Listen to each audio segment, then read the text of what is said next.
Everybody, I'll be on in a little bit.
Hi, hello everybody. I totally wasn't muted that whole entire time. Hi, hey Banana, hey Stormbreath, hey Grua. Hope everybody's doing all right. Yeah, the idea for today, I'm gonna help out a friend with testing, and we're gonna look in the Brewing Golgari for possibly an RC deck.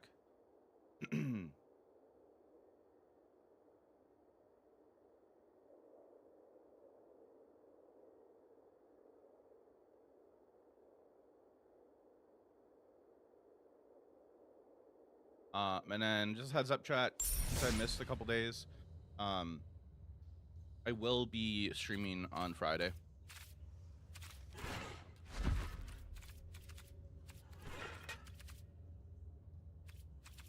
This is a Who, and it sounds heavy for them.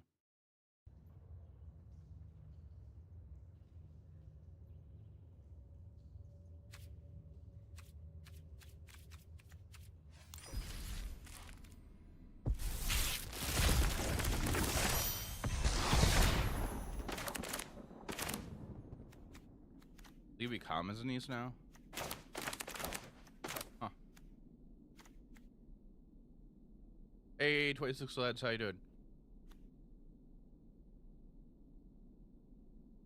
Feeling better? White people happy?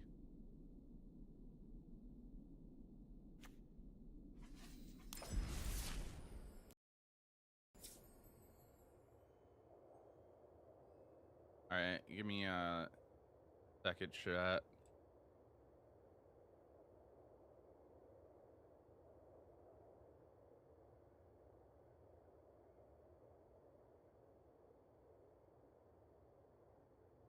I am tired of my chat not showing me the emotes, and I need to fix that.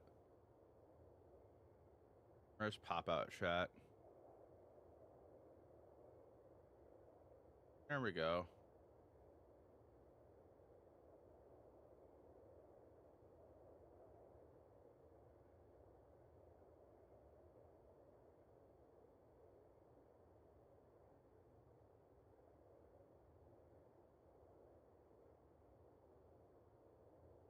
Uh-oh.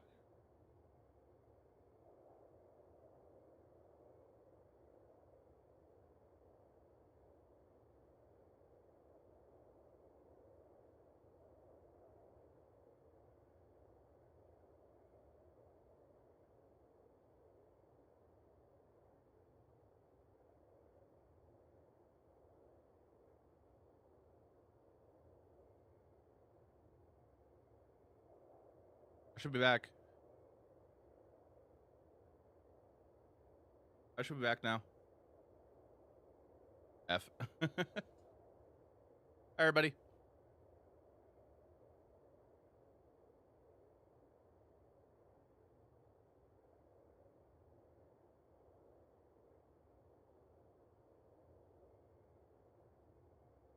How's everybody doing? You back yet, Kappa?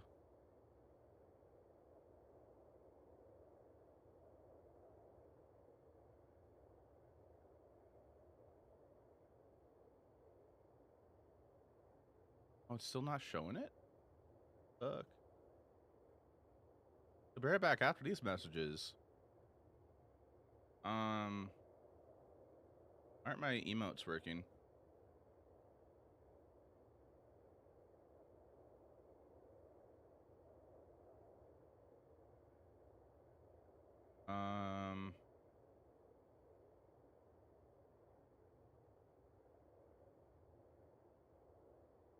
Huh.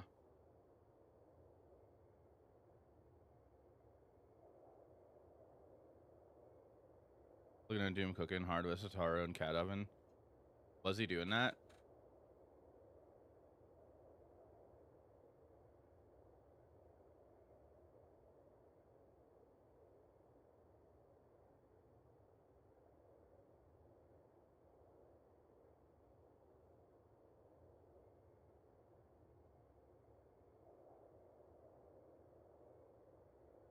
I know as well. Okay. I mean, it draws a card. Yeah, It does draw cards. I'm trying to fix this thing, a better TTV.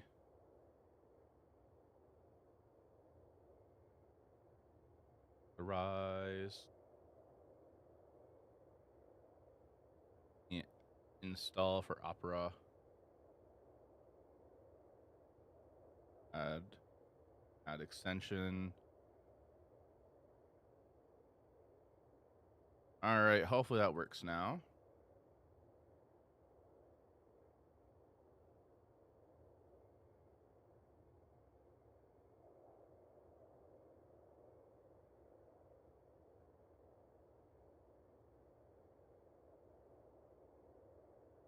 Hey, Rosalie, how you doing? Can somebody do an emote in chat of like the BTTV emotes or 7TV emotes? Let's see if that's working now for me. Chilling, nice.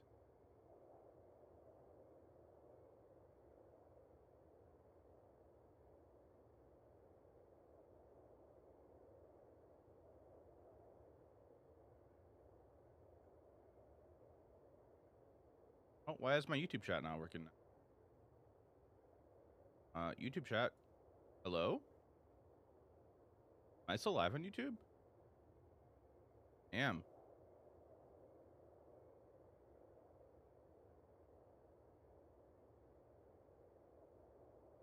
YouTube chat. Or why?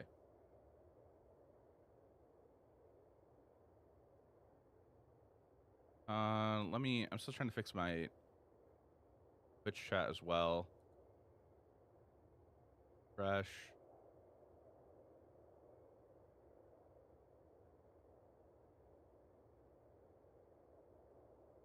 Oh, that's annoying. Hold on. Close that. Go back to my Twitch chat.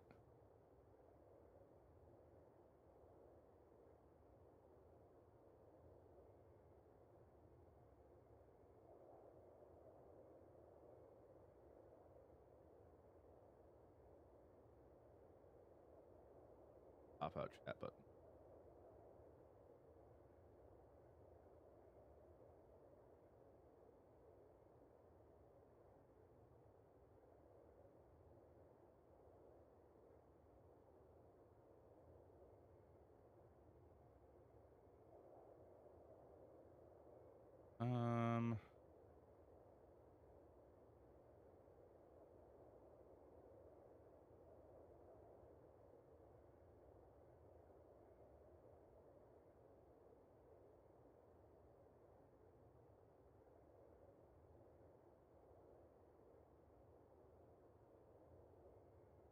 Sorry, I'm trying to fix this right now, chat.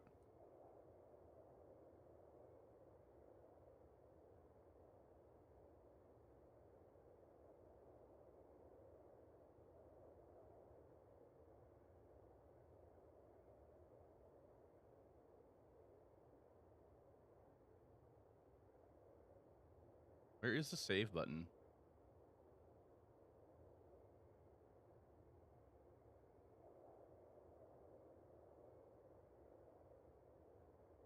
Yeah, that's it. Now pop out chat.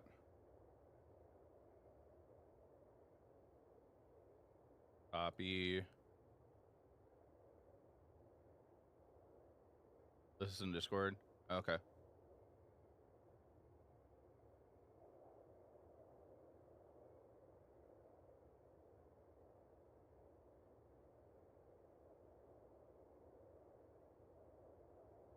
Okay, will it work now? Nope, it doesn't work. That's annoying.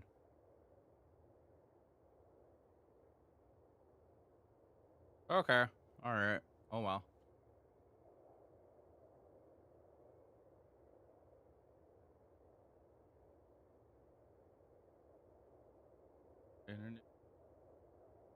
Chat, I'm going to have a guest on in a little bit. Kind of chilling while I'm trying to figure things out. Why things aren't working.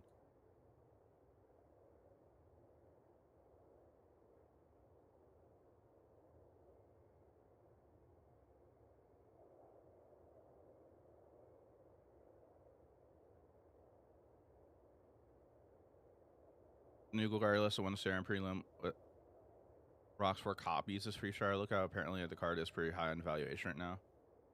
Popped a lot of new green black. Okay.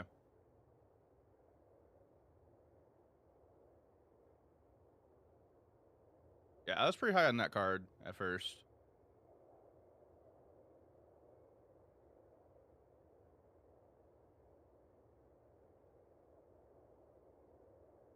Is my browser source?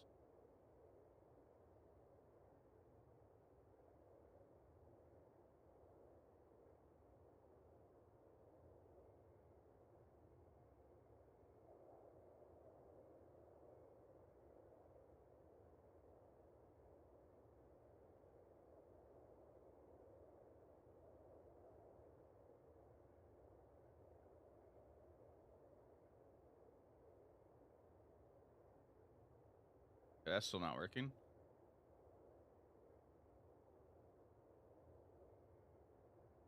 Aren't you working? Yeah, I collect my alchemy packs.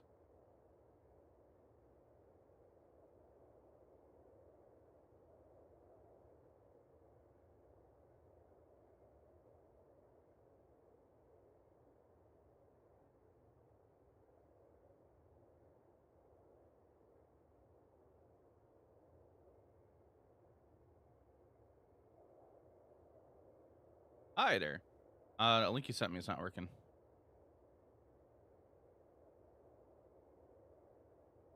I could try refreshing it. Yeah, it's still not working for me.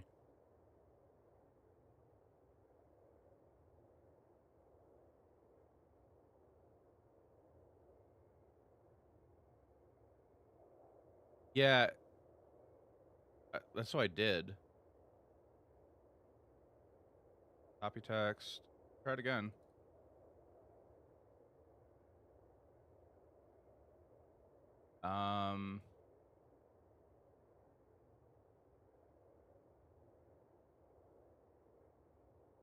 Yeah, so like if I copy the text, copy text over here, pop it in here. Okay. Not working for me.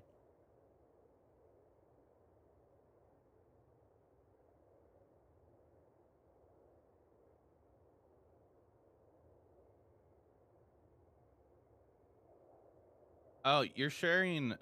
Is this just the straight up website link you're sharing? I think a mistake.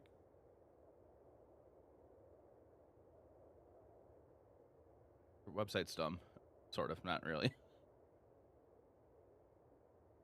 Okay. Do you need more time? Like, I can hop out of the call if you need more time.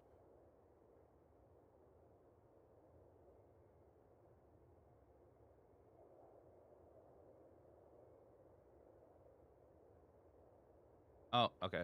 Now, there we go. Okay. Let me just, now it's working. Let me add that to OBS. Hey, Joe. Hope you're doing all right. Sorry, chat. I'm just getting stream ready with the guests on stream.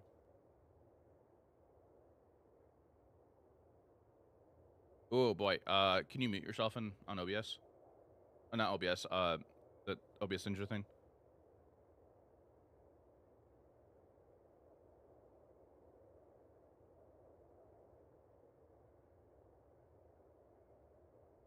Yes, much better. I am just getting ready still with you. I forgot. Did we have you on the left side or to the next to me?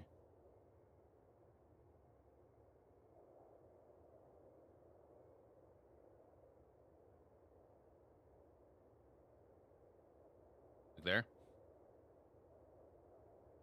Okay. Okay, for sure. All right. There we go. Oh, it's better this time around. I keep guys muted, please, Jeff. Kappa.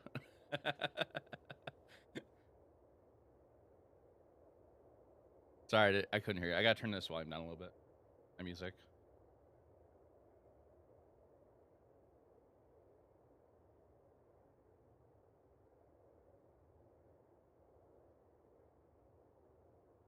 Golgari, huh?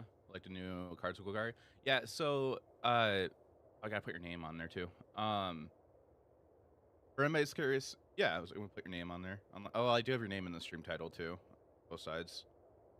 Probably fine. For anybody's curious who this is, in the top corner of the stream, that is Saltiest Gaijin, John.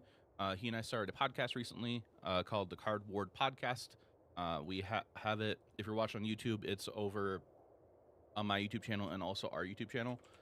If you are here in Twitch, the links for those, the first episode is right there.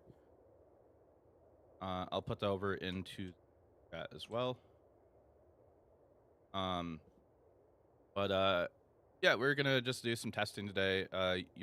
John's going to the NRG speaking as a standard seat, and I think you said you're on Esper. Okay.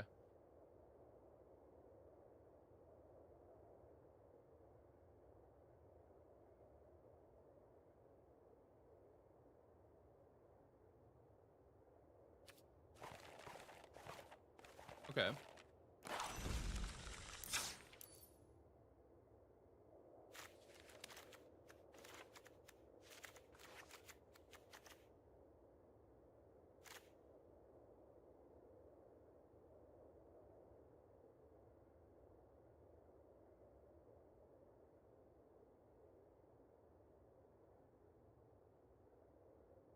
Oh, you guys don't hear him? Oh, my bad. Try saying something again.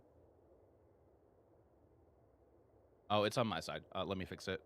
Sorry about that, chat. Thank you for pointing it out. I thought I had that fixed already.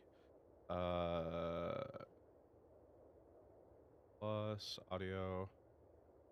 That is all my bad. Discord.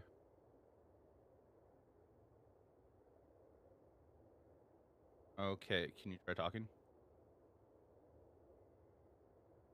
Oh, okay, one more second.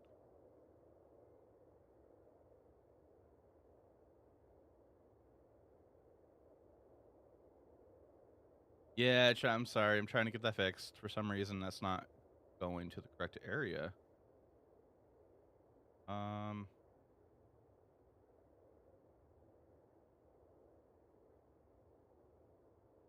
get messed up on my end?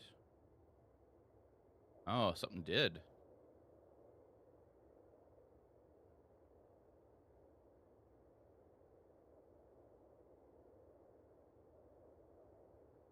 Audio setting got reset on my computer. So check my other stuff while I'm here. Can you try saying something? Oh. I changed it, and now they still can't.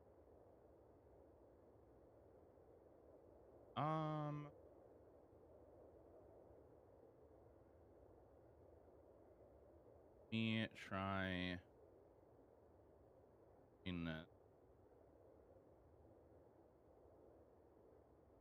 That's not salty. Gaijin and makes him wait for the next 1 hour. Oh my god. Yeah, for some reason this isn't going through. Chat. So sorry, I'm trying to fix that now. It was working the other day.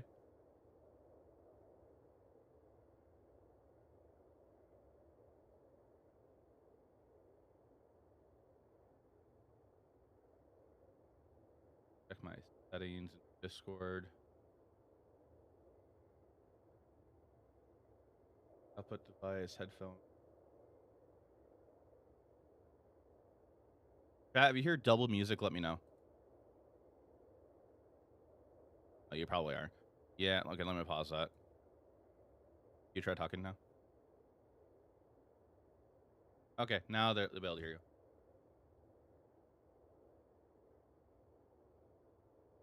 I can't. My solution is I have to put you through where basically my stream doesn't get my audio split, so I can't play music today until you're gone. Which I don't know why that happened, but yeah, but I did. Maybe. Like, it did have Windows Update, and Windows Updates usually like messes up with sound settings that are saved. So maybe that's it. I don't know. But everybody, reintroduction. This is John up in the corner, Salty Skagin. We're both in a podcast called the Card Ward Podcast. So that's very new. So you should go check that out if you haven't yet. We know we got some feedback about that. We're gonna definitely take into consideration and use some of that feedback as well for on our next episode. Which we do appreciate any feedback, and we appreciate more feedback too.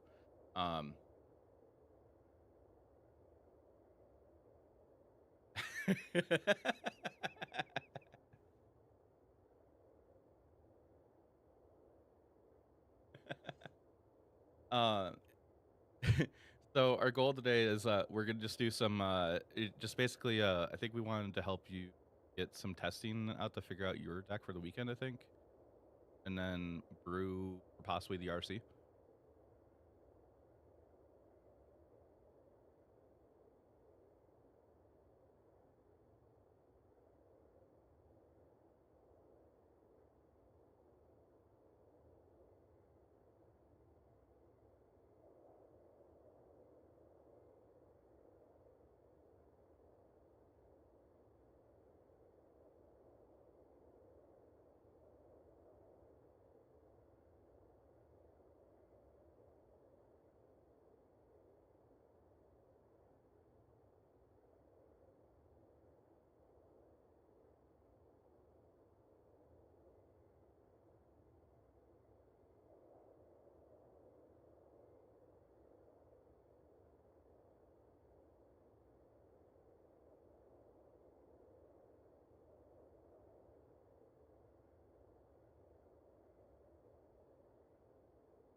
Yeah,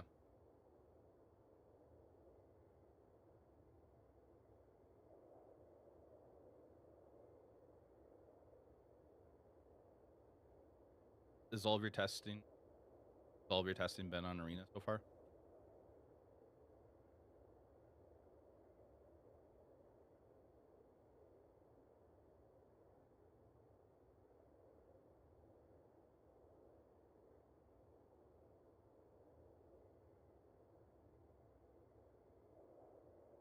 Yeah,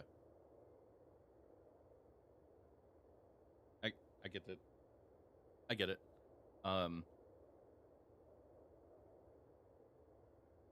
I actually plan on looking at up until we go to the to Dallas. I'm gonna try playing one standard challenge a week going forward.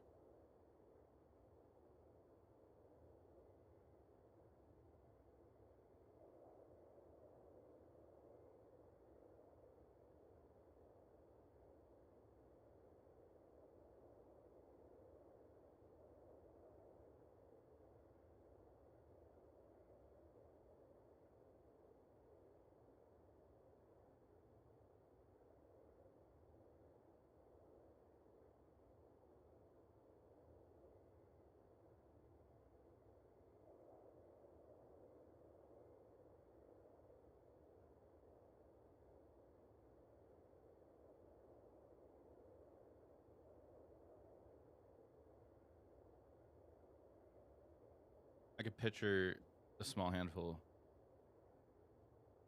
I could picture a small handful of people probably going with like what they built for the standard season to go, and just not dedicating to buying a new deck or updating cards that much. Yeah,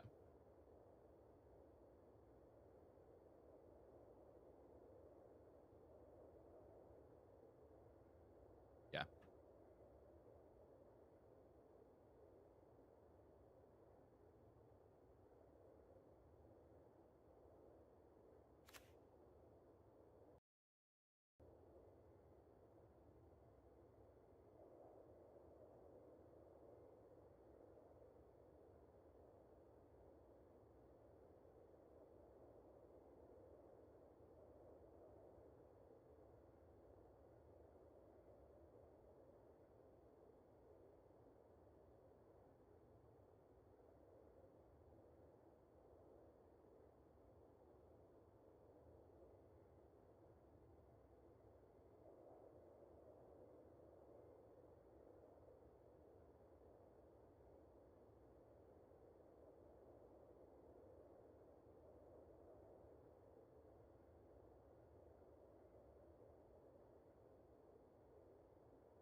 Uh, before going forward, I do see the redemption for playing against me in a best of 3 match.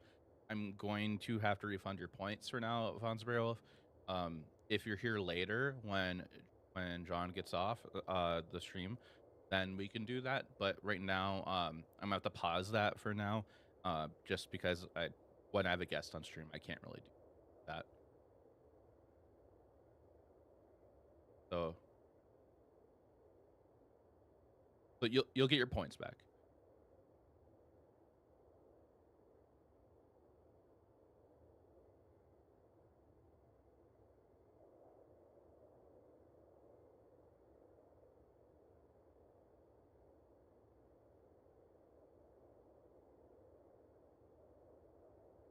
There's gift command too.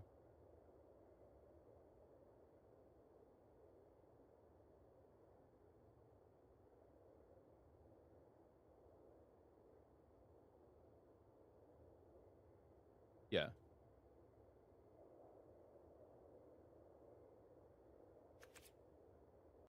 Yeah, the idea was just to have an like a potential chance to be able to flip into that. And like it's just with Go for the Throw being like the premium bull for 2 mana going around. I thought like it's an artifact even if you prototype it, so it's gonna be a threat that not many people are gonna have an answer for it right away. So part of me was thinking like instead of playing 2, what if you just went up to 3 and maybe cut like the idea I had Gix in here too, just for the thought of like drawing extra cards from dealing combat damage, but probably not needed of the Gix. Probably just wanting a little too much there. I do like the idea of still playing Sentinel. That's why I added that here. Yeah. Well, it was Flesh Gorger over Preacher because at 3 mana you can still crew with Bronco. So I wanted every creature in the deck to be able to crew with Bronco.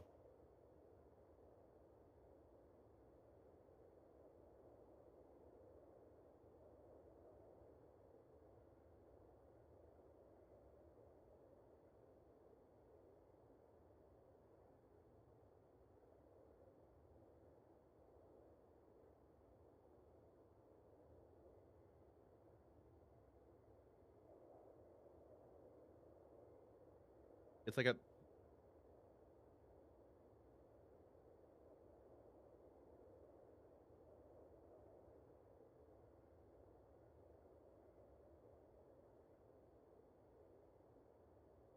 yeah.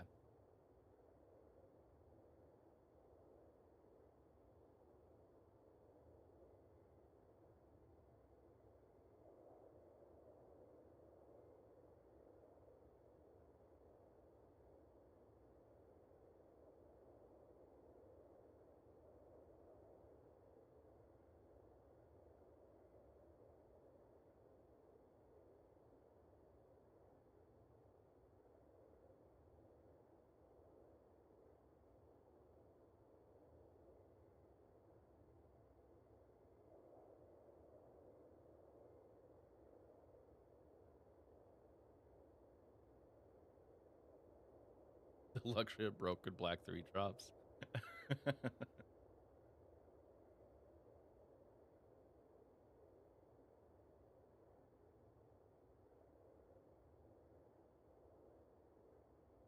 Yeah. And some slightly green cards. Yeah.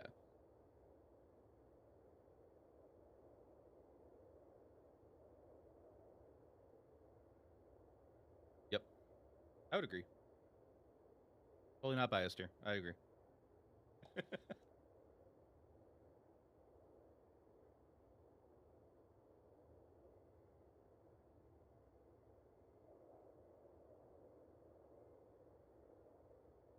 Yeah, we're both queued now.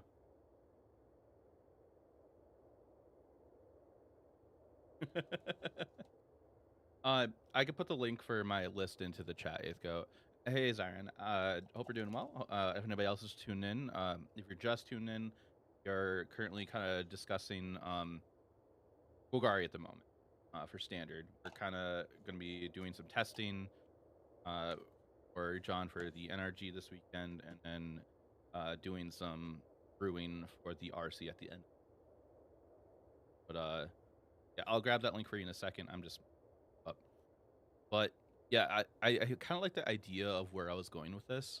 I kind of brewed this at the end of my stream the other on Sunday. I was kind of sick the past 2 days, but um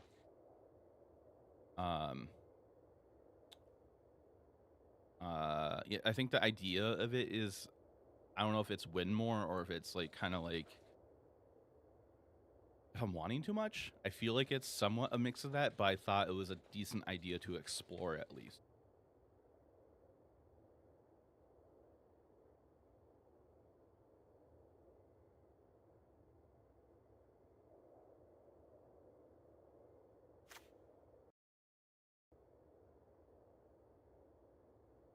Okay.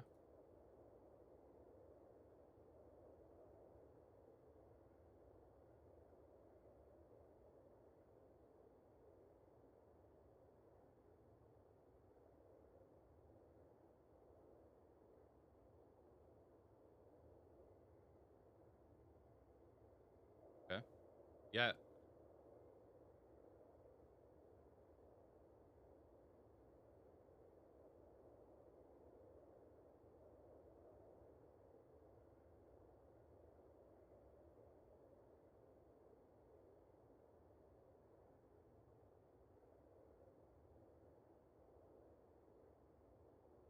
Okay. Um. I won what's called a re-CQ at an NRG trial weekend in Minneapolis, and I was playing Amulet Titan. Go ahead, Jeff. YouTube chat. I'm sorry. I just noticed that you guys didn't hear John at all the whole entire time. I kind of forgot my settings for both. I run 2 instances of my streaming software. So Yes. I could separate my Oh, audio. that's funny. I don't have music going to YouTube. Otherwise, I'd probably be in a lot getting. I'll probably be demonetized on every single. I did that. Didn't do that. So Yeah, sorry, YouTube chat. I fixed it. You can hear him now. that's funny. But yeah, but so I kind of want to. I think I want to try. How familiar are you with the Demir lists, The like the current control Demir deck? list, I haven't looked at any of the current one. Um, Okay. the only Demir list I'm aware of are like pre OT. Sure. Okay. Yeah, so like my biggest thing is I think that I want to try that matchup a bit Okay. because I think that's kind of like the biggest sore spot. Like that and Domain were kind of the sore spots for Esper. So I think I want to try that, and I think I'm willing to maybe try out. I have a picture of a Golgari deck in my head. Okay. I've been kind of slowly putting it together while we've been talking. 26 I lands think was mentioning lately in the challenges, people are going up to like Plains Free Shard Lookout now. In those Golgari decks, and I'm actually curious, and I pulled it up, and like they're kind of using that to ramp into outrageous robbery. Other uh, things. what was the name of the card? Free Strider Lookout, Oh, yeah, card. Yeah. the latest one I mean, sent to you. I do like I do like that card a lot. They have a Its few. biggest weakness is that, it's really hard to do that and commit a crime like in the same turn. I mean, not impossible, but like, that's like something that could be a little tricky. Oh, interesting. They're doing the cease and desist thing. Is the Demir control list I sent you the one you wanted to play against? Let me pull it up here.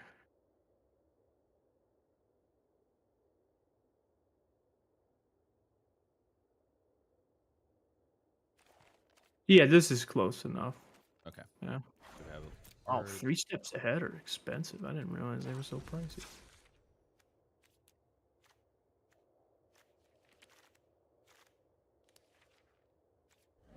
Or rares.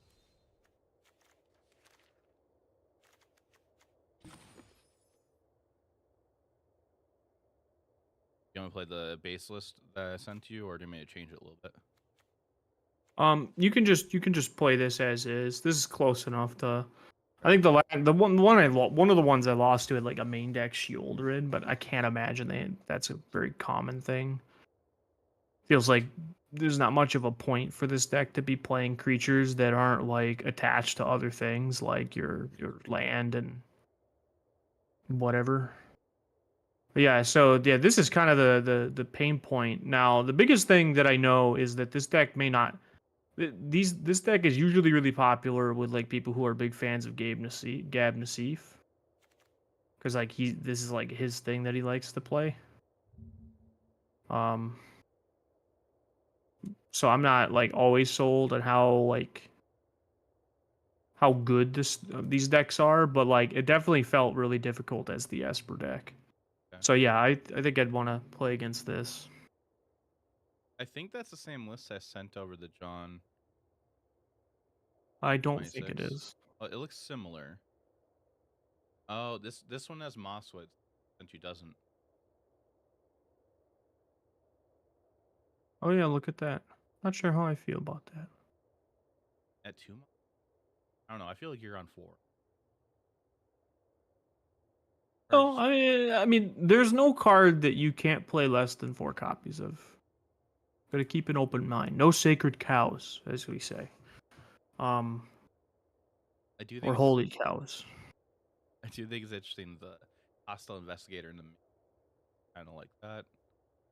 I was not like on paper. I wasn't like a huge fan of the card, but having played with it a little bit over the because I played that was like a 2 of in the Golgari list I was playing out of the board. Sorry, 3 of. I was actually very impressed with that card. Same with another one was Harvester of Misery. I was really impressed by. Yeah, like for me at first it was like, oh, that's not great of a card. It can't be. Not like whatever the alchemy card. It's not anything like that. And then after playing against it, I'm like, oh, okay. Are we talking Hostile Investigator? Yeah, there's an alchemy card that's similar to it. Yeah, I remember playing a lot of Historic with that card. Like, it's a vampire, and I think yeah. that one conjures a copy of the card to your hand. No, that card. Well, the original one was your opponent discards their non-land card with the highest mana value. They had to nerf it because it could hit. No, because it didn't say non-land. That was its problem. Oh, okay. Okay. I'm on the play, and I will keep. Chat, I'm gonna do a prediction. John's gonna win.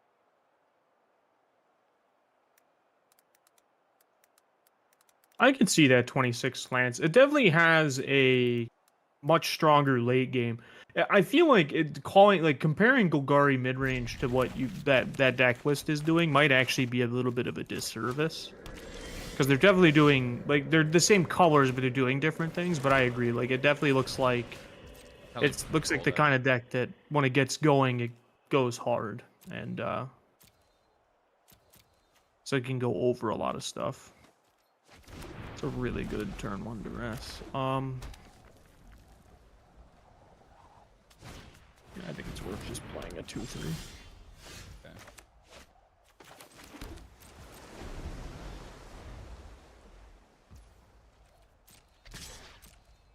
It's really awkward.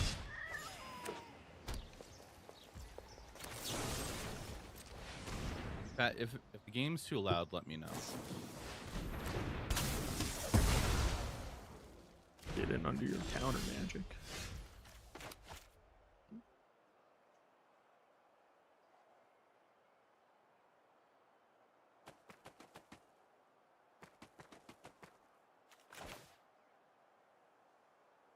Very strange echo in the game sound. Mm. Oh, that should change it. It's too loud. You're old. Okay.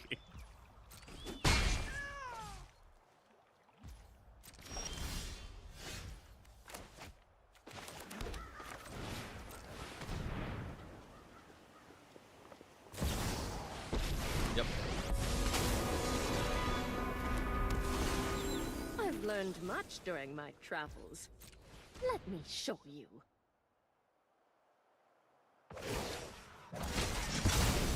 Let your blade do the talking.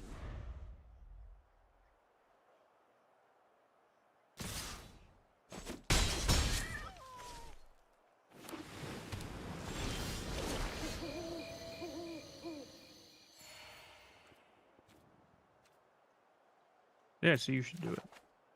Eh.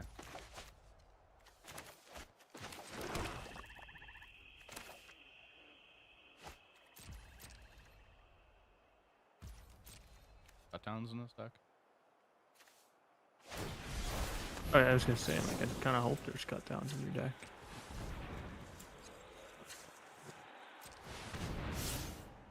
Not sure.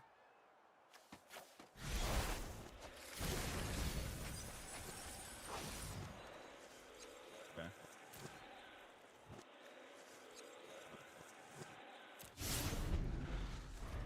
That.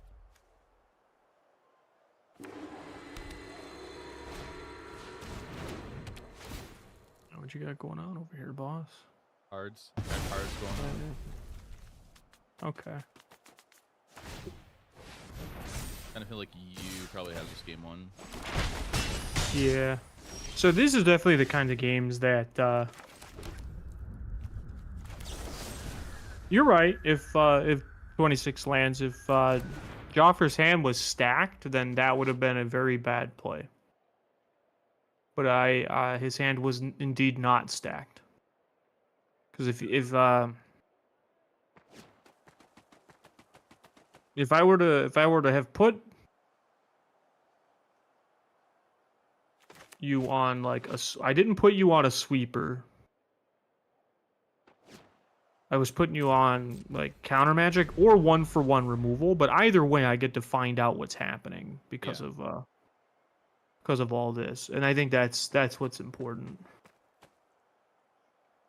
You got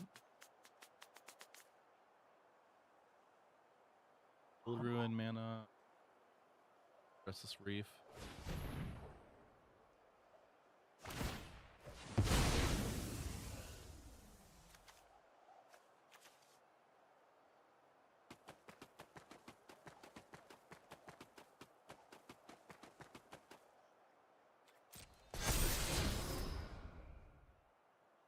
Okay.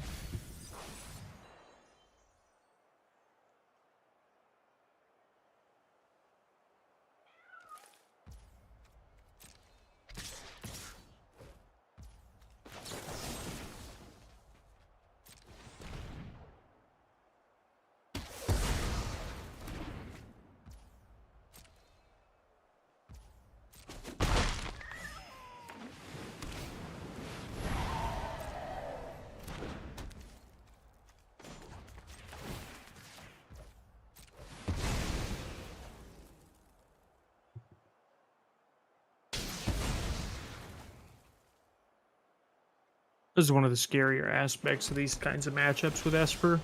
So if you hit, because in Esper you really can only afford to play a single basic land, because of your mana requirements. Yeah. So Field of Rune effects are very scary.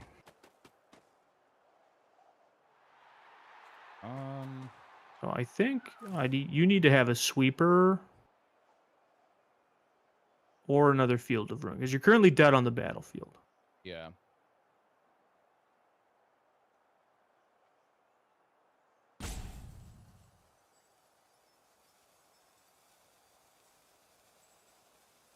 You can block 3, so removal spell would keep you alive for a turn.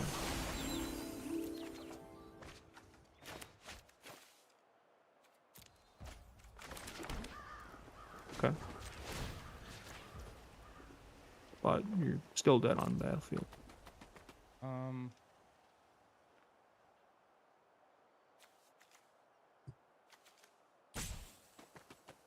don't think I'm mad if I do it.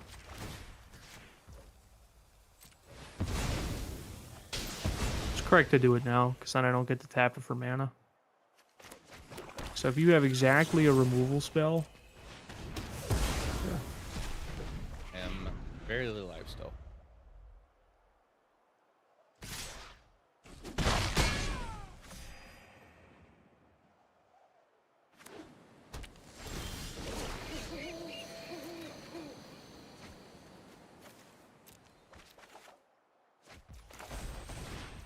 Oh. Yeah, I was kind of afraid of that. Kind of just grew into it. Yeah. Well, these are the games. So just because your life total has been low doesn't mean that I was gonna win this game. That's what makes this such a scary Yeah, thing to play against. like the rock you got. My pet rock, Yes, Dwayne. Wayne the Rock. Correct me. Bill, still afraid what you might have. I mean, you have a memory deluge, so you're in no rush for to do anything.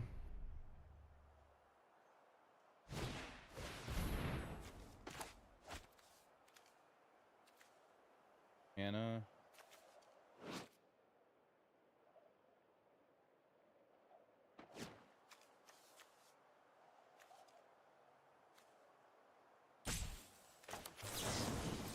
Pay from the...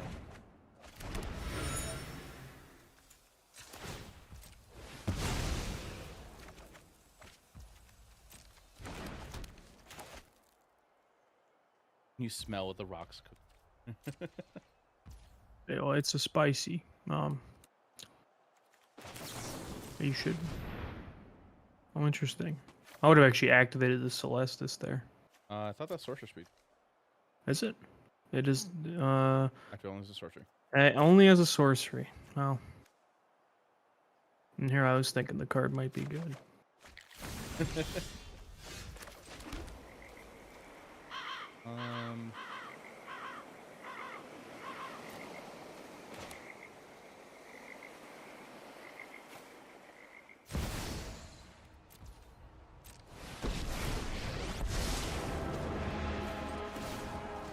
For the sake of fire, Do that and pass. Precepts heads bonkers. Really like counter spells, but all your blue friends have been enhanced for the card right now. Keck.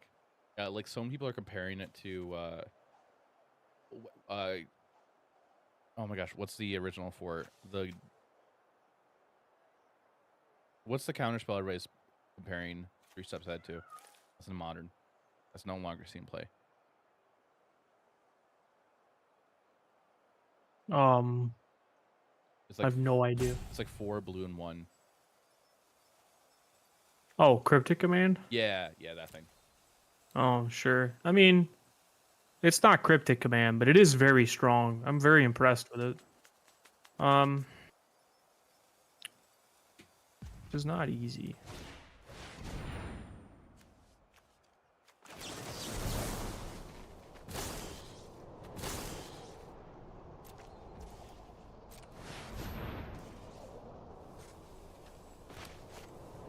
It's fair to do here. And then just deal with whatever you have in hand. Whatever you play here. Happens to happen, this kind of thing. Now you may your blade strike. I mean, you're ahead right now, and it's not particularly close.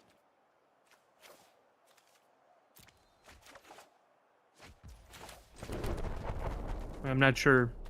So this is the part of the game where Esper, like, I gassed out and I don't have as many. Like, you have more ways of gassing up than I do. Okay. And so like I'm just sort of in a position where it's like I have to thread the needle, so to speak, and it's not exactly very easy to do with Esper. At least game 1, because there's dead cards in the deck.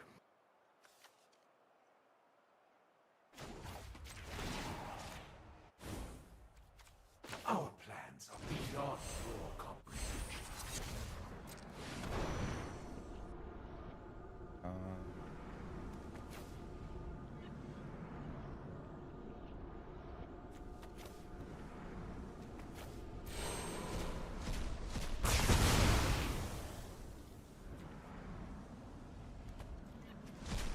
Sure.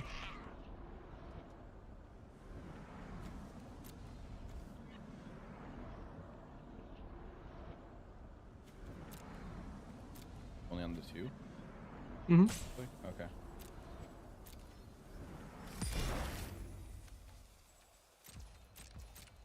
Okay. Hmm. perplexing command.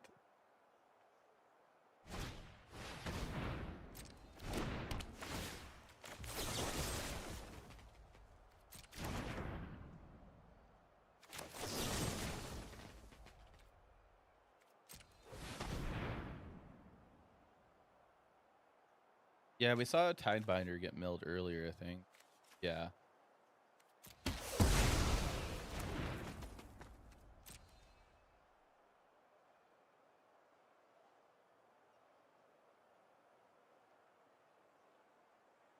Yeah, I'm willing to just pack it in here. Well, I I'm was going. thinking there at that point, like you could bounce the Jace, but that's not the end of the world for me. That's I'm going nowhere fast. Like, Yeah. so I have to. So this is like that. So conceding that game, like honestly, there was a point earlier in the game where I would have probably conceded if we were playing in paper. Mm-hmm. Because it's not always worth just like sticking in it. Because like the games, like you only have 50 minutes on the clock, so. Yeah. Speaking of that, I saw that's become a topic on Twitter again, like of making the clock shorter in paper RCs. Oh God. Yeah, I think This is what I need. This is what we need. More unintentional draws. I think PBDDR brought it up. I think. Well, does he even play in RCs? Like, I was gonna. I think he usually just uses his one His Hall of Fame invite. per year. I think. Sure. But just like, no, I don't think that's the case. Or it's either he brought it up or he commented on it. I don't recall, but it kind of got a little popular. I'm trying to figure out Yeah, what do I do. I don't think it's a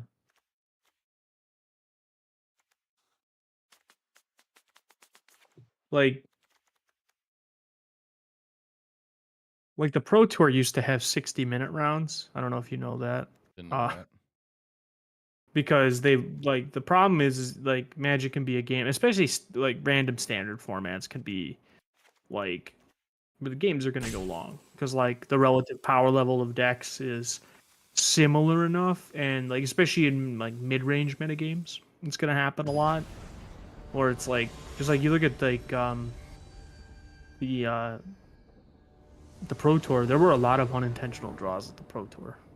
Now they do 50-minute rounds now, to clarify. That got Okay. rid of the whole they got rid of the 60-minute rounds when COVID happened. But might be a short game.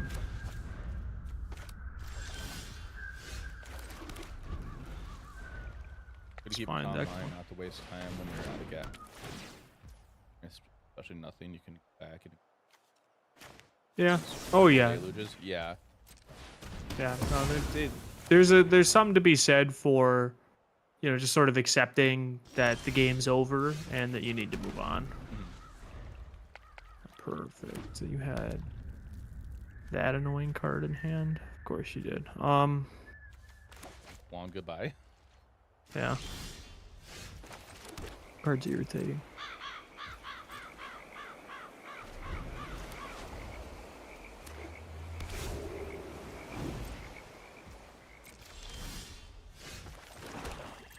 I think it's correct the hand I kept because I figured like, well, it's a control deck. What am I gonna do with the very like first couple turns besides draw cards?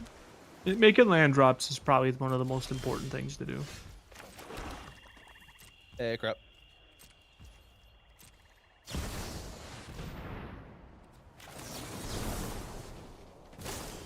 Problem is that my deck can't play that game as well, which is another weak point of the matchup. Sure.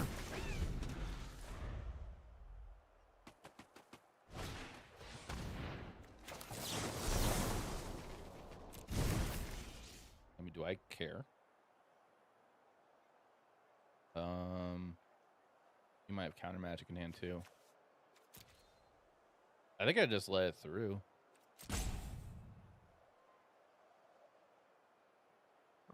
Yeah, with a hand like this, you just let it through.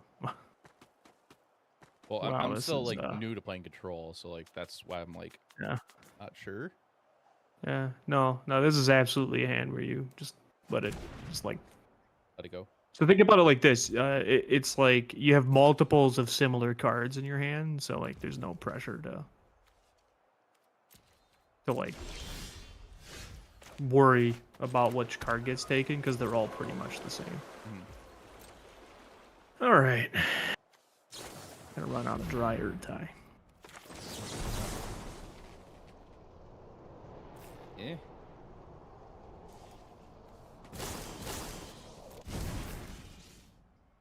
Yeah, I kind of agree. Talking with does seem like a bit of a sinker in the list.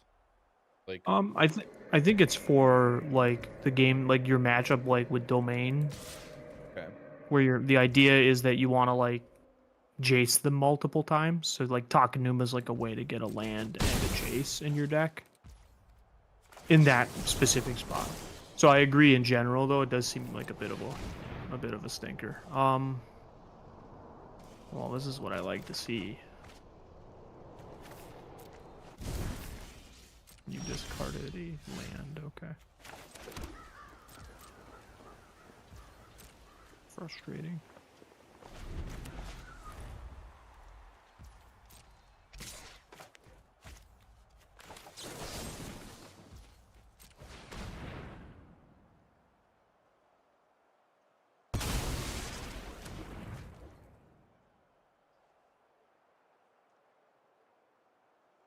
I think I just have to start trading 1-for-1.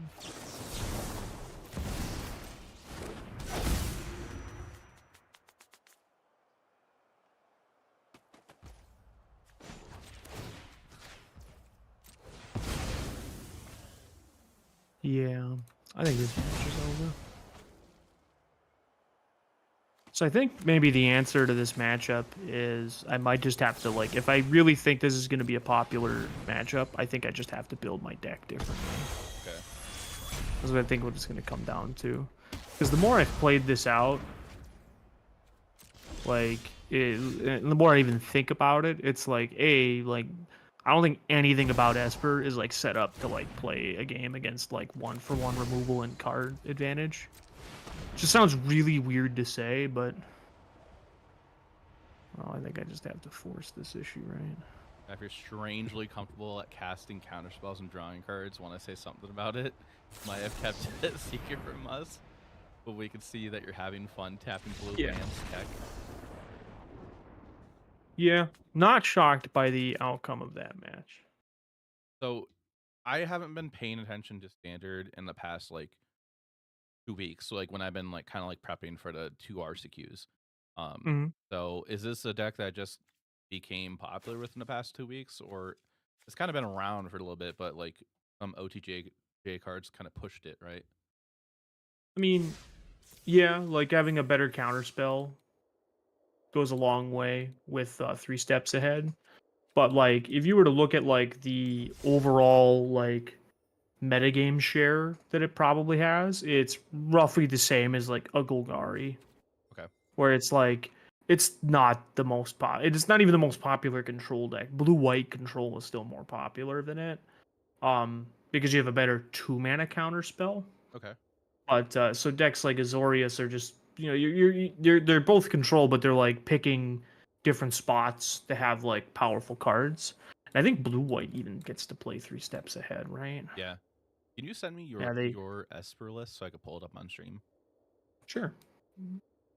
Gaijin, given that you said you're expecting to mirror control at your tourney, how would you change your current list for a better matchup against? That's why I asked Gaijin for his list so I could pull it up while talking about it. Let me send you. This is sending you a flex slot link. Okay. Oh, he responded to me finally. Nice. What'd you get back? I haven't opened the message yet. Uh, I woke up to 5 messages from him. nice. I'm getting an error when I click on the link. Really? Oh, Yeah. yeah, I know why. I know why. Don't worry.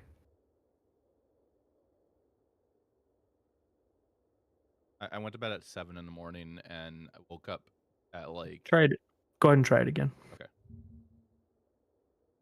Oh, do you have its private deck? It was private. Yeah, now it's unlisted. But go ahead and probably refresh whatever page it pulled up. I got it. It came up now. Yeah. No, I mean like, you're bringing it up in the client. Okay. Yeah, yeah. If that's okay. That's totally fine. Yeah. So, actually, so I don't get a delay. You want to share your screen with me on Yeah. Discord?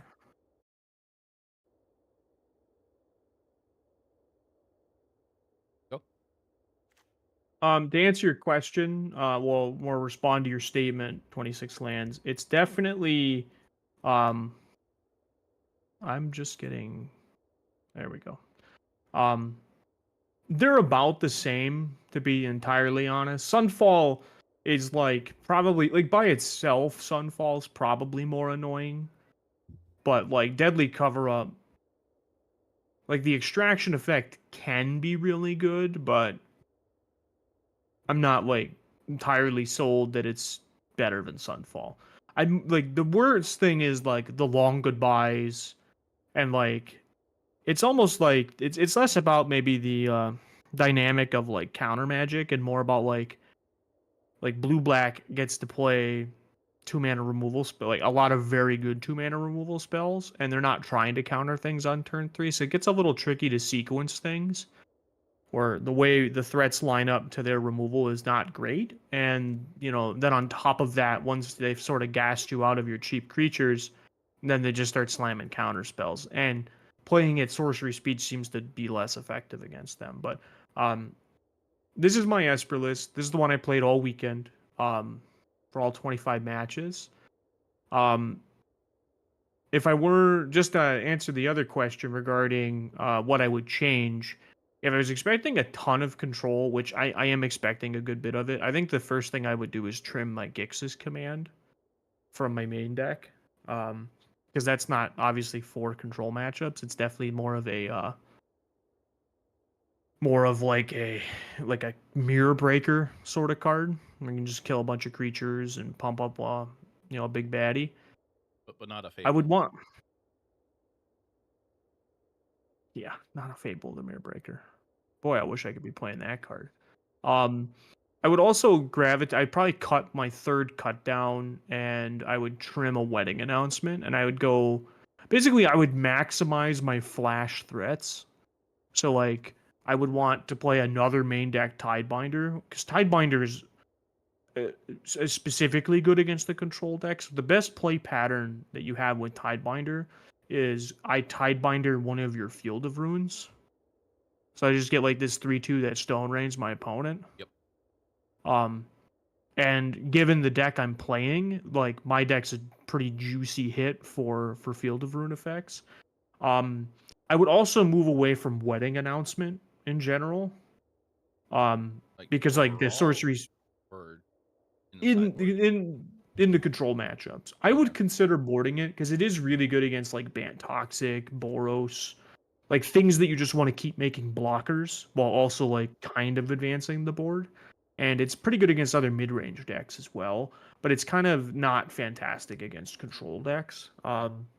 It plays kind of straight into counter magic. It's negatable. It's everything but Disdainful Stroke hits it, and you're playing it at sorcery speed. It's got a lot of the problems that like Rafine has in the control matchups, which is really why they're such why they can be such bad matchups for this deck. Is like Rafine's your best card, and Rafine's terrible against blue black, and like that sort of trickles down through the rest of the deck. But those would be some of the things that I would cut, and I would move like I'd go up to like 4 Fairy Mastermind, 2 to 3 copies of Tashana's Tidebinder. I would consider a 4th copy of No More Lies. And that would be like the general direction I would go in. I would also consider playing cutting like some of my lands to play more creature lands would be another option, especially for blue-white control specifically. But so let's do this. While you're talking about the changes, make a clone of it. Sure. And let's make the changes right now for the main deck. So talking about going to 4 copies normalize. I would consider it, but it wouldn't be the first change I would make. Okay. So like, I would cut my Gix's command. I would cut one cut down. I'd go up to 4 Fairy Mastermind and 2 Tidebinder Mages. So those would be my first changes that I would make. The next thing that I would decide on is how many wedding announcements I would like to play. I would be willing, like, I would, in my head, like, I'd be trying to think, like, how many am I willing to draw against control? And I would probably trim it down to 2 copies and consider playing, like there's a number of things you could play. Like, Aven Interrupter is a card that's kind of come to mind. Yeah, it's just a good tempo card too. A third Tishana's Tidebinder, because again, it is just very good in the matchup. So it also hits like the Planeswalker, Restless Reef activations. Like there's lots of little things you can nickel and dime with it. And again, like one of the best things you can do against the control decks is sort of like you get to, if you can try to play the game on their turn, like you can set the pace a little better, and that's what we really want to be, is you want to be in control of the tempo. So can you remind me of this? I haven't played a Nerd Rage event in a while. Did they move to open deck lists in the main event of like sorry, the Swiss rounds at all, or are they still closed? No, they're closed deck lists. Okay. Yeah. The top 8s are always open. But... Yeah, that's why I remembered. But I was gonna say, like, if it was open deck list, then would that change your deck building considerations at all?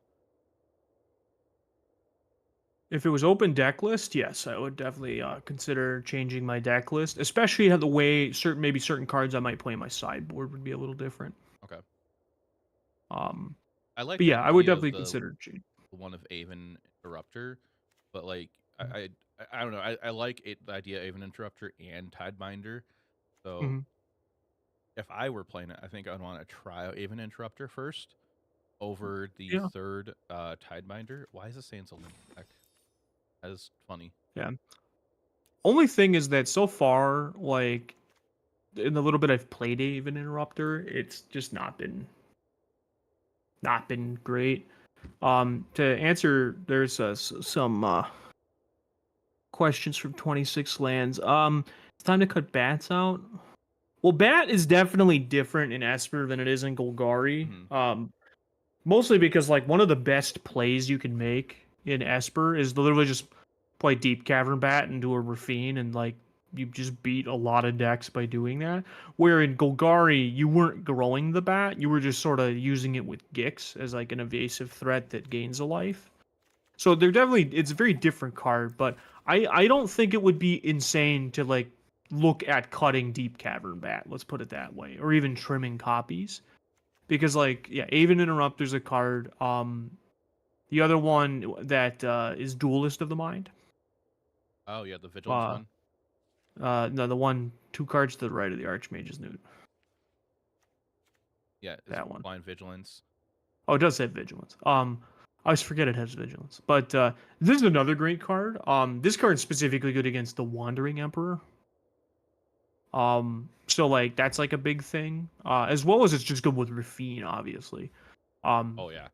Then it gets so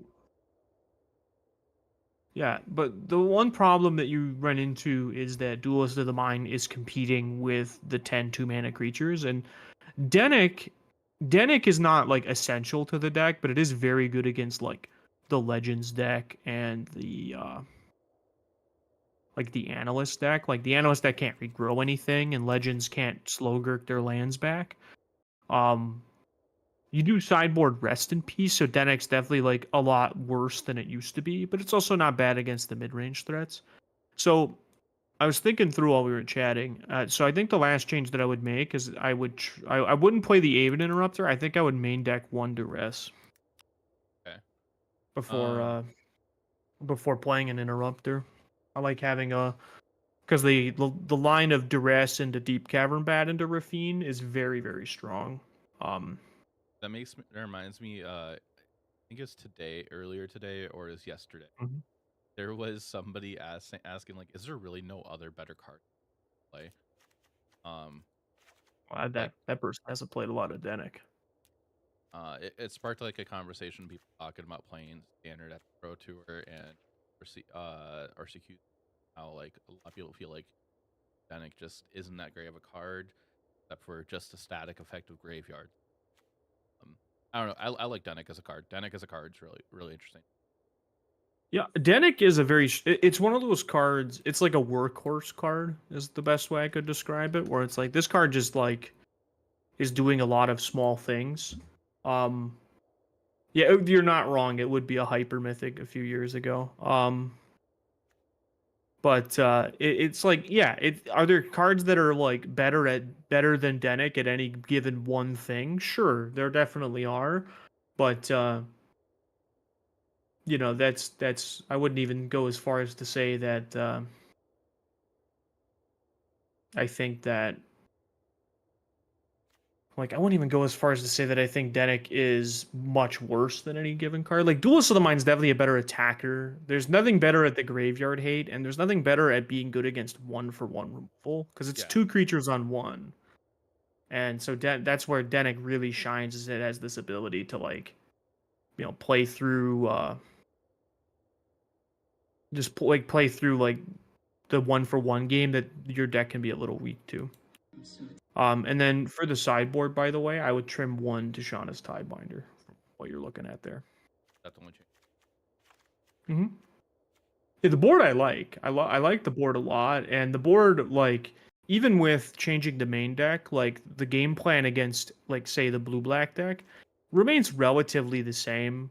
You bring in the negates, you bring in the extra Tidebinder and the duress, you take out the cut downs, you trim some of the clunkier elements like Wedding Announcement, and Go for the Throat. You still keep a few Go for the Throats in, like 2 to 3 copies, depending on the configuration. Because sometimes you do just like need to put them in a position where, like they have to block with a Restless Reef, and you just go for the Throat with the Restless Reef before blocks. Any consideration instead of the 4th Go for the Throat in the main, a Bitter Triumph? I would actually probably start with Shoot the Sheriff before Bitter Triumph in this deck, but okay. It's definitely a thought an of diversifying. And since gain life too. Yeah, there's Tidebinder and Urtai as well to deal with True, Planeswalkers. You're not wrong though. Like there is consideration for playing like a Bitter Triumph effect. What is out of Sheriff's range standard? I don't know. I kind of feel like it's still. I'm like this is in my opinion, but also I haven't played much standard in the past 2 weeks. Last time I was looking at it, it just to me it seemed like that kind of early to decide if that card's playable or not. Like I don't think it's straight up replacing Go for the Throat, but maybe it's like a 1 or 2 copy in a deck if you play it. What do you think? So the biggest thing is like so even 26 Lance pointed out immediately after asking is Fairy Mastermind is a rogue. Yeah. As far as like other playable rogues in the format, there are a handful. Like Mastermind's probably the biggest one. There's like the handful of decks that play Gissa the Hellraiser. There's what's its name? Hostile Investigator, and the 2-mana the Goblin thing in the Legends deck that kills you is an outlaw. As Honest Rutstein's an outlaw. Yeah. Like it's not that there's it's not that there's a ton that's like that can't be killed by Shoot the Sheriff. It's that Shoot the Sheriff, like pretty much the only thing, like there's less artifact creatures than there are rogue outlaws, at least right now. So it's like definitely like Go for the Throat is generally better because of that. Like, it's the only good artifact creatures are like in the Toxic deck. And like I guess the prototype creatures are all there, but like none of they're not like super prevalent. Anything So about it? Kind of predicting when we get the new next set. I feel like Shoot the Sheriff might get a little worse if we get good playable cards from the next set. Is like if Bloomborough, I'm thinking that there's gonna be rogues and warlocks in that probably. There might be. I would think rogues over anything else first, but yeah.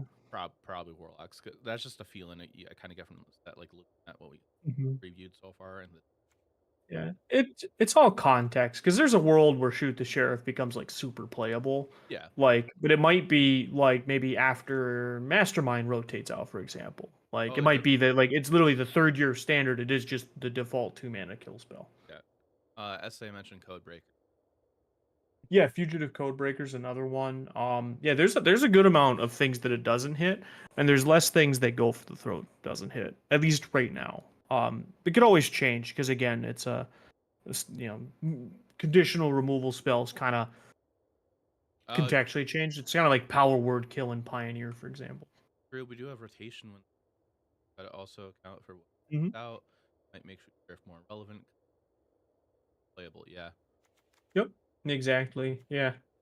Yeah, the unearthed creatures. I mean, none of those really see a ton of play, at least in standard. Yeah. So if you'd like, why don't we run back that same matchup with this new version, and we'll. I sent it. Oh yeah, I was also doing the whole thing while we were chatting. Oh, okay. Right. Yeah. I'll. The other thing I wanted to point out is that some of these changes I didn't necessarily like. So the way I think about this a lot is like standard, especially you have to sort of look at matchups more, not like, oh, like I'm looking at specifically my blue black matchup. All these changes I made are also very good against blue white control and even domain. So like that kind of is like another thought to have when playing, like when making these changes. I did make myself worse against like specifically like Boros and things like that by just putting like slower, clunkier cards in the deck. Yeah. So that's definitely something to think about as the game progresses. But it's like, it's still not like I made my deck like unplayable or something. I kind of feel like we, or at least I feel like I kind of maybe hyper focused on this matchup too much when I was asking questions about changing stuff. Like with what deck? With Golgari? So with this deck, you deck your own. Oh sure. Oh no, like I mean, this we're talking purely like the matchup that's in front of us here. Jaffer silently building out the land destruction plan. Yeah, with my one field of ruin on the field. Yeah. I also think that this might just be one of those matchups that's just so fundamentally bad for this deck that it's not bother. Like I shouldn't even bother thinking about it.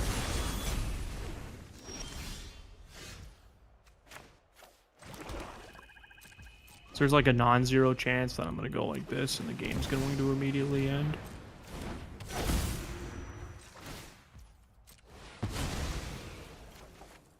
It's a good sign. It was not a good sign. I don't know if it's just me, but have you noticed any kind of like lag in the games lately? In the arena lately? Like I'll get like a 5-second delay in like being able to do anything after I go to try to cast a spell. Esper runs typically 1 to 2 basics. Yeah, 1 basic, and it's generally like some lists will do a plains and others will do, now with Concealed Courtyard, like an island's a little more common as the one to play. It's almost never a swamp though, because swamp can't cast No More Lies. But you roped out, then your card cast, and you won instead. Keck. Oh, I accidentally registered the wrong deck list against you. Oh. But We could just scoop in and go you, or we could just play through that. We'll try. We're gonna. There we go. I defaulted my other one.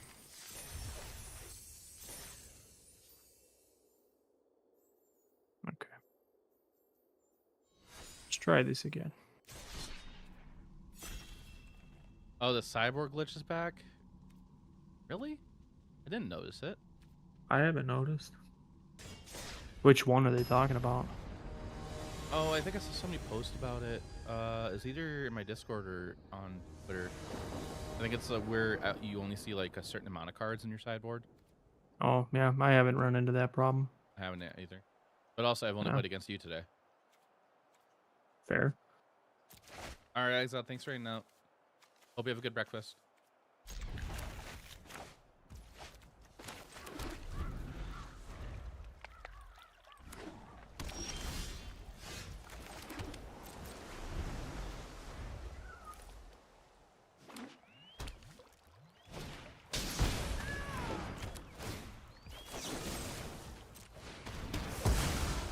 Fair enough.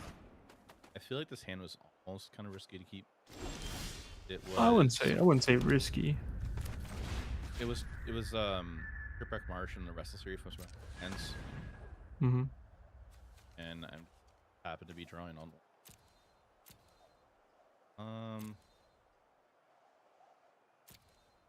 Your deck plays like 27 lands, so keeping a 2-land hand's not exactly a death sentence. Okay. It can be a little tricky, like if you're on like specifically the play where your mana might just not work out, but Okay. I feel like I'm more scared of Emperor than I am of Pikachu. one of them's cheaper than the other. That's a Yeah. pretty big deciding factor. Like the thought was like you get a 2/2. Either way you get a 2/2, but one of them is a 2-mana 2/2.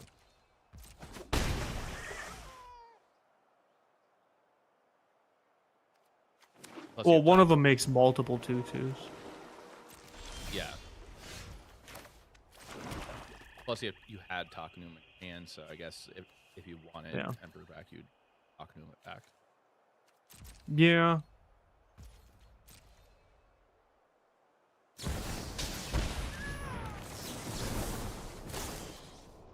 My man's draw counters.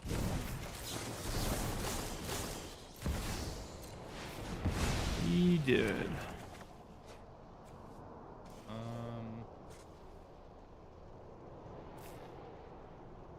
Yes, RC and NRG prep. I don't want to discard anything.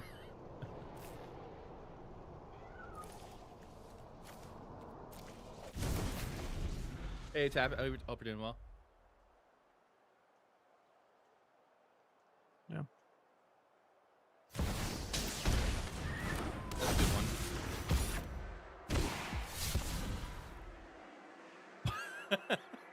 Well, to be fair, I think it's a good card to counter.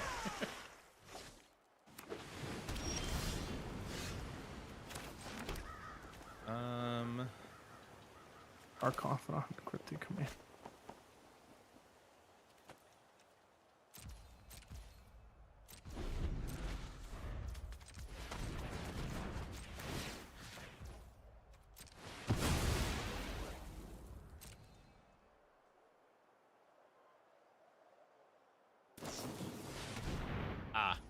Yup.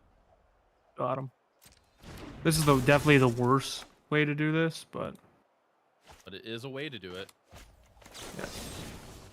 You do get to eat my Rafine, though. Ward. Pay that ward cost. I could have just done the message. Assert dominance. You do get to draw a card, but I'm not happy about it. Greedy card. Probably like my deadly cover up. I wish.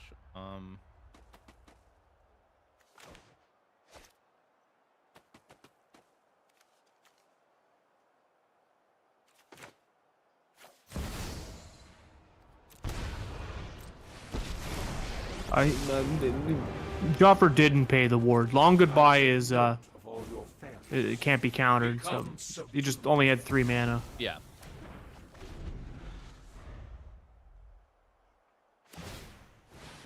That was fair to do there.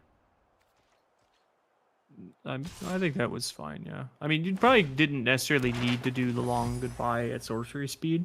Yeah, I probably didn't. You hesitate to accept the truth. No, I just only paid the 2 mana to cast.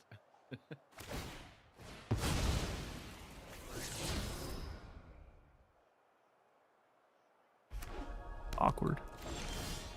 So I get for not tapping Takenuma manually. I got greedy and lazy, and I got punished for it. Heal. Damn it. I mean, you still got that Path of Peril, but I'll take my card, please. Thank you. Yeah. I need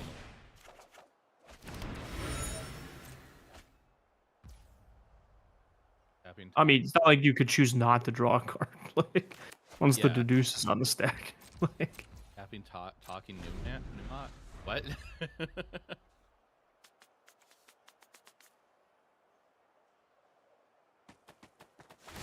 Yeah, just gotta risk it for that biscuit. Yeah, I'm sad now. Could have a normal. You're right, I could. That would require me to have actually drawn like my good cards.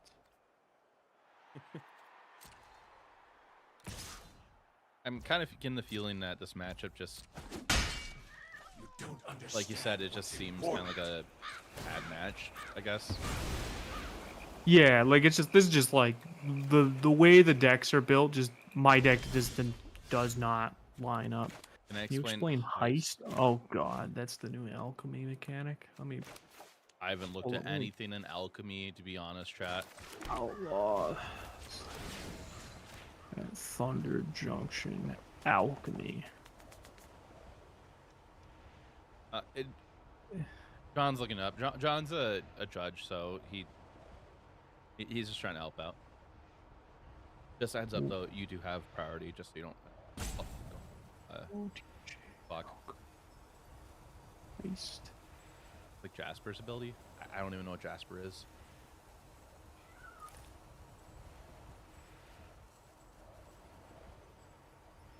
Nice. I love that I can't find the Wizards article about it, but whatever. Get 3 non-lands from opponent's stack. Choose 1, exile it, you can cast it. You can be made to obey. That's what I was mentioning. That. Thank you, John. Mad, appreciate it.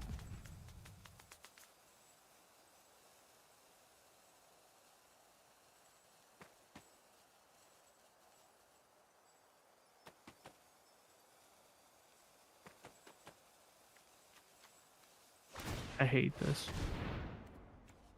Yeah. I kind of hate it for you.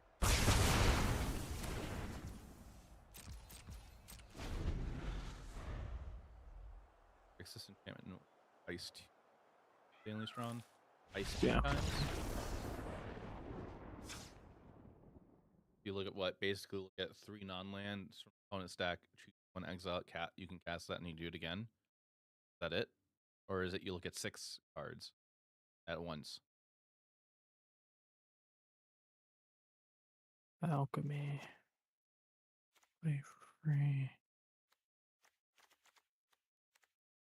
3 cards, 2 times. Okay.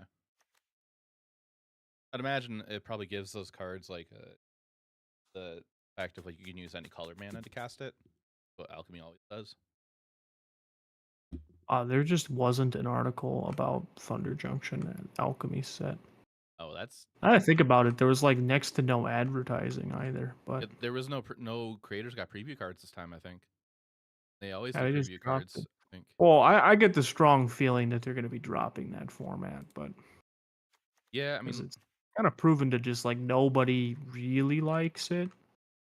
the only people that tend to play it, I feel like, are newer people to Arena because the Yeah. client kind of forces them unintentionally to play it.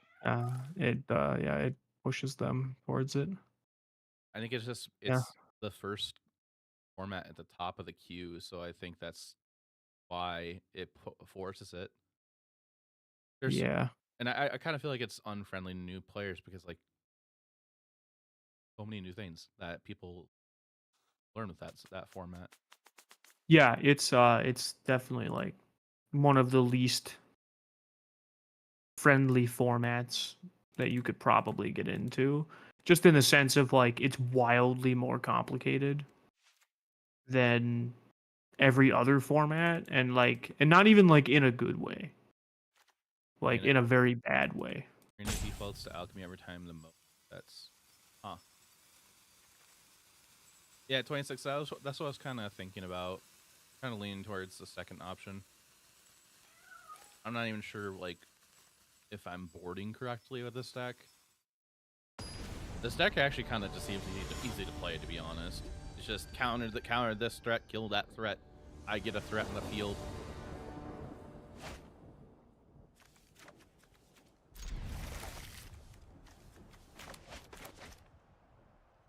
Resets a timeless and so bad you look every time. I know. Question on MTGA: do you get a random card every X wins, or is it daily quest? You're not.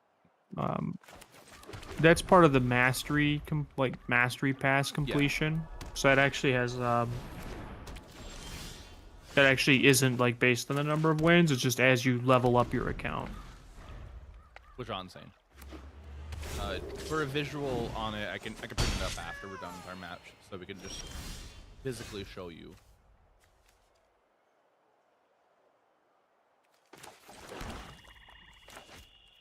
No, the daily wins only gives experience and gold. Yep. And the experience can then lead to you getting cards, but that's not like the most common thing. Yeah, sleeping after you're this gonna game do. or match, we'll do that.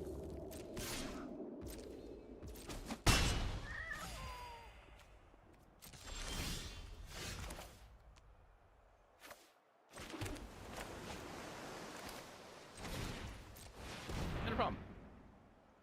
I feel like the card I want to play in turn 3, but most of the time it feels like I don't want to every time it's come up. I think that's reasonable. A reasonable take. It's like that instance right there, because if you were on blue, just like now, and I go to try to cast it, then you just counter it, and I'm down to 1 mana. You know that was turn 4. Yeah.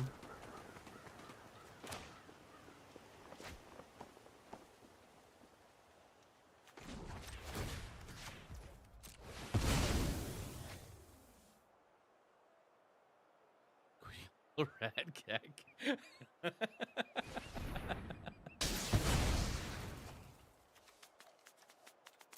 Here. Server delays in Arena. I've noticed it in the like every once in a while.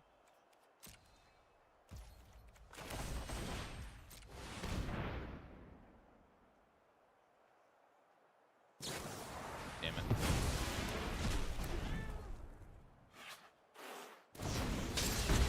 Oh boy. Hey, beast.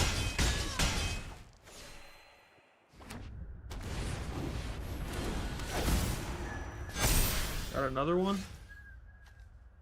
That'd be really sad for me.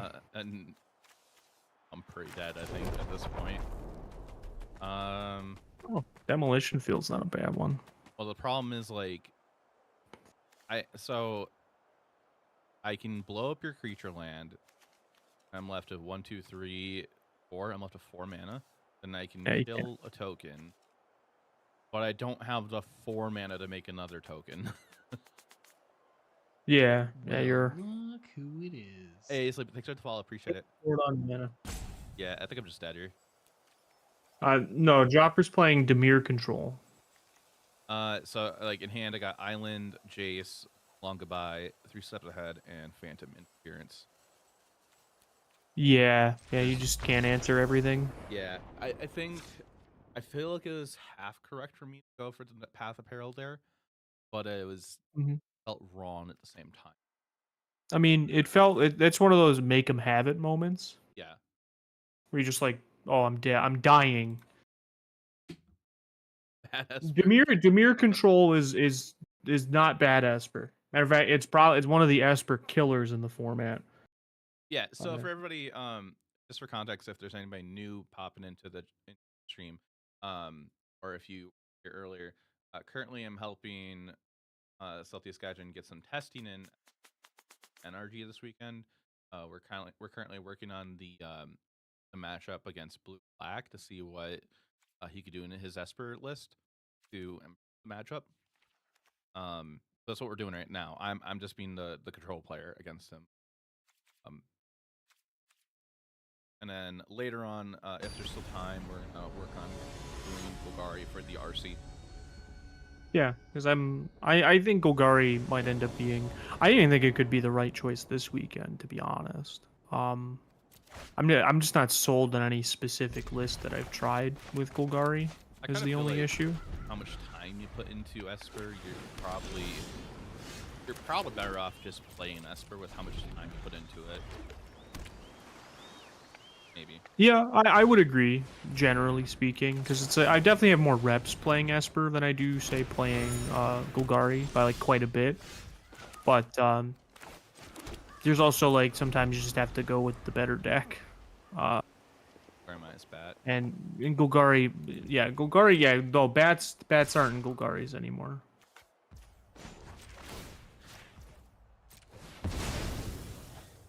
It's like really annoying, and you shouldn't do that.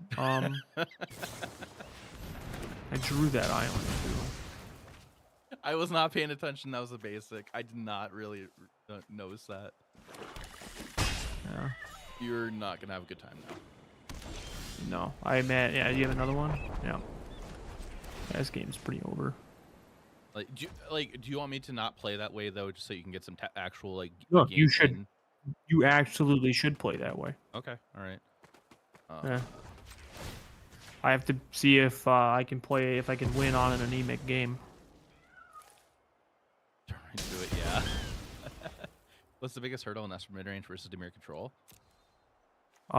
Mostly that the Dimir control deck.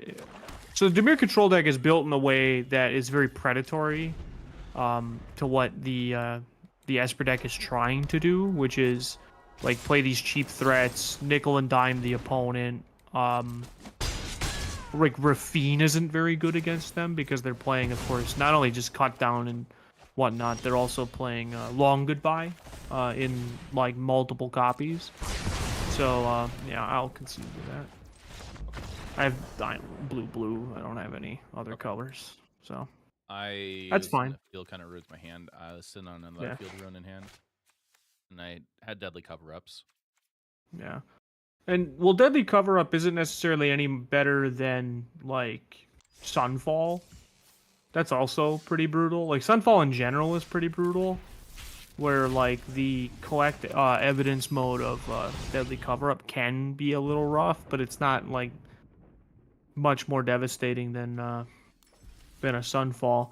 But that's another challenge, another hurdle the Esper mid-range deck has to overcome against Dimir control is just being stone rained out of the game.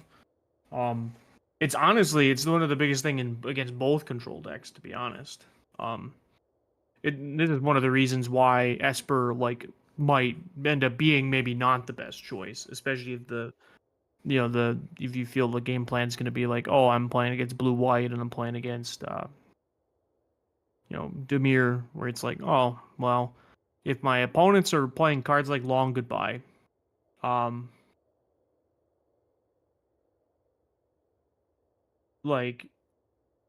like Rafine isn't that much better than the average 3-drop. And that's where stuff like that Flesh Gorger idea comes in, where it's like, this is evasive, but in a different way. Mm-hmm. Or like Sentinel, or Preacher of the Schism, where it's like, oh, all these things sort of like dodge the common removal spells, but like they all kind of get eaten up by a Long Goodbye, and it's like, but like, you're just not going to play a creature that costs three or less mana that's not going to get eaten up by Long Goodbye. So you just play the ones that dodge the other removal spells as best as you can. But so kind of catching up in chat because there's an ad going on. I didn't realize that. I know you were talking about deadly cover-up. I assume that's probably a couple messages about it right now. Yeah, it's a good card. It's just not any better or worse than Sunfall against Esper. Might be slightly worse. Play a land light game. Also giving up on Arena and packing up shop to MTGO. Why is that, tap it? Is it because of just the card availability, or you're trying to get a hold of cards? 4x double card up. Yeah, that's what the list I pulled was using. Esper is you went to 3 basics over the last couple of weeks, including more towers. So you're kind of going to I feel when I read more Rafine's towers, I feel like you're going to a slower game plan, like being more mid-range-ish and less aggro. Well, I mean, you're not an aggro deck almost ever, but you're definitely. It feels at times the deck is an aggro deck, though. Yeah, the only awkward thing is that like you're already playing 4 anchorages. Like it is a little rough to have a lot of tap lands in the deck. It's definitely crossed my mind to play more basics, like going like 1 island, 1 plains, for example. Because like you're playing 8 black producing fast lands in these decks now. So like I could see doing that. I'm not convinced about going up on Rafine's tower, but Beseiju is a real thing. So like being able to get Beseiju, when you get Beseiju, grabbing a Rafine's tower is not bad. You could also play like a Surveil land would be another option there. Tap, I'm sorry for laughing a little bit. I asked Tap a little bit ago. I asked Tap why he wants to switch over to MTGO. Mainly getting wrecked by an RSQ by 13-year-olds and play MTGO. Damn 13-year-old grinders. Yeah. It feels like for Pioneer, the better practice MTGO and the player base is a little bit better there. Yeah, so this is actually brought up in stream on Sunday, I think. The player base over on MTGO compared to Arena, like a new viewer brought this up. Better than how I bring it up. The way I've been bringing it up is just the player quality is better on MTGO than it is on MTGA. But then this new viewer went into more detail, kind of branching off what I was saying. The player base on MTGO is more enfranchised players. They've been playing Magic longer. They started on MTGO instead of Arena, so they are just overall better players than the typical average Arena player.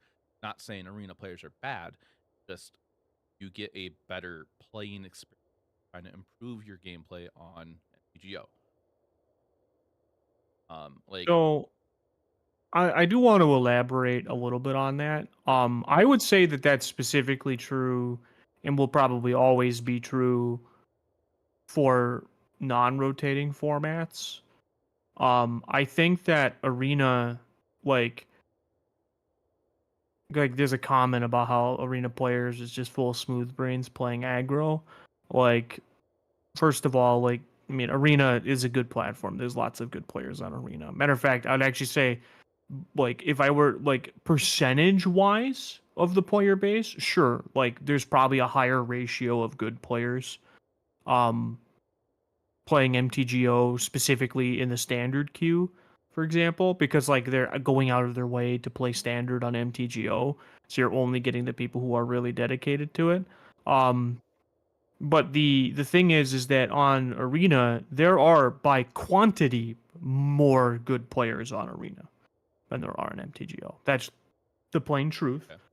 Okay. And so the higher in the ranks you go, the better the average player is, obviously. And also, a lot of the people you would consider, not competitive players aren't playing standard.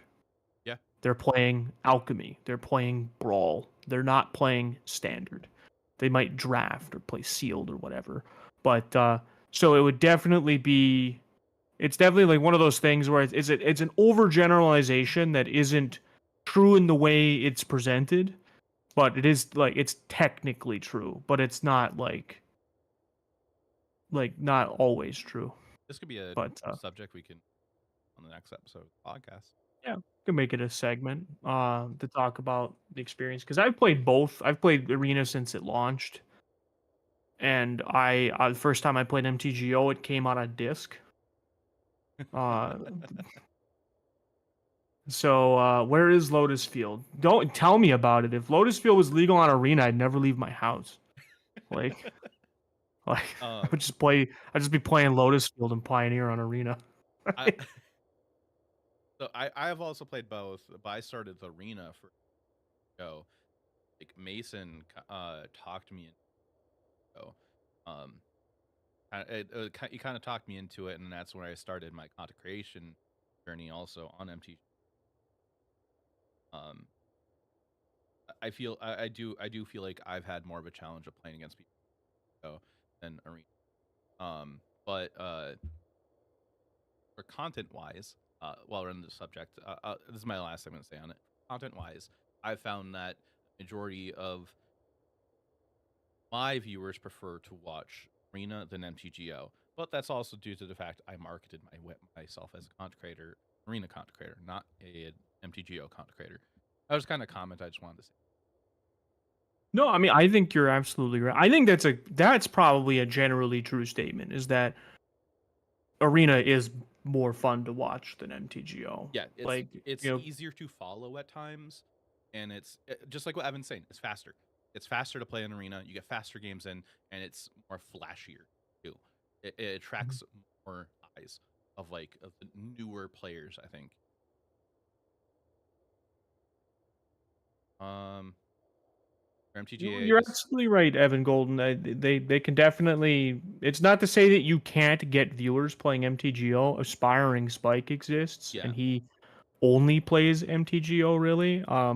Occasionally he was playing Timeless for a little bit, but I think he's just back to focusing on Modern and Pioneer. And it's like, yeah, like you can definitely do that, but there's definitely a lower ceiling. Let's put it that way.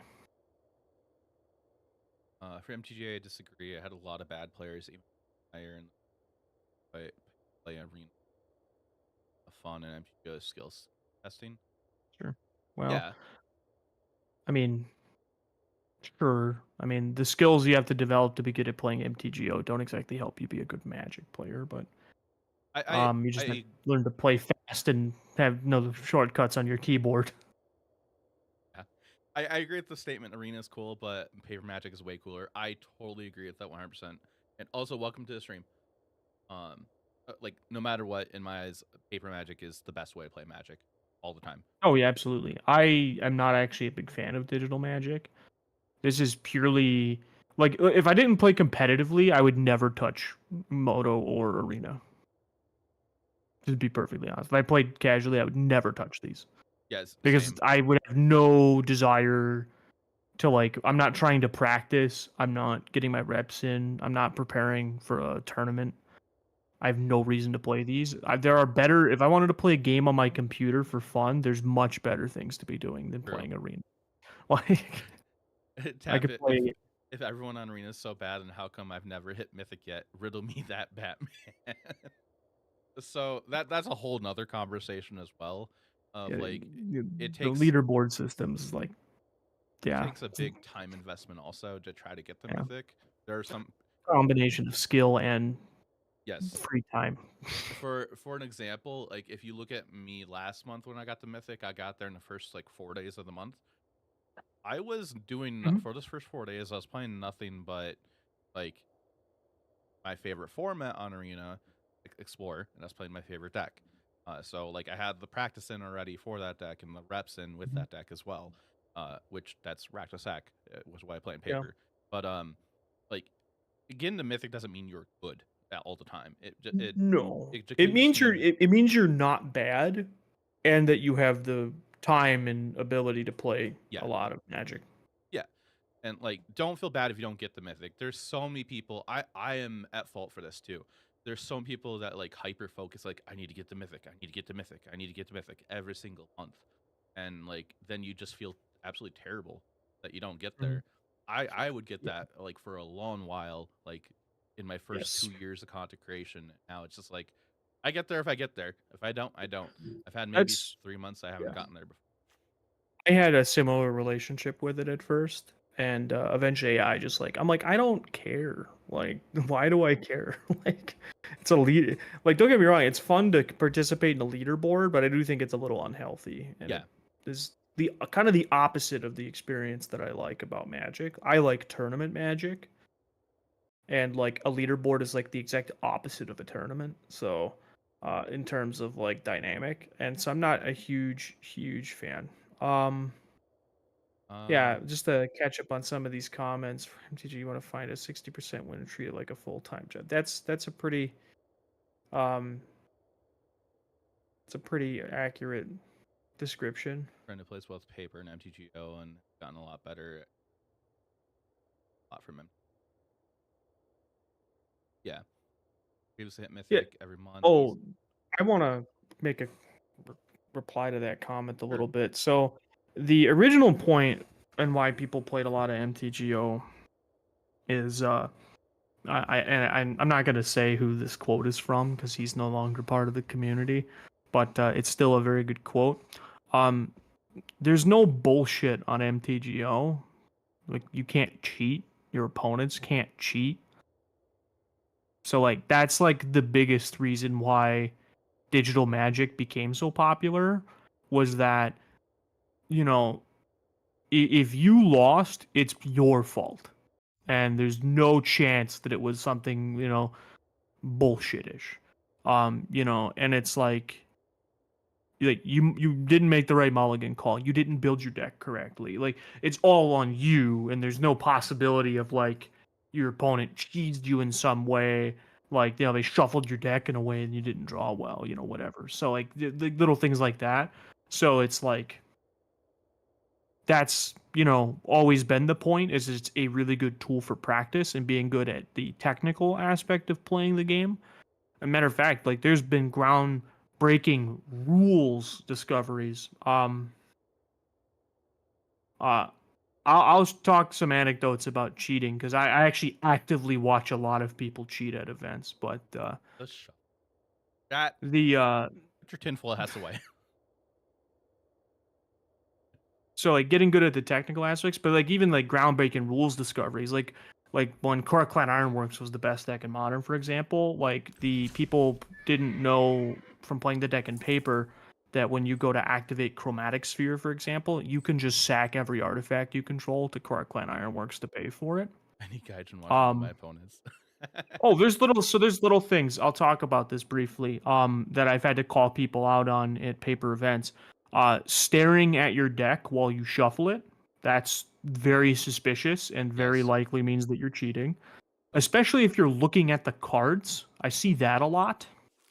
So, kind of commenting on that also, like that's why you see like a lot of people, like especially like when you're cutting decks or shuffling, at like you'll see like people they have their deck off to the side and shuffling and they're not looking at it, or they're just not looking at their hand while shuffling. But yeah, if like you're you need. ever curious about that, like I Yeah, for some reason for like with my first year of competitive Magic, I was like, why are people have their deck way far away from them while they're shuffling? That took me way too long to catch on with that. Yeah. So like that's a thing. Another big one is um that happens quite a bit are like playing extra lands, drawing extra cards. Trying not to get judges involved is a bit of a thing. So like there's lots of little things. There's also like there's technical cheating and then there's like the where you like if your opponent doesn't understand something like and you try to like force the explanation like that's not cheating, it's just like being a bad actor in the game, and that happens quite a bit as well. And there's even some issues of like unfortunately at the RCQ level like really bad judge calls. um yeah, that happens. Yeah. I've also I've DQ'd people in events that I've judged for like clearly like I can't tell you how many times to like stop doing what you're doing, and if I have to keep telling you, then I'm gonna have to like I even had to DQ somebody from a pre-release not that long ago. Hey, thanks for the follow. Look who it is. But yeah, that's a thing. It is a little overpronounced, but even like there's even like pretty famous instances of like people making certain sequences, and this has come up a lot. Like a really common play I'll reference was, and you can debate one way or another, was like a player in the top 8 of an NRG played the back half of like Spikefield Hazard untapped, and then like continued to play the game, and that was like the only reason they were able to continue playing the game was because they had that untapped land. And so what ended up happening was the explanation was, I thought it was Lava Glide pathway because they had it flipped over in their hand already. But like the reality is they had full art Lava Glides in their deck. So it absolutely didn't look like their Lava Glide pathways because they weren't playing regular ones. Whole Also, other issue. On the topic But yeah, of cheating, that's the whole thing. just a suggestion for everybody in chat: try to play with non-foils in comp REL Magic. Yes, that one can be unintentional. But yeah, don't play with foils It's if just you can help safer. it. It's just so much safer. Or Not to play with your entire deck foiled. That's the Yes. solution to the problem. And if you do that, But double sleeve it's it. not great. Yeah. Yeah, all foil. It's all or none. Yes. And I get that sometimes there is an availability issue, but like your responsibility as a player is if go up to the judge, say, "Hey, I have this card. It's the only copy of the card I could get. It's foil. I want to verify that it's good to go in my deck. If not, like they are able to provide you a tournament legal proxy. If they deem the card isn't very good, they can't make you buy a copy of the card from the store you're at, for example. But there is a lot of like level 1 judges that get that wrong at RCQs, unfortunately. So I just recommend avoiding it altogether. Yeah, it's just easier on you, less stress. But Sam, Sony, thanks for helping sleeping. I appreciate that. Yes. Yeah, foil Cocos every time I play Cocos. I'm sorry for laughing a little bit there.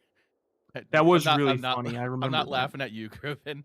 There's a whole topic for that. I'm not gonna go into about that on the stream, but Yeah. I still remember that from 2 years ago. Being all Yeah, over it was Twitter. crazy how dumb you can be when you are clearly cheating and then make a play that gives it away. Don't even try. But So I just want to backtrack to one thing, and then we can go Yeah. back on to like doing our testing stuff. Yep. Samson mentioned earlier about when we were talking about ranks and not stressing about them. Yeah, there was a time a couple years ago, like it was like definitely like during the middle of COVID, Mhm. where it actually mattered for content creators to get certain ranks. Otherwise, your viewership kind of hurt a little bit. Like if you weren't in a good Yeah. rank, your viewership would decline. Like I hated Yeah. that, to be honest. There's a I would perception. Yeah. yes, I would stress out so much during that. That reminds me of, like I don't know if you ever met this content creator or know about them. They retired from content creation. Rumty is their name. Mhm. They Rumty, for those who don't know in chat, Rumty was like during original Eldraine standard and a little bit afterwards, he was the one person to go watch mono green stompy content from, and he would be the one that would always work in mono green stompy all the time. And he would be like Dave Reset. He actually retired from playing Arena because of this and content creation.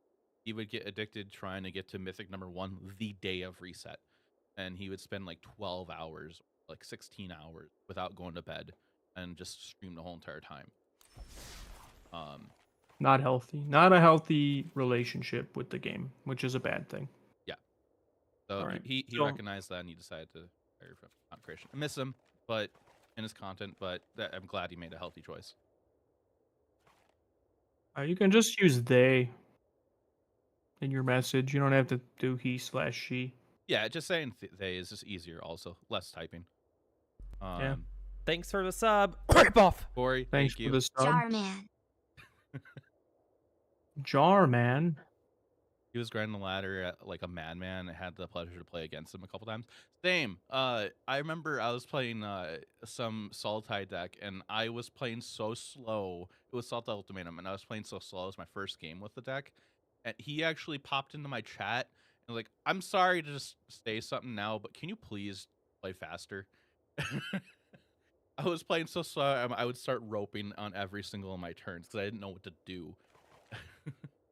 I still remember that. But OTJ Coming up on 3 weeks sleeping. Yeah, 3 weeks.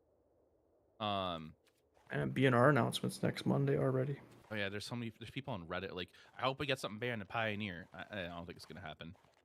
But probably not right now, no. Maybe in the summer after Yeah. Bloomborough.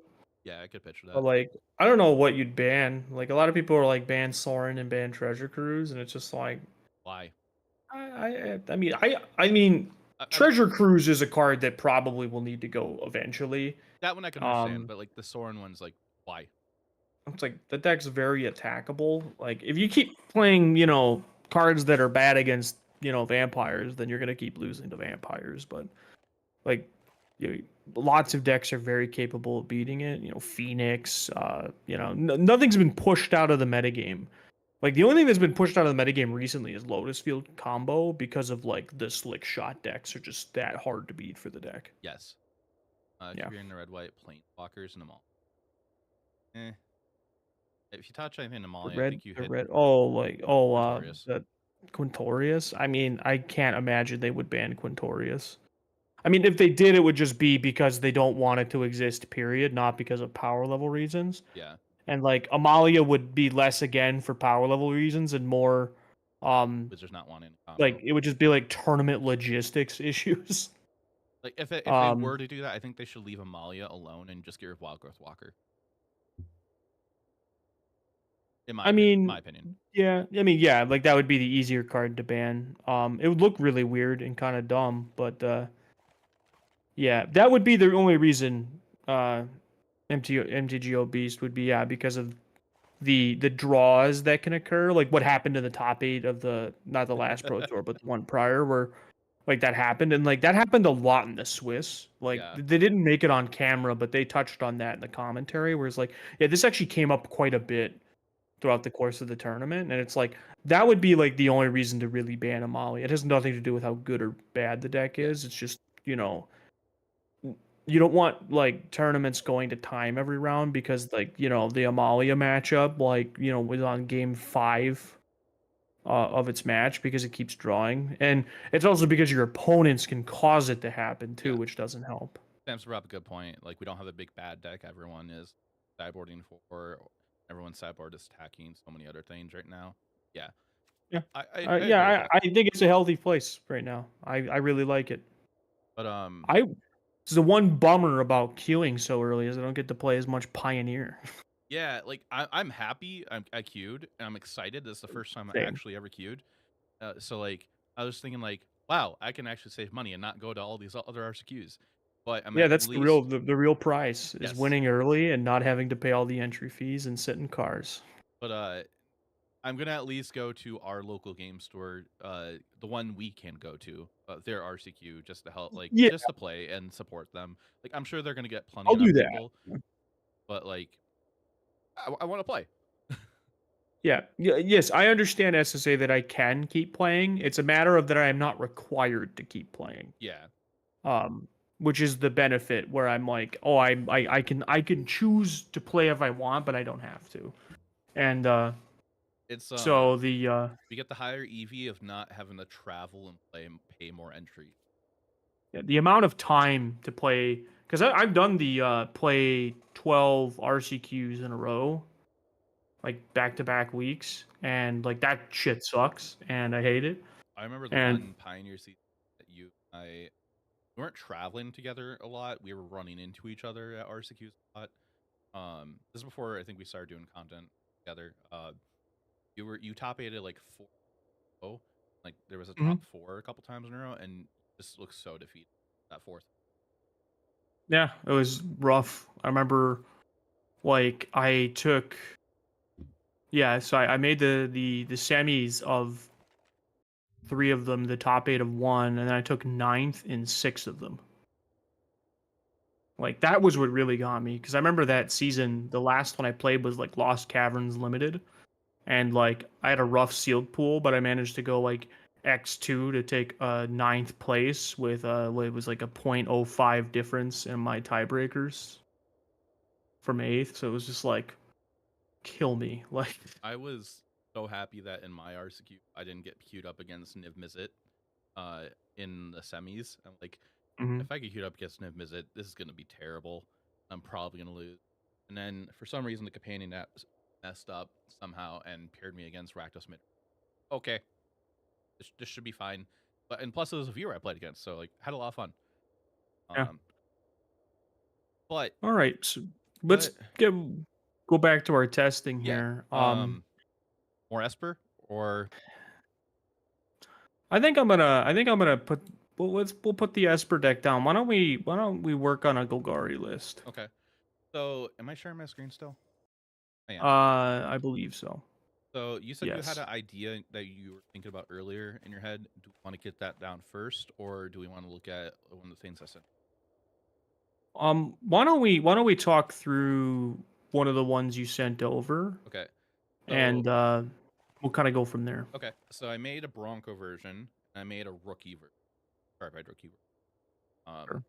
I kind of feel like with how aggressive the metagame's going, maybe the Bronco one might pan out better because more lifelink-like creatures in it. But then the rookie version, you at least get a creature that evolves and grows bigger. Hmm. And the vigilance is really good with the Yeah. Wandering Emperor being a little more present. Okay. Yeah, my biggest concern with Bronco is if we're planning to play against like a lot of like blue-white control, for example, or like decks with not like a ton of spot removal, Bronco can really shine Yeah. against that style of deck. And I think one of the things that you're missing with this list that you have up on screen is I think playing Bronco, I think you want more duresses. That's what I was Because I think thinking like earlier because you want to like clear the way for the Bronco, Yeah. basically. that's what I was thinking the other day. Like, yeah, I was thinking about this the other day that like basically changed it a bit. Like their list is base, and I was going deep cavern bat originally and away from it, and you have one to rest now.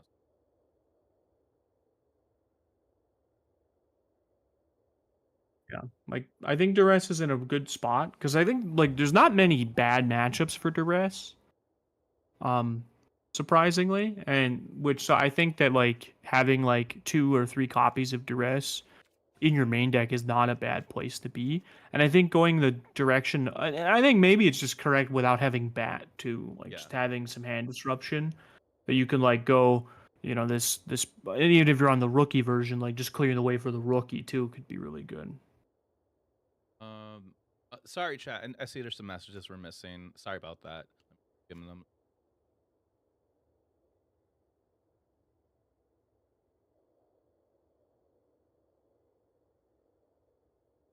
Also, the cash so you got $30, and I got that for oil pro. Broncos better in a few matchups. Think provide rookie assistant. 100% playing white black Bronco deck's fun.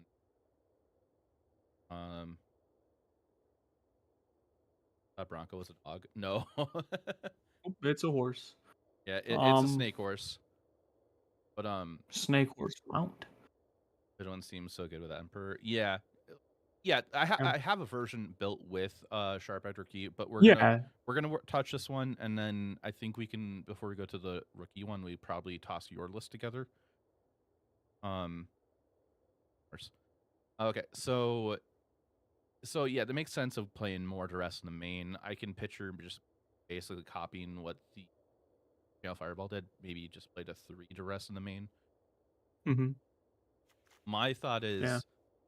do you think I'm wanting to draw too many cards with playing Gix in here? I feel like that probably should get cut. Maybe. I think without Deep Cavern Bat, this card got a lot worse. Yeah. I think that was really the thing that did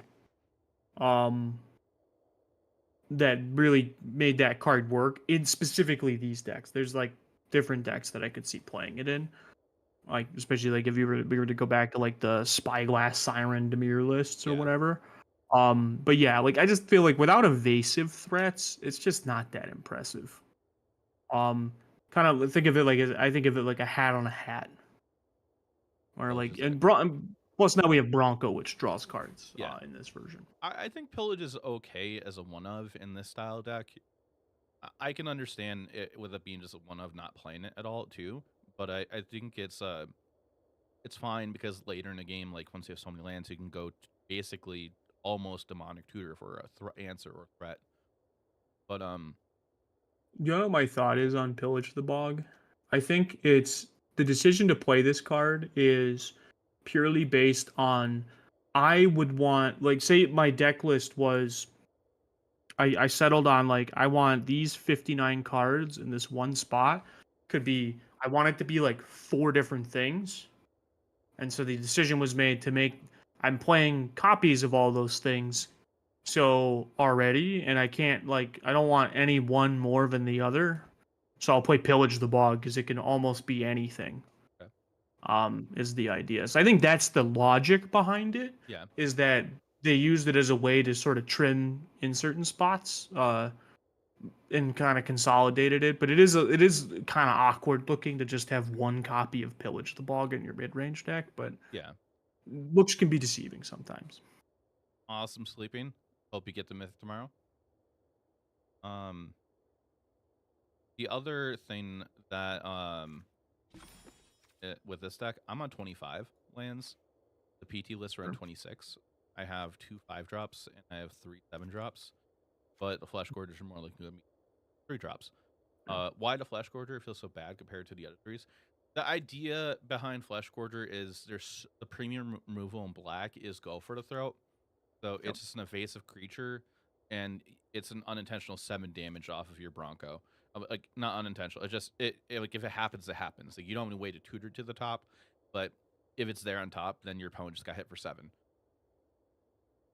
Yeah. No, yeah, yeah. So basically, it just dodges the removal. Yeah. Is the biggest thing, and then yeah, sometimes it's really good with Bronco, and a 3 mana. Its ward cost is also Yeah, like, you want to get rid of it, you have to pay with your life. yeah, like it also dodges things like Destroy Evil, which I think is huge, and it's kind of negates the life gain of an Emperor.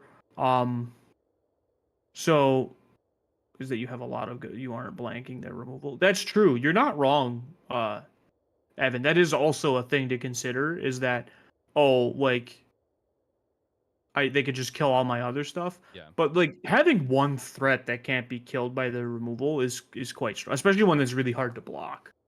Because like blocking a Flesh Scourger can be tricky. Because especially if you have to do things like double block, then your removal can turn into 2 for 1s. But oh, I know you will say you're in mono red. but then there's also things like the late game virtues, curving it into Gix's command, things like that. So it's worth trying. I'm also not convinced that it's the best thing you can be doing because you're absolutely right.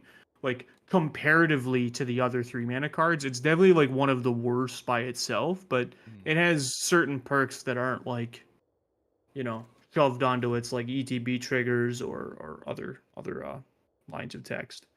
That's basically mono red, as to say. See how it plays, I think. But yeah. So my other thought with this that we were talking about earlier was like, I think you kind of convinced me on like maybe it should be 3 copies Flesh Quarter if I'm going to try the card out. I think 4 might be too much. Yeah. But I do agree it probably should start with 3. Yeah, like if you're gonna go for it, for it kind of deal. It's worth trying. I am on too much removal at the moment. I'm on 4 Go for Throat, 3 Cut Down, 1 Bitter, 1 Virtue. So I'm on 4, 5, 6, 7, 8. Wait, no, 9 targeted removal spells. So I think I could either cut 1 Go for the Throat and still play the Bitter, or just cut the Bitter. I think the 3 Cut Downs are worth it. I mean, I'm not as sold on the cut downs as I used to be. Because like decks like Mono Red and Bant Toxic, a lot of those decks have kind of died down in relative popularity. So like cut down like is becoming less and less premium. It does still trade up with a lot of 2 drops, which is nice, and so it could be really good on the draw. But yeah, like Evan Golden pointed out, there's a lot of control decks popping up. Like blue white, at least according to Goldfish's data, was the most popular deck in the last week. Okay. I'm So not shocked by that. I guess we can keep the Bitter, move 1 cut down to the board potentially. The other issue is which I agree with Beasus bringing up. Beasus saying I definitely think you should be 26 land in mana into your building land. So like I'm on 20. Because you're playing like a Murex, so The Myriax is just there as a utility kind of thing. I didn't like the idea of 3 caverns, but if we're adding more Phyrexians in, cavern does get better. Because like what we're on 3, 6, 7, 8, 9, 10 Phyrexians now, the whole deck. Yes. Yeah, that's true. Cavern gets a lot better. I mean, you also have yeah. I'm on 3 cottages right now. I kind of feel like maybe we just cut Murex, add the cottage, and add another land somewhere. The utility land could even be just 1 surveil land. That's not terrible. No, by no means is like Underground Mortuary is still a good card. Doesn't necessarily play into your kind of like ideal curve is a bit of an issue, but it's definitely not like terrible. Or it could just be another basic. Like I'm on 2 basic forests, and I feel like a lot of people are playing 1 basic forest. I like the idea of just having a second one. But then also got to cut one more card in here. Still got to add a land. So it's either a surveil land or a basic maybe. And 2 cavern, even explore requiem. Does STS missing standard? Oh, shoot the sheriff. There's a lot of rogues that see. There's a lot of Yeah. outlaws that see play. There's not like a whole deck like where it's kind of like, you know, it's rarely ever going to be in a position where it doesn't hit something against your opponent, but there's going to be like key cards like Fairy Mastermind that you'll probably want to be able to kill, and that card can't do it. And a handful of other little things. Yeah, one shoot is fine. Like if you need a 5th removal spell after go for the throat, like shoot the sheriff is not an unreasonable choice. Yeah. Bitter Triumph also isn't bad, but like the life cost thing and the hand card cost thing can sometimes be a bit much in certain matchups. Kind of a fan of just playing Bitter Triumph for the ability of targeting Planeswalker if I need to. No, I don't hate having the ability to hit planeswalkers. I think that's a very reasonable place to put yourself. Tapit wants to know what your favorite format is. My favorite format? Oof. I feel like it's Oh, either that's- modern or Pioneer from me just knowing I mean, what you play. if I'm thinking for the long haul, it's probably been modern. Was probably my favorite. Cuz like I've definitely played modern. Like I've had most of my success has actually been in modern as a competitor. Oddly enough, but because it's a format that I really really enjoy. I think he has to say. Yeah, just like probably modern. I really right now it's probably Pioneer. I really enjoy Pioneer quite a bit. I actually really like playing the Vampires deck.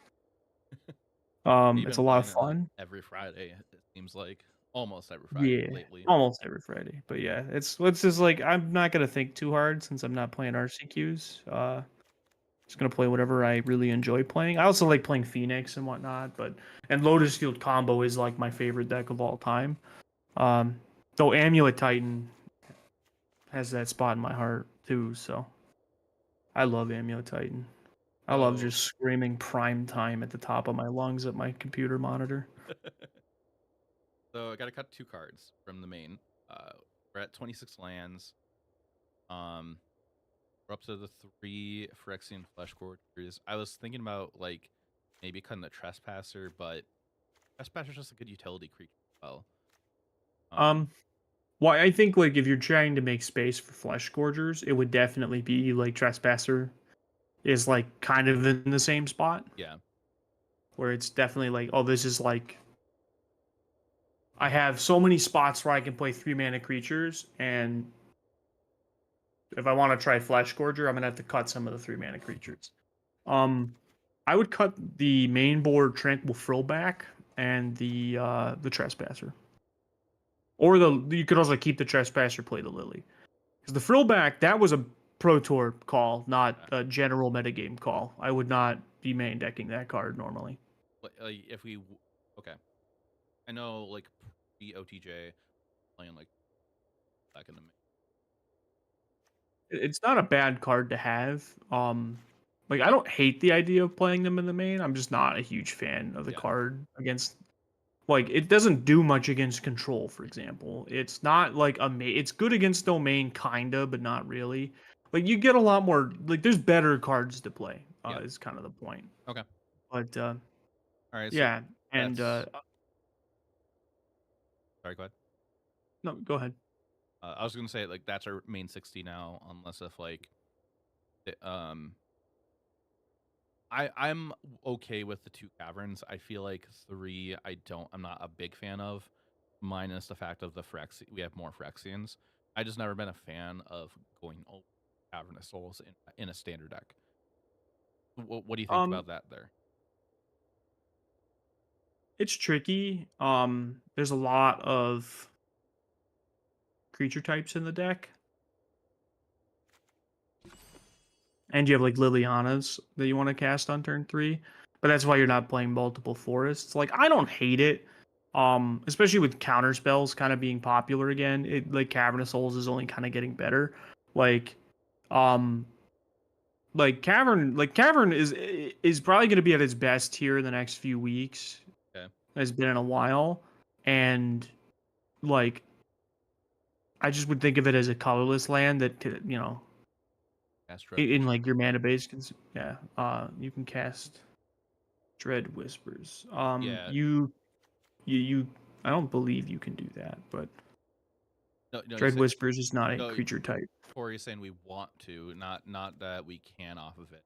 So I think Corey's point Yeah. is like if we add more, then we're gonna have a harder time casting our cool colored sorcery card. Well, with the general mana base these decks play, they still have 25 black sources. Yeah. I'm sorry, 22 black sources without the cavern. So like I'm not worried about casting my 1-pip black cards. I'm worried about casting Liliana of the Veil specifically on turn 3. Yeah. And Like you're playing 4 swamps, 4 blooming marsh. Like you're barely gonna keep hands like cavern, basic forest, and then just like that's like a complete forehead keep, and you would never do that. 18 yeah. black pip. Yeah, we got 18. Yeah, we got 22. At least I have 22 with mine, but I would probably do that probably over the mortuary. I think tap lands are tricky right now. Yeah. Like one of the weakest things in Esper is the fact that it's playing 6 tap lands. Which I'm not a huge fan of, but yeah, I think this is probably. I have a similar. I was kind of putting together the idea I had in my head. Okay. While we were chatting about this one, so this is about where I was thinking and I envisioned in my head. I also see a world where I go for like the Sharp Bite rookie because I do think it's still a good card. It's just there hasn't been a long enough like period of creativity to really like prove that it's better or worse than Caustic Bronco. I do think Bronco's probably a better card like individually, obviously. Not yet tap it and sack it. Sunfall is just too much better than that card. Probably have I to wouldn't be rotate shocked in. to see it showing up as a one of at some point, even in the next few months. But yeah, when Farewell rotates out, that might also be the thing that gets it in there. Yeah. But yeah. Now, before I go pull ahead. your list up, I just wanted to talk about the sideboard real quick. So I got 16 cards in here currently because I moved a cut down to the board. Oh, gee, why is there 4 Path of Peril in the board? There's supposed to be 3. I was gonna say that seems pretty aggressive. Oh, that's weird. It just turned into 2. I think I am running into the stupid sideboard bug. Okay, so it probably should be 2 to 3 Path of Peril in the board. I would say 3. Like 3 is a pretty safe number for that effect. You could go to 2 if you're not expecting a lot of Boros, but what's your feeling about the Get Rog Ravenous Ride? My thought for it is if Domain and or Control decks are more popular, at least a haste threat when I cut Gix command to bring this in, or Virtue against Control. sure, you're literally just playing this as a 5-mana 6/5 with haste. Yeah, and then like if I get to saddle it and draw 3 cards with like Moss, that's a benefit. There probably is better things to do though. It's not bad. Haste threats are good. I don't know how many exist in the format, if I'm being totally real with you. At least in these colors. Let's take a peek here. I'm on 2/1 Harvester of Misery. Like, oh yeah, the new when it Okay. enters, all other creatures get -2/-2. yeah, I've actually been really impressed by that card. I haven't got to play it yet. Yeah, I just haven't had it in my list. Sure.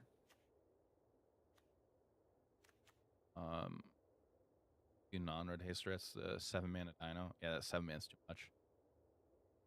That was a spot removal. Yeah, the other one that I like. Oh, yeah, I am getting the sideboard bug. I can only see 7 cards in my sideboard. Yeah, I really like the idea. Like I really like Hostile Investigator. I really like Harvester of Misery, Path of Peril. Extra Lilianas has always felt good. Yeah, I like the two on the Um, board. that's always kind of been like the best thing. At least in my opinion. All went away as soon as I added sideboard cards. Um, it's kind of been like one of the appeals of this deck is the fact that it gets to play. The fact that it gets to play with like so many copies of Liliana, where other decks don't really get to do that. Um, yeah, I was looking at haste threats in black and green, and I mean, like if you really wanted a haste threat, like Axebane Ferox might just be a better card. Yeah, because that's 4 Um, mana. yeah, 4 mana has a ward cost that could be a little tricky to pay sometimes. And it has Death Touch. Like there's a reasonable chance you'd bring that in. There's also like Gold Vein Hydra would be an interesting one. Yeah, because like it gets Uh, vigilance. I think Grooven in chat was mentioning he was trying it out earlier. yeah, like I wouldn't hate playing one copy of it. So like Um, maybe just one of Goldvein Hydra in the board instead of Gitrog for against control. Like, yeah, because of the fact they can't Emperor it, and it's just a big giant mana sink back in Yeah. with. yeah, and like just naming like the other thing I really like about it is that I feel like it's probably like really good against Esper because like the games will go long, and then you'll just like play Cavern, name Gold Vein Hydra, play a 9/9 Gold Vein Hydra. Yeah, like deal Like with you it. just aren't just not gonna be able to block it super effectively. I like the sideboard frillbacks. I'm not sure about the fourth copy of Duress. Yeah, that's what I was thinking about. Maybe cutting here just to make room for everything else. Yeah. Well, the matchups where you'd want a fourth Duress are also just bringing in like more Lilianas, Hostile Investigator, stuff like that. So it's like just the fourth one's probably just one thing too much. I do Um, like the Terror Sunders, like being back on those. Just 2 mana, exile like certain enchantments, or just permanently get rid of an Akalazots is nice. yeah, I don't. I'm not. I'm a big fan of the card. I really want Pick Your Poison to be very good, but there's only so much you can do Yeah, to with make me that card playing work. standard and try and pick your poison, it was fine. It felt fine when the card first came out, and it just feels like that card's just better in Pioneer and Modern than standard. Like, It's still very good yeah, against like Esper specifically, and it's like not bad against a lot of things. But like that's like it. Once you get outside of those like a lot of like the like specifically Esper and the Esper like decks, it kind of steadily goes downhill. And like Terra Sunder just sometimes ends up being a lot good percentage of the time ends up being a lot better. You also have more control over what you hit.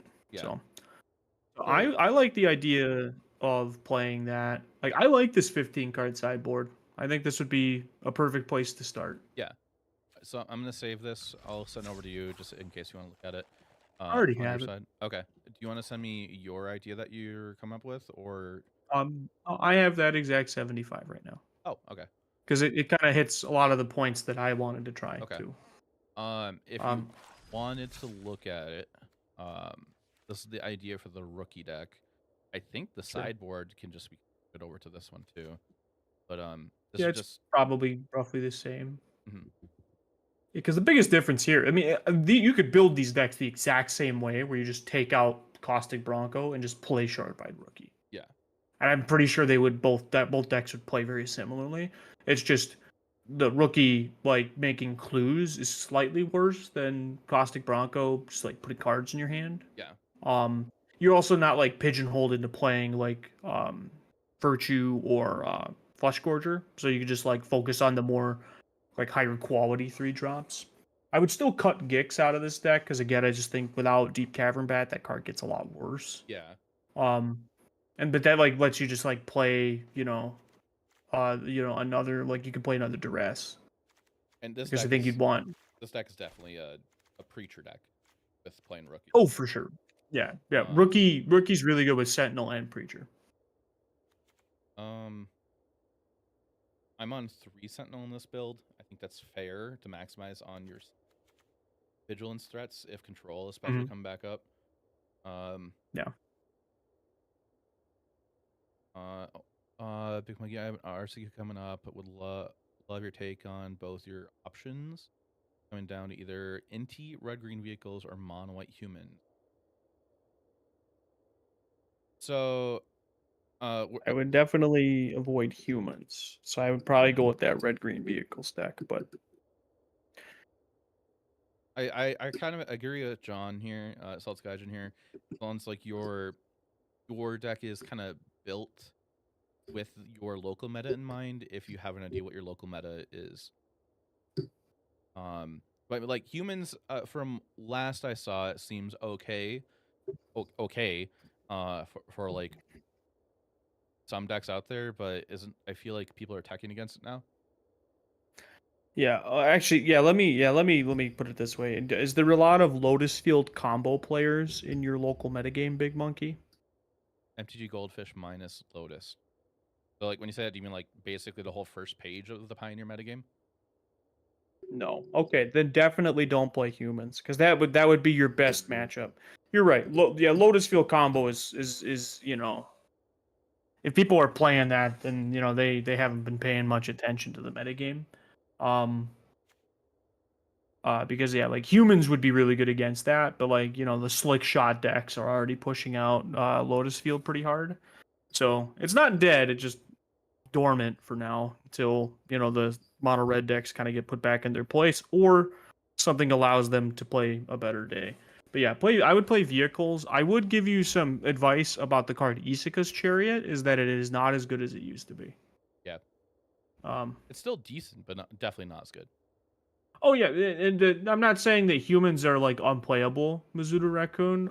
It's that I would just not recommend it. I would recommend avoiding it because it's definitely a powerful deck. It's got a powerful curve, and that will still win a lot of games. But the biggest thing is that in the general metagame, if you're playing against like people who've been playing a lot of Pioneer, I would definitely avoid it. But also like the metagame could change like within a week. Also. Yeah, that's also true. People can just innovate and come up with something new. But you want to play some Magic? Yeah, we could do that. Let's try out this Bronco list. Sure. Do you want me to play you with something? You want to do Bronco versus Bronco? Do the 75 card mirror match? Sure, I guess. I mean, it's gonna happen. It's like we just got done driving to a tournament. And then I'll send round you the 1. challenge. Okay. Yeah, and then round 1 you get paired against your buddy. Yep. Like you totally went to 12-man RCQ with 5 people in the car, and then all of a sudden like everybody plays. I think we've done that, right? We've done that, right? Well, we've driven to an RCQ together and played each other in round 1. Oh, what deck will win? Make a poll. Oh, let me make a prediction. I didn't end the one earlier. I wouldn't call it a mid-range deck or a tempo deck. It's just an aggro deck. It's just against some of the it's not always the aggro deck in a specific matchup. Sick. MTGA Beast gets it. He's all in on Golgari.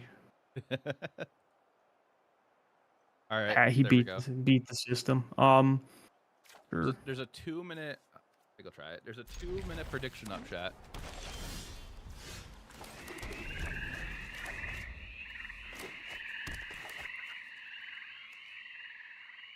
Like it feels tempo-y with the brutal Cathar type effects. Good. You got a cut down. Oh, paid off. I do have that. Well, stop. There's so much Golgari. Like there's so many different ways you can build Golgari for sure.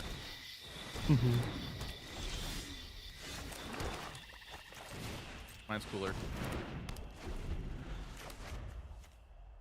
All right. Well, I'll raise you that yours is just dead. So. Damn it.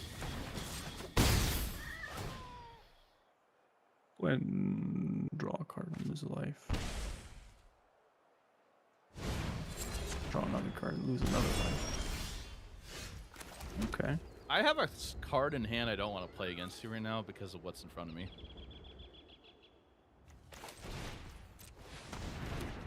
That's Which kind of funny. Yeah, it's kind of funny.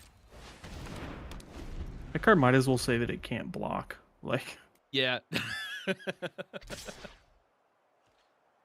I just like hit me. I mean, you're falling behind on cards, but these Caustic Broncos can catch you up pretty quickly. True. Yes. Went to an SG Con, played the trial before the main event to play your buddy round 1. Like we were made so many jokes. Nice.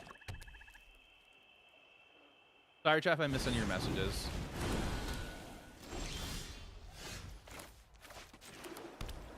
I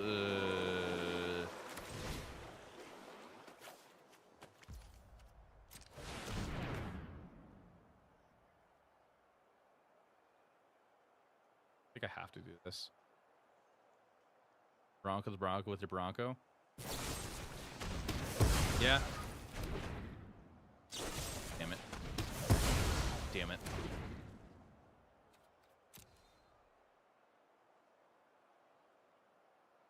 Highest power. Damn it. Highest power.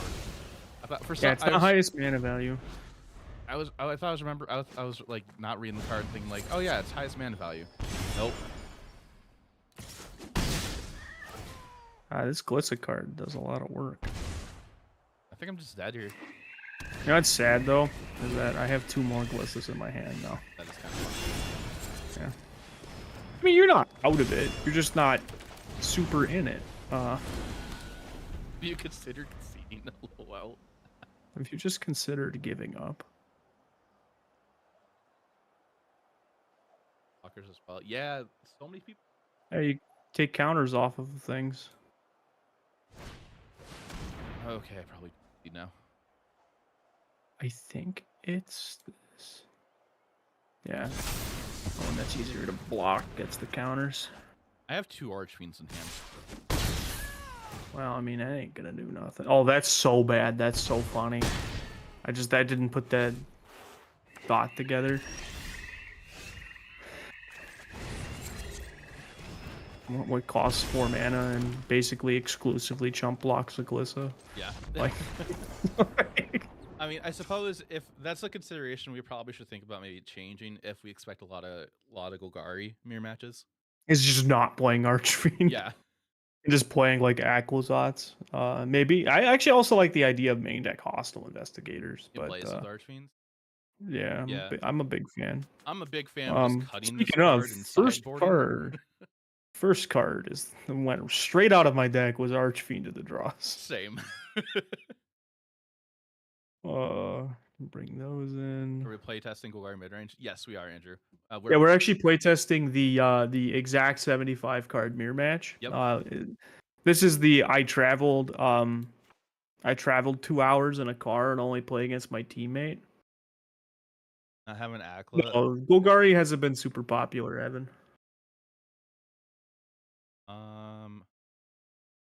Yeah. 4-color Legends has been popular though, and Glissa's also played there. Matchup I am kind of wanting thoughts about it, like just staring at my main and sideboard.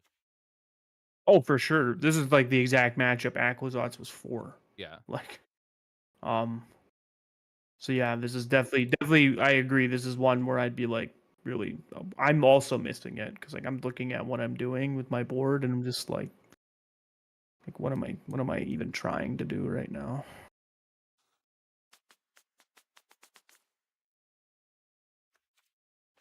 This, but I think I'm gonna do that. Hot dog could also be an option. Hot dog.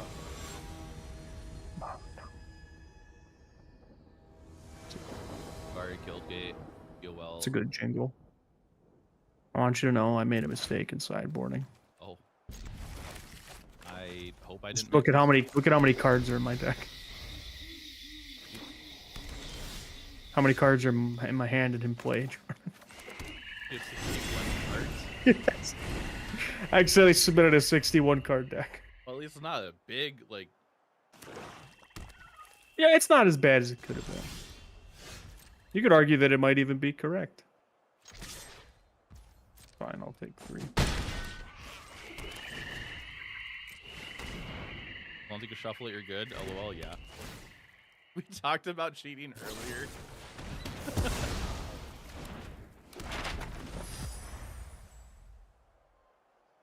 Play your land, play your Glissa. Oh, I totally realized that. Yeah. Oh, I stopped watching the stream whenever we played. Okay. Oh, you figured. bastard. Those Got who around go the- my way. Gets Haven't around you it. ever heard of personal space? I'm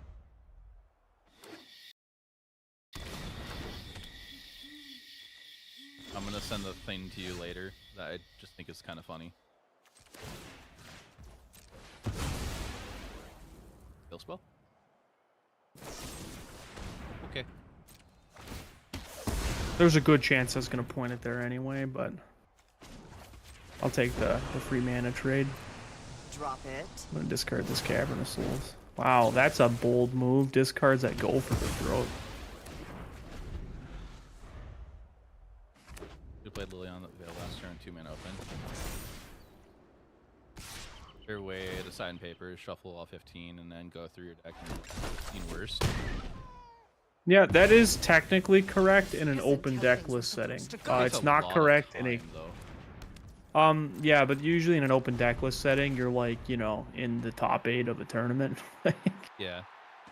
But it could be a bit overkill, you know, when you're specifically not in the top 8 of a tournament. Because, like, if your opponent doesn't know your deck list, then you're not gaining any advantage from doing that. And it's usually better to do it the second time you've gone to sideboarding and not the first. Pretty sure you probably have a kill spell here. I don't know what you're talking about. Cut down. Okay. I would have much preferred it was a cut down, if I'm being honest with you. Take these pot shots while I can. How often do you watch your Oppo sideboard to see how many cards I swap? I honestly don't pay too much attention to that. I probably should pay more attention. I pay attention to it, but not in the way that people are probably thinking. I'm surprised you did the... I would have probably waited to Dread Whispers until after combat there. Yeah, I kind of got a little, like, greedy with that. Okay. That was a really bad mill. That was a bad mill, but you still got good choices. Yeah, like I had the Glissa. The Glissa was what I wanted, so like that was already in there. But sadly, you're gonna get to dome me for $1 billion. Potentially. Oh, thank God, it's only Okay. caverns. So. All right, we'll take the. I'll let you have your Glissa.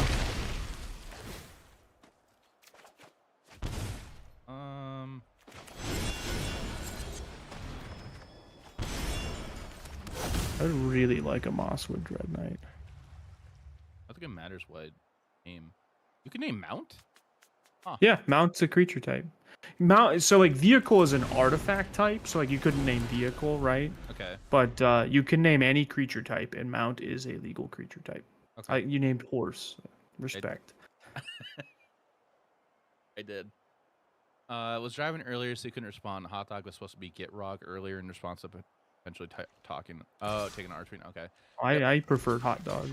Same. Now all I can hear in my head right now is just a song off of Mickey Mouse Clubhouse. Hot dog. Dun, dun, dun, dun, dun. I'm gonna stop.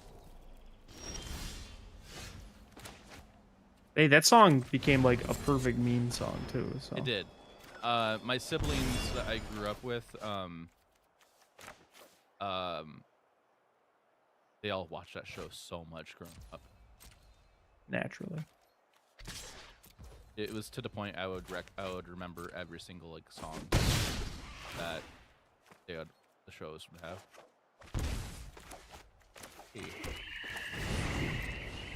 I don't think you don't get to be like that, dude. You got 5 cards in hand. I know. Yeah, yeah. But plus, you let me hit you a couple times. Here, And I'm that just game was gonna. 12. I didn't know Nickelodeon had a channel until I was like an adult. Same with Disney. Double block. No. Listen, sometimes you just have to will what you want into the universe. Oh, that's gross. Oh, you definitely have a go for the throat. Oh, he doesn't. And tell me there's You know, a I chance. went through 3 of those earlier. Oh, you did, didn't you? Yeah. Yeah. It's My important hand to look at your earlier- opponent's graveyard. My hand earlier, when you had the Phyrexian Fleshcore in the field, was 3 go for the throats and Liliana. See, the Flesh Gorger did dodge 3 removal spells. Just didn't dodge the 4th removal spell. Yeah. Oh, that's gross. Why would you do that? I'm actually willing to concede to that. Okay. I was gonna say you could save your Liliana, I mean your Sheldred, by just animating your Restless Cottage and sacking it. 'Cause you have 2. And that would be the correct play, but I'm also like, I'm going nowhere fast because I'm not drawing True. cards. I suppose it would be correct to like untap if like I hit a Pillage the Bog or a Mosswood Dread Knight. I could like, swing the game back in my favor, or even like a Gix's Command. But So so it would have been correct for me to take a draw there. you're a PBS and kids WB kid growing up. I I didn't was even also know what PBS I was a kid's until like I was 10. I was a kid's WB kid. We had that and Cartoon Network, so that's why I got into anime at a young age because I would watch Yu Yu Hakusho on Toonami. This cartoon. It's still a thing. Uh, You can watch it right now. It's no longer a TV channel.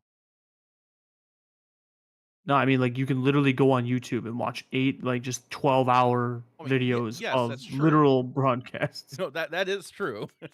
Yeah, like it'll never die, Jarman. Johnny Bravo was a fave growing up. Yes.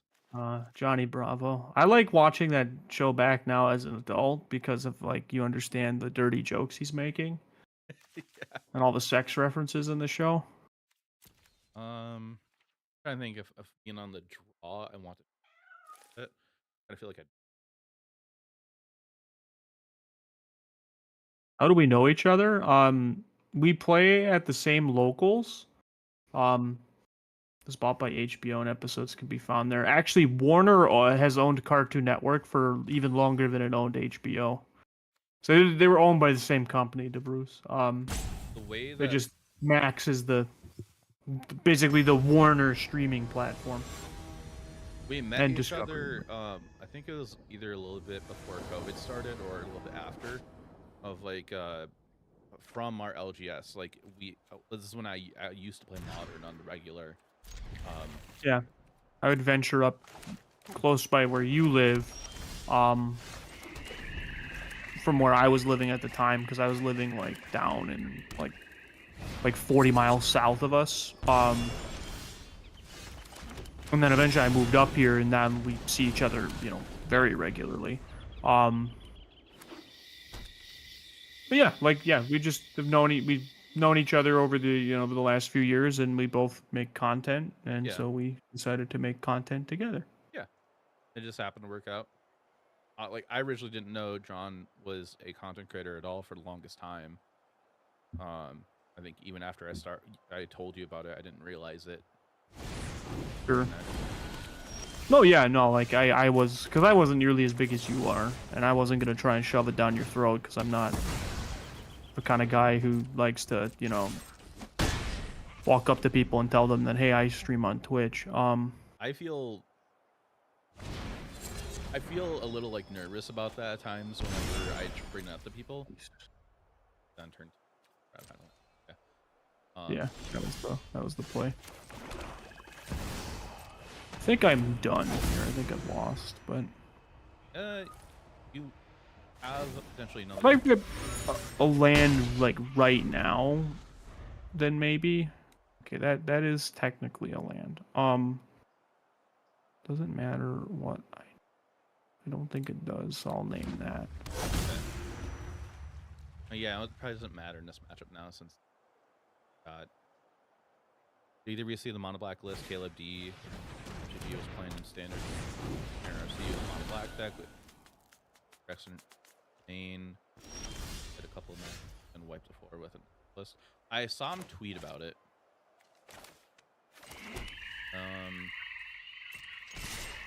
Yeah, I saw him tweet about it. I care. What am I gonna do?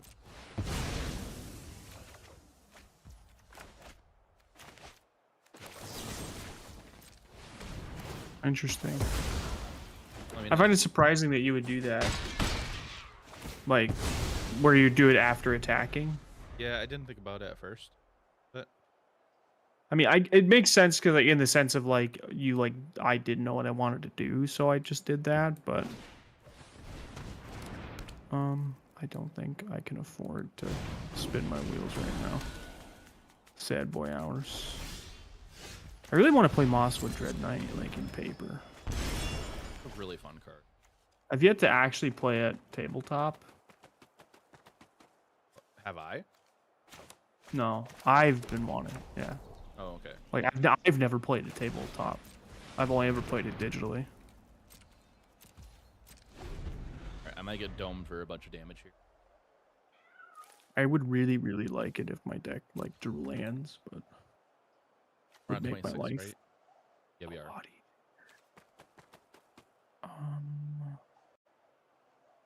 Yeah, Groovin, we could pull it up probably in a little bit.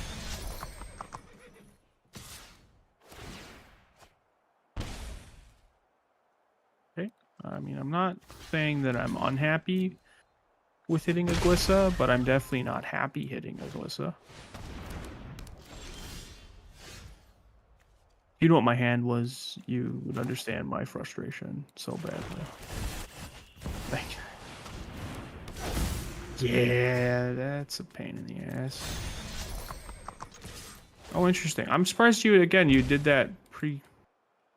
I would have attacked first. Yeah, I'm kind of like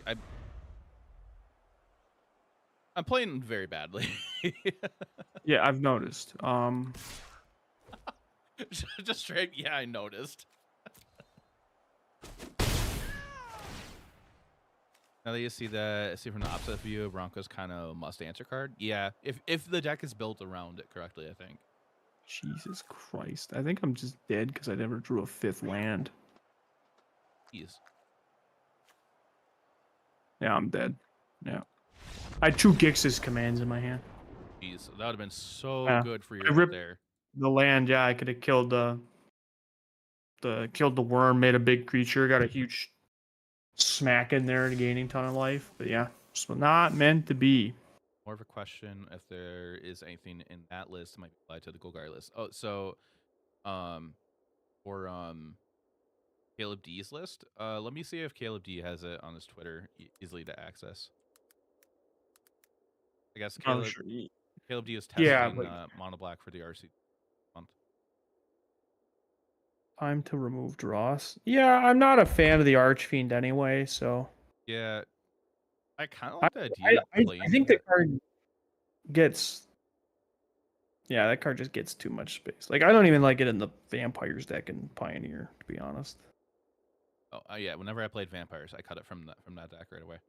Yeah, because well, you know what I started doing when I was playing Vampires on like Moto is I would just put 1 copy of Heartless Act in my deck. And like Okay, every time I found played the this. mirror match, my opponent go Archfiend and like take 3 counters off of it, and then they die. And it's really funny. I found the list. He doesn't have an exportable, unfortunately, unless if somebody has access to his untapped account.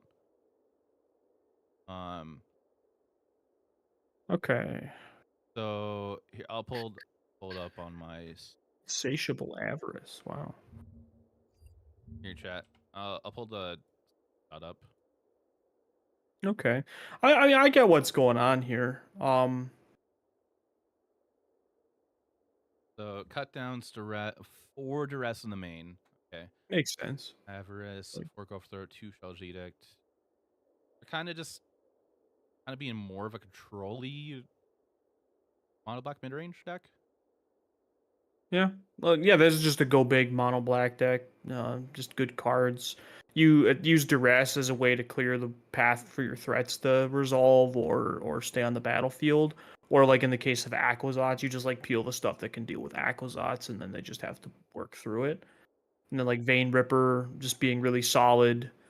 with all this removal, where its ward cost becomes like really difficult to pay, and just playing all good cards. Main deck Path of Peril means this deck can just beat up on creature decks. Yeah, yeah. I mean, this is a deck. I'm a little surprised not to see more Field of Ruin effects. Yeah. I can But like I understand understand why you would not play them. Yeah, like I can understand like not wanting to play like the field package with Sunken Citadel, because like in a you're not gonna want to have any tap lands turn one except battery backs possibly. Yeah. I imagine those are just there for They also And- let you cleave Path Yeah. of Peril. Okay. Yeah. Like as for your question though, Grievin, of like, is there anything you take out of this deck for the green list? I can't picture anything in here. Like maybe Eldritch Edict just an overall good card. I don't think we need a Satiable Avarice in our Golgari mid-range deck. No, that card is triple. So what that card is in this deck is triple black. Target player draws 3 cards and loses 3 life, which is really good with Shieldred. If you weren't aware, that's a deal 9 burn spell. All right, sorry, child. Pay out those right now. Somebody had 25k points and you winning. Sorry to disappoint. Never drew that 5th land. I think if I drew that 5th land, I would have been in that game. But stumbling on lands is a death sentence in standard right now. So my biggest takeaways is the sideboard Deep Cavern Bat seems like an interesting concept, but I guess that's mostly in the sense of like if I were to play this deck against like a deck with cut down, they would see 0 targets for cut down and take them out, and then Deep Cavern Bat gets a lot better. Tutor 2 for the Avarice. True. Yeah, the tutor's there, but it's really in there for the triple black thing. Because like the tutor like will come up in some spots, but yeah, like it puts the card on top of your library, so it's not like you get the card right away. Yeah. But it's like a not a bad way to draw some cards. And again, that thing with Shieldred is definitely relevant looking at this deck, because that could be like, yeah, put your opponent down below 9, and Insatiable Avarice is just a death sentence for your opponent. And just for context, chat, I don't have this list on screen. John is still talking about the mono black deck. Yeah, I mean, I think a lot of the things that this deck's doing that the Golgari deck would want to do, it's like Preacher is just a good card. Lily's a good card. Harvester of Misery is a good card. Triple Trespasser is interesting out of the board, but yeah, I think this deck is doing fundamentally something very different than what the Golgari deck is doing. So like the places where they do overlap, they kind of already are doing the same things there, which is like they're playing the same kind of removal suite, the same sweeper. In the case of this version, the Virtue of Persistence is the same. Yeah. So not much to really say beyond that. Quick story. The RC that Caleb won, one of your teammates that's kind of inactive right now actually played against him in the finals of that limited RCQ. Brad? Yeah, Brezzy. He decided to scoop to him just because he doesn't have the time to go to RC for the standard season. He just wanted to play Magic that day. Yeah. Yeah. But how do you feel about Lively Dirge being a 5-mana 4-drop worst case? I'm just not a fan of the card. Like I feel like that's a card I need to play with in order to actually consider trying it out. I understand it's like, yeah, you could reanimate something. I think it's instant speed. But on sorcery. So it's like 4 mana, return up to 2 creature cards at total mana 4 or less from graveyard to the battlefield. So the thing is, like, it hits all of our creatures minus our 3 copies of Phyrexian Fleshgorger, because in the graveyard it's a 7-cost creature.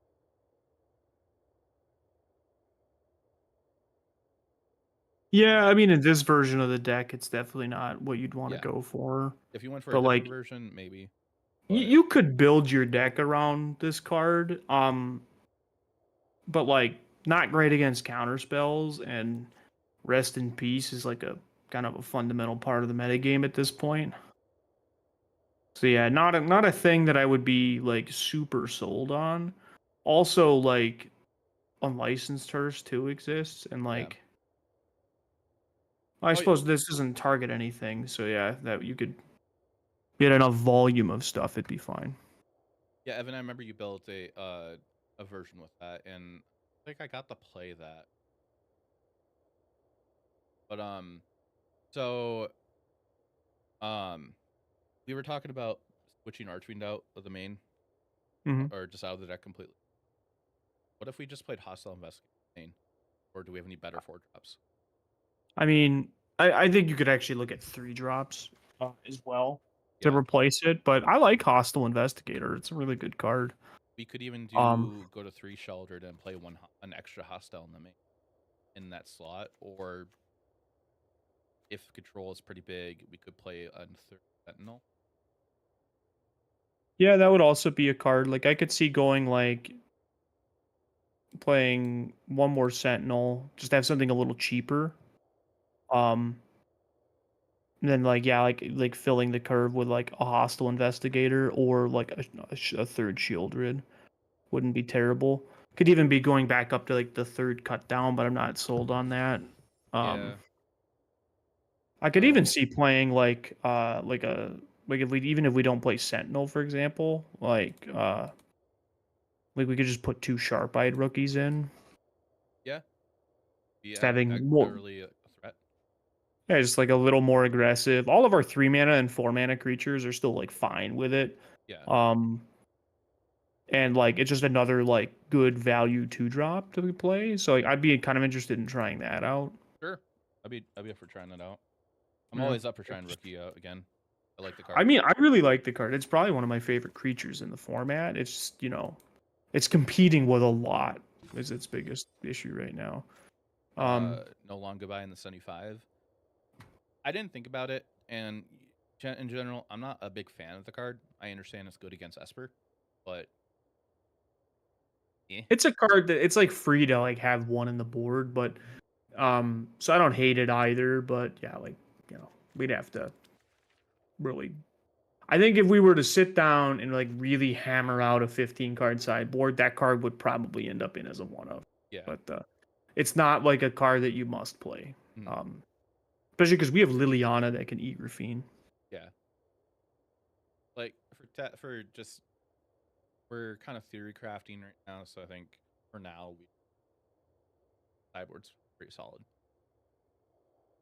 I mean, in reality, if we were playtesting it, like say doing this in paper, we'd probably have 30 card sideboards to pick from for playtesting just to like get an idea of like the things we gravitate towards Yeah.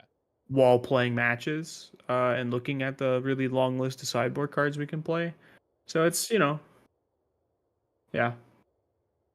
You're absolutely right, Evan. Yeah, it's literally just Esper is what it really excels against, and it's specifically Rafine. It's also not terrible against like that like mono black deck I would play Long Goodbye because it hits planeswalkers too. But like post board that could have Trespasser in against you. The event Yeah. we're prepping for, earlier we were doing some Esper testing, John, for the Nerd Rage Gaming Trios event this weekend. I'm not going to that. I'm not a part of a team, but he's a standard seat on his team, and then we're also brewing and building Golgari for the RC. John qualified for the standard RC. I didn't, but I'm going to try to play at least 1 or 2 LCQ. And out of everything I can actually build what I own, it's going to be Golgari mod. So that's what we're doing at the moment. Mhm. Yeah. I'm not a super of a big believer of Broncos still, but I do want to say it is just fun to play with this card. Yeah. Well, I could also see like in like the rookie version where we're like focusing on the rookie and like not putting in like the virtues or the flesh gorgers. Because that might be a little bit too high rolly for the Bronco anyway. But it's like I feel like you could just play both and just the Caustic Bronco would probably still just be a fine 2 of in your deck. Yeah. Yeah. Basically flip flop, like go from 3 Bronco to 2. Yeah, we could probably try that 26 lands. How about I fire up Golgari versus you on that blue black deck? Sure. Yeah, we could do that. Did you? Are you going to play the updated with the 2 rookies? Yep. Okay. All right. Are much faster than I am at challenge. Oh, it's because I have 4 people on my friends list, Unlike me with like 100 something people. and 1, 2, only 2 of them never log on. Okay. Yeah, I didn't really get into the whole friends list thing. I used to do community nights every other Thursday or every Thursday, for my viewers. Dude, Brian Kibler did a Purina dog commercial. He did. My chat keeps bringing it up like almost every time I'm live. Good for him. It was actually a pretty good commercial too. I found all my lands from the last match. Chat, there is a prediction going on right now, so get your channel points in.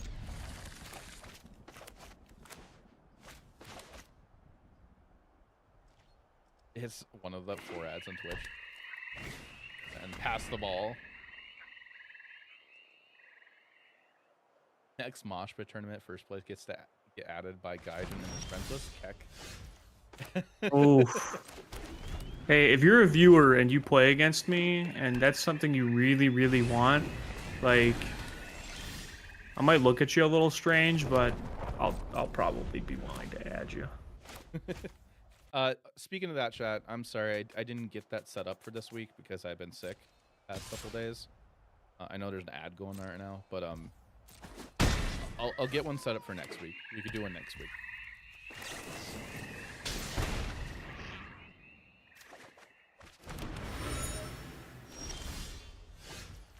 Oh, that's in this deck? Okay. Yeah, Sun Considerado? Yeah. It's technically a dual land. Yeah.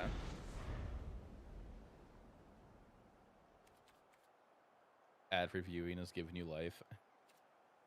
Nice Golgari, Jaffer. Kappa. Hey, Calvinus. Fucking his gas. Yeah. Folk. I can't wait to because like I can't wait for our Modern Horizons 3 episode of the podcast. Oh yeah, there's potentially gonna be an early access. It's not confirmed yet. I mean, yeah, because it is an arena set. Yeah. Which is weird to think about, but it is gonna be there. Like we love Modern. John loves Modern. I'm here just because I'm here. Yeah. Yeah, but we'll keep in mind, Modern Horizons 3 on Arena does not mean we're playing Modern on Arena. This means Yeah. That's probably just gonna mean alchemy, historic, and timeless. Yeah. I think, and I'm pretty sure like it'll be a net positive probably. Will that be alchemy? I mean, if it goes anything like the Lord of the Rings thing, then yes. That's gonna be a bad time for people, I can imagine. Yeah, it wasn't. I don't think it's gonna be great for them.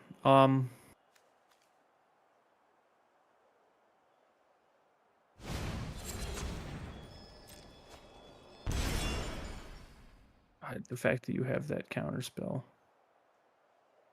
Phantom Interference. No, Keebler didn't stop streaming. Sorry, chat. I'm just noticing some messages I missed. No, he just streams Hearthstone though. Yeah, he streams Arena occasionally, more like when he's getting ready for a pro tour, and then it turns him just drafting, which is okay. Sure. I'll take Kibler draft stream. Yeah, his streams are enjoyable. Like I don't watch him that often, but when I have tuned in to him streaming even for Stone, it's been fine. I enjoy his persona as a person. Yeah, he's a fun guy.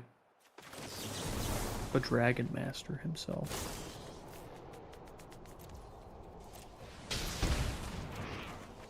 I'll take that. I'm clearly trying to find lands.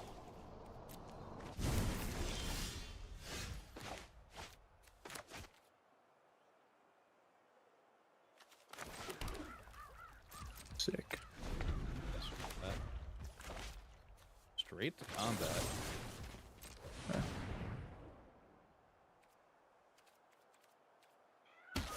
That's one of the unknown cards.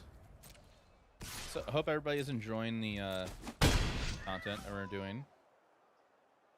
I know John isn't on the stream that often, but you know, chat usually enjoys it when he's on.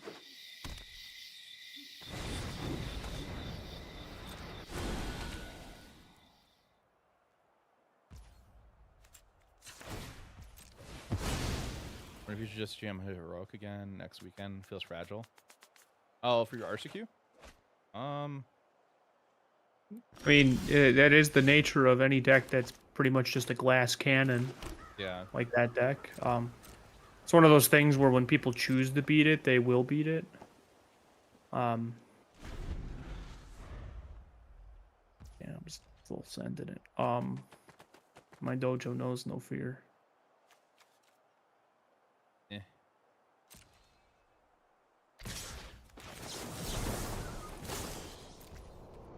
Yeah, I would agree. 26 lands. I've been really enjoying these Mosswoods. Sure, like. I mean, like, I'm at 8 life. Yeah, I get why you're doing it. Plus, the soft counter is starting to lose its appeal. Jaffer, can you hear what that sound in the distance is? It's It's a a raid! Hey, it's not the Saint Nick. Thank you for the raid. Appreciate it. Shout out to Salty Saint Nick. Chat, be sure to give them a follow. Looking at Salty purple heart at the Saint top Nick. of the chat. Salty Saint Nick streams a lot of Pioneer on MTGO. Nice. Well, you know what that means, right? The Salt universe has expanded. I feel like you have creature lands and you're just sandbagging. I mean, I would absolutely be playing creature lands if I had them, if I'm being real with you. All of these Mosswoods are so annoying right now. Hell yeah, dude. This is why I love Mosswood Drive. Chat, I'm sorry if I'm missing some messages at the moment.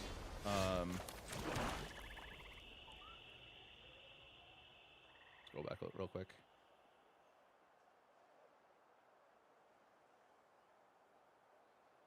Sorry, I'm just taking the time.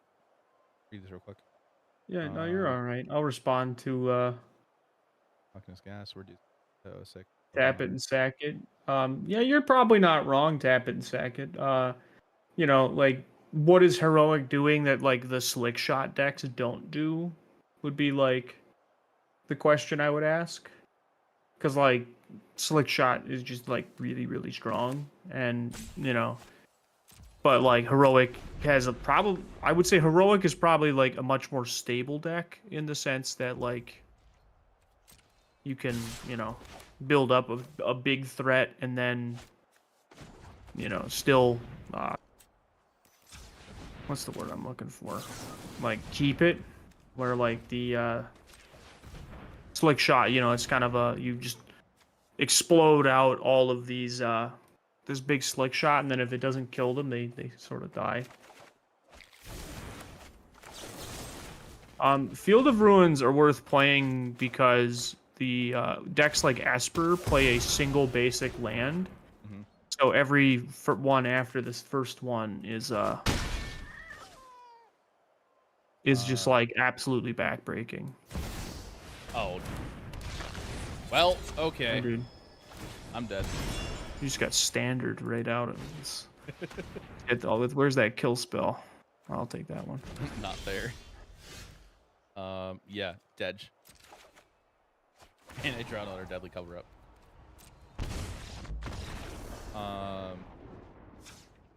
You can see many playtesting streams on Twitch. Always enjoy when John's on for playtesting. Yeah, it's always a fun time. People are winning PTGA was the first PT I ever watched. Incredibly fun PTGA. Dragons no. Which set was DKA? DKA? Yeah. Oh god, Dark Ascension. Okay. Yeah. And that was they didn't call the Pro Tours by the set back then. They called them by the location. So I think that was Pro Tour Honolulu. Okay. Because I know he did win one in Hawaii. That's what I remember off the top of my head. When was that? When was the last time we had a Pro Tour over there? In Hawaii? Oh God, probably that one. Isn't it? Is it usually expensive to get out to Hawaii? I mean, nowadays, I would imagine it is. It's going to Hawaii. It's just like, it's like popular all year round. Is its biggest thing. So it's like it's always expensive to go to Hawaii. That's part of the reason why they don't run it there anymore. Is that it's difficult. Plus, like, yeah,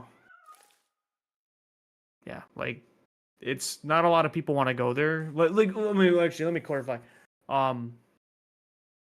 Yeah, there was a world championship there. You're right. Yeah, Okay. there was one in Hawaii right before COVID. But still, it's not very easy. But yeah, it's just expensive is the biggest thing. I know a lot of players gave feedback about that. Or it's like, it's one of the best places to go to play a tournament, but it's like the single most expensive place they've hosted one. Caldish as well. That was in Hawaii. I would love for us to have some big event here in Wisconsin again that was hosted by Wizards of the Coast. I doubt it'll ever happen again. No, there's a chance we get a PT in Chicago, which is the closest we'll get. Which, I mean, they literally just had a PT in Chicago. But I mean, like actual strip Wisconsin. Like, let me go to Madison again for something that probably Wizard host. I mean, there's a nice like place in there's plenty of Isn't it our yeah. I think I have to keep it. Isn't it our like gambling laws that usually makes events weird? Yeah, but big enough events like that, like that's not really as big of a concern for them. Okay. It's just we're back like PTQ winners got blown out. Yeah, way back in the day, you used to get a voucher for winning a PTQ that you could use for flying out to the PT. Yeah, the hand I think was kind of sketchy to keep. Get CubeCon and you will like it. I've never went to CubeCon and I've thought about it. Also, I don't play limited. I just fucked up really bad, but that's fine. Oh. Make the most of it.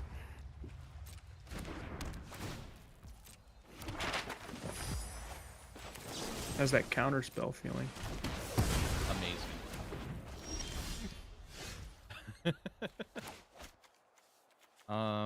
Oh my, this Mosswood Dread Knight card. This card slaps.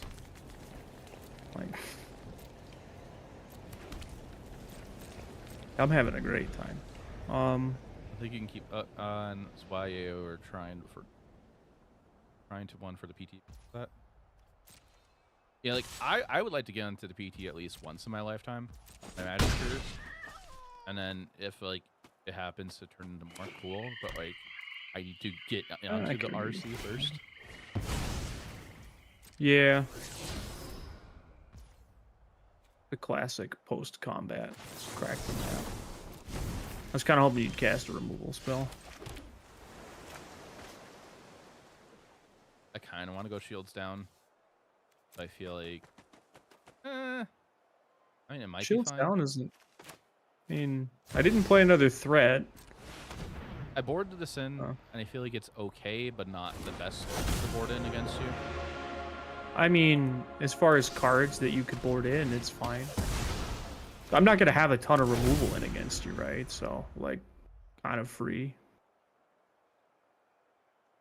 I'm definitely not going to have a way to stop it from coming back. I mean, you could have a Seiju. But that would be it. Like that, and that would be the one and only thing. It's going to be a while until it's back, though. Yeah, buddy. Get the investigation on.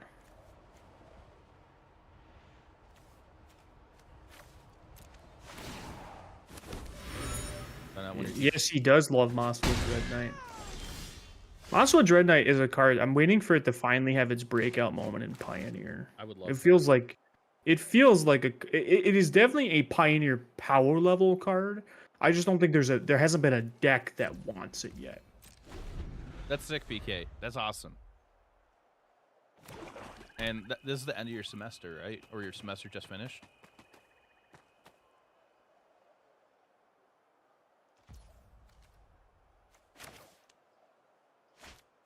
What kind of removal are you playing? That kind of removal. Final teacher to submit grade. Okay.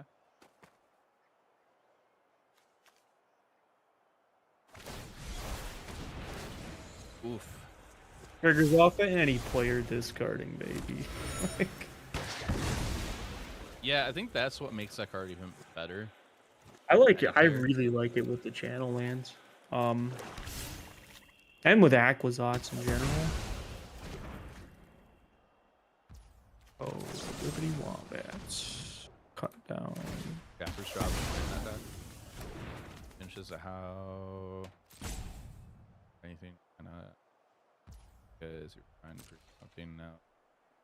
Don't need to make it to P. Add. Looks Moxfield and then going to Newark. Marskis. Okay.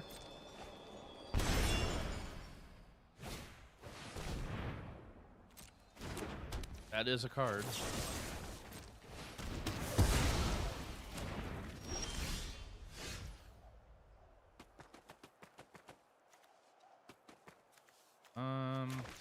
Just banking these clues for later. You get so many clues in that deck with hostiles. Kebby, we're doing play testing right now. We brewed up a Golgari deck. And we're doing some testing. John's on it. I'm just playing roll against it.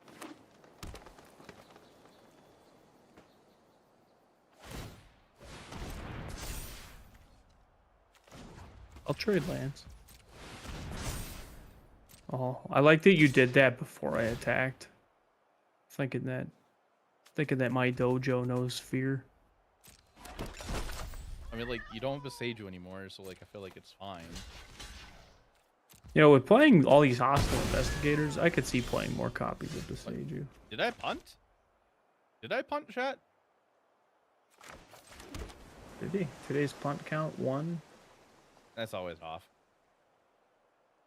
Baltimore, a lot of its cost. Yeah, I mean, I just want the accomplishment to get onto the PT at least once in my life. But I It's not understand. an unreasonable thing. I understand it's expensive. Even if you get onto it, like even get like what an appearance fee basically. No, Don't you? no. I Or just mean, playing? oh yeah, there's a fee for just participating. It's not called that anymore. But it basically Yeah, is, you- isn't it? Yeah, and that might even change because they're giving out more invites to the Pro Tour. I know on the Arena Championship, even if you, well, that might be changing now because of the more invites before. So with the last system, for the 32 people that show up for the championship, you got like $500 just for showing up to play.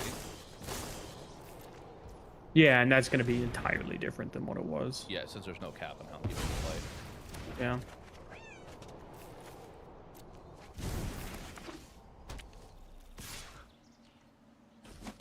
Okay, minimum prizes. Should wait until after attackers are declared. Okay.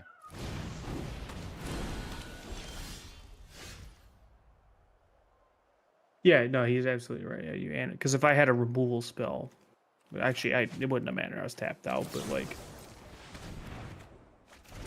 I could have just chosen like say not to do that, go to post combat and cast like a duress or something. Are you guys practicing matchups? You just wanted to watch? Got busy with something else, sadly. It's okay, man. Yeah, right now we're practicing matchups. Right now we're practicing matchups. We're doing I love everything about this. yeah, you are in so much card advantage now. Because if I run out of things to do with my mana, I can just start cracking clues. Oh yeah, cast that removal spell. Hostile Investigator is so good against removal decks. I could see this card also being just very good against like, you know, the Espers of the world. Or just like trying to 1-for-1 through your stuff. Yes, Gruben. Esper slots badly against. I haven't played a land yet, so I will crack a clue. Now I shall pass the turn. Get a deadly cover up. And a deadly cover up that you're gonna play before you die to my restless cottage. Yep. Hell yeah, brother. It does clean up Mosswood Dread Knight really cleanly, though. It does, so I can stop getting annoyed and hit by those. Just you gotta have a 2-mana removal spell now.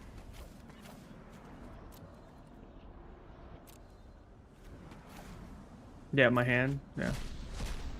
All right. Okay. Two Investigator triggered. could be Pioneer playable with Gigantha. Investigator. I think Investigator is probably is definitely borderline a playable card. Yeah.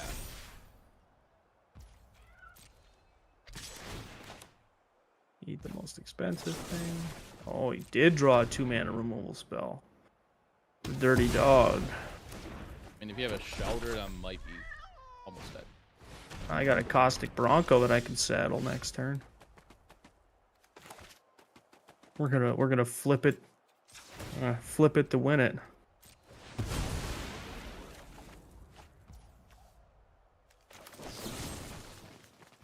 I love watching my opponent scramble to answer my 2-mana 2/2. Your 2-mana 2/2 that'll kill me. Investigator could be a Pioneer playable.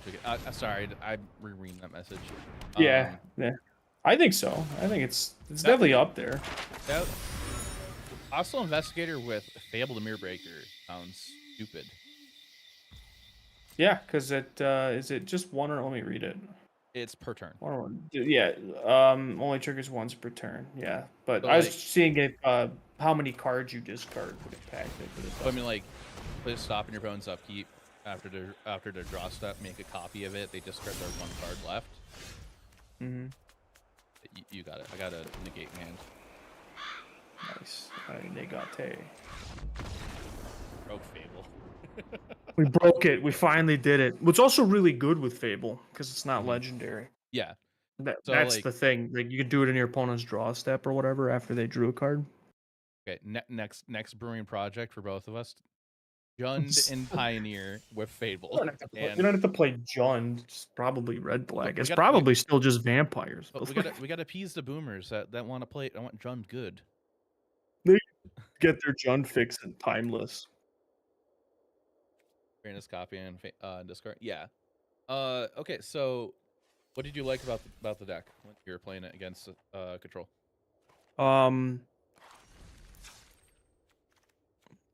3-main board duress really helps. The Caustic Bronco, like basically like all the 2-mana cards and the 3-mana cards, like Flesh Gorger was whatever in the matchup because it's just like, this is not what it's for. Yeah. Matter of fact, the more we play with it, the less I would just probably prefer to play Sentinel, to be honest. Or like the Preacher. But like everything just generates card advantage. And it's just kind of silly that way. Like Mosswood Dread Knight is just an excellent card that keeps just making removal really hard to use. Like that was probably the biggest takeaway was this deck was really good against your removal. Yeah. I could even see playing Hostile Investigator in the main for that reason, by the way, because it's just another card that just like taxes the opponent's 1-for-1 removal plan of just like, keep just working through the cards in their hand. And this one's like, well, if they only have removal, like it's getting at least 2 cards from your opponent. So it's always good. And it's giving you a clue back. Yeah. But actually, they could kill with the trigger on the stack, I guess. So that then you don't get the clue. But all the threats are aggressively costed and it generates cards. Watch them do something like that's exactly Goyf and Bloomborough. I mean, I don't even think Goyf would be all that great in standard. Like it'd be fine. I mean, Goyf won't even see play in Pioneer probably. It's just there's no fetch lands. Like Goyf was always good with fetch lands. Was always the thing. Because it wasn't very good in its standard. It was very good in its extended. Because its extended went back to like Onslaught. and whatnot. So like you could like do that. I don't know, like you could just like have access to like a way of making it really big, and then the same thing you would do that with in Modern when that eventually became a format. And Legacy was the same idea. It was like you have these fetch lands, you have all these cheap spells, and we don't really have that. That's like, yeah. Well, Bobble isn't what made Goif was really good long before Bobble was a card people commonly played in Modern. Like the traditional Jund deck made Goif good because you would just play all efficient cards that 1-for-1 with the opponent. So like you just have sorceries in your deck and instants in your deck and planeswalkers in your deck, and they just all were just really good cards. But then Bobble, like that became more of a thing when Death Shadow became a really good deck in the format. People realized you could just max on fetches and play Bobble with them to get card advantage. Kind of going back to this deck, there is 2 matches I want to try out with this deck against Domain and just straight up blue eye control. Because like Grooven brought up a good point, or not Grooven. 26 lands brought up a good point that like oh my gosh, blanking. 26 lands brought up like with blue eye control having just straight up like exile master removal. Definitely like doesn't hurt us way too much, a lot more. So like I would like to see how that matchup will pan out. And then Domain just always has traditionally been a terrible matchup for Golgari, so I'm curious to see how the Caustic Bronco game plan will help out. My biggest experience was always like as the Domain player was like Golgari's best chance of winning was when they like duressed, batted, and Liliana'd your hand into the ground, and then you just had to like rely on top decks. Or like I need to hit land drops, I need to hit spells at all, and you need to hit them all in the right order.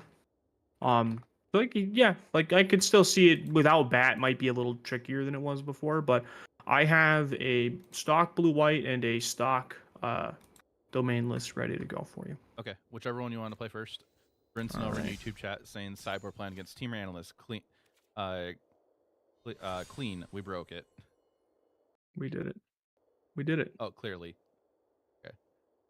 Actually, I don't think we actually considered that matchup when we were building the deck. Absolutely not. So that is definitely something we have to go back and adjust eventually. Well, I mean, Hearse is pretty good against them. Yeah. I feel like if that's a popular matchup, though, I'm kind of still in the mindset like I'd rather get rid of the whole entire graveyard at once than cards at a time. Yeah, like you'd want to have, but there isn't a lot of ways of doing that that are good. Like Soul Guide Lantern's probably one of the best ones, but I mean, this is a hand. Chat, I'm starting a new prediction. Will I win or Salty Skyjin win? This for DreamHack? Don't know what the tournaments are outside of the PT. So yeah, we're brewing a potential list that we might consider for the RC at DreamHack. Yeah. If we find something cool enough, I'll play it at the NRG.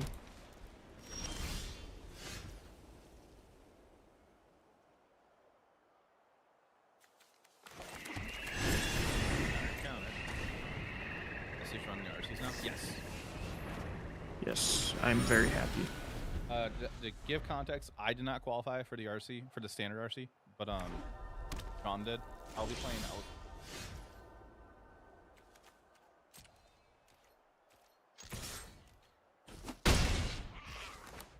but I did qualify for the RC in Washington.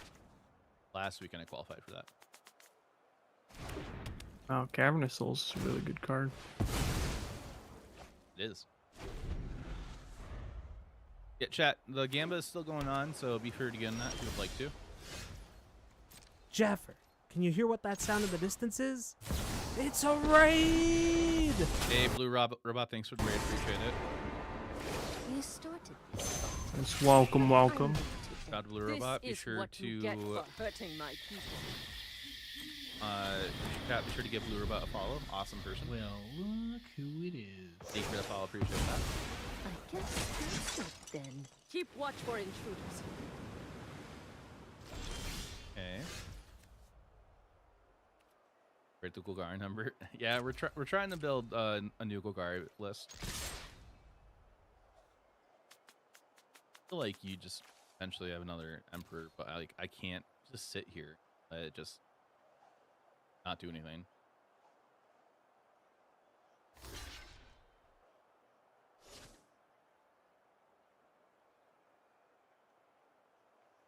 Mm.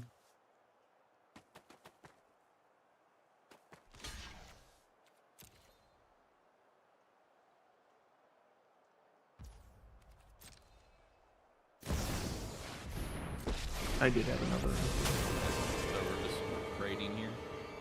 Looks like. Run away. Okay. I'm You'll chump be blocking. safer. I was thinking like I could kill this Glissa and Almost like sad trade to with the see. Mosswood, but I think I just want to get the Mosswood off the battlefield forever, and then like I'll just have to deal with the Glissa. Yeah. And like you could have a board wipe. I would imagine you fired off last turn, but good top deck draw here. I mean, you're absolutely right. I absolutely could have a board wipe here. I could also make a samurai. Still have much to learn. Let your blade do the talking. Doing Ugh. stuff.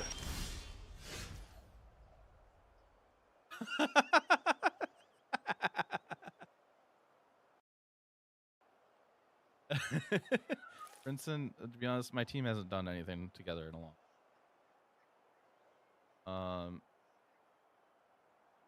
That's not true. Two of your teammates still trade notes.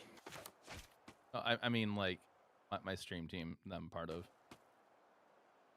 Well, your stream team? Oh yeah, that's a whole other thing. I sent you a screenshot of YouTube chat. I know.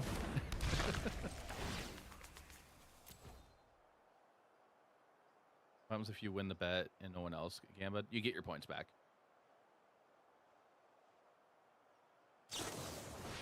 Ooh, all right.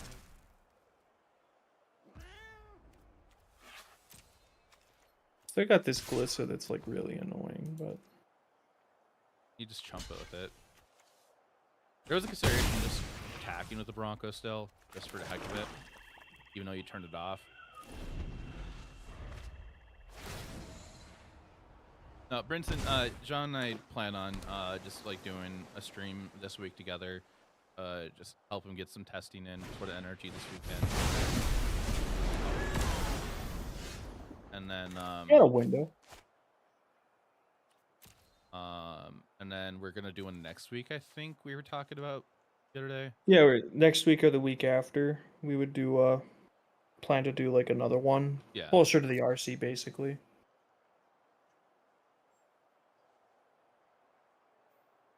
Hey, I'll have you know, Joe, that Gab Nassif plays blue-black control in standard and not blue-white control.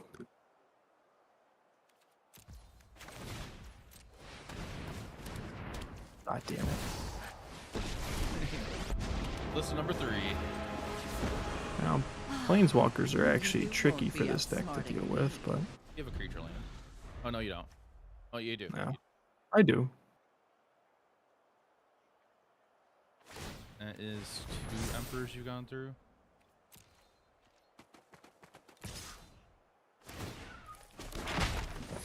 You chose the wrong day to cross me. I'm playing Brute lands from your split mana phase. Deck is literally unplayable now. Pretty much. That is an accurate representation of it. Things.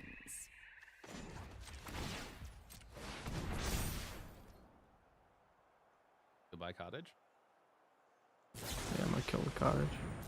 You do get to draw a card though, so you're welcome.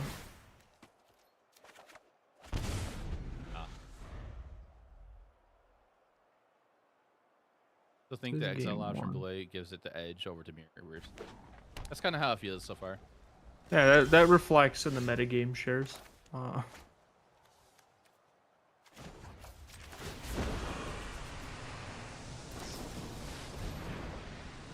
Ooh. At least you won't have Emperor. for right now. Drop it.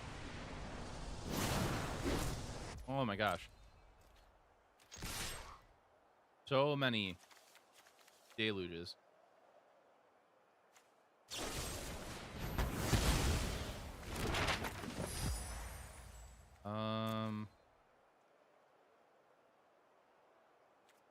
Okay.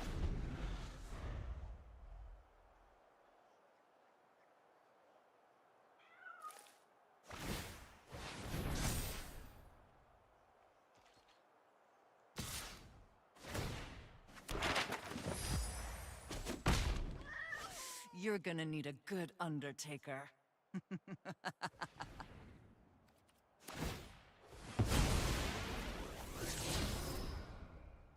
That is... Just never gonna get to kill this Liliana. I keep trying. I keep attacking it, but I never get the third counter to kill it in 2 hits. I swear to God. Oh no, it's game 1. There's no gold vein hydra. That would be hilarious, though. That would be.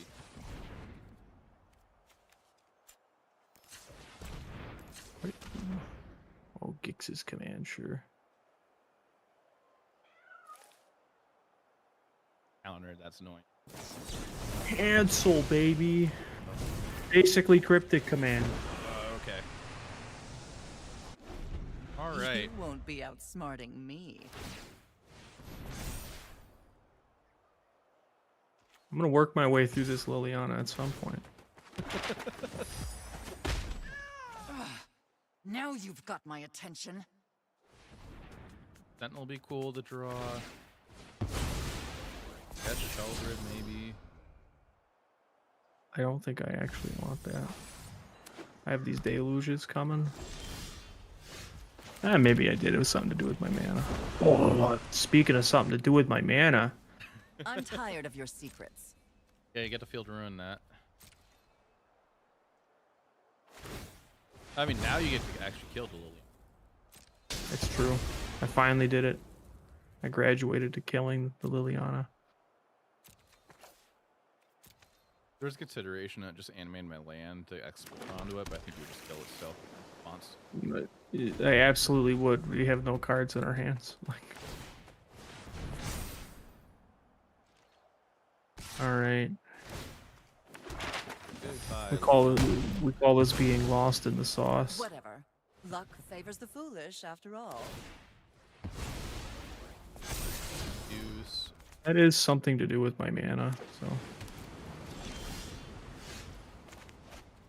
Okay.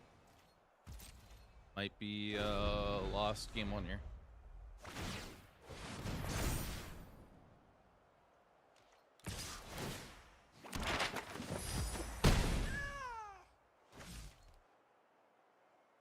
Good job. Not lose. Still got potentially two more games. I think it's a draw, but it's your buddy instead of some random stranger. Seems like it makes it a million times more bearable. It absolutely does. Playing against control online is what's unbearable. Like in general, where you're not having, because like even just playing against like somebody you kind of loosely know, at like a tournament is a much more enjoyable experience than like, yeah, buddy. I had a land war waste. Just got controlled, baby. I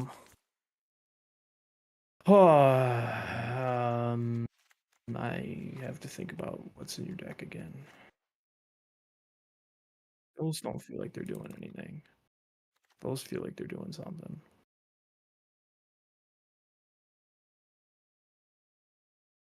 No, we are running Rook. Crown of the 2 of us with Bronco.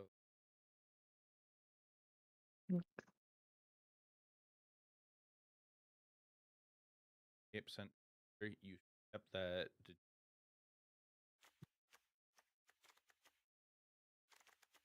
You can tell Brinson Hear you. that I thought about it too, and he's probably right. Would have been something to do with my mana. Draw 2 cards.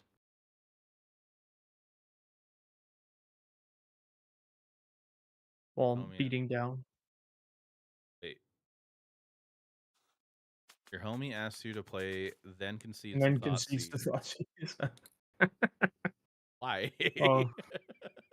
You'll push some pickup games? Well, I had somebody do that to me at the last NRG. The house I was staying in. It was just like, he's like, "Hey, you want to get some games of Modern in?" And I'm like, "Sure, yeah." He's like, what? He's like, "What?" He asked me what I was playing. I'm like, "I'm playing Amulet." And I'm like, "Sure."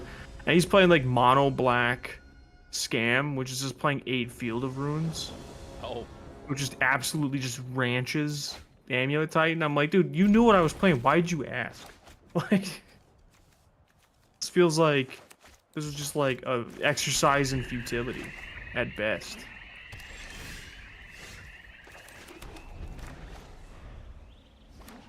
Nice. and I probably could have just not kept it. I mean, I would have played the cottage and then the marsh, but I drew the cottage. I forget some car. Getting angry at me. I'm not letting him in my lap.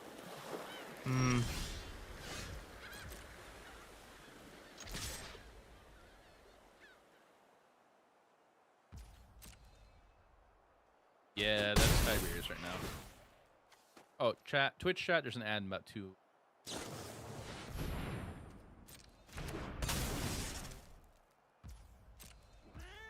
and that's not as gross. You still got to hit me for 3, like. Yeah.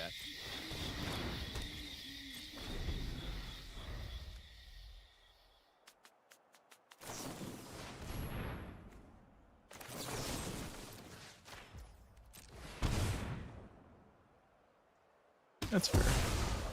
You have a march in hand. Looks like.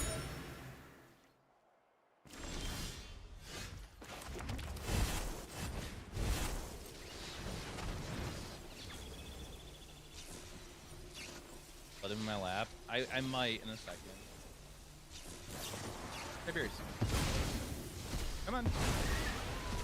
I have so many steps ahead in my hand right now. Hey.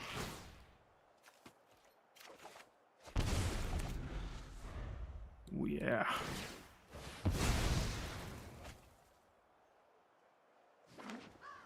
Right on time. I only have to let my skull get beat in. Actually, no, I'm just dead. Yeah. I'll do the courtesy. Yeah, I just missed land. Yeah, well, I had to dig for them was the issue. I also I kept a hand that was like 2 lands, and then like just drew all of my like 3 steps ahead. Like, I was like, I'm so many steps ahead that I can't even cast them. Talk about rookie hazing.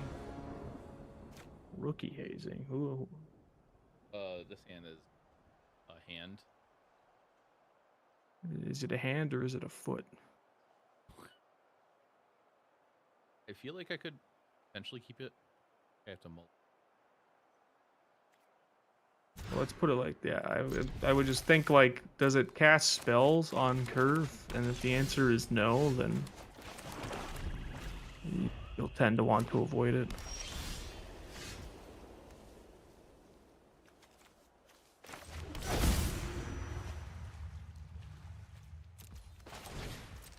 God damn it. Snake. I know it's a snake. Take a snake. It is a snake. The old meme. Yes. Uh, Memes are funny.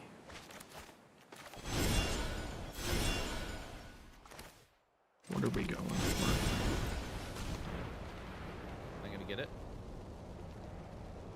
If you counter this, and if I attack it, if I deal 7 damage to myself, that would be hilarious.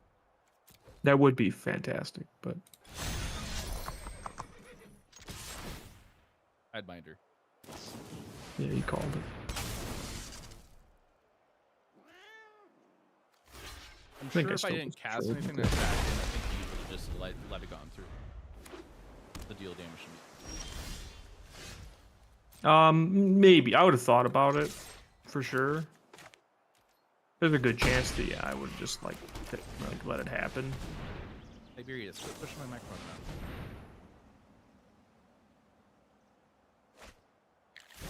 I'm gonna draw this hand was an yeah, the first hand. The first hand was like Sheldrids, 3 lands, a Lilion, and a Bitter Triumph.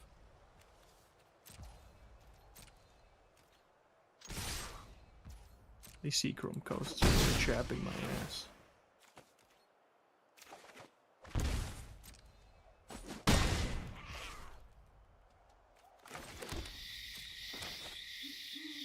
Jaffer got lucky attacking into.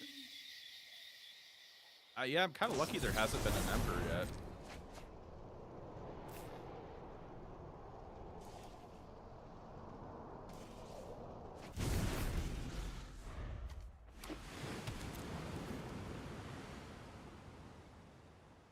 No, this is my cat.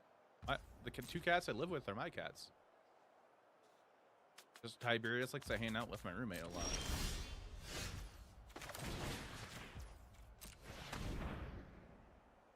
That shit ain't cool, German. It's just, it's Nazis but worse. I think I just have to let this happen. Oh. I could have fired off the Sunfall, but these tap lands are killing me, so. Because then I could have like Sunfalled, held up March for the creature land, but. I think it's correct for me to just hit the Emperor, get a clock, Sunfall, use Sunfall, kind of thing. I think I just have to take this and try.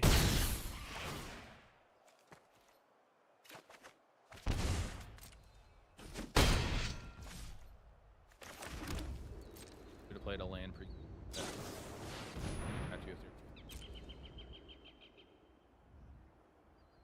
That was a thought I could have done. Yeah, I should have definitely done that 2-1. No, the creature land, I would have just marched it for 0. Oh yeah, yeah. You're right. You're right. Yeah, just gonna do mandatory farewell here. Yeah, I'm fine with this.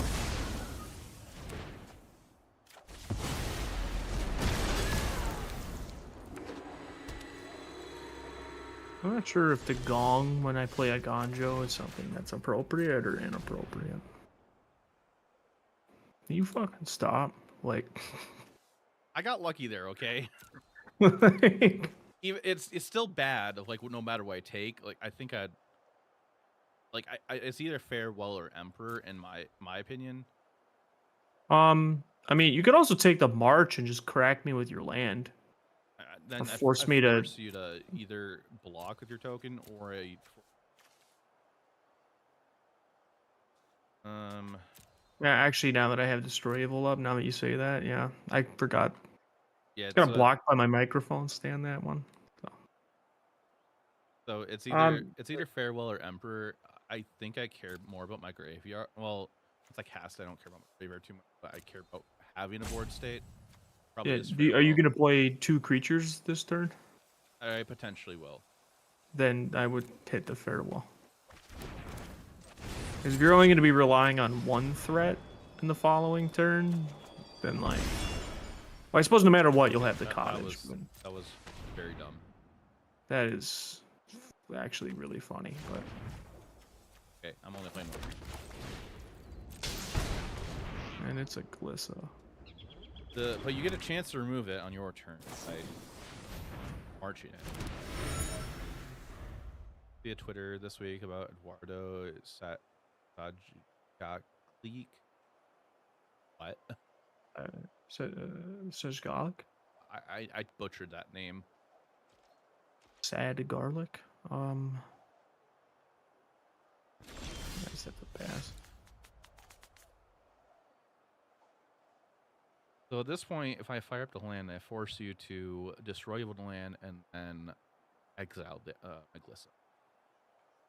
Don't do that. You still exile me, or you just trump. Yeah, that's what I I'm think thinking as well, I'm 'cause- gonna exile the Glissa pretty much 100% of the time. Yeah, here. like you're just forced to do that. Like I don't think I fire up the land at all. Well, I mean, actually, it does depend. If I have a pretty mana-intensive turn, I might consider the idea of flipping this because I need like the 1 extra mana to do my next thing. Get straight up counter. Cancel, baby. Nobody can handle the cancel. No reason to hand on the lands in this deck, I don't think. We don't have any like mana sinks, or don't have any way to loot them away. Yeah, no, there's nothing to do with them. Besides the channel lands, I guess, but that's a totally different thing. Caustic Bronco. Card's horrifying. Yeah, I think I'm just passing. Not backing in that strike. Yeah, I could just hold on the lands to bluff. I definitely could do that.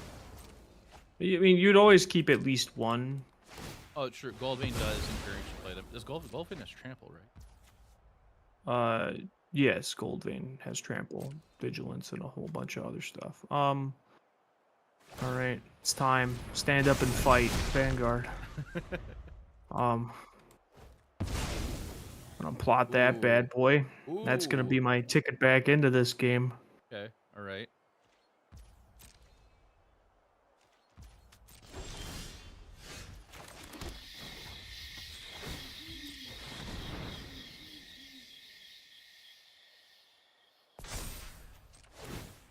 I'm accepting the fact you're up.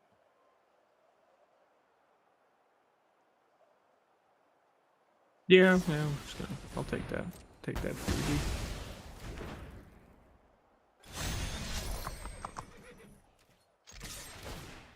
Okay. Got him.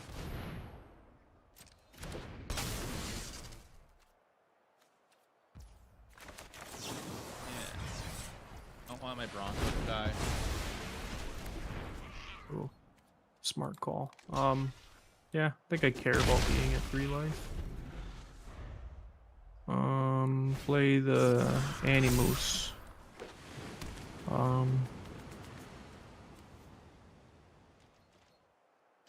Big ol' life linker. Oh, you son of a bitch. Hey, you might cancel. Might draw cancel. Don't might draw it. Lose them. Worth it for me to attack you. Fire up your hand. I have one go for the throat left, a bitter left. I mean, you could just also draw threats. Like, Yeah. But yeah, I don't know if it's worth attacking into a Restless Anchorage. Yeah, like I feel like I just hit. Like the worst is like what you have another Dust Animus or a board wipe. Kill These decks spell. tend to only play one Dust Animus. No, he can fire it up. He has three lands. Yeah. It costs 1 white and a blue. Tiberius, are you getting angry? I'm not.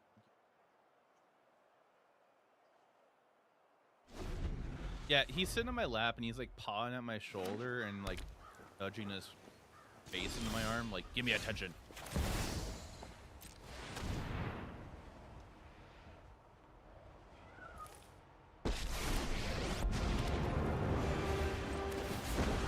No more distractions. Let's make this quick. You won't be outsmarting Downside me. of this though is like in flashback. Yeah, you could still fire up a land, then go to flashback a memory. Hmm. Yeah, I will definitely do that after Smash.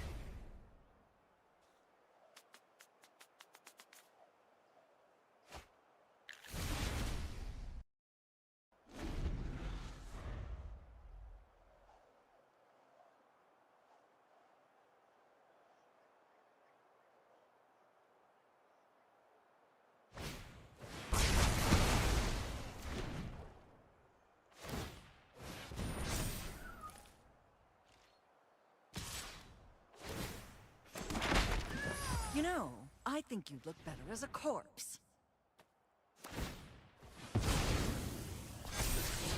Classic Bronco battling down on it. That would be.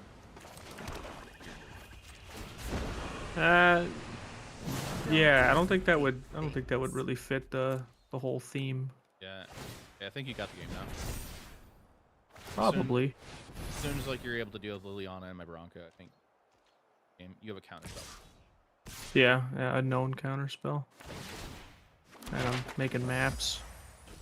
Like my name is Amalia. Sorry, I have I'm not interested in Raging dying Maptism. Gene mapped.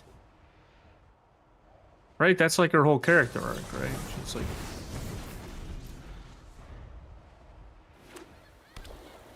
oh yeah, well, just no creature lands on your side, right? Yeah, you got it. Yeah, Birdland, Harvey Birdland, attorney at law. Mid-range, losing to control.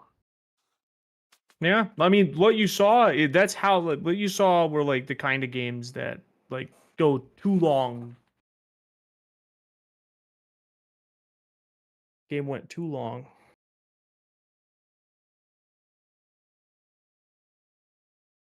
You go, Raven. All right, They both got treats. sick. Now, you want to try domain? Sure. You want to go straight into it from one meat grinder to the other? Before we do Mm-hmm. that matchup, definitely made me feel like I didn't care for Phyrexian Flesh Gorger. Yes. So, like the more I have a and more, feeling the next matchup will be quite similar. yeah, more and more I'm playing with it, the more and more I'm like, same like thought view, like play like a third Sentinel, maybe some Trespassers. Yeah, just like stuff that like I don't know feels more relevant. Like I feel like maybe because like I venture to say that playing Flesh Gorger just so that we could have the off chance of hitting it off of Bronco is definitely not the call. Yeah, Like if Flesh Gorger stood on its own two legs 100% of the time, that would be great. But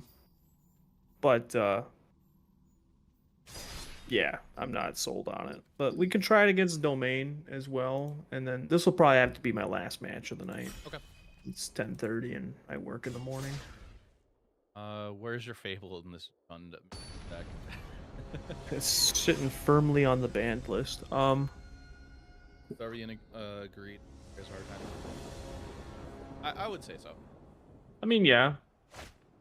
Like definitely going to I think either way, like both decks like have I don't know, there's issues. Blue White's definitely like a real pain in the butt deck. Alright, which of these board wipes do you want? Respect. You have no idea how happy it makes me that Spelunking is stock in these decks now. It's a fun card. Well, do you remember when we were playing the early portion of the stand when I was playing a lot of Domain at the RCQs? I was playing Spelunking. There goes my Gross. herd migration. No. Oh, you I should've- didn't take the herd migration. I kind of clicked preemptively there. I should have hit them herd migration. Yeah, you saw two sunfalls and just, you know, the Vietnam song came on. Like, All right, Kevy. Thanks for watching, and I appreciate it. Yeah, I missed a land drop there, so that's a big hit on me. Oh, that wouldn't also matter. ripped and actually it matters a lot, but I ripped. Can't duress Atraxa. That's the one weak part of duress. Can't hit Atraxa. Yeah, I don't think you play a creature here, boss. Yeah. I think you just attack for 2 and just be sad about it. Or if you have like a bunch of creatures, then like your hand was literally just 5 creatures, you could go for it, but No. actually, yeah, just do this.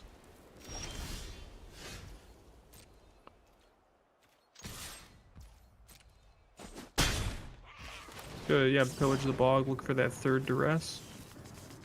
Didn't draw another land though, which is unfortunate.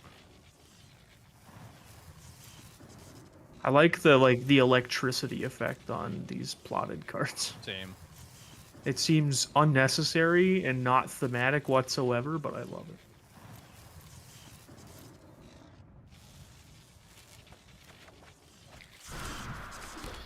I hate that.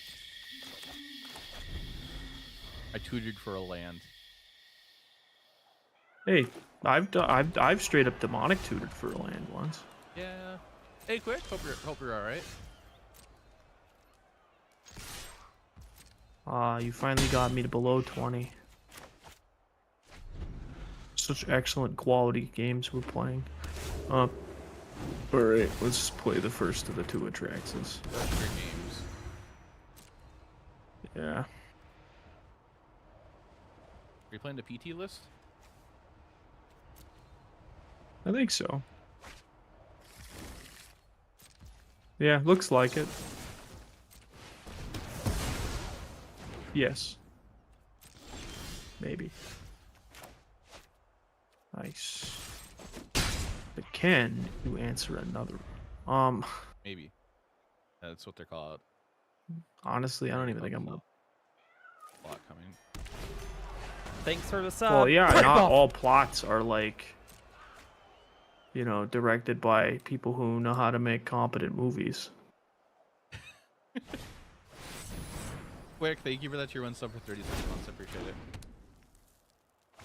The real best card in this deck. I think realistically, concede. Yeah. It feels like, honestly, like it's really hard to like dredge through, because this is the mid-range killer. Yeah, this deck. It is. So like this is the single worst thing you can run up against as a mid-range player. So like I wouldn't even worry too hard about this matchup. You just have to like pray you dodge the 10%, 15% of the field that is domain. I was taking plot to mean a scheme, not a plot in a movie. Groovin' one, I love the end, but No, it's it's me sometimes that just I'm not a fan. too expensive. Like, I'm not a fan of the card in standard still. Yeah, some schemes are very predictable. So You know what's sad is I don't even think I change anything. That's a bad sign, right? Of how this matchup is. yeah. Actually, maybe I can do this and like bring in one more Oh, of maybe I those. should be bringing in I should be bringing in Path of Parallel against you, like maybe one or two.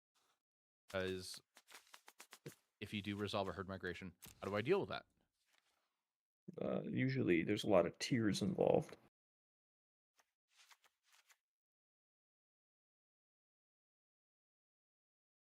Man, I just love domain game after game. It always feels hopeless. Hopeless TM.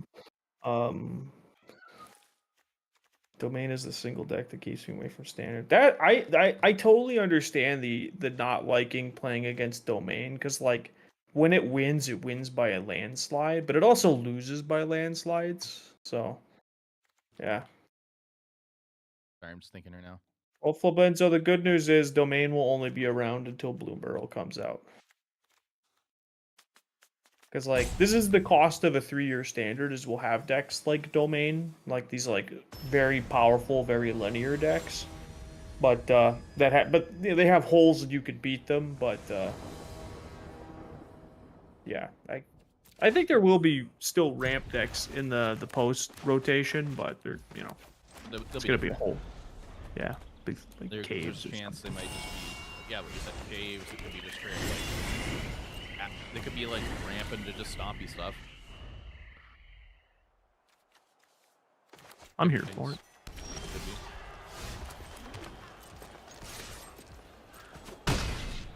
Take my nuggings. That's a good one. That's step This one. is I think my I'm discarding hobby. this You won't be incorrect, but I outsmarting like everything me. else too.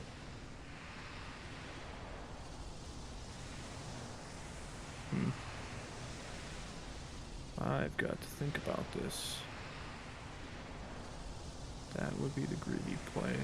What would be the conservative play? Yeah, Traxa came in during March, I believe. Yeah, March the Machine. Or all will be one, rather. Yeah. Okay.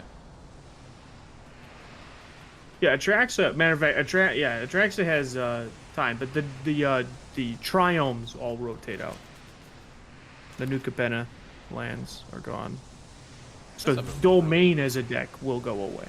You must have a really hard decision over there. I can make a greedy play, or I can make a conservative play, and I think I'm gonna go with the greedy play. Oh, it paid off. Did you discard a land, open the draw land? I mean, I had 2 lands, but I really, really still needed to draw another land.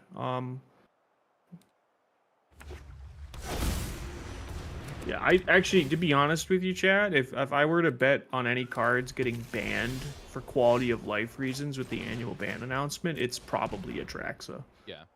Like, it's the least fun card in Standard by, like, a wide margin, because, like, 9 times out of 10 when it resolves, nothing that happened before it really matters.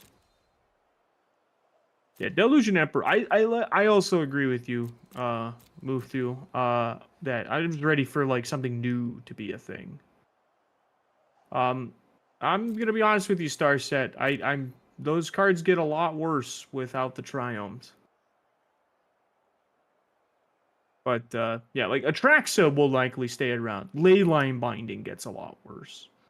There likely will still be Leyline Binding decks, but they won't be nearly as like it'll be like you'll be playing a lot of 3-mana Leyline Bindings, not 1-mana Leyline Bindings. So it's by comparison much more fair. I like the tutor into the discard. Don't overthink things. God, this sucks. I think I have to discard that. Just don't think I'm gonna get to a point where that's happening. Untap land, baby. Let's go. Nope. All right. Aha. Land drop. Play a raw Archangel.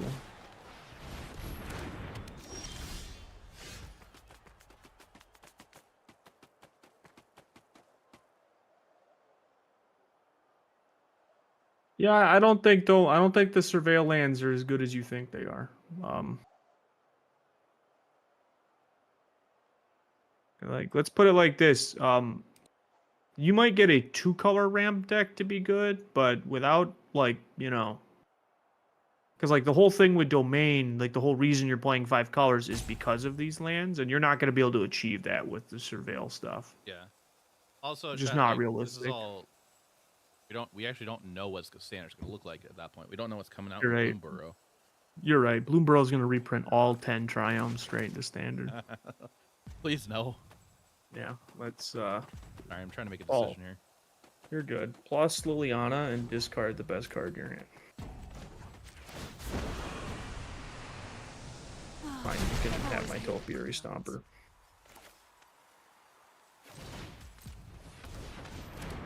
That's fair. MH3 comes out in next month. It's like actually comes out during the RC, or it's pre-released during the RC. Kill this. I believe that's when it comes out. Whatever. Luck favors the foolish June after all. comes out.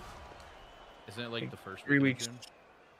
Like 14th through the 21st, something like Okay. that. Is Yeah. that same? Is that pre-release? I mean, yeah, there's a pre-release for that set. Okay. Sad boy, get to have my Up the Beanstalk. If you want it. You could also just draw a card, I guess. I was thinking about just drawing a card and letting you take 2 damage. Not 2 damage. That's fair. A lot.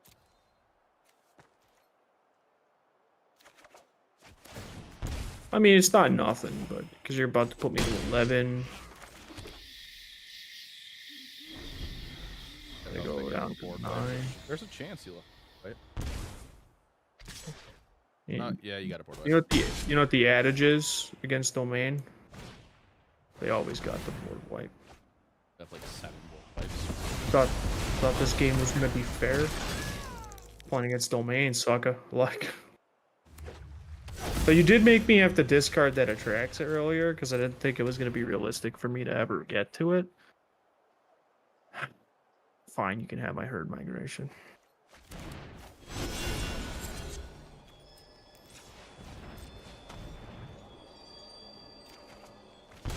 It's not bad.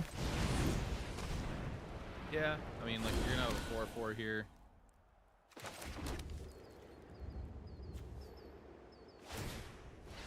This card I feel like I should have brought in, and I didn't, and we talked about playing that card for one of these reasons. Well, Kabig, there is a non-zero chance that they will ban Sunfall. Again, they do those quality of life bans once a year in standard, and this is the kind of card that would very easily go away. Because this will probably overshadow every single board wipe in standard until it is rotated out. Because it is just way too efficient relative to other things. So I would be more surprised if they did do it. Let's put it that way.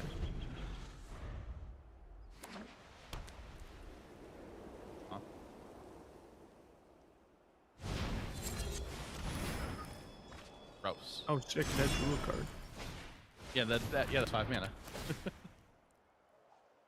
I didn't even think about that. Deadly cover up is. Yeah. Well, Deadly Cover Up is like the only thing competing with it on rate, but like it's definitely at face value, it's just worse than Sunfall. But I can do that and just pass.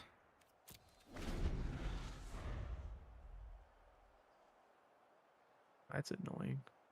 5 mana exile creature shouldn't be in stand. Yep. Man, And considering the cards are banned. Oh. I know. I told you. It was a little annoying. I didn't get to attack with all my dudes, but like, you know, I'll take this consolation prize.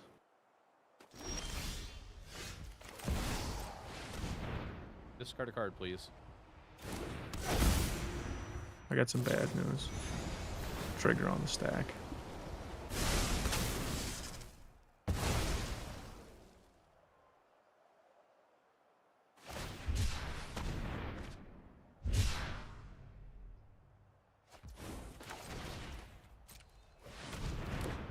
Oof. You're just drawing you're just drawing threats off the top, like. Yeah, but you're drawing board wipe after board wipe. You're not wrong. No. So the hostile investigator triggers once per turn. So if I have hostile investigator on the field, and then I activate Liliana the following turn, then yes, I will get a clue.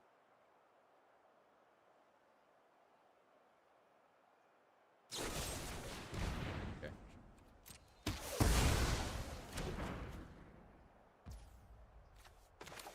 I agree that the Flesh Gorger would have felt good in this matchup if it stuck, but at the same time, they have Domain has so many like mass exile or right? Yeah. It doesn't much. This is another matchup where I think like the that idea of like having the hostile investigators main could be really good. Yeah. Because like getting any little edge from making your opponent discard would probably be like something worth having. Yeah, I'm just gonna cast this. Let's draw an untapped land. Let's go. Oh my, I'm dead. You are dead. Emmadane's recruiter. I'm just sitting here thinking like, oh yeah, if I draw my one of half Yeah, this year, you know what's really funny is in my head, I'm like, it's like that the pirate meme. Like, look at me, I'm the aggro deck now. My 10 mana deal a billion damage play. This deck should be playing Huntsman's Redemption. Really? We learned that Domain absolutely obliterates mid-range decks, which is not news, as it turns out. Been a thing forever. Yeah, that was a fun game. Talk about a fun match, Fat Boy Killers. Huntsman. I can actually read that card again. The Huntsman's Redemption. Love this card. 3/3, 3 out of 3/3. You may sacrifice a creature. If you do, search your library for basic land, put it in your hand, and shuffle, and then for a creature or basic land. Yeah. I could see playing this card as like trying it out like in that 3 mana creature spot. Yeah, it's decent with Dread Knight. Yeah, the Huntsman Immediate Recruiter into Domain that I saw like that got popular after it won an RCQ, I think, and Chris Patello started doing that. And this is like It was like 5-0ing leagues for a little Yeah. while, and then like it just like did really well, and then like I think it was a standard like an RC that it like They didn't end up like taking it down or anything, but it was like, oh, like that's a thing you can do, and it's Yeah. kind of free to play It was one. kind of to help with like the mirror matches, the main board, I think. No Shieldreds, no commands. I mean, yeah, I guess in that matchup, the Bruce, that would be right. The commands are really good against like the other mid range decks, like Esper and whatnot. But I don't think I think two commands might be a bit much. Like I think that might be one thing. I think like the Virtue is probably not very good. Yeah, the Virtue just seems So kind of far. meh, sort of now. Being sorcery speed on its adventure is like so terrible. Like if it was an instant, like many cards, if you made them instant speed, they'd be a lot better. Last question, Jaffer. Do you think Golgari can reliably be domain? Not consistently. I do think there is a chance, but it really needs to be teched for it. And the more you go to tech for it in the main board, then the worse your matches for other decks are. So, like, I think it's like we talked about. Like, the best thing you could do is like where you like duress into bat into Liliana. Like that was like the old but back before we cut from these decks. That was the way you won. Against domain with Golgari was you just like set up this like we just rip apart what the opponent's hand, and then they just are stuck sort of like trying to piece together like they get their man like, and like playing the domain deck is kind of like playing Tron, where basically as long as they can keep making their land drops, it's just only going to get harder. It's likely going to contain a ton of. Do you really want to play domain in a field that is likely going to contain a ton of domain? It probably won't be a ton of domain, to be honest. Probably with you. like It'll be like 15% of the metagame. Yeah. Like one in, like 1.5 of every 10 people, 3 in every 20 people. So like there's a chance you'll probably play against it once or twice in the RC, right? Yeah. Yeah, and like to be honest, like so chat, the point of building this deck is like we're trying to figure out a deck that John could play in the RC and I could play in LCQ. And like I'm not gonna go off of Golgari because I don't want to buy into a whole brand new deck that into. Yeah, So, I don't. Yeah, like I would like to just stick to what I can build. I understand I could borrow stuff, but then I'm going on a trip borrowing things from people that are not going on this trip. So I would rather not be that responsible. If you're referring to Free Strider Lookout, Kabig, it just basically comes down to it's not efficient. You have to really build around that card. Yeah, you have to like be able to play it on like you generally have to play it on like turn 4 to get ramp out of it immediately. And once you're to like that point in the game, there's probably just better cards. It is a card that I could see like down the road being what the ramp deck builds itself around, right? Like a more interactive ramp deck, because they lose like the topiary stompers and things like that. So definitely a card that I could see playing a ton of, but like not right now. There's just better ways to do what it's doing. I had a Golgari version. If you play Legacy, you should be playing it though. That stuff's whack in like lands and Legacy. So I did have a version built before with Free Fire Lookout and Bristly Bill. That was fine, but I feel like more of a ladder Bristly deck. Bill, baby. I love Bristly Bill. But for thinking about this I'm deck, so mad that card's not good. I think it's okay in the right deck, but it's like I don't think it's gonna like ever probably. But it will. It's just not in standard. It'll be in a format where hardened scales is legal. like modern Pioneer, but it's also really good with fetch lands. So I think our overall takeaway then is we're just gonna cut Flesh Gorger and Virtue. Yeah, I think it's just like we could just play more powerful cards. I could also see cutting the second command just to lean up a little bit, because that might be the way to go. Is just like play some more efficient cards. If we do that, I think that's the second command. At that point. I think we'd have to talk about it more. Yeah.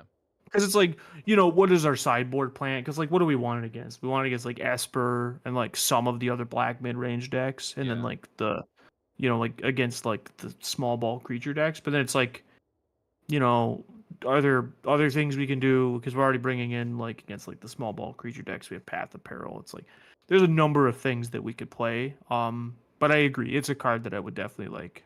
We'd have to really review. So Um, off the top of my head, Mm. for cards that that I'm recalling we talked about earlier, I kind of agree with going to a third Sentinel.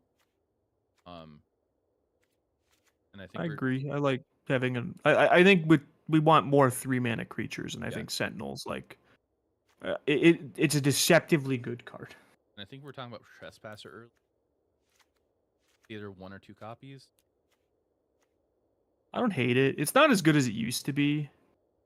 How do you feel about Sharp Eye Rookie as a 2 of? We're doing that right now. Oh, or how do I feel Yeah. after No. playing with How it? did you feel? Yeah.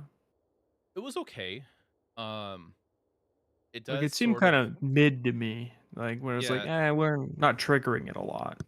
It's because like if we had more copies, then I think we would have a different opinion on it. Because right Sure. now we're kind of like split into like we started as a Bronco deck and then we went into Sharp-Eyed Rookie. Yeah. So it's kind it does feel sort of mid in that sense of like we haven't got to play with it that much. Because I could see playing a third copy and just having like 10 2-mana creatures in the deck. Because that's like where Esper is. It's like Yeah. 10 2-mana threats, and I really like being able to lead on a threat. Especially if we go like literally duress into threat. Like that feels like we could set ourselves up for like a really good chance of beating the slower decks. Of just like we just come out of the gate with pressure. Yeah. And I think that might be the way to go. So maybe a third Sharp-Eyed Rookie can take up one of these spots as well. And then so the thing with Huntsman, I feel like you're really built into that, and I think that a deck with Huntsman shines able to have a mana sacrifice to it. Yeah, Or like tokens. like a Llanowar Elves. Or, Yeah. Like Yeah. I'm not willing to try that card out in this style deck. I But mean, I would never say that. I'd be willing to try it. I'm just not confident in it. like in the current with the intention of what our deck is for, I don't feel confident in testing that out. No, With like the tutor effect is not anything to write home about for us. But anyways, for what else we need another 3-drop at this point. I believe we're at 3, 6, 7, I could 8. see We're at 8 up. 3-mana creatures. I have 7, well 6, 3 Sentinels, 3 Glissas. 3 Glissa, 3 Sentinel, 2 Trespasser. Oh, you did put the Trespassers in. Yeah. I'm not sold if it should be Trespasser or Preacher. Okay. My thought was like, do we want to make sure we're able to saddle all the time on the Bronco? But I guess if we get That's true. Sharp-Eyed Rookie out, we never want to use Sharp-Eyed Rookie out of the Bronco. Probably not. But so either one curves well with I suppose Trespasser curves well with both. Preacher curves well with the one twice, and is by itself probably a better card. But I do like Trespasser. The one of? Yeah, I think I could see a one of Trespasser. Yes. That's also Yeah. The ward, is a thing. That puts us at 7 3-mana creatures. So I got us at 10 2-mana creatures and 7 3-mana creatures. I think and then the 2 shielders. This should be 8, right? 3, 6, 7, 8. Oh, I have 9 on my side. I have for 2s. For 3. I have 3 Sentinels, 3 Glissas, and a Graveyard Trespasser. 3 Glissa, 3 Sentinel, a Preacher, Trespassers. Oh. Did I we miss? were talking Did I miss entirely different. Yeah, so I was saying we could play 1 Trespasser. Oh, okay. I could also see playing a Preacher or 2. Like, I could see just having both. Not Karavik? We're not committing enough crimes, I don't think. I mean, that. Also, 1, 2, 3, Karavik, 4, 5, 6, 7, 8, 9. We can't cast Sharp-Eyed Rookie or Mosswood or Sentinel. 11? That's... Yeah, we only have 15 ways to commit crimes. Sorry, 16 ways to commit crimes in our deck. So yeah, it's probably not worth. Yeah, and like we have going into Karavik. 10 cards in our deck that we can't cast off Karavik. Yeah, that's. Well, I mean, that's 3, less of an but, like, issue because we have a ton that we can, but it's also like we're not triggering Karavik enough, and that card is a 3-mana 3/3 with no abilities when you're not triggering it. So, I kind of want to main deck Hostile Investigator. Kind of too. That card was really good. Yeah. Like that Uh, card played extremely well in pretty much every matchup. Yeah, Kebby, I'm gonna bring it up after we're done trying to figure out our creatures.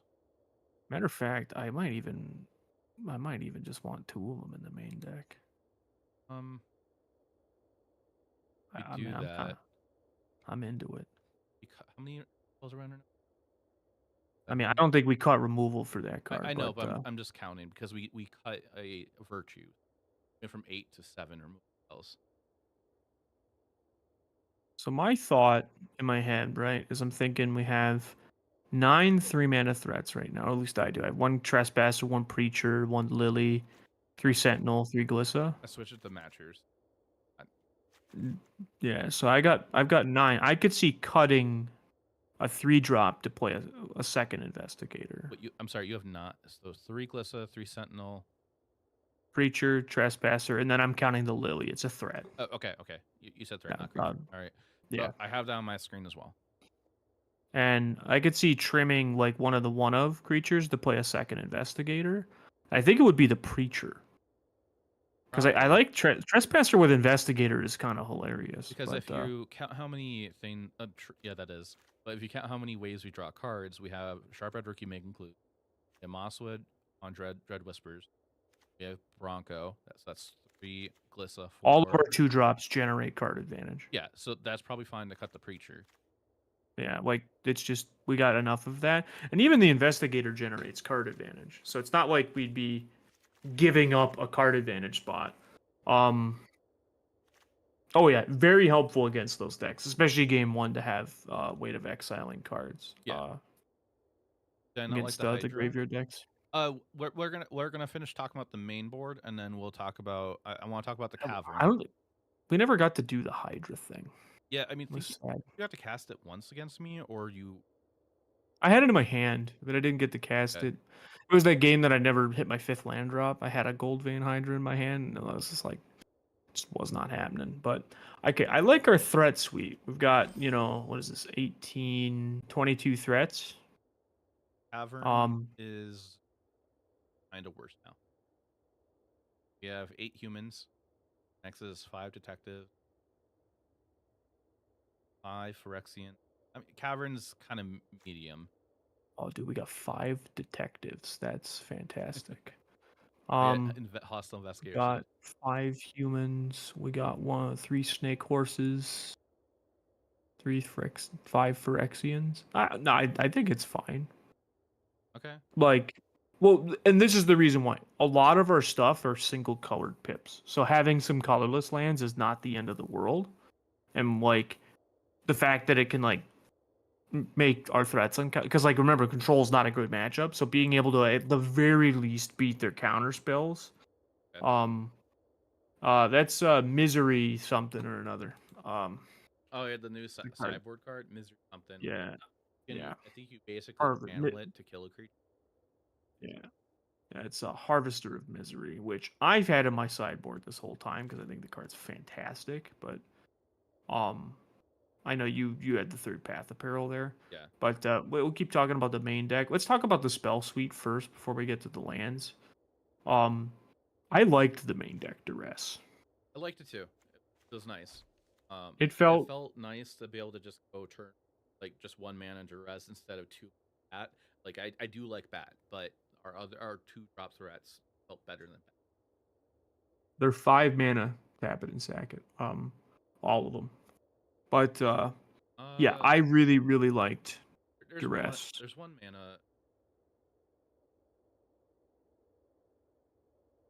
Yeah, so it's not reanimate shenanigans. Yeah.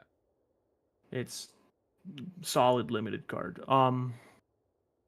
So I really liked the Duress. I really liked having 3 copies of that.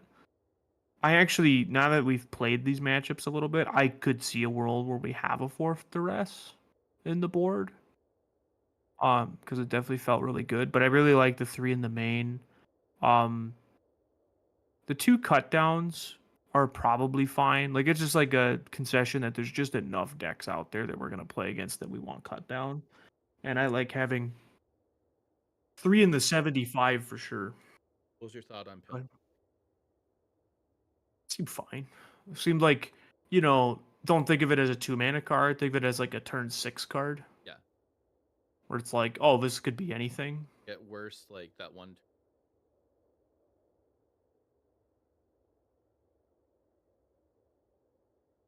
Wasn't sure if that was correct or if I should just bluff I had. No, I think if you with the kind of deck we're playing and in the matchup you were playing, just plot it. Like you gain very little or nothing by bluffing against the control deck. The control deck is where bluffing would come up, and they should be bluffing sometimes. But bluffing is it misses Honest Rutstein. We've gone over this I think for this the third or fourth time. Of Honest Rutstein?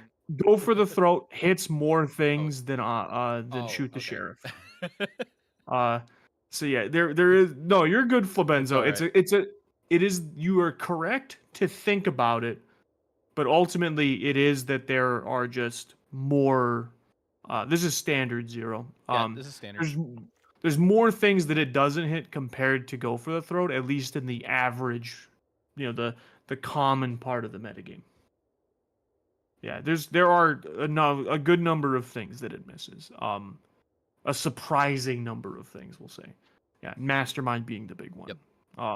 And then a handful of things in decks here or there. So, same with the 4 go for the throat. It feels like we're black deck, mid-range. We're kind of pigeonholed into playing removal spells. The Bitter Triumph didn't feel great, though. Yeah, at times it just felt like another go for the throat, really.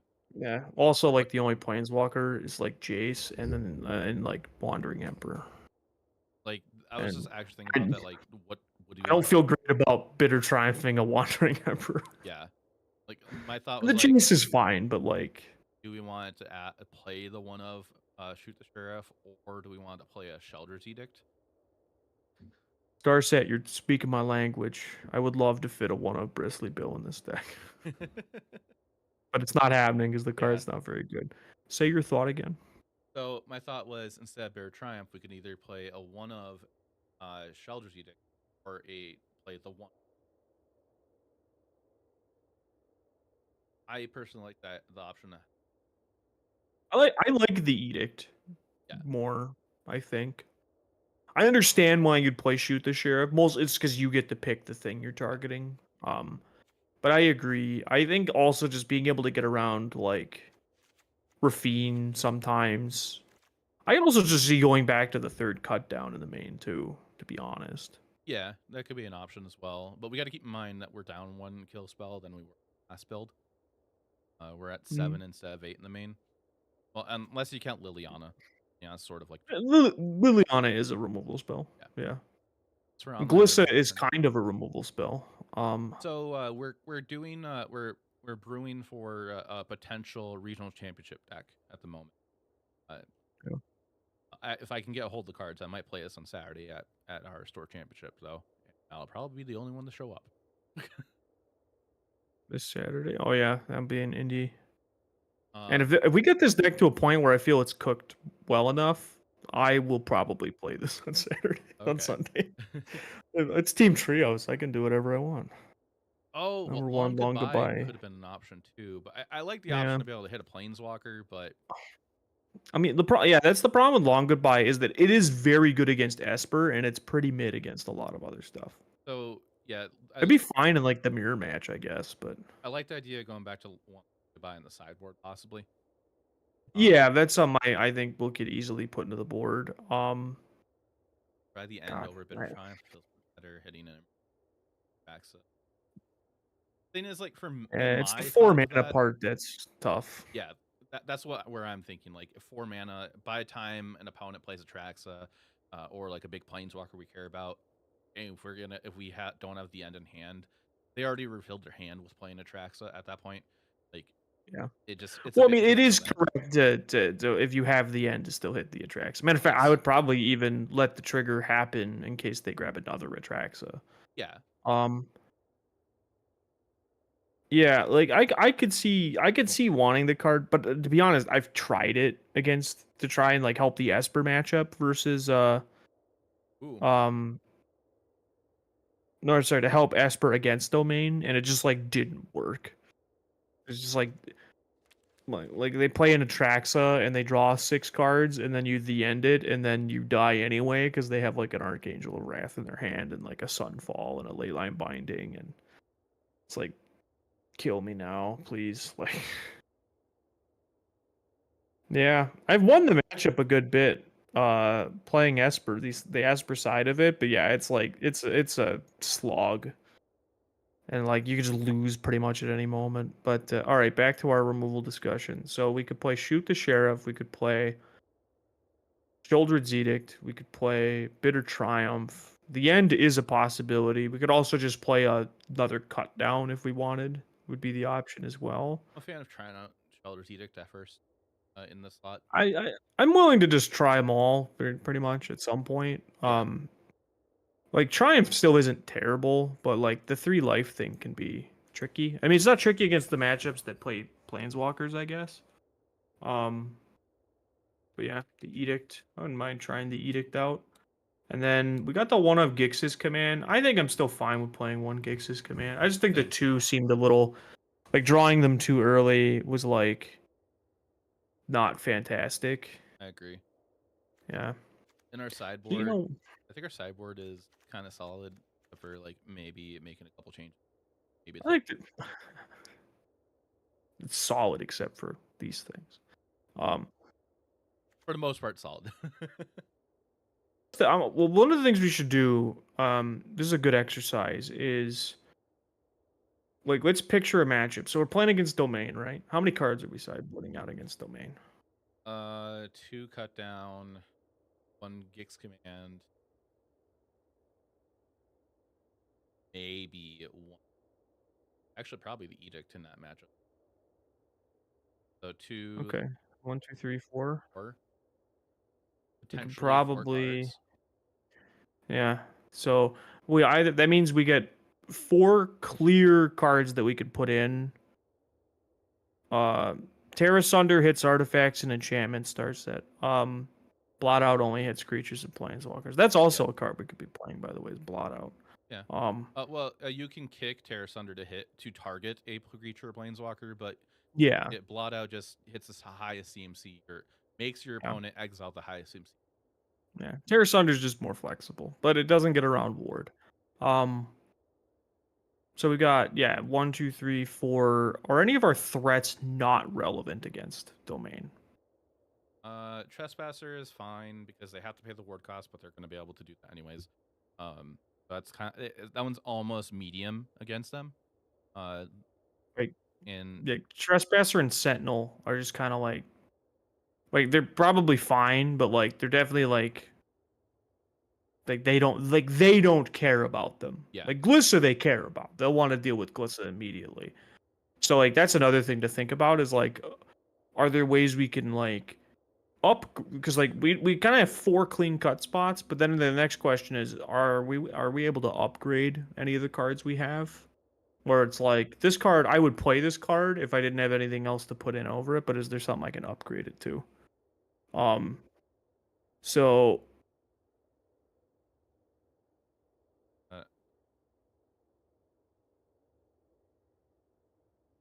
Simulacrum heavy? I mean, Simulacrum is not even that much of a played card.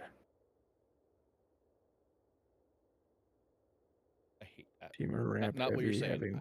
I hate what I just did. I was about to sneeze, and then it just goes away because I started to yawn, and then it just feels very weird when that happens. Okay. So we know we have at least 4 spots that we can dedicate for Domain. And then we have a few creatures that we could potentially sort of, upgrade in the matchup. So that would be some things to think about. Now let's think about like versus Esper. What do we change? Versus Esper, I would say the rest is okay-ish against them, but I don't want all 3. I would actually say the duress thing is based on build. If they're playing the preachers, so they're more creature heavy, duress gets a little worse. Worse is if they're playing the enchantment wedding announcement. that would be something that I'd be more interested in having duress against. There's a comment in the chat that was brought up again. What? Nissa could be a potential option against domain. Oh, big Nissa, yeah. Yeah, like I kind of understand. Like I do understand, but at the same time, Yeah. that's a lot of mana. Yeah. So like, It's 5 mana realistically. Like yeah. So it's 5 mana, 4 life. it's a soft 7 mana, like, but we could pay 5 mana and 4 life and get Jeff, we can get you what hear we that need sound out in the of it. distance is? Let's put it It's that a way. raid. Hey Malik, thank you for the raid. I appreciate that. So our thought being we can trim a duress. We could any other what are any other cards that like jump out as cards that we could take out? I'm not as much of a big fan of Liliana against Esper. If sometimes like I don't feel like boarding more Lilianas in. I'm usually Mhm. okay with the one of in the main. So It's like we could do better, pretty yeah, much. like it's an okay card. It's an answer for Rafina for some reason. They have a terrible hand. They go turn 3 pass. We play Liliana down tick. Sure. Like I feel like Liliana could be upgraded potentially. I know this sounds really really weird, but I actually think we could cut Shieldred against Esper. Really? Yeah. I know it sounds like it's really good because it's really good against Rafine, but like I'm gonna be honest, like if we're letting him like untap with a Rafine that can attack, we're probably going to lose anyway because they just kill the Shieldred and attack us. Yeah. It's my only problem with as an Esper player, I very rarely have ever been that worried about Shieldred. Yeah. But it is a must kill, but like it's also like I feel like we could do better. Yeah, like you have the chance to like make your bats grow. Just Also, the gain it like fear of Shieldred might just be better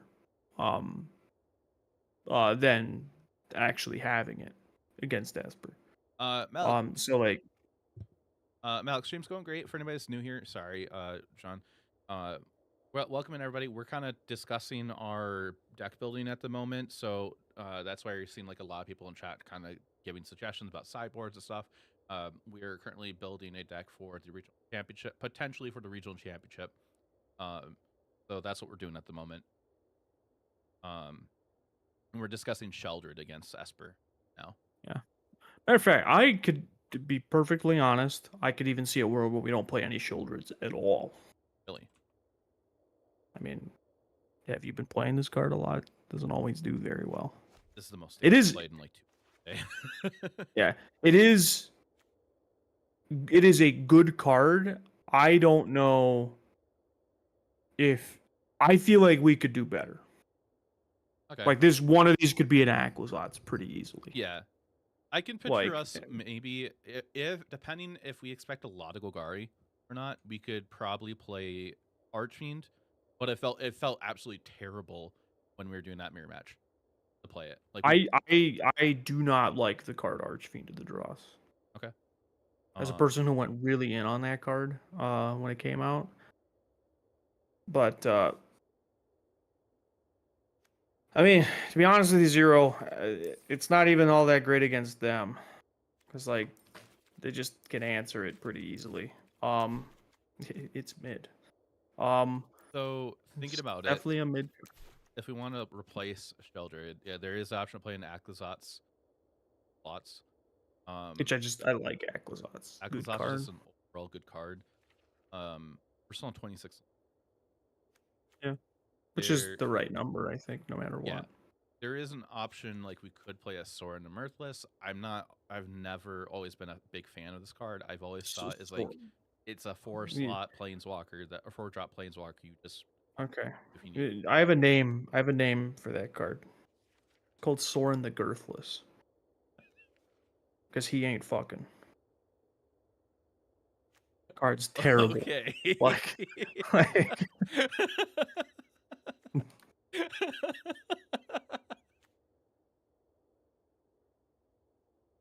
Okay. All right. So how much do people care about the cards going to exile? Their creatures. There's a Like from their graveyard or? from the battlefield when they die. There is an. Oh, you want to play Namada? It was just a suggestion. Like I understand it's really not that great. It's not The Kalidas, fungus. but It's the Kalidas we have at home. Yeah. Like,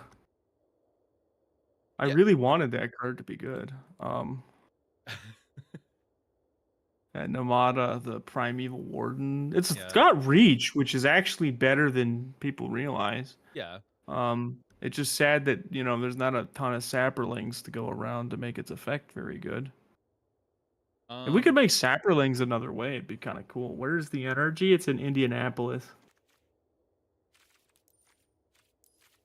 Aquazot, Get Rog. Yeah, Get Rog hasn't been fantastic. I think Gitrog's more of a cyborg card after playing with it more and more. I don't even think there's just cards that are probably just better than it, right? We could Like- go up to 3 Hostile Investigator in the main and play the 1 Aquazots. I mean, it's not going to take a lot to convince me to play more Hostile Investigators. I'm gonna be honest with you. I mean, so far, like that's the only thing that's attracted me to to replace Sheldred, or we play another 3-drop creature, utility creature. Yeah, it would be. Yeah, I'm not sold on another big 5-mana play.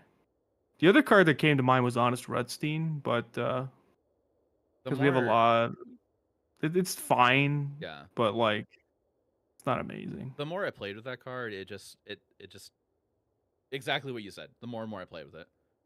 It's like, yeah, it's fine. Like, That's maybe what you 1 said about hour. an hour ago. Hostile plus Aquazots. Damn right, the dream team right here. I mean, even just you know what's really good with the first Hostile Investigator is the second Hostile Investigator. You know what's really great? The second Hostile Investigator. And the third one. Yeah, our third one.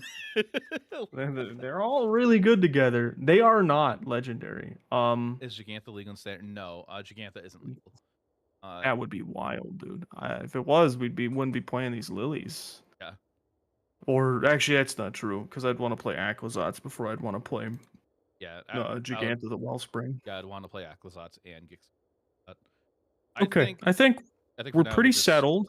Yeah. And I think we made our caverns better too. Because now if we don't have a cavern naming Phyrexian, like we have because the Hostile Investigator is just a single. Well, no, because the Hostile Investigator is just the single black pip. Yeah. So even if the caverns aren't naming its creature types, like it's totally fine because it's still going to be really easy to cast.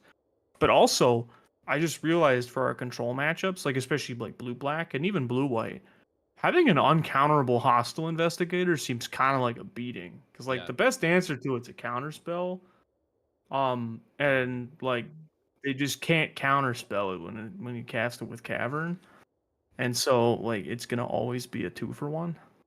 I guess the control deck. Patterns to add in 2 minutes, just a heads up. So I'm kind of in for it. Yeah, like I'm liking this the more. The idea of Hostile Investigator in the main with Aquazots now, the more I look at it. I'm loving it. I mean, I'm just loving the Hostile Investigator. Yeah, the card's been. I'm so happy I picked up a playset of these. I haven't yet, and they're going up in price still. Yeah, Last I you saw, should they're get like on that. $50 a piece. I got them for $1. Nice. It's worth it. All right, let's talk mana. Okay. I talk mana base here. So we are trying to do 1 mana black plays. So 4 Blooming Marsh is definitely like that's happening. Yeah. Because that's like our whole first few turns of the game. I think Llanowar Wastes. I think we're pretty mana greedy deck. So I feel like that's probably also appropriate. What do you think? I agree. Like pretty easy. I think the mana base is probably fine. Like I like the idea of having 2 basic forests in case if they like run into a Field of Ruin deck. We have 5 basics overall. I don't like being like to a Field of Ruin, so my thought was I did like the idea of going up to a second forest because again, Field of Ruin, but with control seeing an uptick, we're going to see more Field of Ruins, right? Like we're going to have to just be ready for it. So I like the idea of having like 5 basics. I think we only probably want like 3 Deathcap Glades. I don't think we need to play the full 4. I don't want a ton of them in my opening hand. I can understand that and see that. Cottage is I think just really good because it's like I think if you're a 2-color deck in standard, like playing your creature land is just like it can make your mana a little clunky. So maybe there's some consideration sometimes, but like it's not like we have Like it's just too good typically. Second Beseju or Takanu. I think we could board a second Beseju actually. I can understand that. Like I would say, I don't think second I'd want to Beseju main it main though. would be a little greedy. I was thinking about if we want a utility land Mirix, but then that's 4 colorless lands, pretty much. I think I just like the 3 caverns, given the current climate and that counter spells are on the upswing. Like just having ways of making specific threats, especially stuff like Investigator or Sentinel or really any of our threats, because all of our threats are good, and making them uncounterable makes them better, especially in a field where there's a ton of counter spells. So I'm here for it. No, we are cutting a Death Cap Glade, so No. we don't have an early tap land. And that's kind of, and I'm looking at maybe 6 basics even, like Hey, 4 Brezzy. swamps, 2 forests could be an option. Turning Merit. Yeah, that's why we would be entertaining the idea of the like having like the second Beseju. It's just having it in the main deck can be a little awkward because like Beseju in this deck is a land first and a spell second, so having 2 of them gets a little tricky. Unless we were to go up to like 27 lands, but I don't think we want to do that. No, I think Um our curve is pretty low. I kind of like the idea of 4 swamps, 2 forests, 1 each channel land, 3 death caps, 3 caverns, and then 4 ofs of the other duels. Yeah. I think that seems like a reasonable place to be, right? Yeah, like, Brezzy brought I up a think- point of possibly doing. If we weren't on Cavernous Souls, I could maybe see that. If we were to metagame where counter spells weren't super prevalent, we'd have that free space. That's where like cards like the Mirix and like Field of Ruin could come into play. Sounds like The Gitrog Gitrog or we're at Acrobats, or Karavik. 1 Karavek over. Karavek. So we talked about Karavek a little earlier. The problem is, so we're not actually committing. I guess we're committing more crimes now because we have like Hostile Investigator and Trespasser. The target But or- like, Hostile okay. Investigators target. So we got 1, 2, 3, 4, 5. We have 5, 9, so 12, 13. yeah, there's a 16, lot of 17 ways to commit crimes. I guess 18 ways to commit crimes, but only like a hand. Like we have a ton of stuff we can't recur with it too. yeah, like there we have Mosswood, Sharphead Rookie, and Sentinel. Can't recur with it, and then Cyber cards too. So Brezzy, yeah, in the format, every deck is playing creature lands now, pretty much. Pretty much. The only exception probably being Domain. Yeah, Domain and Yeah. the Analyst decks, which is the other ramp deck. Yeah, which Field of Ruin is an active liability against because they're just literally all Yeah. fetches and basics. So there is good Um, targets for Field of Ruin. It's just with the way we're building our deck that we don't with control. Yeah, Control is getting more popular since the Mhm. Pro Tour. We're building our deck where we kind of can't run Cavernous Souls with Field of Ruin at the same time. Like, Yeah, pretty it's much- like pretty much every deck Oh. that's not monocolor is running for creature deck. Yeah. The biggest thing is like we only have so many spots for utility lands, and realistically we have 9 utility lands, and the spot where we would put Field of Ruin is where Cavernous Souls is going. Like the Beseju kind of also gives us the out to those creature lands. yeah, and like we are running removal for those creatures. Oh, a 1 of Vein Ripper main deck. The problem with Vein Ripper is that it doesn't really do a lot. Yeah, like we're at 26 lands. Our average is 2.4. Like personally, I don't want to play anything that is 6 cost, unless if we stick to Gold-Vein Hydra in the board. I'm okay with That paying might 6 mana that's for that's that. a whole But- that's a whole other thing. Well, that's a mana sink at that point. Yeah, at that point, it's like Yeah. I hope this wins me the game. Slam it into the field. Yeah, Vein Ripper is good in formats where Sword is legal, which Yeah. is apparently more than just Pioneer, as it turns out. But I think like top 8 like a Legacy challenge. Oh, but, like, really? Okay. Yeah. So Turns out, dude, just show and tell a Vein Ripper into play. I think our mana base is fine now. Where we have it. I think the main board spells are fine. We want to discuss. all over timeless. Hell yeah. We want to discuss sideboard. Yeah, we can. I might as well. Okay. That way So- we can both try out. Because tomorrow I'll probably spend time playing this. Okay. I'll probably play this and a seeing little how bit I feel. after you're off stream. I might Hell play the yeah. challenge on Friday with it. Hell yeah, So dude. The one to cut down on the board I like, because Convoke and Mono Red is still popular. But when it's good, it's great, right? yeah. So We talked about adding the fourth rest to the board. I do like that idea. well, again, I think the conversation we need to have about the sideboard, it shouldn't be about filling the sideboard. It should be about deciding in each matchup how many cards like we actively want to cut out of our deck. Yeah. And then looking at our options of what we could board in to like help make our matchups better. So again, I think we should talk. We'll start with domain and blue white control. So because those will probably be fairly similar sideboard plans for us. Yeah. It's cut down. Against domain, we were talking Shieldred's Edict, which makes sense. Because Go for the Torch is better in the matchup. I can picture us Versus in blue white, it's flipped, but Gix Command we cut in that matchup. At this point, Akhlazot's as well, because it's a slow card in that match. it's Five mana probably get exiled. yeah, it's not the card we want. So we're looking at for domain, we're looking at 5 cuts, and then so what cards could we have against domain? Fourth Duress is one. Liliana of the Veil. Well, we're just naming the cards. We're not picking numbers yet. So we got cut Duress, Liliana, Terra Sunder's not bad against them. It's not great. It's not pick your poison against them. It's a little worse than that. I'm still in the thought process of like in this deck against domain, we have to bring Path of Perils, as if they get to resolve a herd migration, like we're winning on life total. They play herd migration, 5 blockers. Have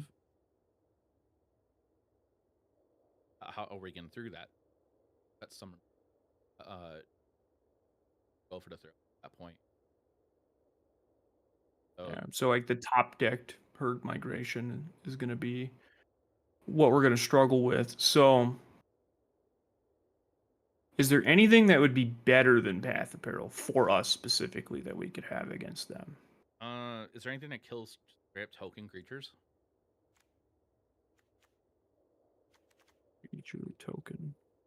I know there is a Glistening Deluge, but that hurts us too. Kills all of our green creatures. Minus Sentinel. Not exactly where I'd want to be. Pillage jumped to $8.50. What is? Wow, pillage. Foil pillage. Okay, foil extended pillage. Oh yeah, foil extend. Yeah, I was gonna say like. I mean, commander players are gonna want to play it too. So I mean, yeah, it's a fine card for them. Bloodline culling. Oh, that gives them -2. -2. It's not good enough. Yeah, it looks like Path of Peril is probably just the best bet. Yeah. If Bloodline did -3 at instance, that would be amazing. But yeah, but it sadly does not. We don't have enough trample to warrant playing Bloodline either, because like our only things to trample are what Sharphead Rookie. No, Mosswood. Yeah, Mosswood is really it. Any colorless cards that do anything against that? I think so. Don't think White so. Splash for pest control. That would be. I would love it if we could play Abzan, because I do think there's like a lot to be had from that color combination. But yeah, that ain't happening. Mana is not good enough for that. So yeah, it's probably Path of Peril is probably the best bet. Yeah. That in standard. So that's a card we can think about. Yes, Glistening Deluge is in standard, but it hurts us then. Yeah. Like, because it kills all our green threats. Like, it doesn't kill Sentinel at least, but it does shrink it for the turn. I suppose it shrinks everything for the turn. Yeah, like basically the purpose of the board wipe that we're talking about, chat, is just for the top deck herd migration opponent or domain player opponent plays, and then we can't attack in for that same turn. Okay. So we have in our cards that we're thinking about, we've cut down, we got Lily, we got Path, would be a potential in. That might be on the draw more than anything. Where we're like a turn behind and we might need to do a catch-up turn. What about the Stonebrain? That Grooven has actually been talking to me about that, trying to convince me to play it. I know when the Fanny Pack and at least one of the Fanny Pack members and I were trying out different sideboard options for like the Domain Mirror, and the Stonebrain came up as an option. That feels like a card that would be good. So what other matches would we want Stonebrain for? Besides, Like 4-color legends. okay, because you just name one Slowgurk. name Slowgurk. Yeah, like Okay. can't do the thing anymore. Could name and could bring it in against analyst and name the fireball Yeah. or the virtue if it's not in play. Yeah, I could see because there are Yeah. combo decks in the format, so I could see it being a powerful card. Okay. Um, So I'm gonna clear out the sideboard. I think. No, just no. put one copy of the cards that we're talking about so far. Right. That way we know what we've talked about and we're not like forgetting anything. Off to the side. Yeah. So I kind of like the idea of the Stonebrain a lot. Feels like we can preemptively deal with things, and like because like worst case, I think default we just like against them you just like name Atraxa, Yeah. or Sunfall, you know, like whatever seems to be like Relevant. where the game's going. If we have creatures past turn 5, maybe Atraxa if they only have a couple. Yeah, well, thankfully, like I think like our main deck, even like our current game plan involves Duress and Hostile Investigator, and it sounds like our board plan's likely to include like another Duress and a Liliana. Yeah. At least one Liliana. So it's like okay, so like we can attack their hand pretty effectively, which is gonna make it harder, like harder for that like the various like. Because like if we're attacking their hand, like getting to the Atraxa will be difficult for them. Simulators, artifacts, which Yeah. opinion. Yeah, it's a thing that's coming up a little bit. Yeah, I think I like the Stonebrain quite a bit. Okay.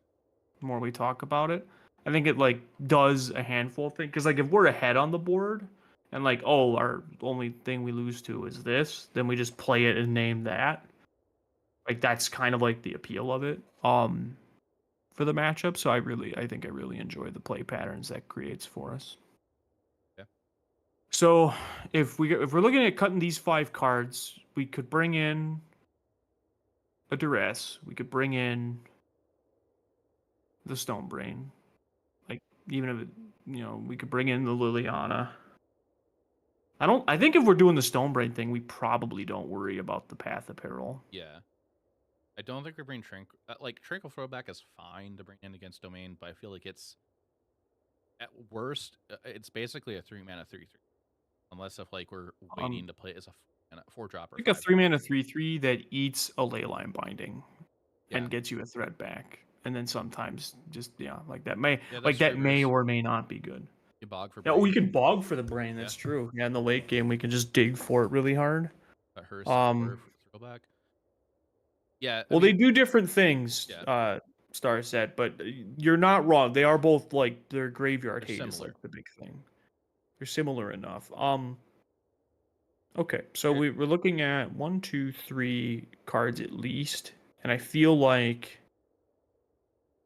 if in that world we could even potentially keep the Aquazats in because it's just like a good pressure piece once we've ripped their plan apart. So I think we could either play a second copy of the Stonebrain and go like bring in Duress, Stonebrain, Liliana, and even keep the Aquazats in.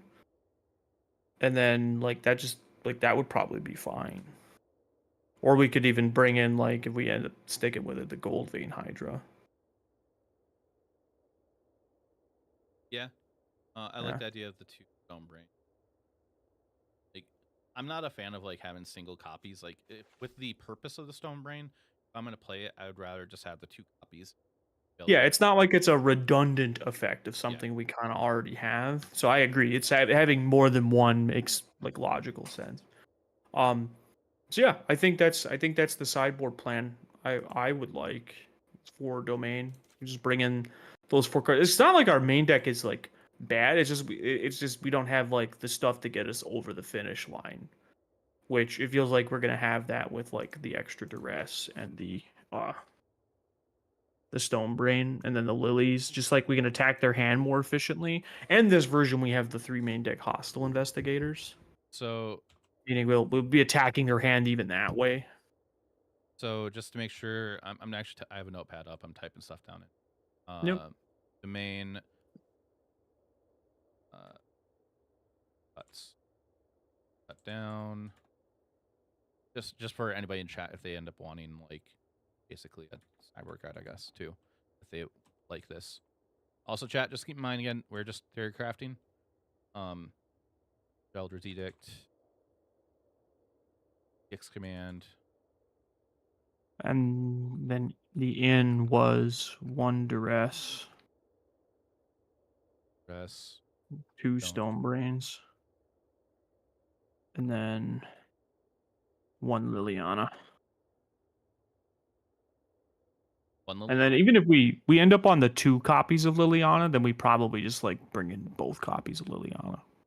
Okay. And cut the Aquazats. So like I feel like if we're doing this game plan of like ripping their hand apart, then the Aquazats probably gets better Yeah. post board. But like if we end up like saying we want 2 lilies against like blue white control, then in our board at least, then we could probably cut the Aquazats for a lily. The lily diminishing returns. Yeah, Well, we'll get around that. Yeah. We're going one matchup at a time. We're not. We're not done with the cyborg. We're discussing one matchup at a time as we're going. So Yeah. So let's talk control next because it's similar enough. Yeah. Do you want to count blue white and blue black control pretty close to each other, or let's think about it for a second. From the perspective of our deck, we worry about the same counter spells, except no more lies exists in blue white. So they have more counter magic than blue black, where blue black has more removal. So yeah, board buys are very different too. So maybe we do consider them both different with boarding. So I feel like, from our main deck perspective, we probably have to think of them very similarly, where it's like we just play like efficient, value generating creatures, like the Hostile Investigator, that we made uncounterable with Cavern of Souls, which is a real, I think so too, and I think with what we have, like an extra duress, an extra lily, like that's probably like enough to really settle it down. So we'll get so I think we can probably talk blue white as its own thing, and then when we get to blue black, we'll talk a little more through it, and they'll probably end up being very similar but slightly different. Yeah. So So we know our outs against blue white are definitely the duress. I'm sorry, the cut down rather. We're keeping the edict in against them, right? Yeah, So we are keeping 1 edict. cutting the Probably. Yeah, well, the cut downs, that's the first thing to come out. Same with the Gix's command. Yeah, so like the 2 cut downs. So we know we have at least 3 spots. There's probably some number of go for the throats we're going to trim. I think we start off with 1 right now. And then if we find ourselves where we have more cards we may want against them, then we can side out more. Because like it might work out that like maybe Tear Asunder is slightly better than a Go for the Throat, like one of the copies. But it's just the idea in my mind right now. The idea for Go for the Throat is just it's going to be our token removal, unless they're playing some big giant bomb creep. Chat, heads up there for Twitch chat. There's an ad in 3 minutes. 1 Liliana plus 1 duress. So because we know we'll be playing at least 1 copy of those cards. So knowing that, it sounds like, because like at the bare minimum, we want to get the cut down and the Gix's command out because they just don't do anything. Yeah. And so we could, worst case, we just leave all to go for the throats in. Like 1 Aquazats on the side for control. We could have an Aquazats. We could have like. Yeah, we could trying to potentially think of, play like, a second Aquazats. We still have the idea of the Goldvein Hydra we could test around with. I kind of feel like the idea of it is kind of sort of silly, but I like the idea of it against blue white control for sure. Mm-hmm. Yeah, in theory, it seems like it could be a decent idea. I like the only thing that worries me actually now that I think about it is March. Yeah, that's a good point. We're not playing like protection spells. Yeah, it doesn't like we're not doing anything. So maybe like we talked about Axebane Ferox too. Like that was the 4-mana 4/4 with What's like the ward on it? Collect evidence. What? 4. And with Thing their is spree cards are CMC 1 in the graveyard, by the way. true. So like that actually is like, and like March is 1, Deduce is only 2. So like that's actually a good number of cards they'd have to be able to get rid of. Okay. And this feels like a decent card, just being able to play this 4/4 back and attack right away. It's hard to, the ward cost might not be, especially if we're like have a graveyard trespasser eating cards out of their graveyard. Yeah. Which eat the stuff that costs the most as the game plan. Legit just bought 4 promos of the card. LOL. Oh. Anything that's down memory. I don't think there is. We have a land that can exit from the graveyard. Yeah, that's pretty much it. Yeah, we also have Frillback and Hearse. Hearse could be Yeah. consideration for boarding too, but I think we definitely have better It stuff. just doesn't do a lot. Like only exiling the back half of a memory deluge doesn't feel like it's worth a card that isn't doing something else. Yeah, on top of Trespasser what... can hit too. Trespasser could be a consideration for boarding also, but That's true. Yeah. Because like if you think about it, I think instead of Axe being fair Axe, I like for the haste and the ward. Yeah, it's like a good But- like follow up to a board wipe. Yeah. But when you think about it, like Trespasser does have more utility in certain matchups too. Yeah, I think I like bringing in another graveyard trespasser. I like the I, idea I of like having another ward threat, and not Yeah. because it's on brand with the podcast. Like I think I like the idea of another trespasser as a way So- to. Are we liking Trespasser more than Ferox Sun? I think so. Just one copy probably. I think. Yeah, just one, because we're also gonna have different graveyard hate. No, that's true. Hearse dodges Sunfall. It's creature land does. cable wire. That's the correct terminology. But But I feel like our blue-white control opponents, after they see our deck, they're going to bring in temporary lockdowns. yes, that will happen. So, like, in theory, I think Hearse is okay, but it will probably get worse. No, it's fine, cable wire. It's totally fine. Like, that's a good Oh, suggestion. Yeah, no, very good suggestion. Yeah, it's not a bad suggestion at all. So we could do that. I could still see bringing one in, but we got at least the 3 cards, and we can think about it a little more. Oh, yeah, they 'Cause can I think- Tidebinder Hearse permanently, right? Oh yeah, Yeah, they can 'cause it's tide bind not- hers. Okay. More trespass and at least 2 tear. Okay, okay, so I think I like that idea. I'm not sold on like anything else, but again, I think we could maybe consider the Terra Thunder as Yeah. like the replacement for that 4th Go for the Throne. We do have to be careful because like post board they probably have like 4 copies of Tidebinder. Yeah. So you gotta like consider that as we like make plays and decisions. Thankfully, Duress makes Tidebinder like not a surprise, which I'm a fan of. So that's something to keep in mind. Green and 2 stones versus blue black Demir control. No, I kind of there's- feel like I mean, you could, but like, I would be more willing to bring Stone Brain against blue white control and then blue black control. I mean, you either way, you're naming like the 5-mana sweeper or whatever. But Yeah. that's not the only thing you're worried about. And the bigger thing is we can't like force it through counter magic.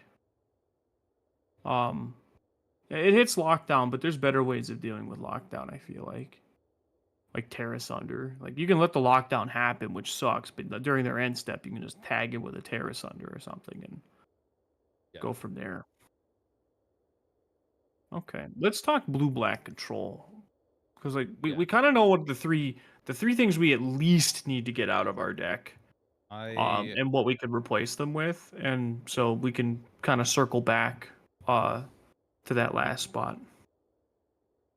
So for I kind of copy pasted from blue white to blue black control now. Mhm. So as for like differently of like against blue black control, I feel like depending on the variant or the build they're playing, they probably potentially could have a creature or 2 in the main.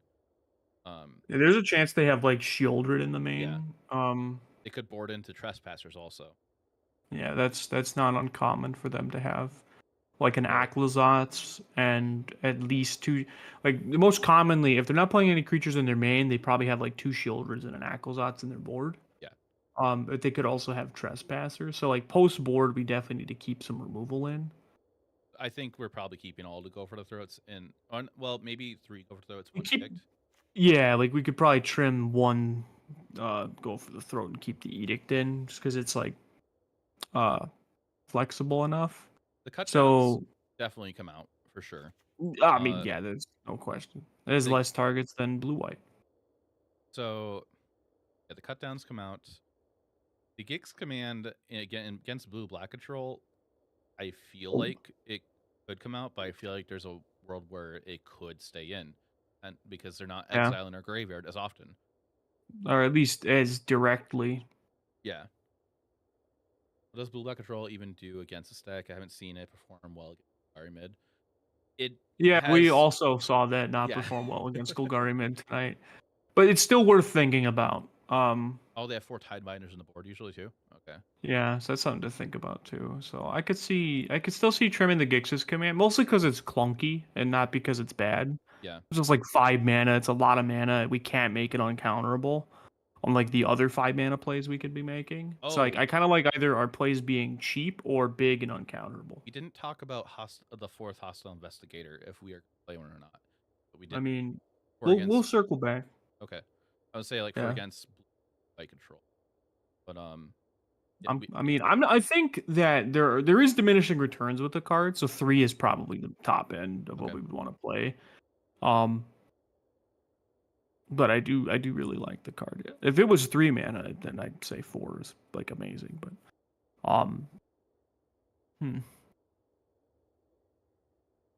So against blue black, we're probably still doing pretty much the same thing, right? Like bringing in the duress, the lily, yeah. and the trespasser, and then we kind of have room for a flex card as an So option. I have just noted like 2 cut downs, 1 Gix go for the throat, the cut. We're bringing in 1 to rest, 2 mana. I do like the idea of Trespasser in this matchup. Yeah, well, at least one Liliana for now. We didn't decide if we're playing 2. Yeah. Okay. So, but so far, our sideboard is 1 duress, 2 stonebrain, 1 Liliana, 1 trespasser. So we have 5 cards in our sideboard, and we've decided how to use them in 3 different matchups. To be fair, this is like the wedge of the metagame that, from our perspective, is all similar. You know, these board wipey, go over the top control decks. Yeah. So let's start looking. Let's get into the gulag here, Esper. Hold on. So How do we feel about Esper? Honest Rutstein. It's fine. It's Like- a fine card, but like I think we kind of talked about it earlier. Like it's just there's better things we can do. Yeah, it's like it's not bad, but it's not great. Like, fine. But so, Esper, what are we doing against Esper? I against feel like Esper, we could cut the Lily. yeah, I agree. Esper, we could cut the Lily. Maybe 1 duress. I could see that because like duress is still for me. It's still like Still do good. I want it? Do I but- not want it? It ultimately depends how they're built. Okay, so I could say actually, why don't we think of Esper as 2 decks? We could go like Esper like wedding announcement, right? And then Esper like preacher. Like, because they are slightly different. Because against the wedding announcement deck, I still don't want 3 duress. I still want like 2. But like we also would want like Terrace Under or like Tranquil Throwback, like effects like that can hit enchantments. Or against the Preacher version, like Tranquil Throwback just kind of isn't very good. It is good against Duress Star set. It's just not good in the quantity that we have it. Where we Yeah. just don't need them. It's not like Control where like we have a million things we can hit with Duress. There's enough against Esper that it's going to be good, but especially if they're not playing the wedding announcement version and they're more creature heavy, yeah, it gets a lot worse very quickly. I'm kind of more Where happy to it's play like- duress after turn against Esper than I am to play it on turn against Esper. That makes sense. It is very good against Esper, Flabenzo. So against like the Preacher version, yeah, I think I'd be willing to cut like 2 duress and still cut the Lily. What do you think? So against Preacher, cut 2 dress and then Lee. Yeah. Yeah, we're I like can see that. they're creature heavy. We leave the 1 in because like getting to look at their hand could be helpful. Yeah, we can hit like If, one of kill spell before we play creature or their virtue or something. or clear the way for like a Gix's command would be Yeah. like the big like a thing we can't make uncounterable basically. And then against the wedding announcement version, similar start, but just -1 duress, -1 Lily. So against the wedding announcement version, are there any other cards we might want to cut? Trespasser isn't the best against them. I kind of feel like Caustic Bronco is not going to be able to attack reliably as well. It's just going to be... Yeah, they're like 4 cut downs in the 75. Yeah. Like I would a lot of our have, 2 mana things aren't great, but I would rather have Sharp-Eyed Rookie than Caustic Bronco in that matchup. okay. But, We do have to be careful that we don't dilute our deck of threats. yes. Yeah. But yes, I agree. Like we might want to look at like thinking about it, maybe if we're on the play, maybe I would like to have Caustic Bronco. But again, that's all down to like, am I gonna be able to crew with it and attack in reliably? So I just like Sharp-Eyed Rookie more as a threat in that matchup because it dodges Emperor. Yeah, I agree. Like dodging their 2 of Emperor is really helpful. So like I do like that idea. On the draw we can bring out Bronco. And we probably on the draw want to be more of like the control deck. Yeah. Because like we're a turn behind, they're setting the pace. 3 cut downs typical in the main, and then like the 4th one in the board is not uncommon. Yeah. And against us, they're likely to be put to a position where they have to have at least the 3 still in the main post board. And even though we have a lot of things that they can't hit with it. We're for sure on the 3rd cut down in the board, right? Yeah, we are. So I think for us, we're gonna go +1 cut down. Yeah, for both versions. Right? Yes. And I Okay. think this is where that long goodbye. I think we do want a long goodbye. Yeah. This feels like, you know, we're gonna be the control deck, so we probably want at least 1 copy of that card. It just feels very good. Comes out entirely versus Esper? You think so, Starset? I think Bird just comes out entirely versus. I mean, I could see that world too. Like on the play, we're a little bit more of the aggressor. So like we're gonna set the pace. Like if we go Bronco into they go tap land, we go Bronco, they go 2-drop like say Denic. We can literally just go untap, cut down the Denic, play a Mosswood saddle attack for 2+ damage and draw a card. Like there's a world where the Bronco is still gonna be really good. So I don't hate I don't hate having it on the play, but on the draw where it's like I'm gonna play this thing and they could like kill it during my end step and untap and play like Preacher, like, and then I'm just like, oh, I spent 2 mana. Like I would rather have just played a land and said go. Yeah. In that spot, or play a land and like cast like the adventure on Dread Knight. But let's think. We're looking at 5 to 6 cards coming out against them, and we're looking at 2 cards coming in so far. Okay, so so say for folks on the wedding announcement one, we have 1 Liliana coming out, 1 Duress coming out, 3 Broncos on the draw. Of course. Might even actually for them it might just be we need to make space, to be honest. Yeah, because we're gonna need answers for these enchantments. True. That aren't Glissa. Yeah, I'm with you. I'm not completely sold on the Bronco yet, but It was fine. Yeah. In test. It was like was if you didn't answer this, it's gonna run. It could run away with the game. Yeah, Was how it felt. Yeah, like I feel like I'm in agreement with John on it of what he just said.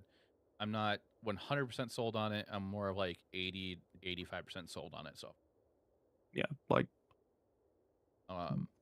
But thinking about how we'll play this out, so we could play Terra Sunder, we could play Pick Your Poison. Both are fine in the matchup. Tranquil Frillback has some play against this deck. The one thing I dislike about Frillback is that it's 4 mana to do that. Yeah, it's basically a 4-drop at that point. Yeah, So, and there could like be it does put a body on the battlefield, and it does, then like eat the wedding announcement or whatever. So it's a blocker. It's a blocker plus this way of answering a quote unquote threat. So this could be where we could be thinking about that Boseiju we were talking about potentially having in the board. Possibly. Yeah, Like, I could see that being one of our ways to sort of play the game against them is having a Boseiju in the board. Just good in the long game with the hostile investigator, but it's also just a very strong card. And the stock Esper decks would only have 3 things that they can get off of Boseiju. Okay. The 2 Rafine's Towers and a basic land. So like, there's actually a chance that even that gets to be like a freebie. so let's say against Esper Wedding he'll be just 3 horse overall. Yeah, we'll think about that more. And then +1 cut down, +1 long goodbye, +1 Boseiju so far. And I think this might be where we want pick your poison. Well, yeah. Yeah. Like, I'm still, after playing with Pick Your Poison so much as standard, I'm still hesitant on it. I think it'd be a fine one of, as like, this is like one of our disenchant effects, but it also can tag Rafine for 1 mana. Kind of thing, where it's like, sure, it's slightly worse than Terra Sunder at dealing with a very, like, that one enchantment in a field of enchantments. But it's like, it's a Terra Sunder that can deal with a Rafine for 1 mana. Sometimes. Yeah. Kind of like how Boseiju is like this Terra Sunder that, sometimes is a free roll because our opponent doesn't have a lot of Boseiju hits. So that's kind of how I feel about it, where it's like, we'll have 3 or 4 ways of dealing with artifacts and enchantments that are really good, and Pick Your Poison just happens to be one of them that's a little flexible. Okay. I feel like with the frillback also, with how we're building the board so far, we're probably either going to be on 1 frillback now or... I agree. So just to make sure I'm following, we're both on the same page for the sideboard so far. 2 Stonebrain, 1 Liliana, right now, 1 Duress, 1 Cut Down, 1 Long Goodbye, 1 Pick Your Poison, 1 Boseiju. And then 1 Trespasser. Oh, yep. How many cards is that?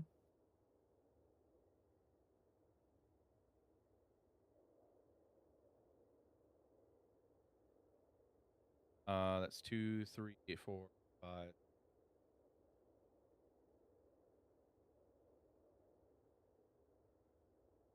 Yeah, it's 9.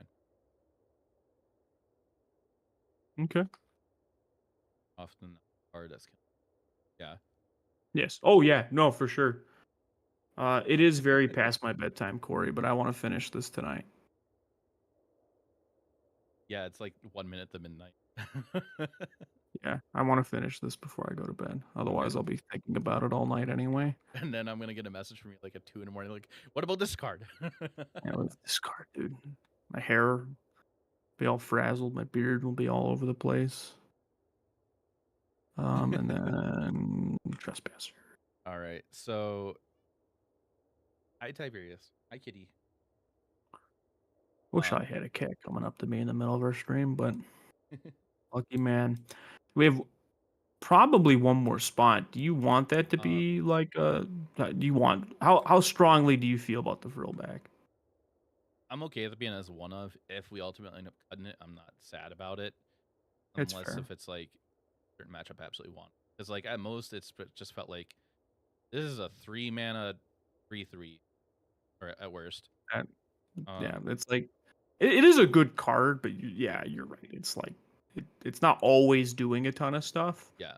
And like it's like the least efficient way of doing certain things sometimes, but it's not a bad card by any means. It's just oh yeah, it gets mono red. I guess it's turn 4 gain 4 life. It's true. Yeah, that's not one of maybe. Okay, I'm fine with that. I'm fine with a one of frillback. A lot of one ofs back sideboard. Well, keep in mind, so it's not that we're playing a lot of one-ofs, it's that we're playing a lot of one-of copies of cards, but they're very similar cards. Yeah. Where it's like we have Frillback, Boseiju, and Pick Your Poison we have all these different ways of dealing with enchantments and artifacts. So like those are our disenchant slots, but they're all different and do slightly different things. So now, I don't think we finished the Esper. Like, so looking at Esper Wedding, we are cutting 5 cards. We're bringing 4 cards in. I have 5. I've cut down Long Goodbye, Besage, Pick Your Poison, Frill back. Okay, I forgot to roll back. That's okay. And then for the Preacher version, we don't have to emphasize as much on enchantment removal. We probably could still bring in Pick Your Poison. It still just answers one of the flyers for 1 mana. Like, it's the 1 mana removal spell. And we're going to have it anyway. So before going more in that thought, to answer Cableware's question, well, before that question, chat, there's an ad in 3 minutes. And for everybody just so you're aware, we're doing this today. I'm going to still be playing once John gets off the stream. Yep. And then if I like the list enough after playing with it, I might play this list and challenge on Friday. I'm not going to F&M. I'm going to be streaming since I was sick 2 days this week. And we plan on getting together for another co-stream, possibly next week, and one before the RCA. We also do at least the week before we leave for the RC, and then potentially to record as well. Yeah, we'll have the second episode of the podcast coming out that week as well. Yeah. But so there'll be plenty of testing for this. I'll also be playing this offline. So if you at me on Twitter, I'll tell you how it went. Yeah. And I'll tell you if I felt, how strongly I felt about this deck. But because I like the deck, so everything we've built so far, I really like in principle and in like on paper, and I'm really excited to try it out because I feel like we've put together like a list that's got like we're putting together a very coherent sideboard plan, which this is the proper way of building your sideboard, by the way, because building your sideboard should not take less than an hour realistically. Yeah, but don't do what I do once. Yeah, let's talk the Esper Preacher version. Yeah. So here we're looking at -2 Duress, -1 Lily, plus potentially the Broncos on the draw, and even potentially on the play. But so far we have 1 cut down, 1 Long Goodbye, 1 Pick Your Poison coming in. Like we could change things up. Like we could leave the Liliana in because they have more creatures for us to just down tick on. So having that as like a removal spell wouldn't hurt. But yeah, I think I'm okay with just the one of Liliana being left in. So like we could go -2 Duress, like maybe trim 1 Bronco. Yeah. And then bring in essentially just 3 removal spells just to help beat the battlefield. So taking 3 out, bringing in 1 cut down, 1 Long Goodbye, 1 Pick Your Poison. Yeah, just having 3 efficient answers to their threats. Because that's really what the game will be about, right? Is just who can answer the other person's stuff more efficiently and then eventually stick their big stupid bombs. And we have Cavernous Souls to help with that. So yeah. Which is again, every one of these matchups, maybe minus Domain, Cavernous Souls is going to be great. Edict's going to stay in because Edict is just an efficient removal spell. It's another clean answer to Rafine. Can clean up a Wandering Emperor if it really comes down to it, and it's just an overall not a terrible card. Yeah. We have the Edict in the main, so we probably don't want another one. Yeah. But probably fine. Not we have Terra Sunder at worst if we need to use that. If we really feel strongly about, we don't have a Terra Sunder in the board as of right now, but true. But that's a card that could end up in the board. But let's move on. Let's talk. What's another popular? Aclazotz at all for Esper matches? I mean, 1's probably enough. Because we're caverning it. They're not exiling it when they dies. They'd have to Tidebinder the damn thing. Or which can happen, but they play like 2 Tidebinders nowadays. And they need to have Emperor. Yeah. Okay. Next up, let's do Analyst. Okay. I feel like we've got a good start for Analyst. But what are our outs versus Analyst? Cut down. Well, against Actually, Teamer, right? I think we need to teamer. If Jun, I'm not even gonna think about Jun because that deck sucks. But I think we leave the cut downs in. Right, it kills analysts. We Yeah. probably don't want more, but we definitely don't want less. I think we cut the edict because we don't want to give them the choice which sacrifice. Yeah, so we can go -1 edict.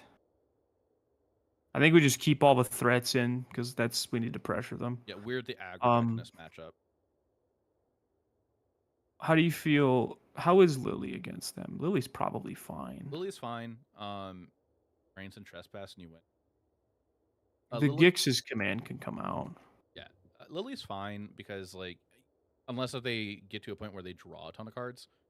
Well, yeah, I mean, I think we're not winning the game even if they get to that point. Yeah. I think it didn't matter how bad Lily was in that spot, like because all of our cards were probably bad in that spot. I think Aklazoth is too slow for the matchup. Sure. Just lean up our deck a little bit in this one. Yeah. I don't hate that. So far I got 1 edict, 1 Gix command, 1 back god coming out. Yeah. I could see trimming.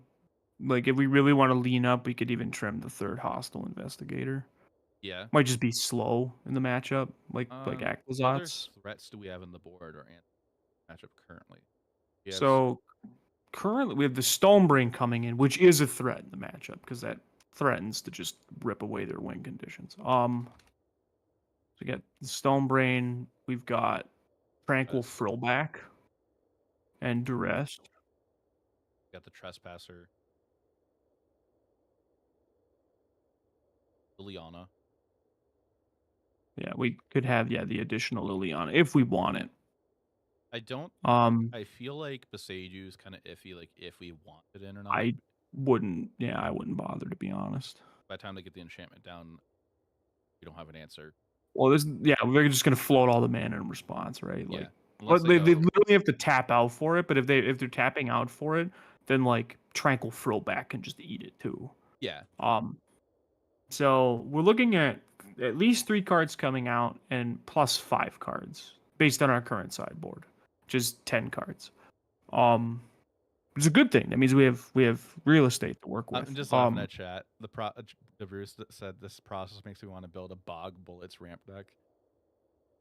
Well, I think that was shared in the chat at least twice, but I might have missed it then. Those ramp decks those Golgari ramp decks were Bog Bullet decks, but yeah, So I could see swapping our one of the Go for the Throats for the Long Goodbye. I doubt they'll bring in their negates, but like, actually no, Bonnie Paul is a card we have to worry about. Paul?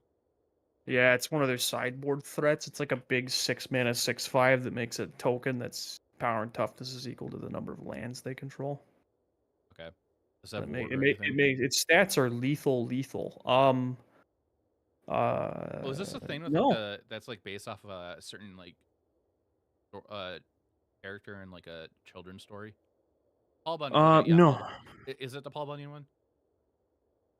Yes. Because it makes blue ox Bo the blue ox creature token. Okay. So dealing with the creature token is actually quite easy. But Bonnie Paul itself literally is just so it's just 2 threats for 6 mana, and they're both like game-ending threats. Okay. Because the Bonnie Paul says when it attacks, they draw a card, and they may put a land from their hand or graveyard onto the battlefield. Okay. And then the bow is an XX, where X is higher than our life total probably. So what I have so far then, currently, unless I missed something, Huts at the moment, 1 edict, 1 command, 1 back god in Stonebrain, 1 Lily, one Frillback. For at the moment, I have. And plus 2 Stonebrain. Okay, yeah. We want because that's the other. This is one of the big matchups for it. So we have to figure out if there's 2 cards that we can cut out of our deck. Hostile Investigator is okay. I think the matchup. We could trim 1, right? Because the idea is we're leaning up a little bit, and we'll have other things we're doing at the 4 mana spot, like playing a Frillback or playing and cracking a Stonebrain. So maybe freeing up a 4 mana spot is the way to go. Okay, and we have 1 more slot. one more. Nothing. I could also see not bringing in the fourth duress against them. Because they have a lot of Oh, creatures. We do have the Like trespasser. Shigeki. You have the trespasser also. Oh, I'm sorry. So my sideboard ins right now are... Oh, Long Goodbye is the one I'm missing. So can you just go down your list real quick to make sure? Yep. I have, so far, out 1 Edict, 1 Gix's Command, 1 Aclazotz, 1 Hostile Investigator. The ins are currently +2 Stonebrain, +1 Duress, Frillback, Trespasser, Long Goodbye. I could see taking the Duress off this list. You're not adding Liliana? Not as of now. Okay. As I'm not even sold on the first one, to be honest. Okay. Like, it's not bad, but I don't think it's gonna be great. I can picture us maybe just trimming a Sentinel for one of these other threats. Oh, Rookie, sure. Like the thing with Rookie is like it just grows bigger with our other things as well, and it gives us a card draw. But like we're probably Well, it's not just gonna be pressure. we're probably not Turn going to be 2, using it to draw cards away. No, it'll be when we're late in the game, but it's a 2-mana 2/2 that turns into a 3/3. Because we'll probably have free reign the first like 3-4 turns of the game to just beat down. Yeah. Without with reckless abandon. And then we start turning to like, oh, now we're gonna crack Stone Brains. Now we're gonna frill back your graveyard. You know, I think it's just trimming a Sentinel. That's just all I can think of in this. trim it. Unless we don't want the one of Lily. I don't think. Well, I mean, I think we. Gosh, that's true. I think we can keep the one of Liliana in the main. I just don't think we need the second one. Jaffer, can you hear what that sound in the distance is? Chris It's a Patello with a raid of raid! 82. Hey, Chris. Welcome, everybody. Thanks for the raid. Welcome, Raiders. Hello, everybody. Hi. Currently, Salty Skygen, John, and I, the person up in the corner, we are currently brewing some standard Golgari for potentially John's RC deck and my LCQ deck. We're in Dallas. Yes. So, welcome in, everybody. I think I'm happy with that sideboard plan tentatively. Okay. And yeah, let's talk 4-color legends, because that's another deck that's in this graveyard space. Well, it is a good deck. It just needs to be tuned. Yeah, the version that we're working on right now, I'm liking it so far. Like, it's different than the past couple versions, sort of, than what you've probably seen here on stream. So 4-color legends. We're probably looking at some similar outs compared to like analyst. So like Aclazotz is a bit slow. Yeah, I agree. Investigator's a bit slow. Don't really want Edict against them because you don't want them to choose. Even Gix's Command. I kind of just want to like do a similar, not necessarily copy paste. Actually, yeah, I might actually looking at what we brought in against Team or Analyst. It might be copy paste. We also do have room for more cards in the sideboard. Yeah, well, we haven't also gotten to the other part of the metagame, like Boros Convoke, which we're definitely going to need some specific sideboard cards to help with. I think for now we can go with the same plan as Analyst, and we can come back to it once we've evaluated like the other sectors of the metagame. Sure. And then we can, now we're playing. Now we have room for another like a Terra Sunder. So how do we want to work a Terra Sunder into the game plan of one of these matchups? Something like that. So let's talk Boros Convoke though, because that's like the one deck that's going to be wildly different than the rest of these. The question about this before we start it: do we want to sort of? The answer is probably no, because they are similar but different. I was gonna say, do you want to tie in mono red into, but Boros plays enchantments. Wow. We'll talk about both of them. Yeah, as their own decks, because they are different. So let's talk about our outs. Remember, chat, we talk about the outs before we talk about the ins, because we got to know what kind of space we're working with before we start picking cards to throw on our sideboard. Yeah. So Edict can come right out of the deck. Yeah, that's just they're just gonna sacrifice the worst one drop they have. Exactly. Lily can come out of the deck. Yep. For sure. thought Command there was is some- all right against them, but it can sometimes just be too slow to matter. Which one? Gix's command. I agree. Like it's okay in game 1, and if you get to it to get lifelink, that's great, and to wipe out a bunch of their little creatures. But I don't think it's consistently good enough in the matchup that I would want to like work Yeah. towards it 100%. Because like they get one case, and we're just stuck. Like with Duress. a. I do think we could cut a duress. There are enough things we might want to hit with duress because they have, the gleeful demolition, which is a threat. They have the removal spell and anthem. And that's usually it now that I think about it. They don't tend to play Ward Leader's Call. So yeah, we could probably trim one of the duresses just to make space. Yeah, So in we could chat, cut they're more. asking, is pillage bad versus can't be taking the time off? Pillage is kind of more of like we're not going to be casting it, and Yeah. and we don't have everything until that same turn. It's more of Think like about it like once we've stemmed the bleeding and we need to find the thing. They like say we're just like, oh, we've stemmed the bleeding. Let's find Aquazot's because it has lifelink. or like for example, oh, it's turn 5. We have how many lands at that point? Or it's our turn 6, and we have 6 lands, or it's turn 5. We go pillage the bog for Anna to go dig for like Path of Peril off the top. That way we can wipe out the board, and we're setting up the comeback to die slower. It gives us a way to be flexible in the way we bounce back.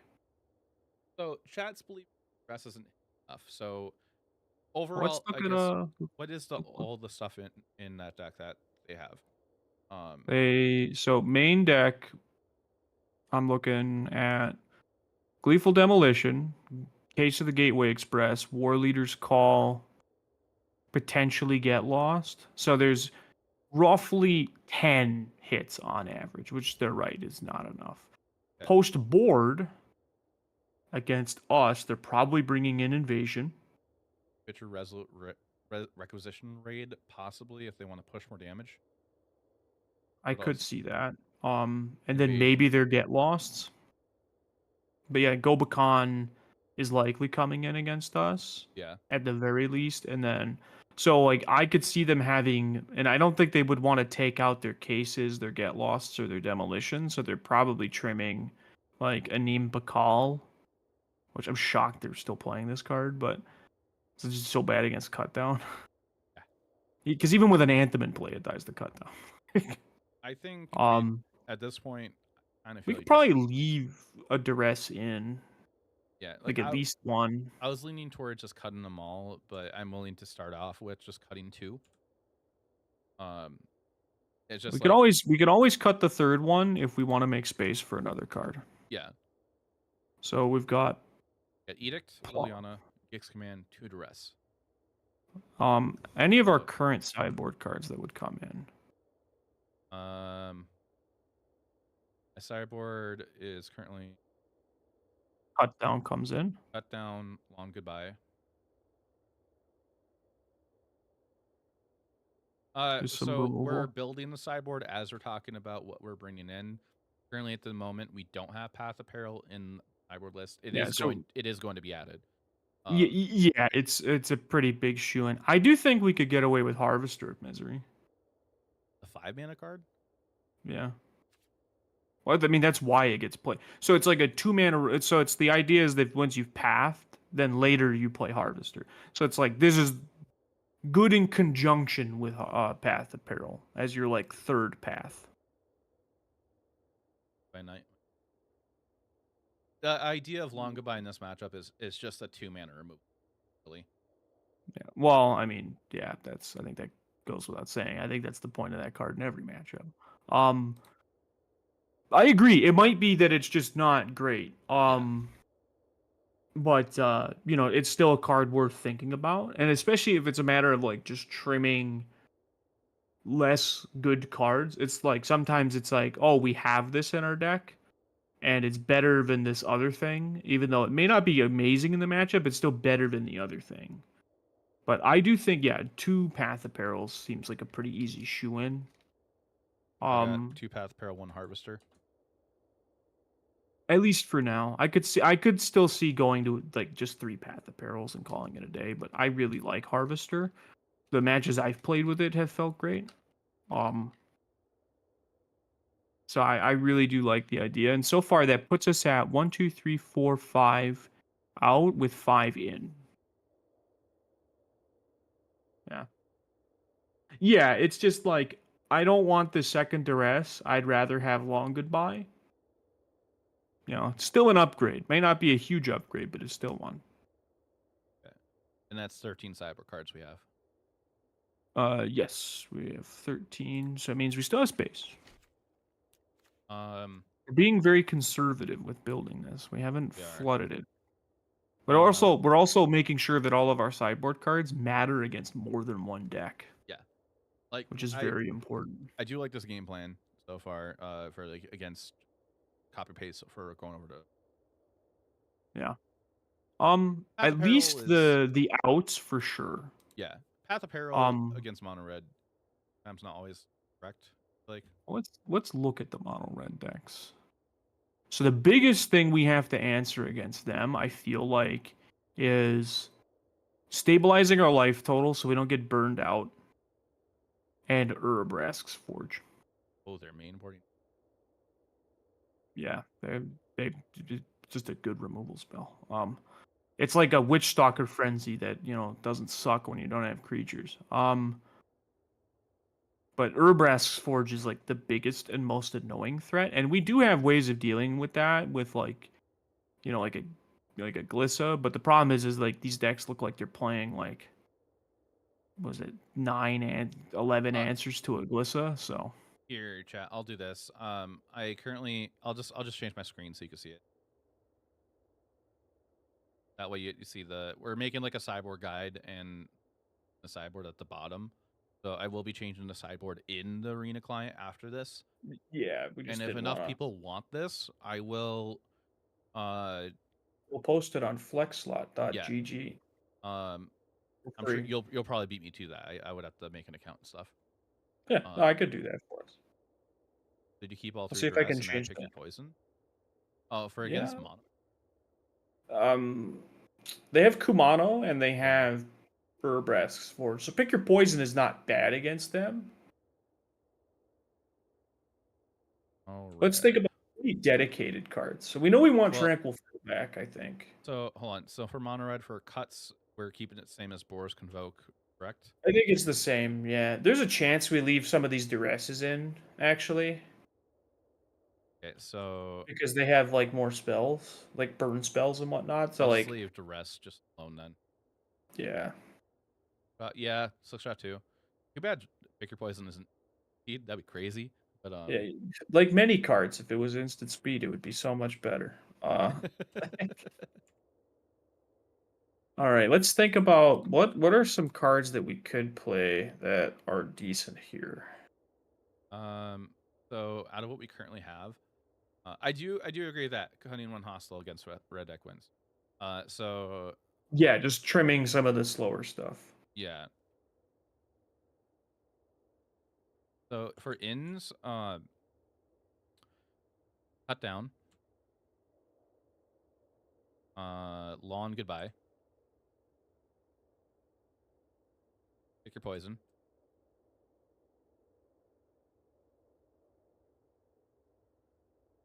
We want Trespasser.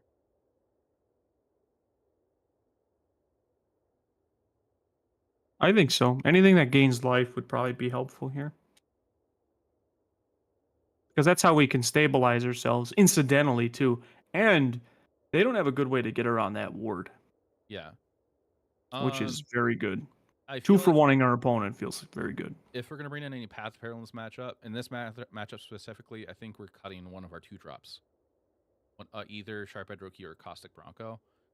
It's probably Bronco. We can't afford to be paying life. Matter of fact, we should probably just plan on cutting all 3 of them. Yeah, like I like that because I would rather have a blocker, like a blocker that grows. Yeah, Rookie grows and can go past some of their... Well, actually, can't grow past the... Well, it can with Gix's command, I guess. But point is that it can grow past Play with Fire and even Lightning Strike. and it can block all their threats while still attacking too, which is really important. So Twitch chat, just a heads up, there's an ad in 1 minute. So we've got 7 outs. We got 1 Edict, 1 Lily. We could keep the Gix's command in here, right? Because it gives lifelink. I'm kind of sort of more willing to keep Gix Command than Akhlazot's. I mean, they're both fine, right? Yeah. Like, I mean, Akhlazot's they could just kill and attack, or like Gix's command, like at the very least. So with keeping the Gix's command in, we're still looking at 6 cards we're taking out, and we're only putting in 5. Are there any Hold on. dedicated? I think cards? I'm off a card by you. Compared to you. +1 frill back of the card you're missing. Both were cuts though. 1 Edict, 1 Lily, 1 Investigator, and 3 Broncos. So far. Yeah. It is still slow, and same with the Akhlazot's, but it's like technically there are ways to stabilize our life total, so I think they're probably worth keeping in. I'm curious about Samson? creatures with lifelink. I have 6 outs with 5 ins. Are we doing any Pioneer testing? Not tonight. Yeah, not tonight. I mean, I'm probably up for doing that maybe in either later or tomorrow, if you're looking for help with it. I forgot 1 Investigator cut. I have Hostile right here. Yeah.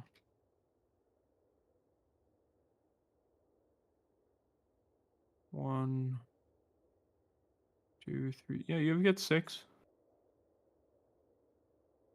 And you've got 7. Oh, you have Path of Peril. I didn't list Path of Peril. Oh. Because they don't actually have a lot of creatures. Looking at some of these deck lists, they've got 14 creatures. Be different ends. Oh, yeah. Yeah, you have Path of Peril. I didn't list Path of Peril. Oh, what am I missing then? I just cut it off. I deleted it. I had Cut Down, Long Goodbye, Pick Your Poison, Trespasser, and Frillback. Yeah, that's what I have now. Which leaves us with at least 1 more card that we can bring in. And I'm trying to think of if there's anything that just randomly gains life and does other stuff right now. So I'm kind of looking through. Haywire Might's an option. Yeah. Also, just another thing that hits. It's another 2-mana disenchant. Edict might be worth. There is a chance to possibly. I mean, it's not better than Long Goodbye. Like, it would be the only reason to keep it would be just to have more 1-for-1 removal in the deck. I feel like we could do better, and we have space. So, depending on what we're into. I mean, I did see the monorail list that they are playing off, and they're also playing the Elder Dragon. Yeah. Which is, I think, why we're going to keep the Duresses in, because the Duresses help us with the Planeswalkers.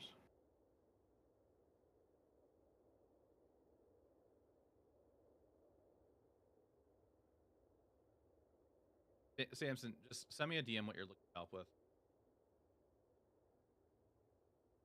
But we could play another Frillback. Could do that. We could play. Do we think any decks would want Liliana in against us? Like, do we think the mirror match wants Liliana? I feel like. Do we want? I think they would. Do we? Is there any argument to play one of Obstinate Baloth? Because it's good again. It's basically the same thing, almost the same thing as Tranquil Frillback in this matchup. Just a 4-mana 4/4 that gains 4 life. Yeah. But against Liliana decks, it's a really sick way to make your opponent cry. It's also good against opposing hostile investigators. I'm kind of in. Really get enough. Not much flexibility. Yeah. It kills Chandra, right? So. Or Koth. Koth's 4 mana. I can't kill it with. Oh, Edict. Yeah, I can kill Koth. So do we just not bring in? It might also be that we just want both. There's always a possibility because we were talking about potentially Gix's command and or Akhlazot's. They're on potentially 18 creatures back, like 14 manas and Rescord. The Forge is probably the thing I'm the most worried about. Same.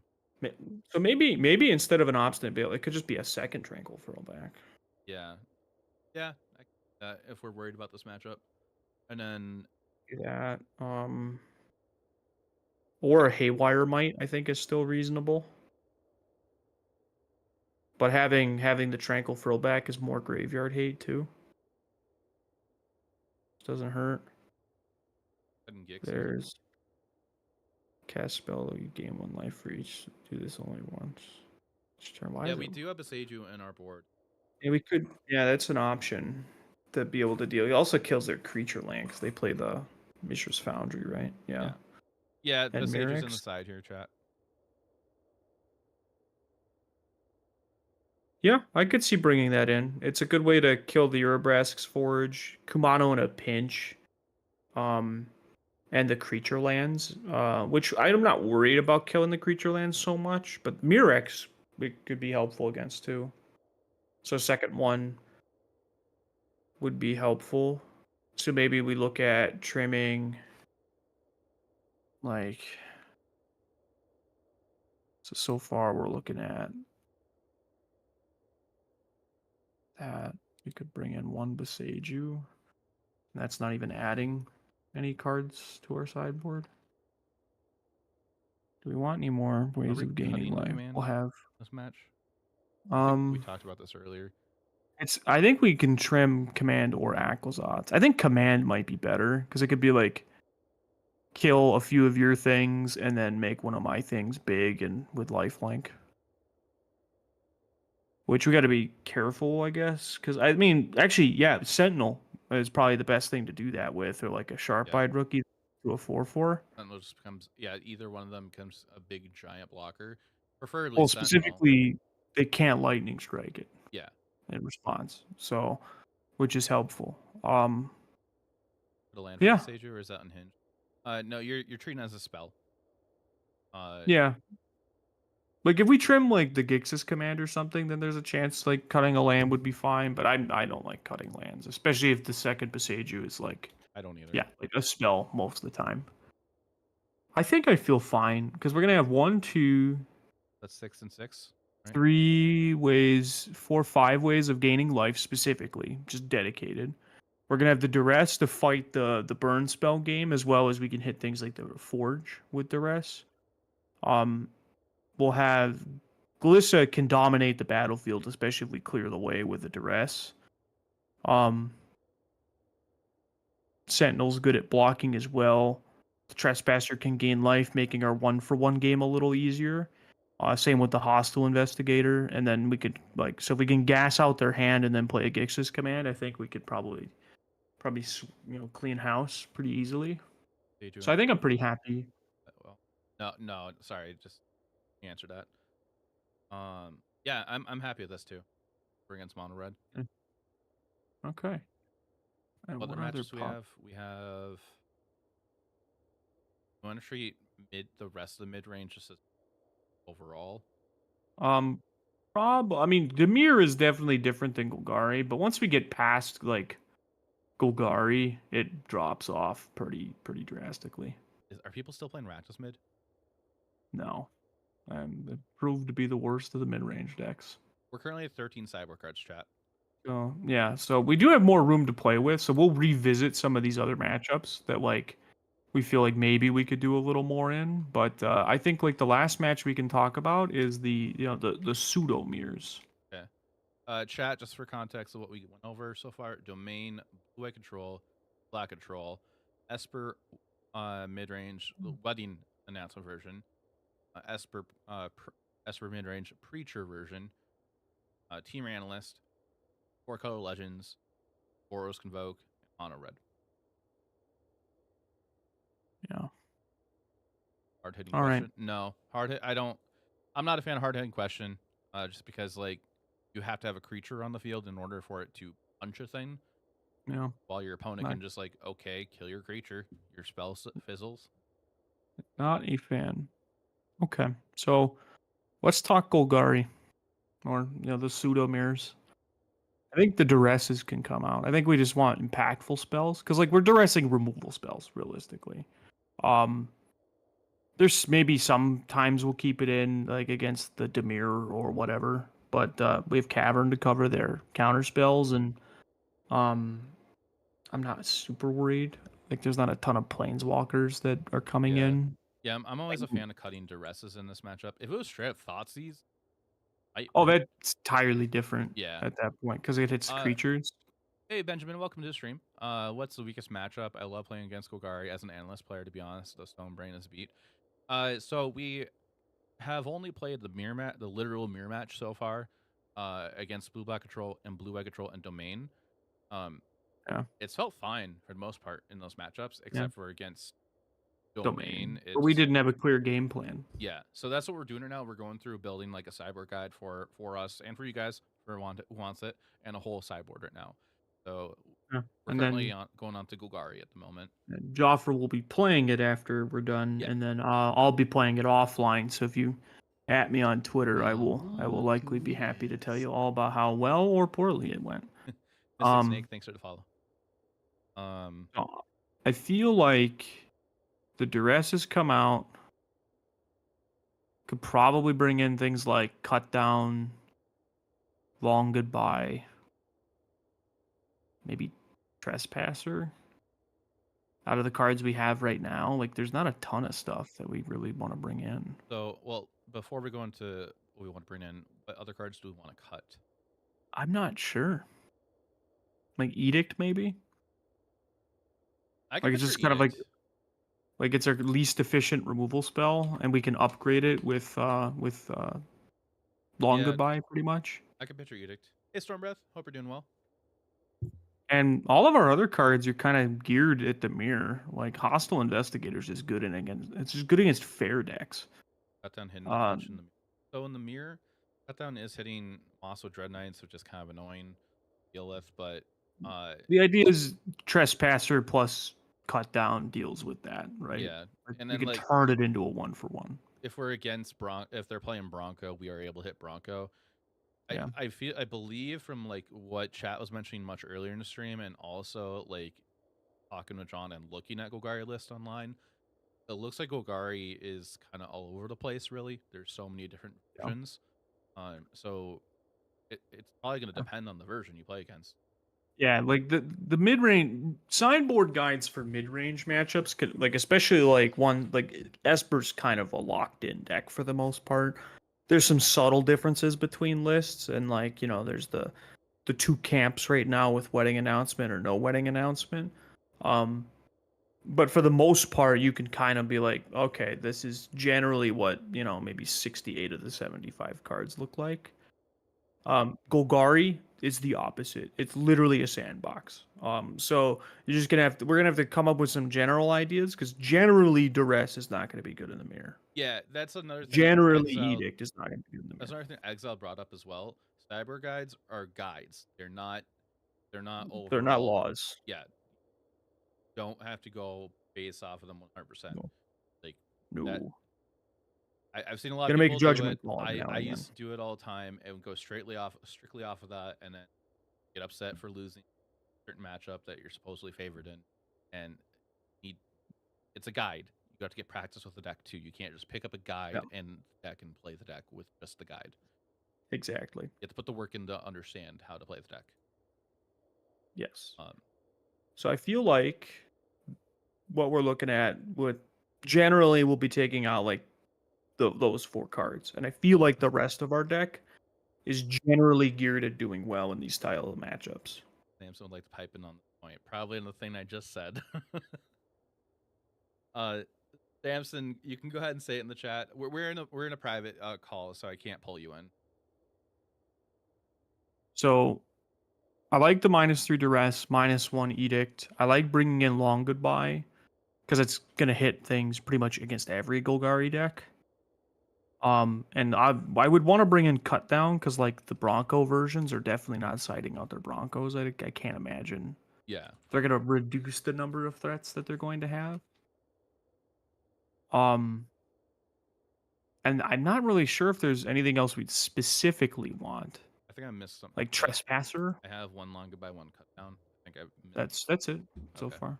And I think a Trespasser I like Trespasser because they have to pay the ward cost. It's a chance to get rid of a Mosswood there. Yeah, well, it's a way to turn cut down on a Mosswood into a 1-for-1, right? And gain a life for our trouble. So I that's what I like about it. So I feel like those would be That's kind yeah, of the 4 outs with 3 ins right now. yeah.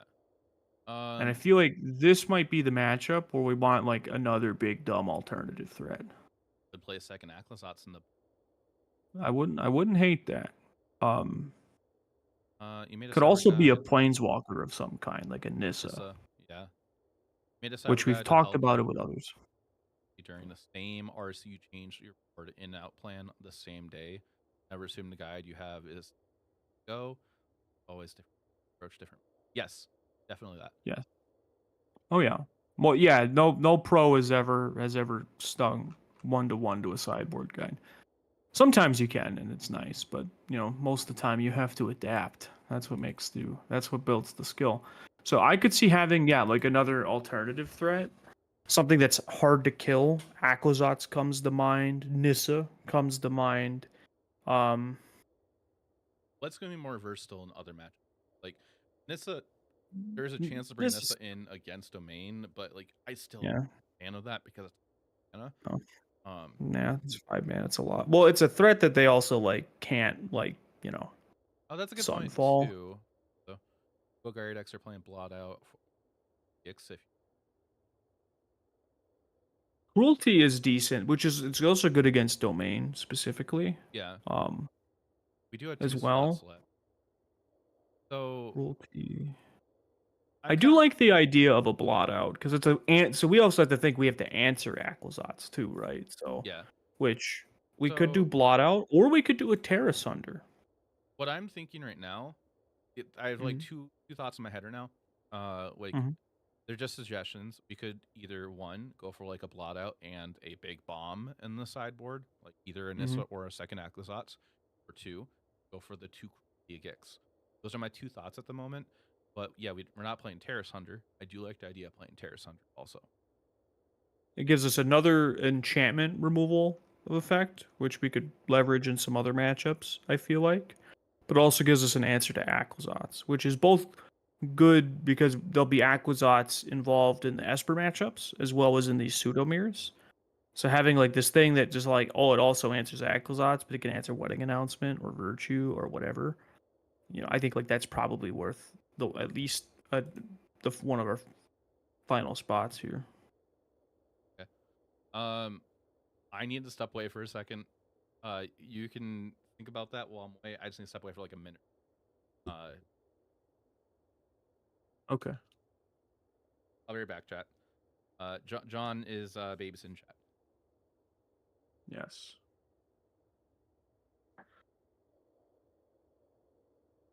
That's my kind of thought set as well, Ignis. I really like Blot Out is really good in the Esper decks because they don't have a better card than that. For efficient wise. The end is kind of similar, but it's just too expensive sometimes. So having a 3-mana way of doing the thing is really important. And for us, we have access to this card that's sometimes 2 mana against a lot of stuff, but is 4 mana to do a lot of the really important things. Yes, we are. He and I are both writing this out, and we could post this later. We'll likely have this up tomorrow. We'll look into doing something like. Thank you, Flabenzo. We're looking at doing something on flexslot.gg.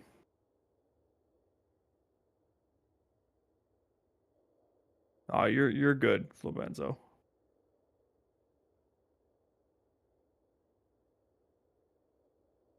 In traditional Golgari, does enchantments. Not really. There's not a ton of enchantments in traditional Golgari. Trying to think. Cruelty is a possibility. Yeah, I wanted to finish this up. It's getting really late. I really want to finish so I can go to bed. I get up at 6 a.m. every day, so it's about 1 a.m. here.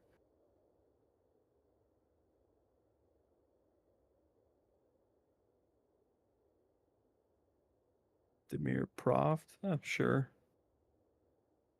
Well, one big dumb threat we could have is also breach the multiverse, I guess. That's kind of like a big dumb threat.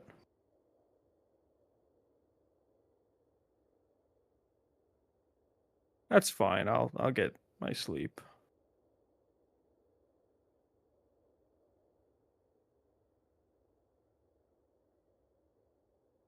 I did not play at Adventure last Saturday. I'm already qualified, so I just took the weekend off.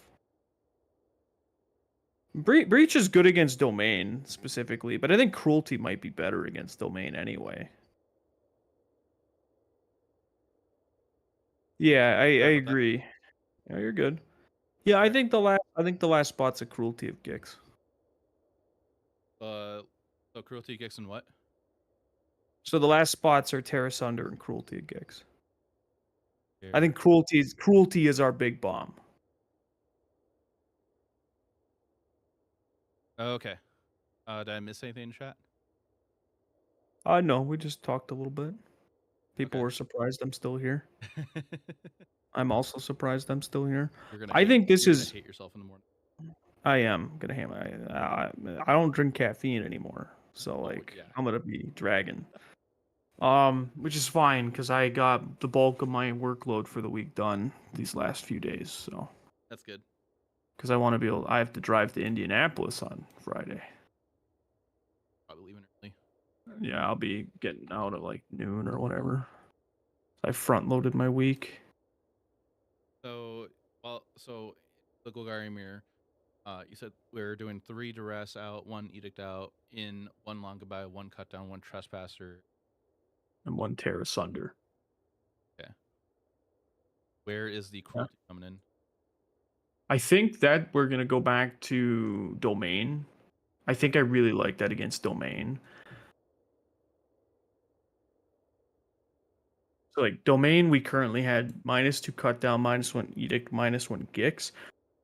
We talked about taking Aquazats out. I think this is the card we would swap with the Aquazats. My sound is really low when I'm talking. I haven't done anything to my volume. Hello, hello, hello. Hello? I mean, Yeah, it's the same thing. volume, same as it was before. Yeah, this is for YouTube though. Oh, well, might be some YouTube issue then.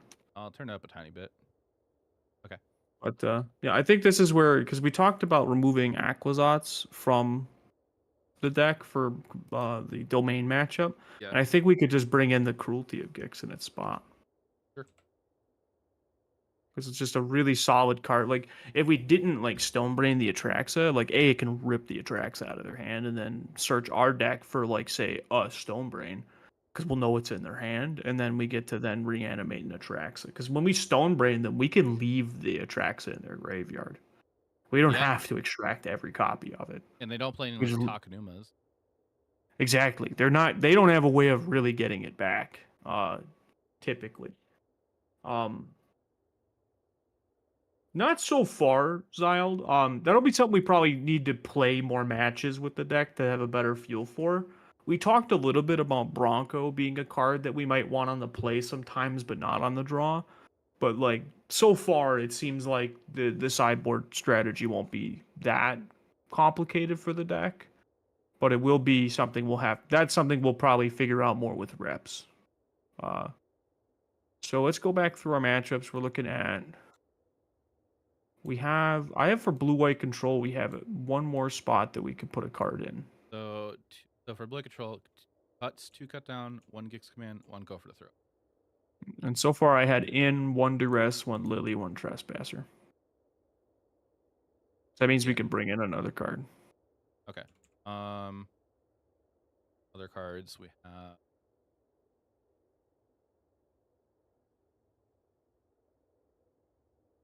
Bring the 1 Stonebrain in or Terror Sunder in.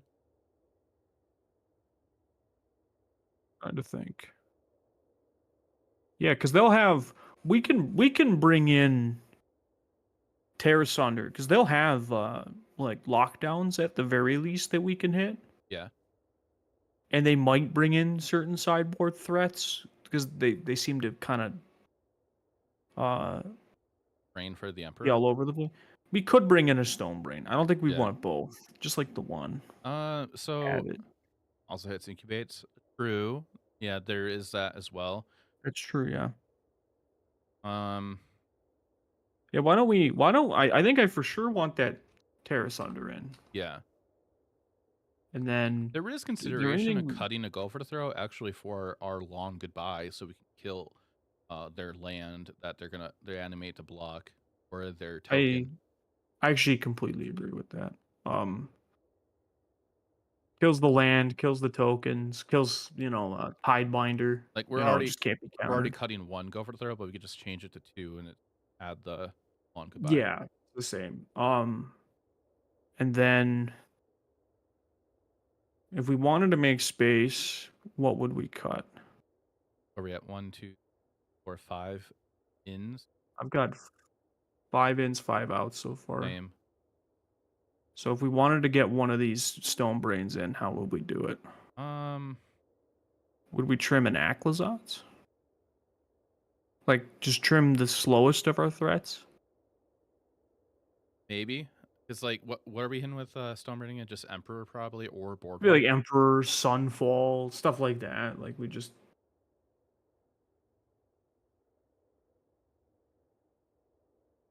The NRG is this weekend. They always we'll stream. talk about it. Yeah. Yeah, tune in, twitch.tv/NRG series. You can watch, it'll be Modern on Saturday and then Team Trios on Sunday. So like so much value against.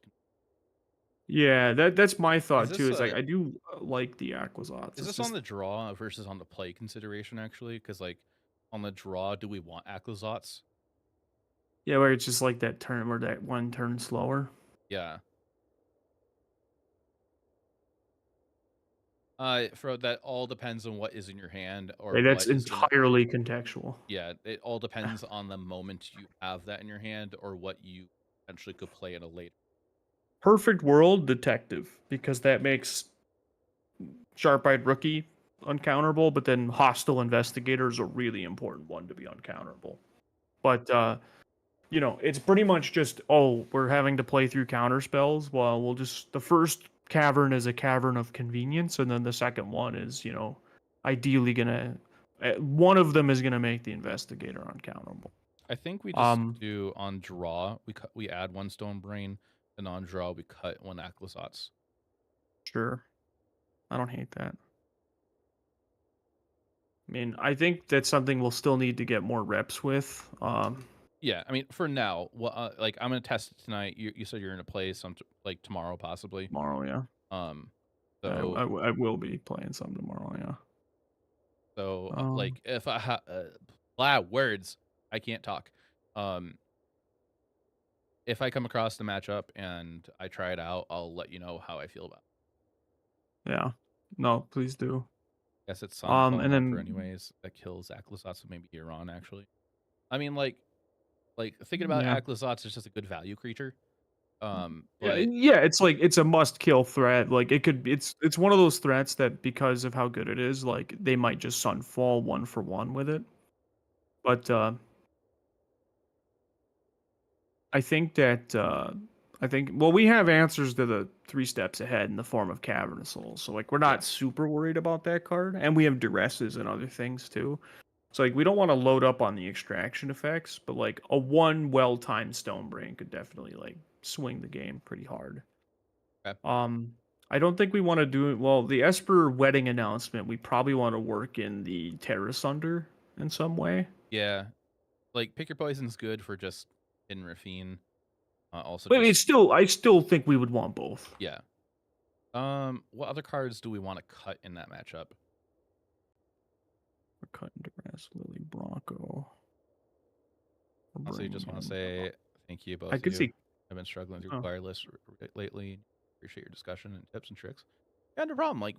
This has been enjoyable. I'm glad that you guys are enjoying it. If you enjoy hearing this kind of banter of us talking about this and stuff, then we do have a podcast that we are doing called the Card Ward Podcast. I'm going to put the links in the Twitch chat, but I'll put it over in the YouTube chat as well. Yes. Which At Cardboard Pod on every platform. I encourage you guys to go check it out. It is brand new. If you Yep. guys like it enough, we will consider doing more episodes than currently it's once a month. But if enough of you like it, we'll look into doing more episodes. We will do more than once a month. So maybe we could cut. We were already cutting Bronco. Maybe we cut. I could see cutting Trespasser. What do we want to hit? I guess in that matchup, the only thing we want to hit with Trespasser is their Denic in the graveyard. Yeah, and it's like there's 2 Denics. Yeah. Like, I'm not super worried about it. Are we on the wedding version or are we on the Wedding version. Because I don't think we want. I think we might want the Terra Sunder against the Preacher version, but I don't think it's actually as important. Maybe we do because it hits the Aquazats, but it doesn't hit a lot of stuff. It doesn't hit nearly as much. as for the comment about the Gisa, I don't think it's worth in this build. It's No, Aquazot's you gotta gives build much more around it. value. Yeah. You have to really Just build build around around. Gisa. Yeah, like Tiny Bones joins up with Gisa is like a good thing, but like beyond that, she needs a lot of love. I would highly recommend starting with Tiny Bones joins up, Relic of Legends, Rona, and Gisa. There you go. Crinmals here, Kappa. Yeah, if you want to look at a deck list for Golgari that has Gisa, there is a quote-unquote Golgari list that got third place in the standard challenge on the 5th. If you go to MTG Goldfish, you'll see it right there. It's the first one for Golgari. I So, could see cutting the second Duress. in the wedding version. Yeah, and having the Terra Sunder come in. I guess because the wedding version has more non-creature spells, which is Emperor, Wedding, Virtue, No More Lies, Cut Down, Go for the throat. occasionally a Gix command. Yeah, they'll probably have Blot out in post board. So like, there's enough to hit with Duress that I kind of want to have the 2 Duress of the matchup. I'm more willing to cut the Trespasser. Okay, yeah, me too. Okay, so I got cut 1 Trespasser, add a Tear. And then Preacher version. I don't think we really need to do. It would be nice to get the Long Goodbye in against the Preacher version. Maybe this one we just cut all the Duresses. Oh, I had it already in the Preacher. The Terra Sunder? Oh, no, not Terra Sunder. You said Long Goodbye, so... No, okay. I'm sorry if I did, but... It's alright. I could see cutting the 3rd Duress and just putting the Terra Sunder in. Because it's still an answer to Aquazats, and it's like they're so creature heavy that the Duress has a good chance of missing. So maybe we go like -3 Duress and then +1 Terra Sunder. Yeah. I like that. And then looking at Analyst, doesn't look like anything needs to be different. Cruelty Gix doesn't really... Either just Terra Sunder. Yeah. Or Color Legends. Color Legends. Technically, it has there's things that it can hit, but like... I would rather just get rid of the graveyard. Yeah, I'd rather just like they can do their relic stuff. Well, just because we're gonna kill their like Rona, it's like the relics is only so good. So like, yeah, I think what we're doing. So, Plus, we can kill one of them with a frill back, and that's probably enough. Stone Braining Slogurk, and then I guess Stone Braining after that Rona. I think it would be one of the channel lands probably. Okay.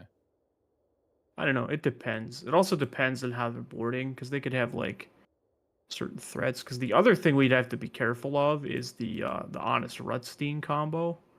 So it might even be that we name Honest Rutstein just so that they can't do their stupid loop thing to kill us. Probably depends just at the state of the game at that moment. Yeah, like it might even be that's the first thing we name. Because we're not doing Hearse in this build, so like that's one thing we're not gonna have is instant speed graveyard interaction, which I think is fine for the most part, but like we'll have to keep that in mind. Boros Convoke. We for ins we just a reminder to myself. I put a question mark next to Long Goodbye. Yeah, that was one that we were because I had 5 Edict, Lily, Gix. Yeah. I think we were talking about Jaffer, keeping Edict and can you not hear what putting that in sound Long in the Goodbye. distance is? Yeah.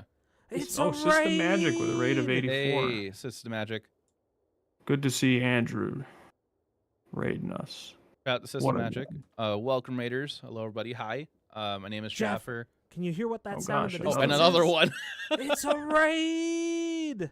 Oh, hey, Carlo. So, hi, Carlo and System Magic. Hello. My name is Jaffer. I play a lot of Magic the Gathering Arena and some MTGO.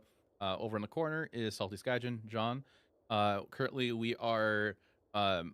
we've been doing this like for quite a while, actually. I'm surprised we're still doing this. We are currently making a side. We were working on a sideboard, and we made a sideboard guide as we're going along for this new take of Golgari we're building. So we kind of took the idea of like playing Caustic Bronco, but adding in Sharp-Edged Rookie as well to take it. And just we're not on any Sheldreds, so we're kind of just being a Golgari mid-range deck that is just a lot of good value creatures and just it's a idea so far. It feels okay with the small amount of matches we've done at the moment. Yeah. This is what we're gonna take into further play testing. Yeah. This is potentially John's RC deck, and I will be playing LCQ at Dallas. So looks like Starset thinks that we could bring in Frill back Over Long against Goodbye. against Convoke over the Long Goodbye. Yeah, I can see that. Like at worst, it's just a 3-mana 3/3 blocker. At best, it's gonna be a 4 drop or 5 drop. Yeah, it'd be like a 4-mana ETB, eat an artifact, or like eat a clue or eat the case. Best case, you kill the case. Yeah, And you get a and 3/3 gain 4 life. blocker. And then yeah, like even better, 5 mana, eat the case, which gains virtual life because it removes power from the battlefield, and then gain 4 and block something and trade with it typically. So Feels the War Leader. um, I think they're yeah, moving the away War from Leaders War isn't Leaders, stock though. Like a lot of the lists play 2, but like there's also lists I'm seeing that play 0. But I could see doing that, like leaving, like still cutting the Edict and then bringing in Frill back as like another thing. It's also a good play, like with the Path Apparel. Yeah, I guess. So, okay, just to make sure we're all on the same page. Cuts, 1 Edict, 1 Liliana, 1 Gix Command, 2 Duress. In, 1 Cut Down, 1 Frill back, 1 Harvester, Path Apparel. That's what I got. Okay. Yeah, I think for starting off, that's fine there. And then mono red. And that's I think we're pretty happy with the mono red. Yeah, and then nothing changed Golgari at all. I don't think since I stepped away earlier. No, we just managed to get a cruelty in to help us against domain, and then we could bring in the cruelty in some of the mirror matches. Like I think if we're playing against like Rakdos, where they have like the big dumb dinosaur. Yeah, like if they're on the Discover build. Yeah, like we could. Well, I even think the ones that aren't heavy Discover builds like still play the dinosaur. How would affect does Invasion and Omnicat work with copying Aklazats? What do you mean? So Invasion Omnicat, the one when it flips, you cast the backside. Yeah. So what happens is you removed all the counters. You cast the Invasion. It enters as a Lazatep thing. You target a card in a graveyard. Target the Aklazats. It enters as Aklazats. Oh, the death of the copy. Yes, Aklazats. It dies and goes to the graveyard. Yeah, so cards that are copies of cards can't transform, or they're only copying the half of the card that they could see. They can't copy the back half of the card. But I think the question is for them, for context, what happens the death when it of dies. the copy. So when the copy dies, it goes to the graveyard, but it triggers because it's Aklazats going to the graveyard. It returns back to the battlefield as the Lazatep thing, and then you just that's how it doesn't work for me. Yeah, if you have a invasion of a Monket that's copying one, it can't come back as the land. No, it doesn't. No, it doesn't. So it comes back. I wasn't say it was come back as a land. It comes back. It doesn't come back as the invasion either. It comes back as the creature, the Lazatep creature, and then you target Aklazats in the graveyard again. Why would the creature come back? Because the text of Aklazats of it returning back to the battlefield. There's been decks built around this whole entire way. It's That very seems weird and silly.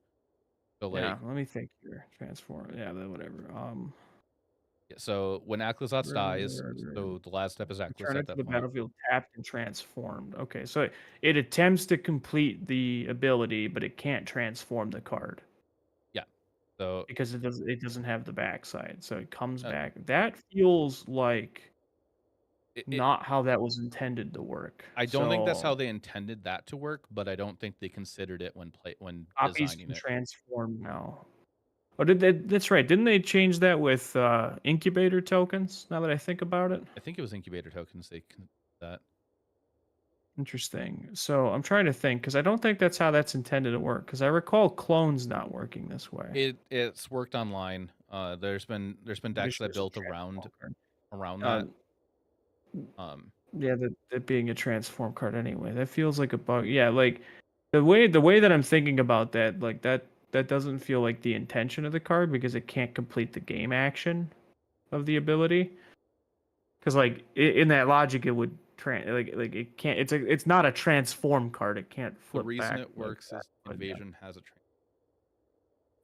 I don't think that's how that matters. But because by what's that that? same logic, a clone like a body double would do the exact same thing based on the wording and how this is being explained to me. Like if body double was an Aquazotz and died, it would come back as a body double and copy Aquazotz again.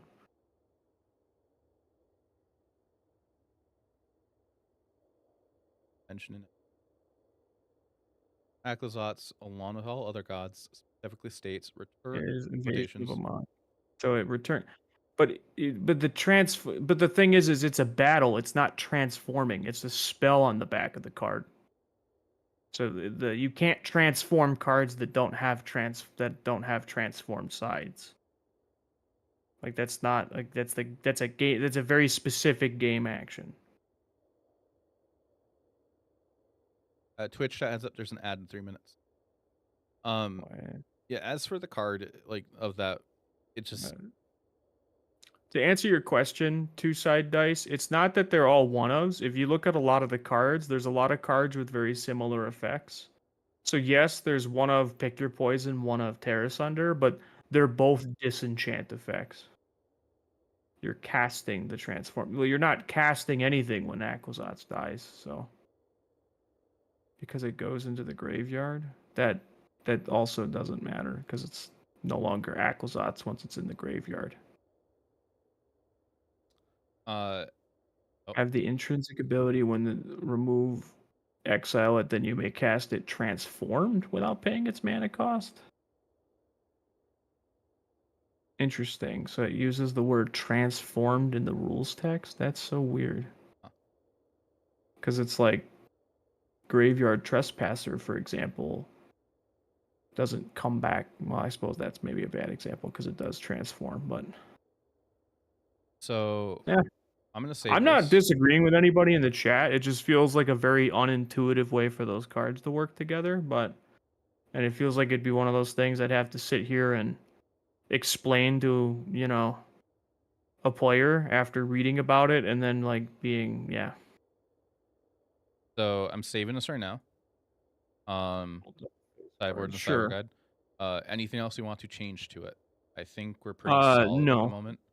I think I'm pretty happy with where we're at. Okay. I will. Did you type this up too, or do you want me to send you the? I have it document? typed up and I have the deck list together Okay. on Arena. Okay. So I'm ready to test it tomorrow. Okay. All right. Okay. Chat. I'm gonna toss this together on Arena, the sideboard, in a minute. John, I'm assuming you're gonna hop off because it is way past your bedtime. It absolutely is. It's so I'm gonna go to 10 bed in the morning. Oh my god. Yes, it is very late. Well, I appreciate you hanging out and being on my stream today, tonight. I'll bug you probably tomorrow or on Friday, and I'll message you, ask you when do you want to be on stream next. Yeah, because we'll want to get at least one more in before the RC. Yep. All chat, right. Do me a favor, go give John a follow on his channel as well. You stream every Thursday, I believe, correct? It's generally every Tuesday. We've been on a short Tuesday. break Okay. because my stream partner has been dealing with some stuff Okay. outside of Magic, so I've been just sort of taking some time to work on other things and get ready for upcoming tournaments. But yeah, Tuesdays we go live, and the stuff you kind of see here with Jaffer and I, this is regularly our my type of content that we do on Tuesdays. But no, stream's not ending. I'm just going to bed because Yeah. I get up. I have to be up in like 5 hours. Yeah. Like, Yeah. Stream's not ending, chat. I'm gonna still continue. But John, thank you again for hanging out. And Mhm. I hope that you're not gonna feel like death in the morning. Um, but I'll be fine. But thankfully, it'll be an easy day tomorrow. which is nice. I Yes. will probably see you next week because I'm not gonna go to F&M Friday. Be at F&M. I'll be in Indianapolis. Oh yeah, I forgot about that. But I will let you know. But we'll try chat tomorrow. I'll let you know if I'm playing this on Sunday. Okay. All right. All right. Talk to you later. Good night, chat.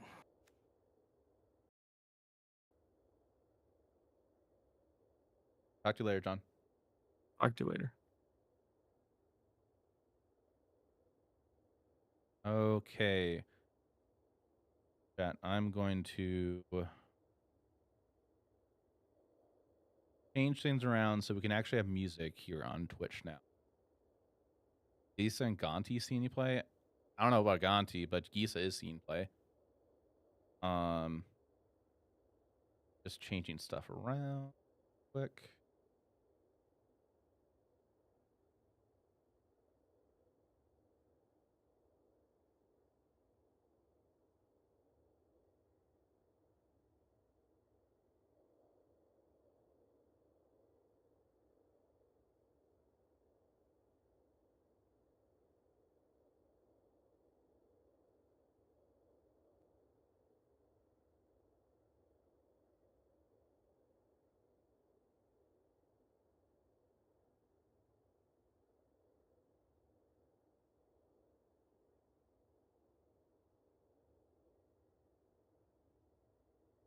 Okay. I also got a new thing for on stream chat. I got a music thing to show what's playing up there.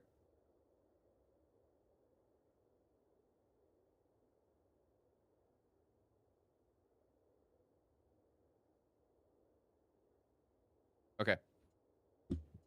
Value card allows Gisa as a 4-drop. Yeah, there is that chance. Let me just make sure I didn't mess up my audio. Okay, YouTube isn't getting the music good.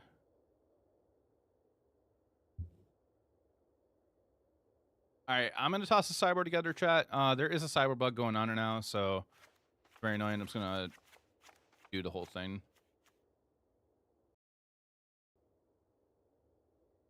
On a cut down, fourth the rest. Another trespasser.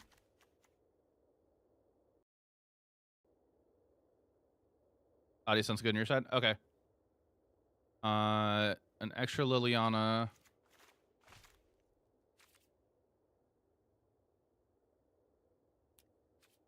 On goodbye.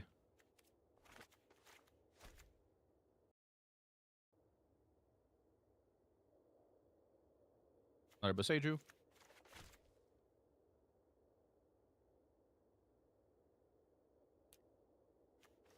Two Stone Brain. Pick your poison. Two Path.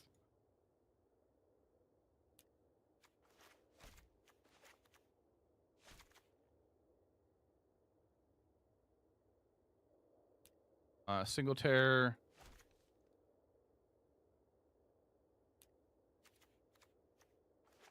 Cruelty of Gix. Harvester of Misery. What am I missing?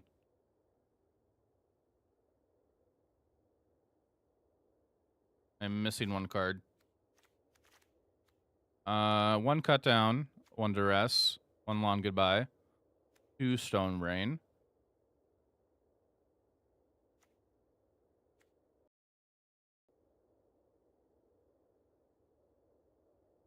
Beiju. Your poison. Great red trespasser. Tranquil frillback. That's what I'm missing.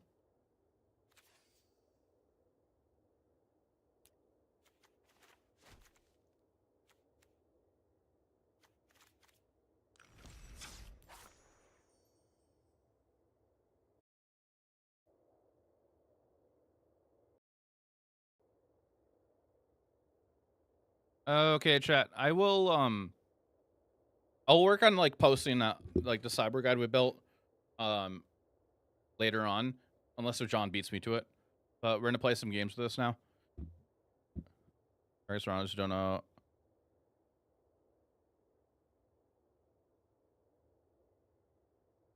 But let me change a stream title.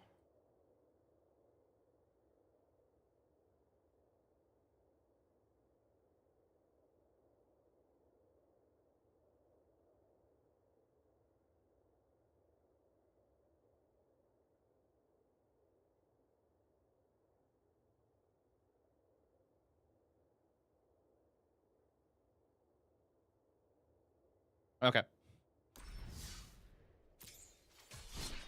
Sorry we spent a lot of time working on that. I feel a little pretty... I'm happy with it, though.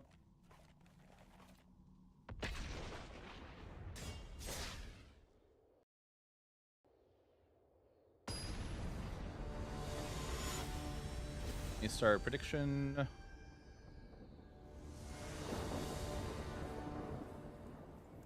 New prediction up, chat.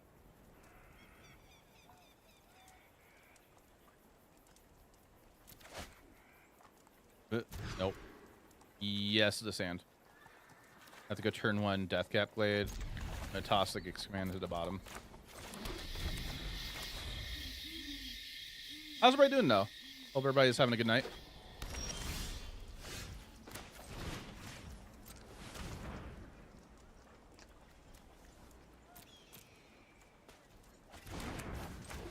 They're on demolition fields.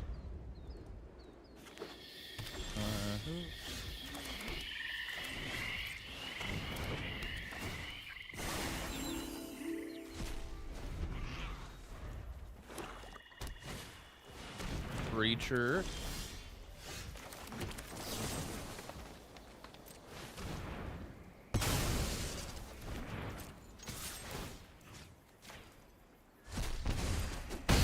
And we gotta hope we find some kind of removal here. They're gonna have Sheldred here in a second. Nope. Okay, that's fine. Trespasser, sure.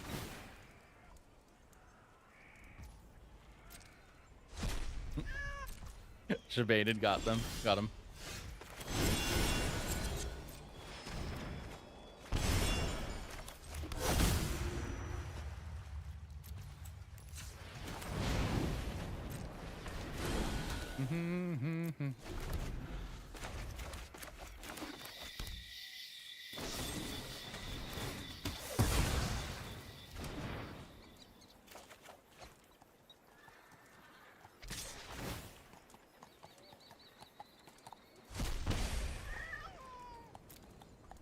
No blocks. They play Sheldred. Draw.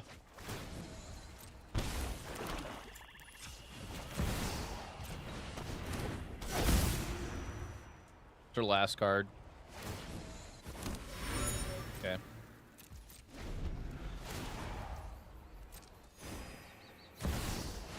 Aclazotz.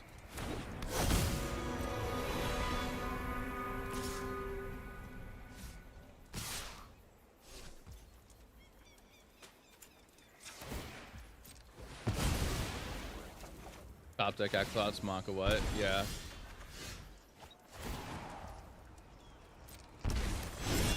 I think we're probably dead here. That's nice.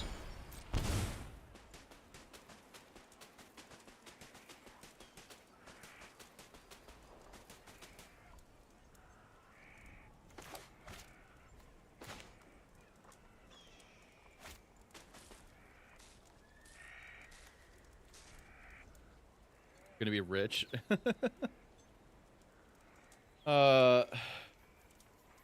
Which month? I feel like the problem is Sheldred and Ecclesots, but like I want to go play Takenuma. I want to play Takenuma, or I don't need to play Takenuma. No, we're gonna pass.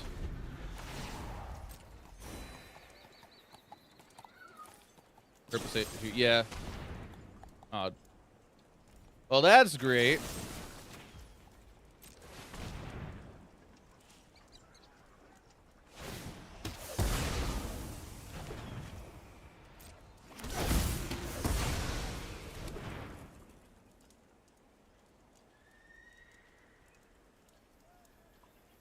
I think we're dead now.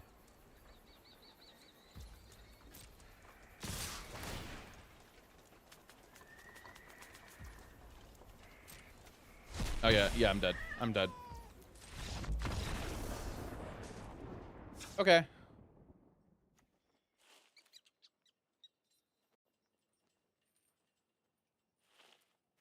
uh, uh, uh, uh.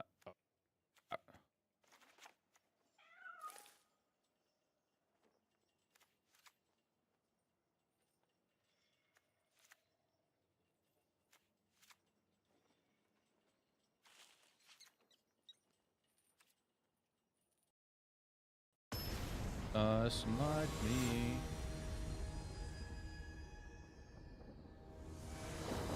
Is what? Chat, how do you like the music player above me?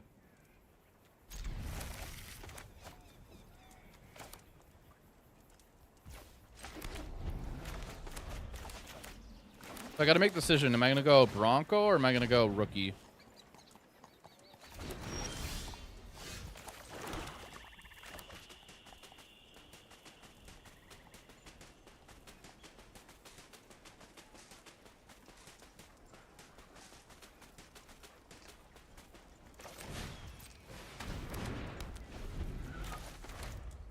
Definitely exists.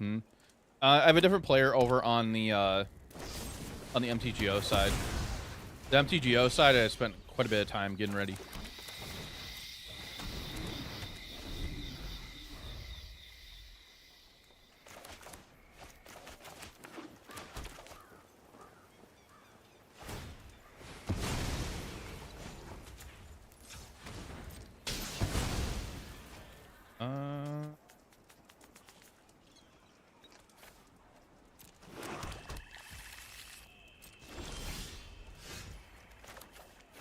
Nice. Phyrexian. Play that. What are they going to discard?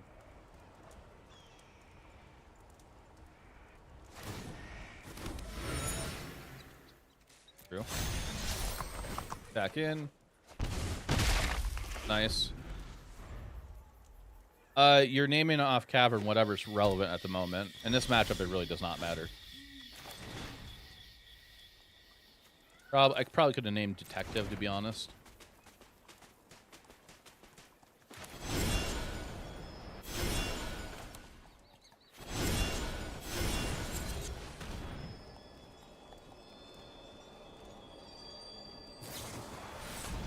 Sure.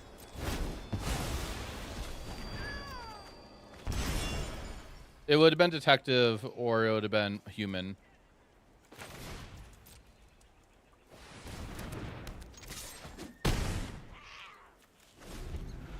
Yeah, them using a Terror Center kick on a Bronco is definitely fine for us. Sorin, sure. Under my neither vampire nor I bring my own army.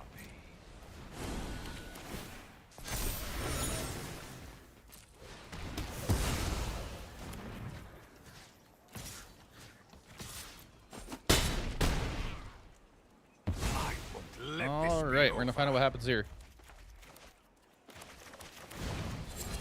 Drawing a card, going to 5.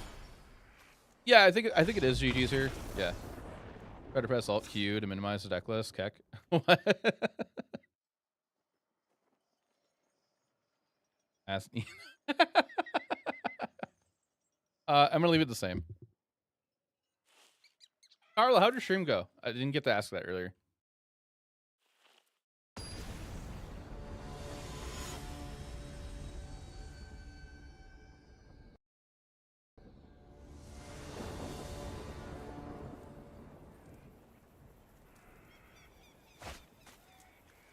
Yeah, we can keep this.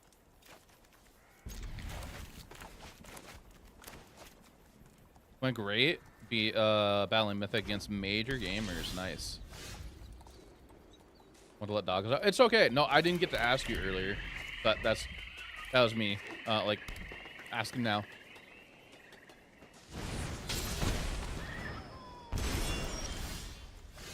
Okay, they really like drawing cards.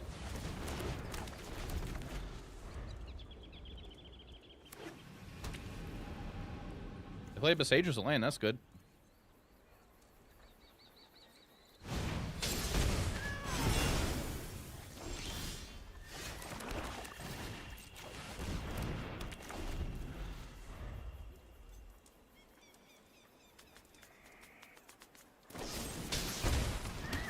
Sure.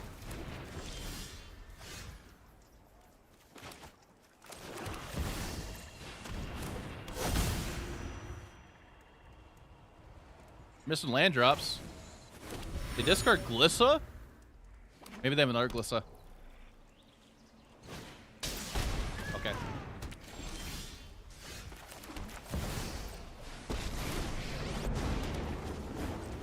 No more distractions. Let's make off you All right, go. we're gonna hold this up to block their land if they play land. Sure, you get my Terrace under.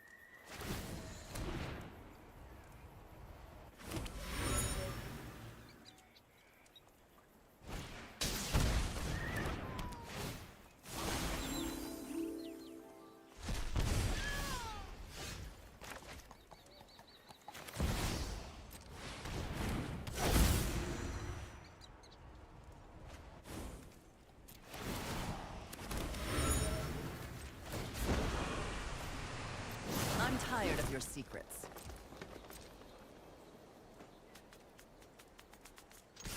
Sure, attacking. Brought to investigate for you. Yeah. Investigate's so nuts. Ooh, ooh, ooh, ooh.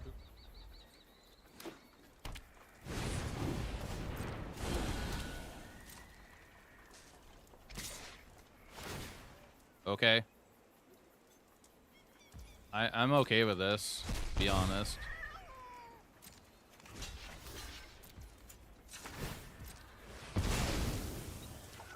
First and kind of sold on now. I was questioning at first too, definitely was. I have bigger demons. That's my kingdom. Sacrifices must be made.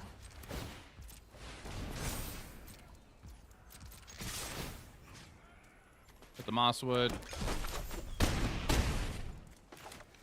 Play the land.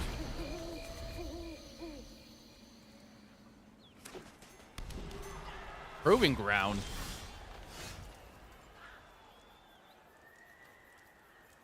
Okay, so we're attacking in. They're gonna block. They're gonna animate this to block here,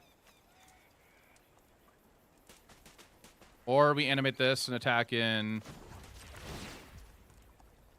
We'll have 2 mana. Yeah, that's fine. They might trade land for land. This version of Golgari is kind of goated. The one we're on.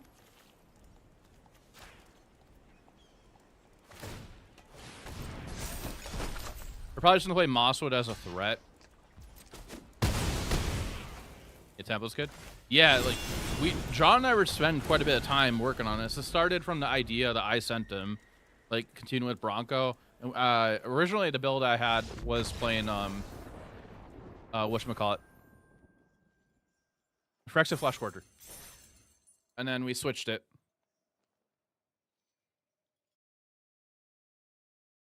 Nice, we won that. Chat, there is an ad starting in about 3 minutes. It's our new prediction. Our new prediction for our next matchup. I need to get more water probably after this game. Your channel points.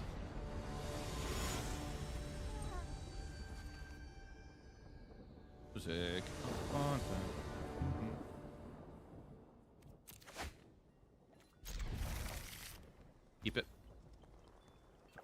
Heal again.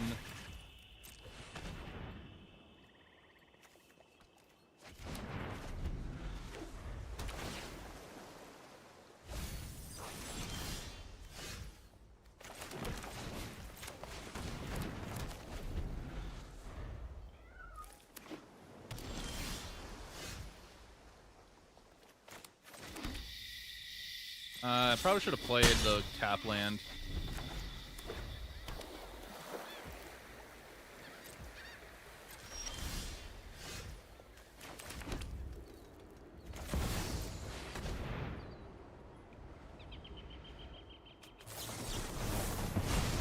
Okay. Sure. They play a board wipe for this, that'd be kind of funny. Okay.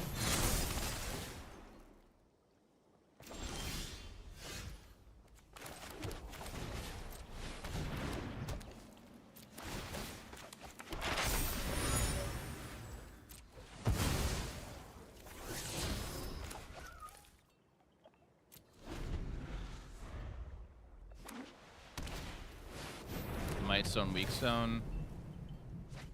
Draw 2 cards. Lifelink.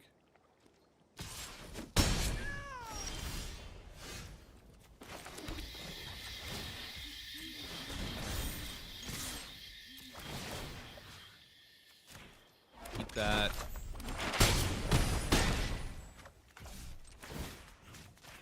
We'll do that on the land. Get that on top. So they have never printed up. This is for artifacts.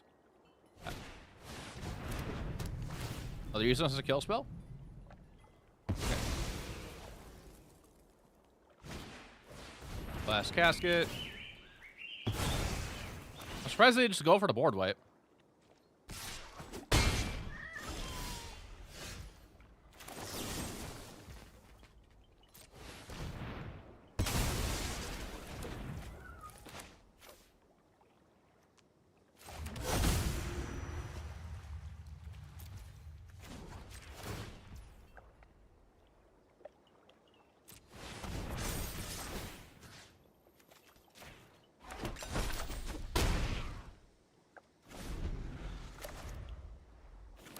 March of the Machines back in Mirrodin block.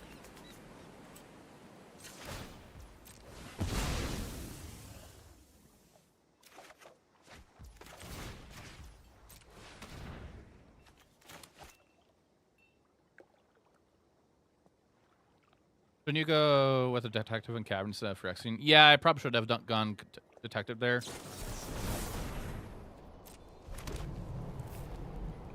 Okay, they're going to draw more cards.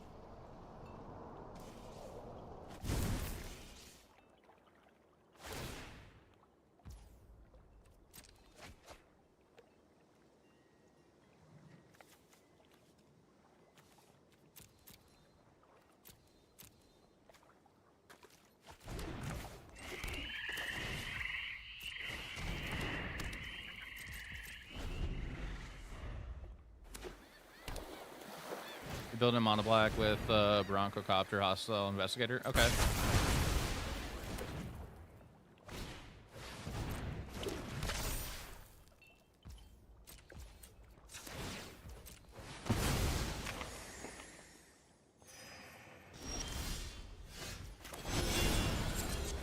Problem is, like, they're gonna have the braided thing now. So I kind of want to build up on the board.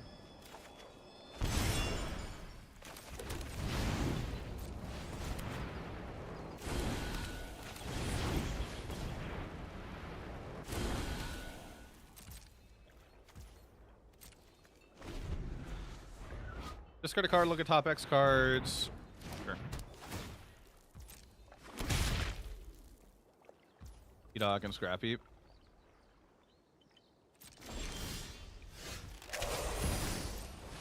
That was a good draw.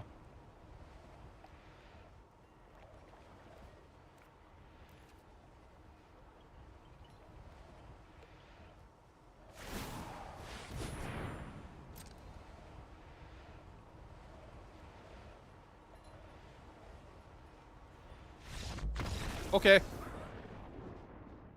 All right, so we're getting some like blue-white artifact deck. So what do we want to do here? Go for the Saw Blade trap and Nodders. What do we want to do here, chat? I think Liliana seems good.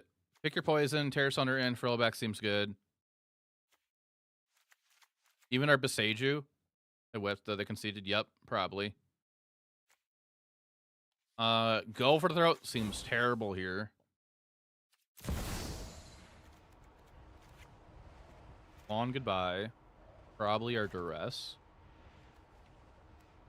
Do they have any creatures we can cut down at all in that deck? Probably not. So I'm ready for the blue card thing? Or the synthesizer? Maybe.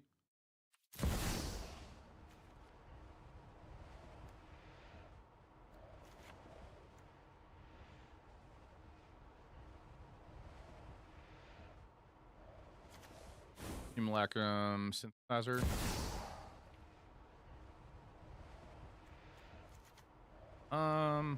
What do you want to cut then? I'm gonna cut one card. Seiju. Yeah, but Seiju's a thought too. Do we cut Akhlazos and Gix Command then? Look, we kind of do. And maybe Trespasser.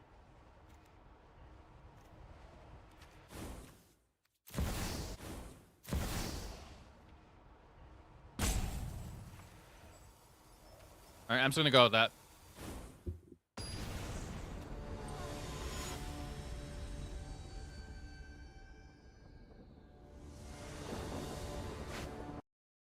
There.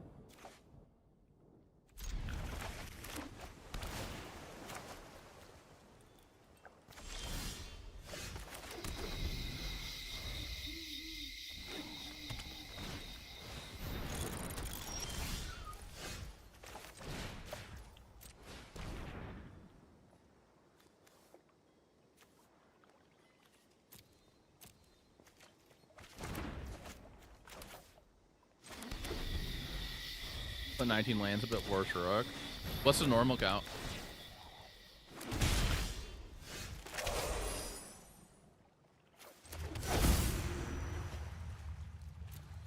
Do they play any counter spells in that deck? Because I kind of want to name Phyrexian for the following turn.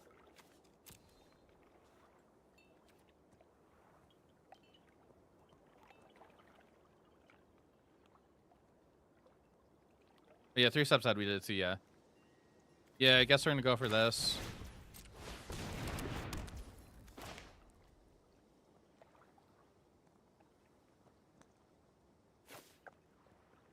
Go for best one as well, even though Golgari's best three. The best one is a completely different ball game.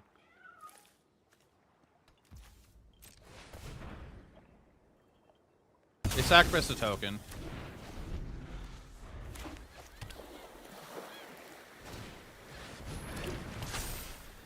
They're gonna do this to get rid of my Sharp Edric, probably.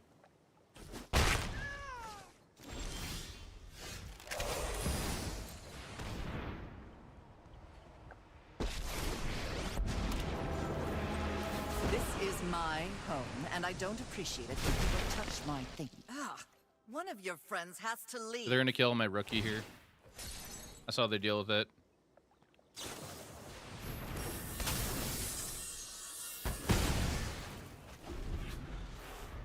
There was consideration maybe drawing a card. They crafting? Might be.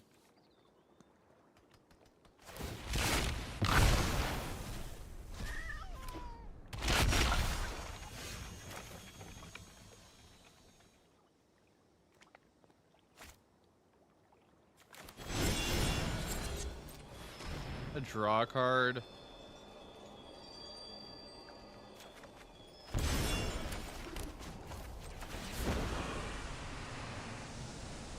Uptick, discard this. Blue mark. Okay.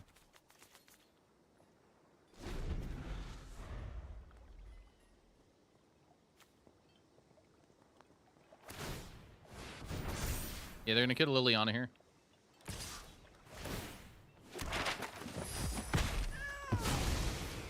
Sorry. Master I'm not Pass has been up interested to in level 110 dying before. today. Take me away.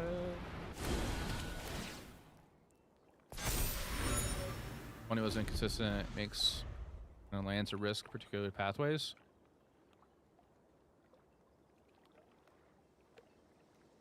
Yeah, is it me or does my music player thing above me? Could we move over to the left, right a little bit? And down a tiny bit. It's really bothering me now.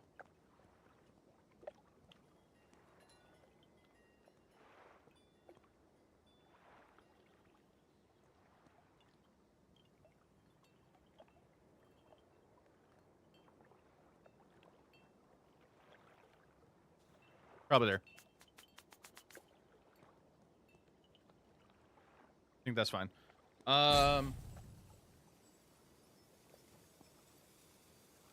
Go to combat. Yeah. Most things I have locked in here. What would you change for best one in that case? I don't know because I don't play best of one. I'm sorry.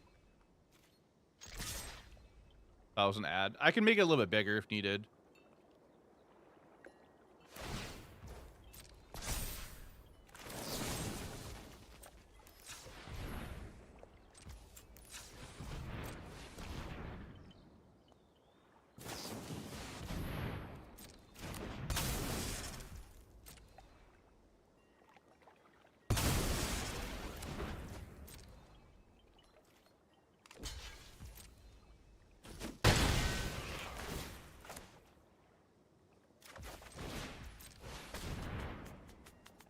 I mean, I could make it a little bigger and put it in the left corner, left-hand side.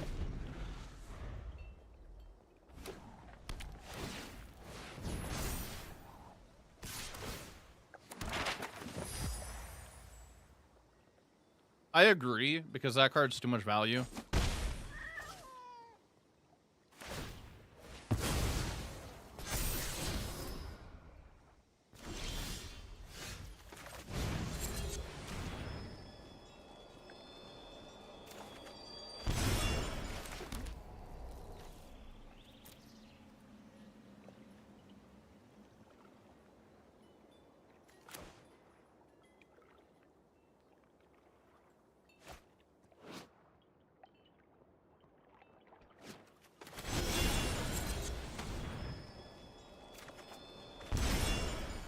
In on TV.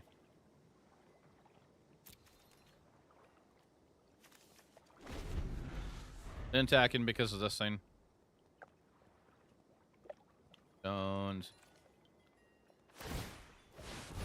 Really? Okay.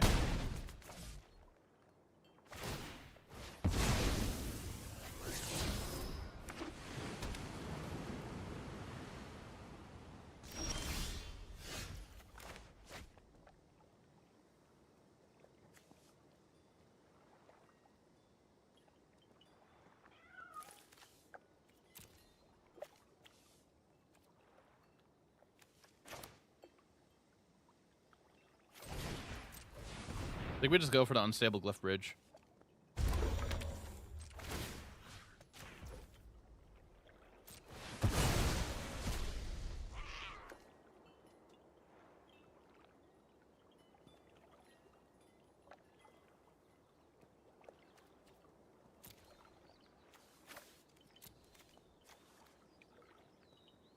Have a Depop.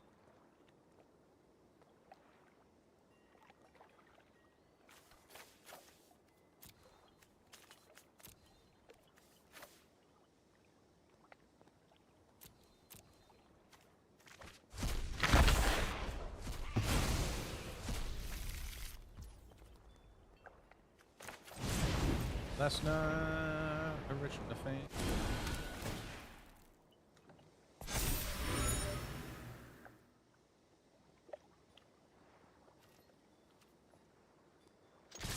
Problem is, they're gonna hit us for 5 next turn. I'm probably dead, actually. Down near removal.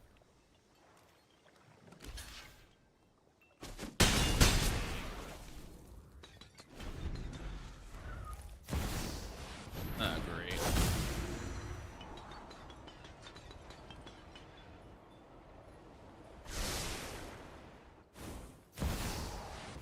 Ugh.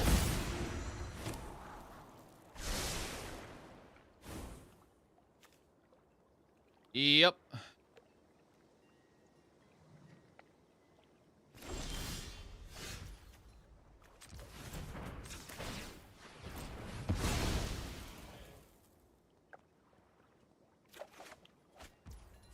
I mean, I got Beseiju, but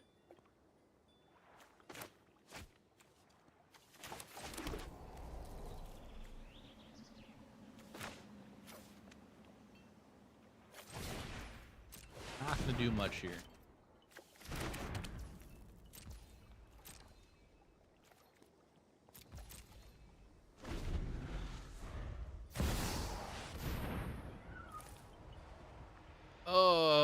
Okay.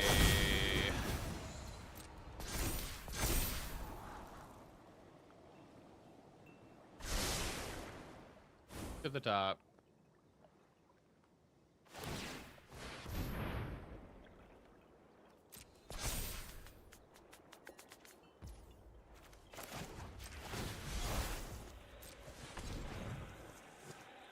All right.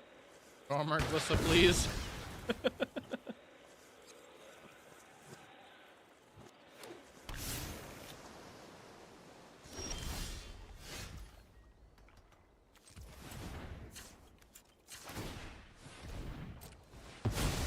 Well, the problem is they have braided net that they're not using.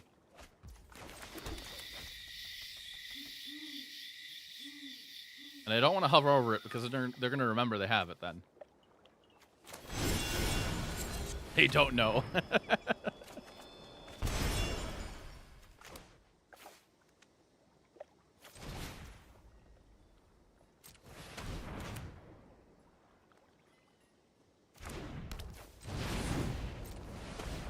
Need stone, brain friend, yeah.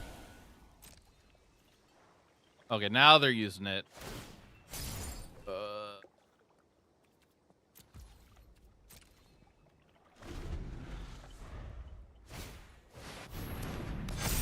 I heard you. Yeah, maybe they did.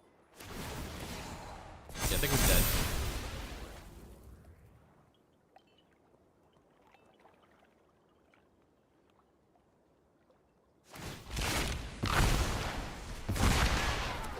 Only a few 14-14s. Only a few 16-16s.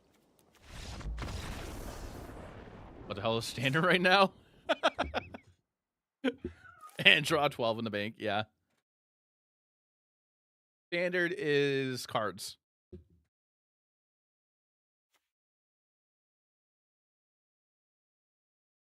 Do I want Path Apparel? I don't think I do. I think I just run it back. It's wide open.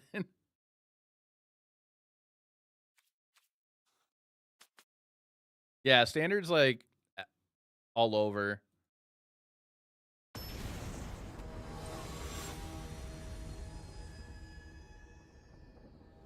I do think after this I'm going to take a break though, chat. Because I'm hungry and I would like to get some kind of food in me. Maybe brain the sense. Yeah, maybe I should. We have invoked Despair back. I think the power has caught up. LOL. All right, Corey, thanks for hanging out. Appreciate it.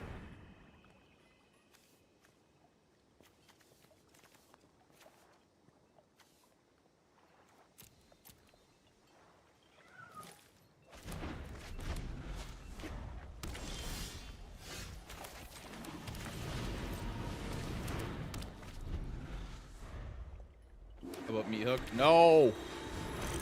No meat hook.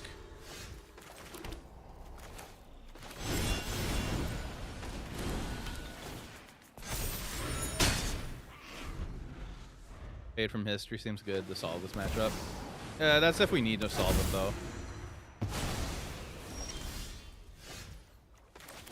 Hide away, things they say.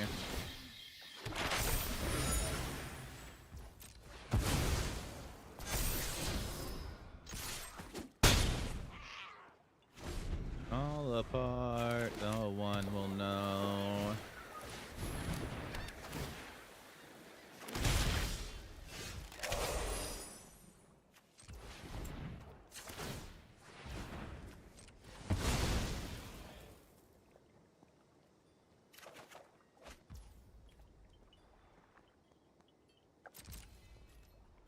Doing against the Blue decks.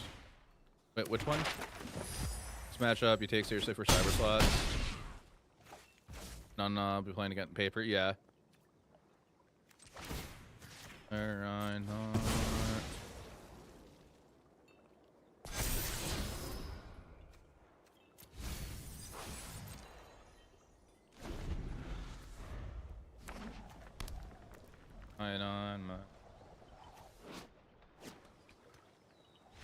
Okay.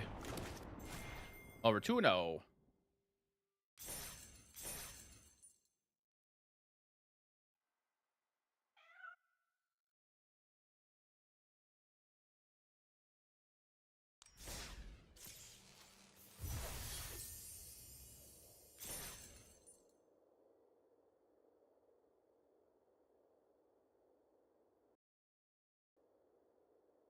Hey, Dr. Printon.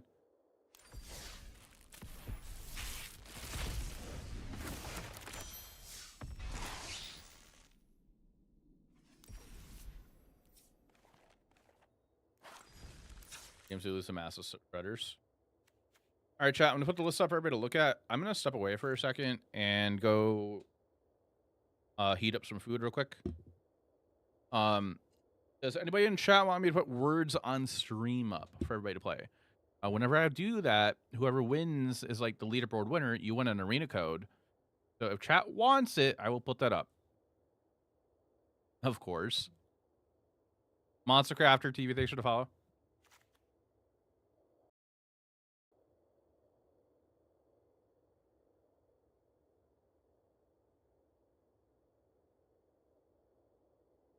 Stella131, thanks for the follow. Appreciate it.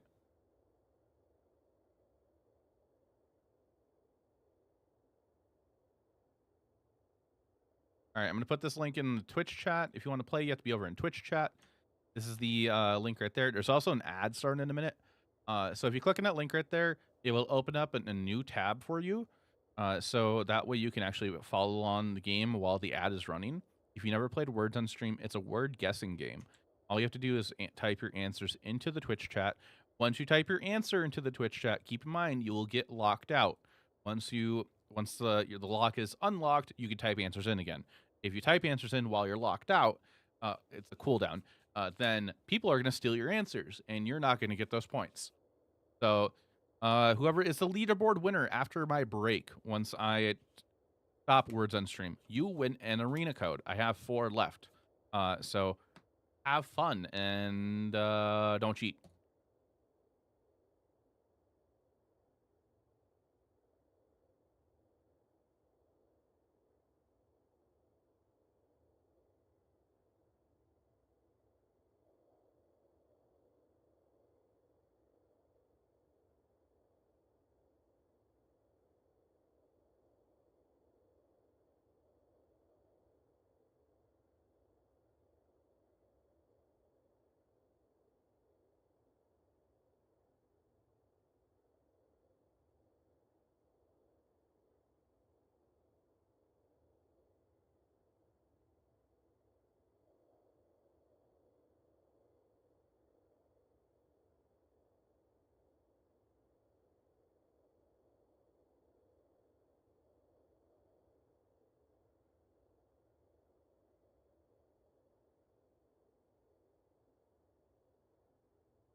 Okay, I'm back. Hello, hi.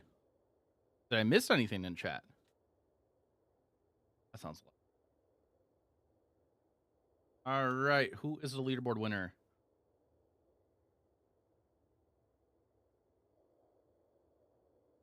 Lots of words. I missed lots of words. Okay.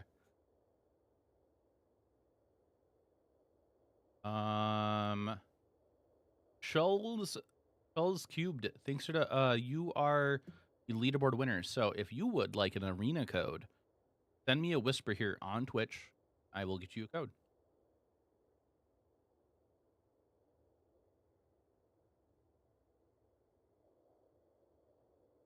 Make sure I didn't miss anything in the chat.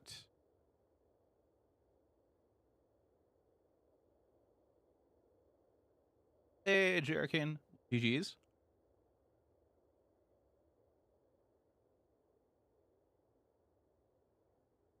And once you get me that whisper to me, I will get your code to you after the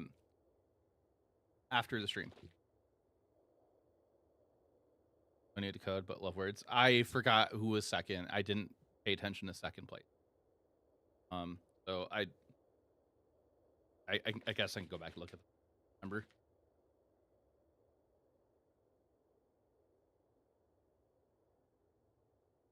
Okay, chat. I was away. I was getting food. We're gonna go play in our match with the Golgari deck that we worked on earlier with John. Conquer's bad for a day. Played that game.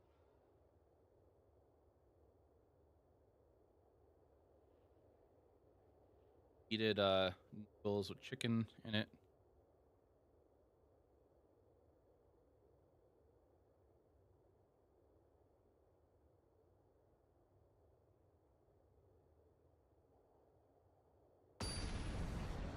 I added Parmesan.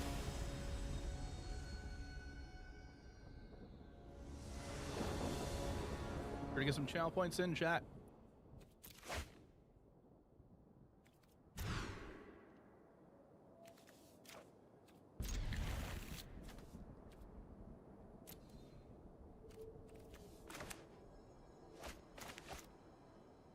Love go over to the throat and shoot sheriff.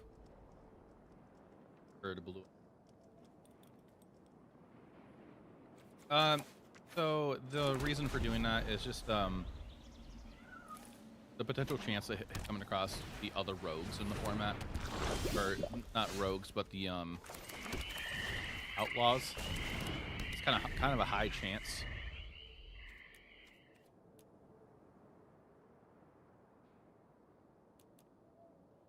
So we didn't want that potential to happen.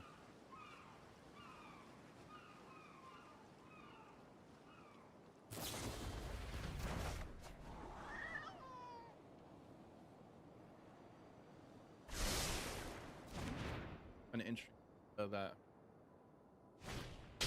You just better think.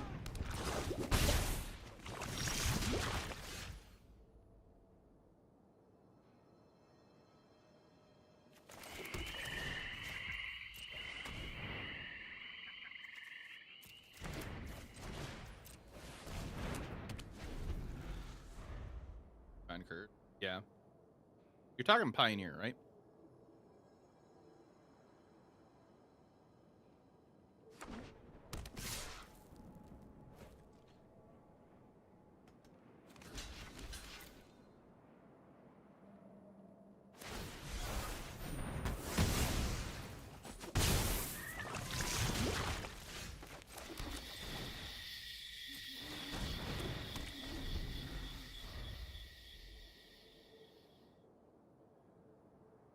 Yeah.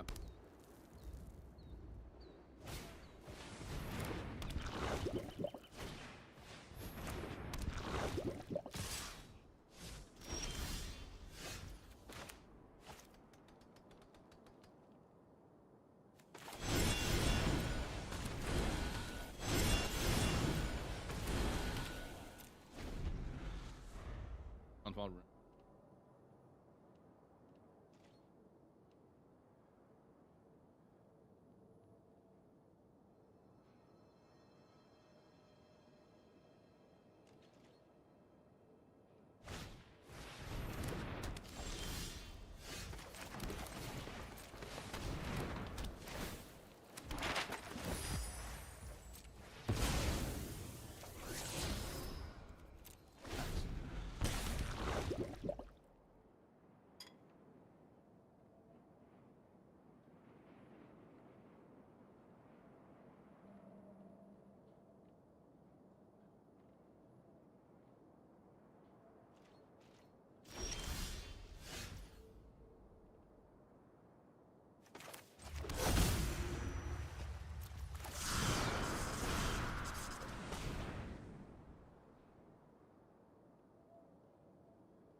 Okay, so I can either hit hostile investigator or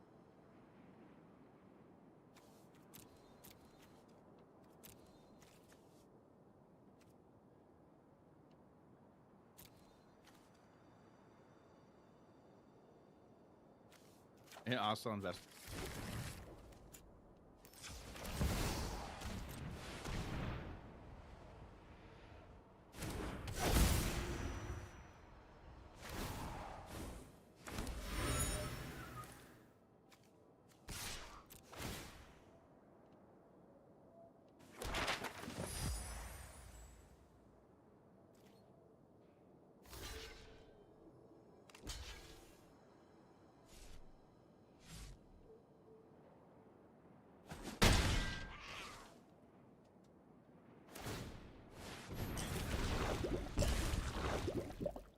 How's chat doing now?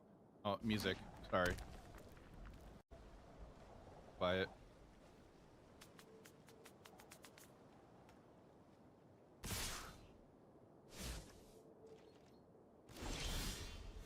Oh!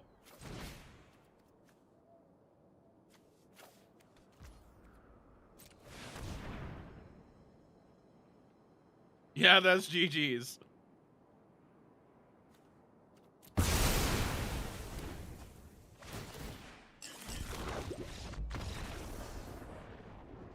Black Riches in this list for the big Bronco hits. It's not the whole point of the deck. The Bronco is just a value creature.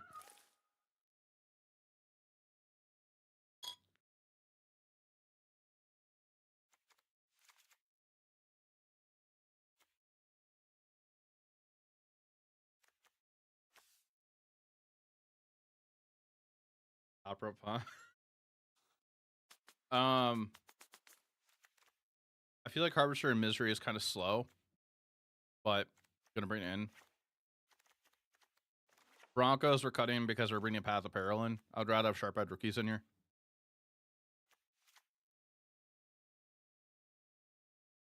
I kind of feel like Duress, we could, it's kind of 50-50. I could cut it, I could keep it.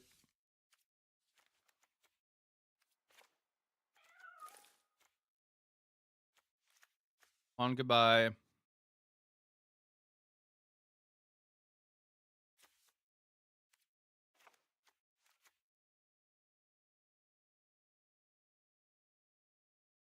That's what the thought was, or Terrace Under.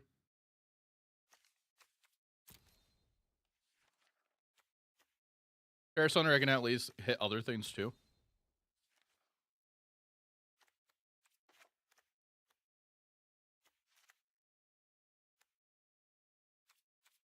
I think we'll do that.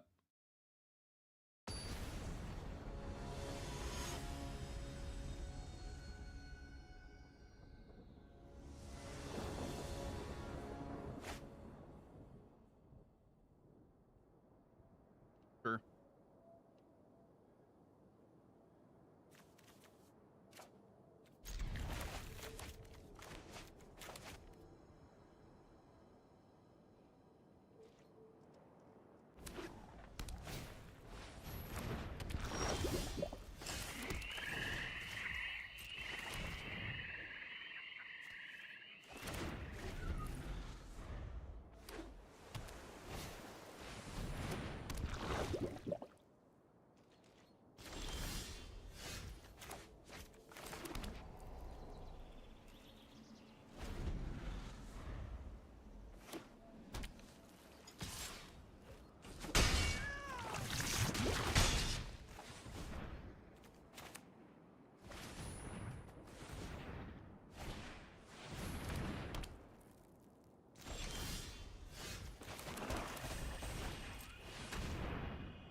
Okay.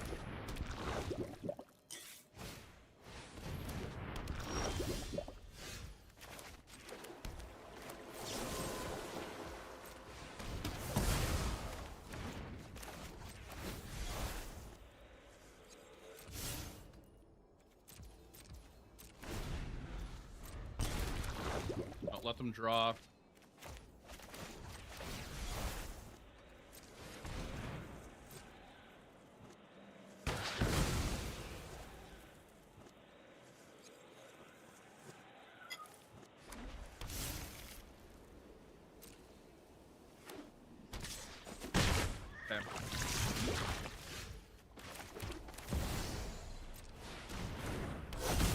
Give me a creature just in here.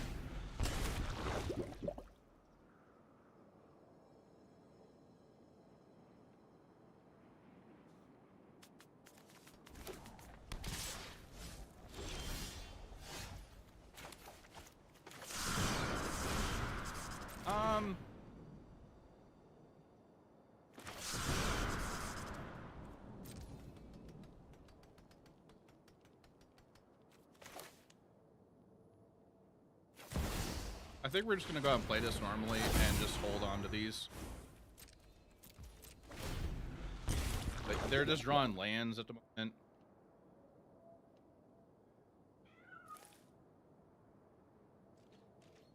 God, there's an ad in 3 minutes.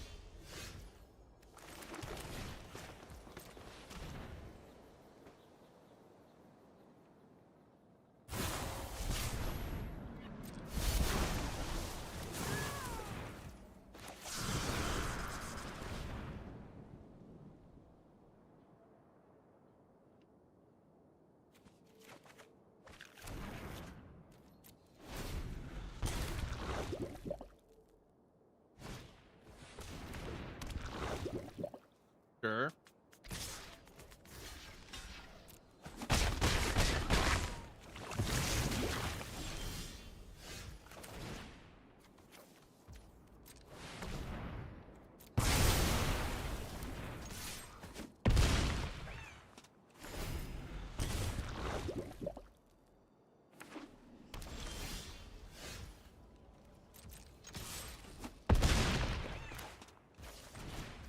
All right, but we got a Glissa. What do they have?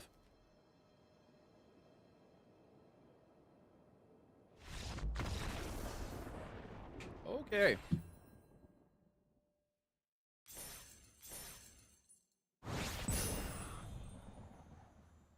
Only made tier 3.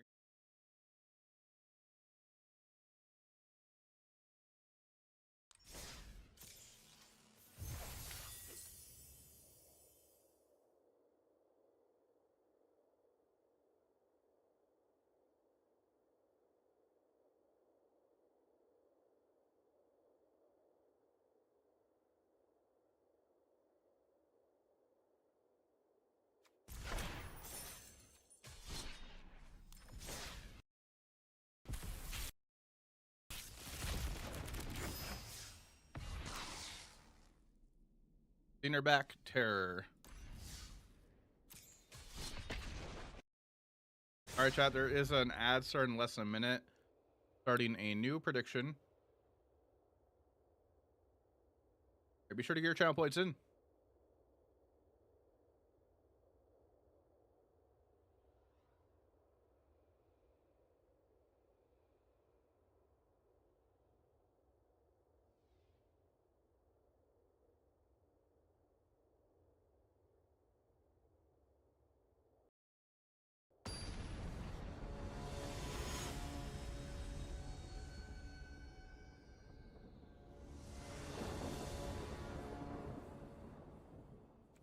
Hey, first, we can keep it. And we're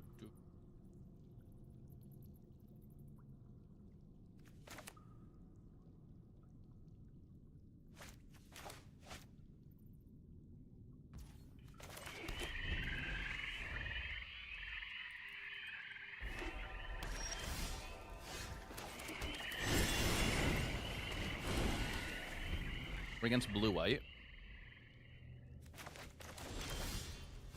Oh, they missed a land drop. What?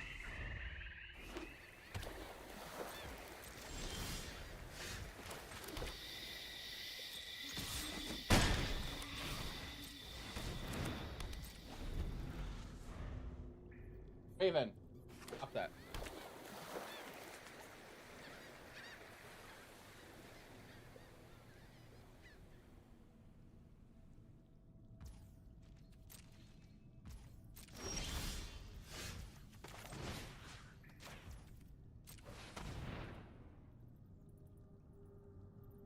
Yeah. And then the cancel. You're officially addicted to an MTG card? Which card is that?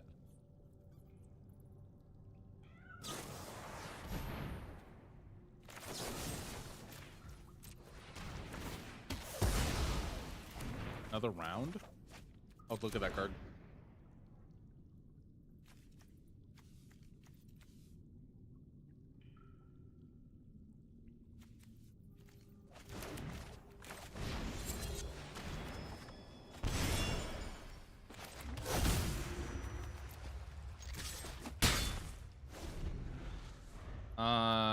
XX 2 and away. Exile any number of creatures you control or turn them into the battlefield under control. Oh.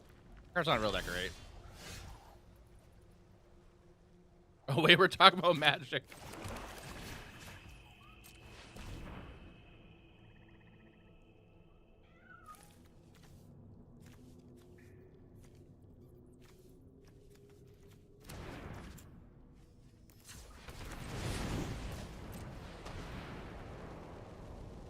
Hey, JSV.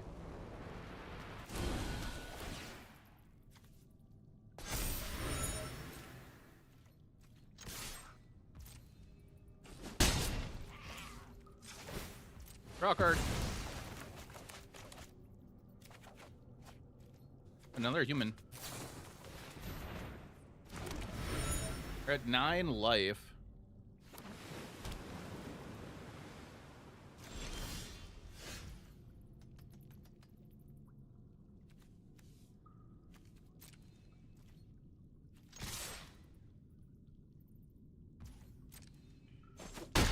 I won the RSQ. All right, tap it. You have a good night. It works. Hope you have a wonderful night. Yeah, I won the RSQ I went to.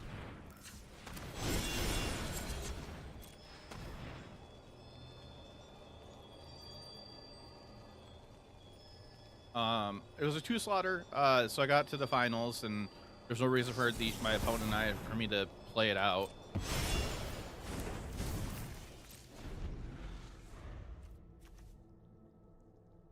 Hog.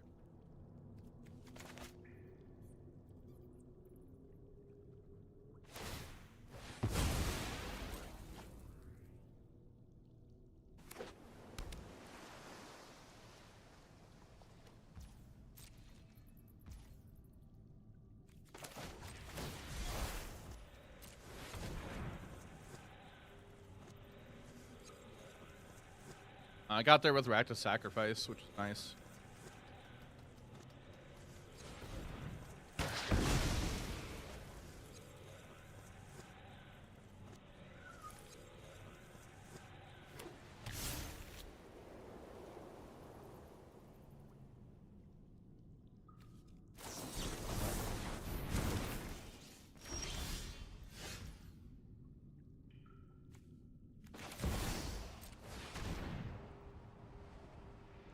What do you have for 1 mana? March?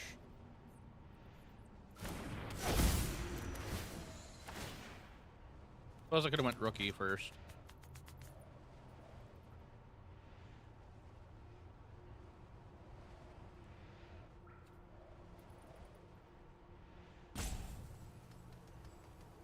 I was thinking like that would be fine to just do this, but I think they're gonna march here.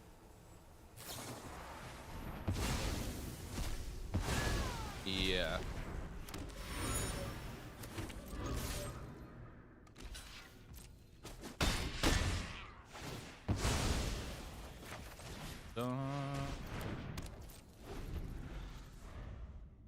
Get a card's not really good, but you could do. Okay. Yeah, there's always those fun cards you could definitely do neat things with.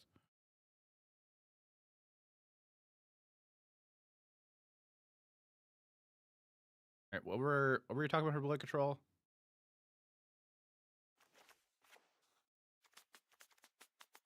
Draw Aclazot's, cut downs. Go for the throat. Bring in our Duress, or Liliana, our Terrace Under, our Long Goodbye for their creature lands and tokens, and a single Stone Brain on the draw. Best Master.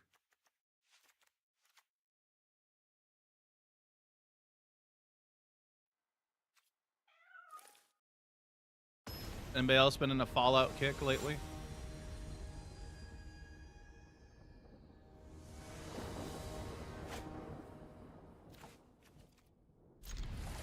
Hand's great.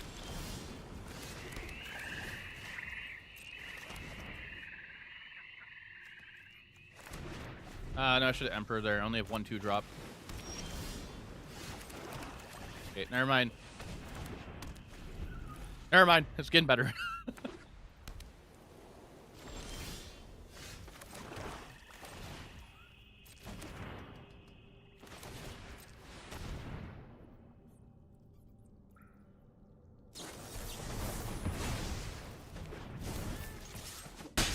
And CTB's trigger all better, so you put an entire board under a Werefox bodyguard. Oh boy.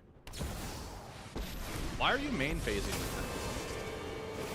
You said, but we must protect the people.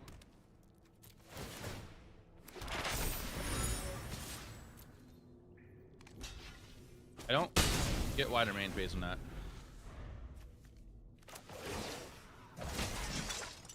Guards, to me. Why?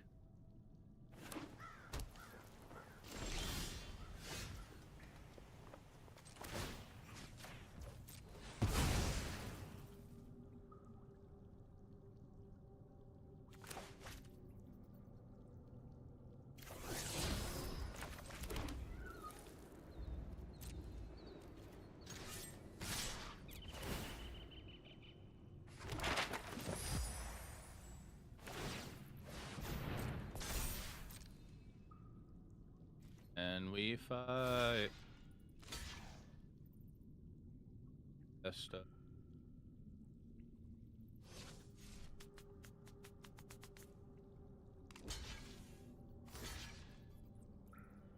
Killing your land.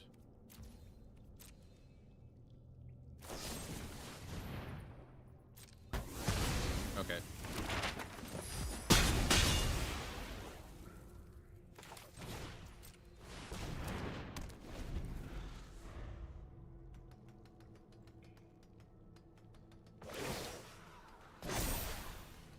We've got the edge in this fight.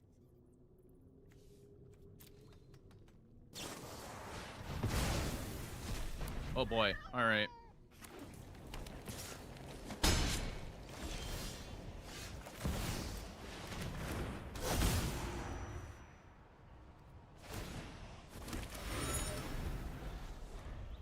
And left me. Did.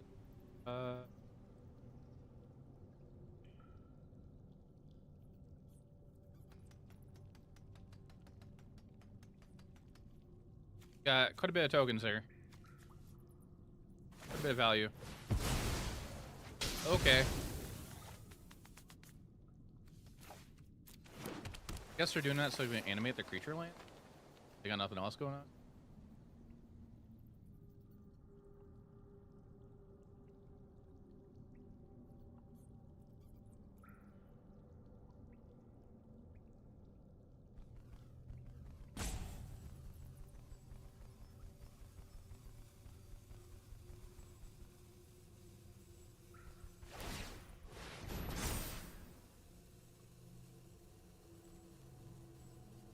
Stick on the creature.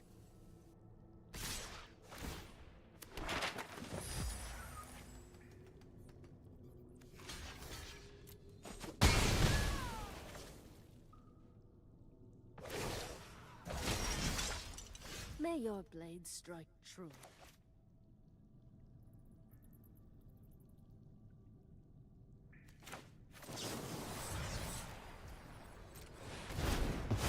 Yeah, I need to get some of my softened paper. For this?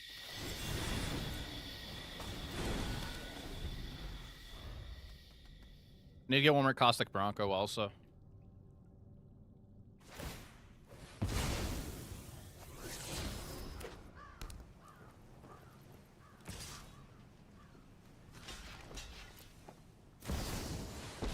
Okay.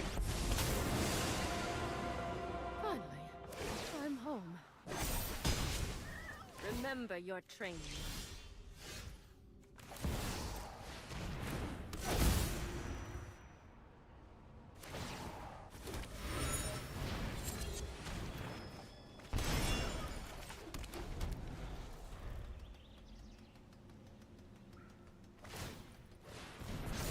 This isn't looking the best right now.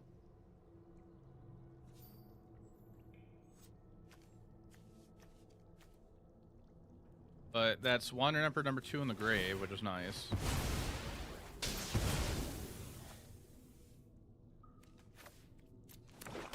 And at this point, they're thinning our deck out.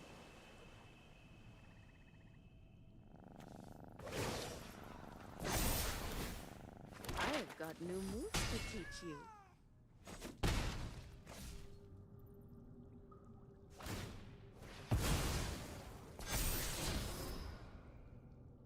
They leave that on top. I think that's wrong. Okay.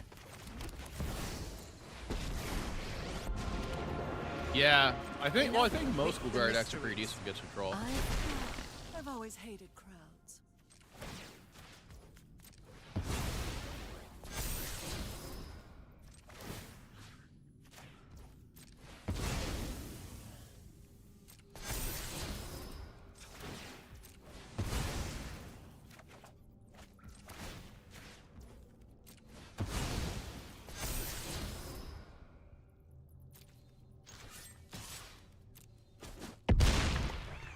I mean, yeah, with that context, yeah, but we're about to get more clues here. So they might hold on to it at this point. They're gonna kill Liliana.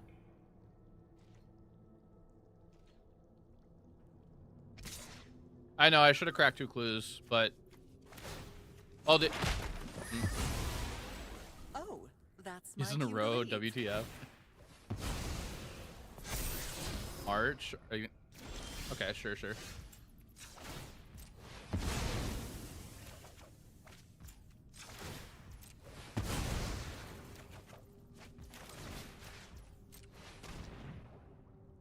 Must have high hopes.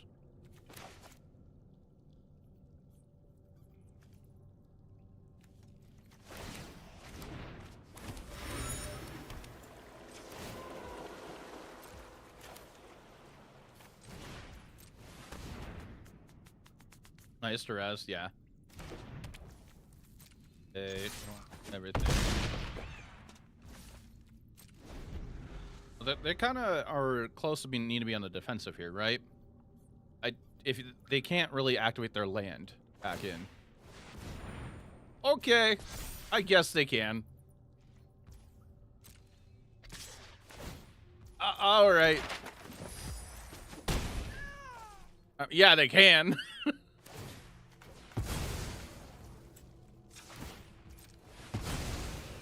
Uh-huh.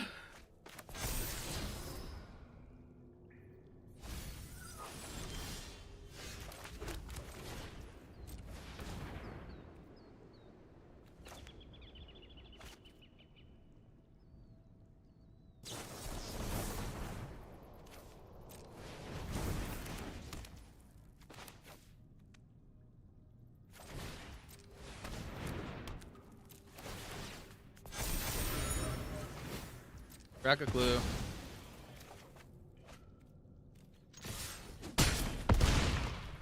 I mean, like, what? They need a top deck a board wipe, I guess?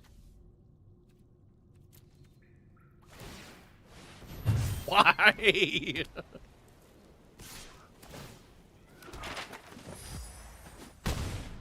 I'm at 1.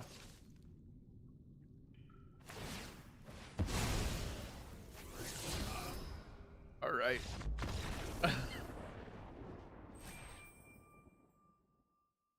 Okay.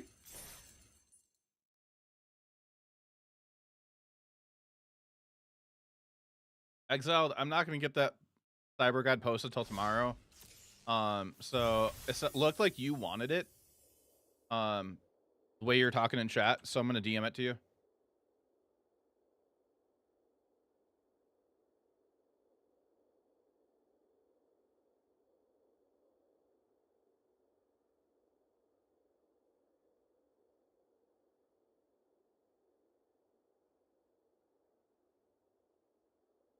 Oh, that's annoying. I have 2 document folders.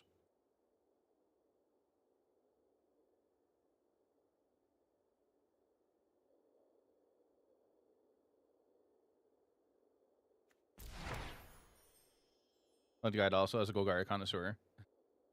The list of Rakdos that you played. Yeah, here. Let me get you my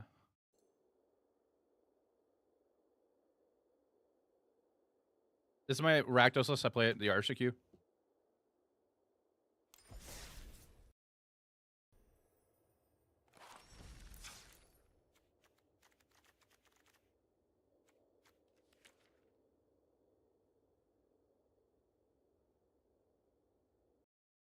Definitely getting post up later. Messaging you because yeah, that's the reason why. Yeah, I qualified for the first SCG RC. So I qualified for the RC in Washington DC. That's where I qualified for it. I didn't qualify for the Dallas one. I'm still going to Dallas at the end of this month. I'm going. The purpose of me having a guest on stream earlier today, John and I were building this deck to try to figure out what we might play at the RC because he's playing in the RC. I'm going to play some LCQs to try to get into the RC. So this is what we came up with. I'm liking it so far, even though it's a very small sample size of games. Ronan definitely got interested because Senior John discussing it in such a deep depth. Yep. It was fun. I enjoyed it. I hope that you guys enjoyed that too when we were discussing it in depth.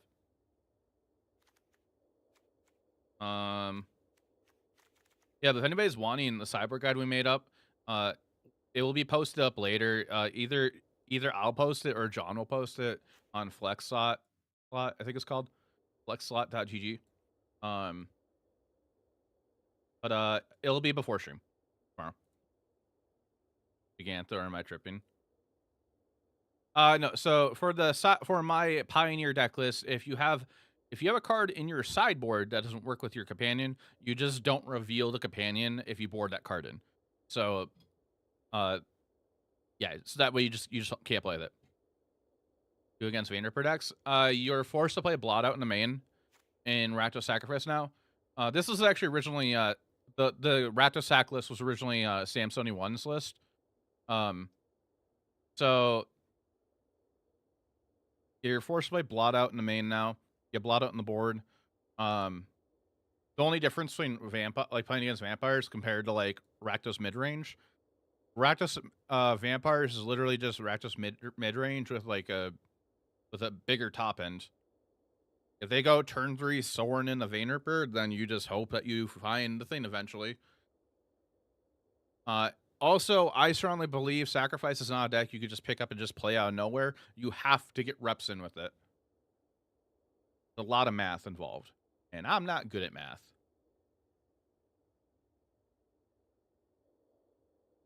Arms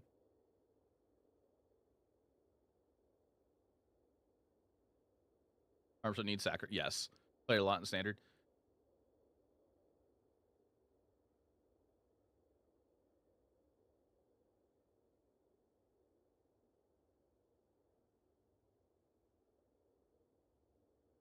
Oh, why?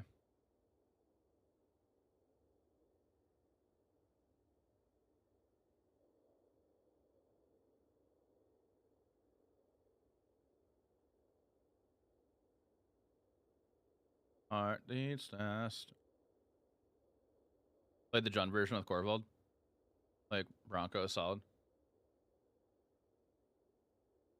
Oh, Gix command.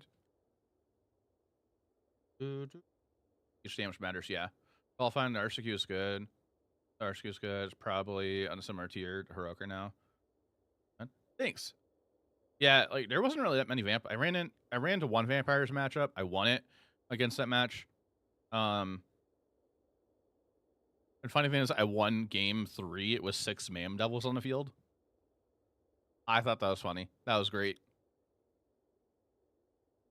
I had a Goblin Shaman on the field and 6 Mayhem Devils go to attack, make the treasure before blocks, sack treasure, 6 triggers, poke your face 6 times.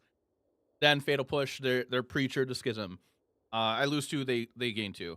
They animate Mutavault. Push the Mutavault. I lose 2, they gain 2. I think I'm like down to 3 life at that point. And then they just die after combat damage. They had a Vaynarp on the field. That's why the gain drain that happened.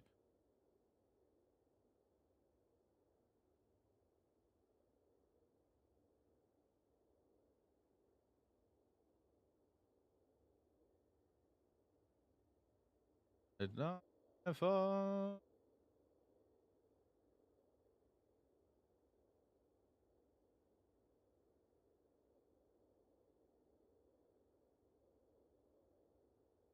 Yogg. Oh, it's not really worth it in this deck. We already have so many ways to draw cards in this deck already.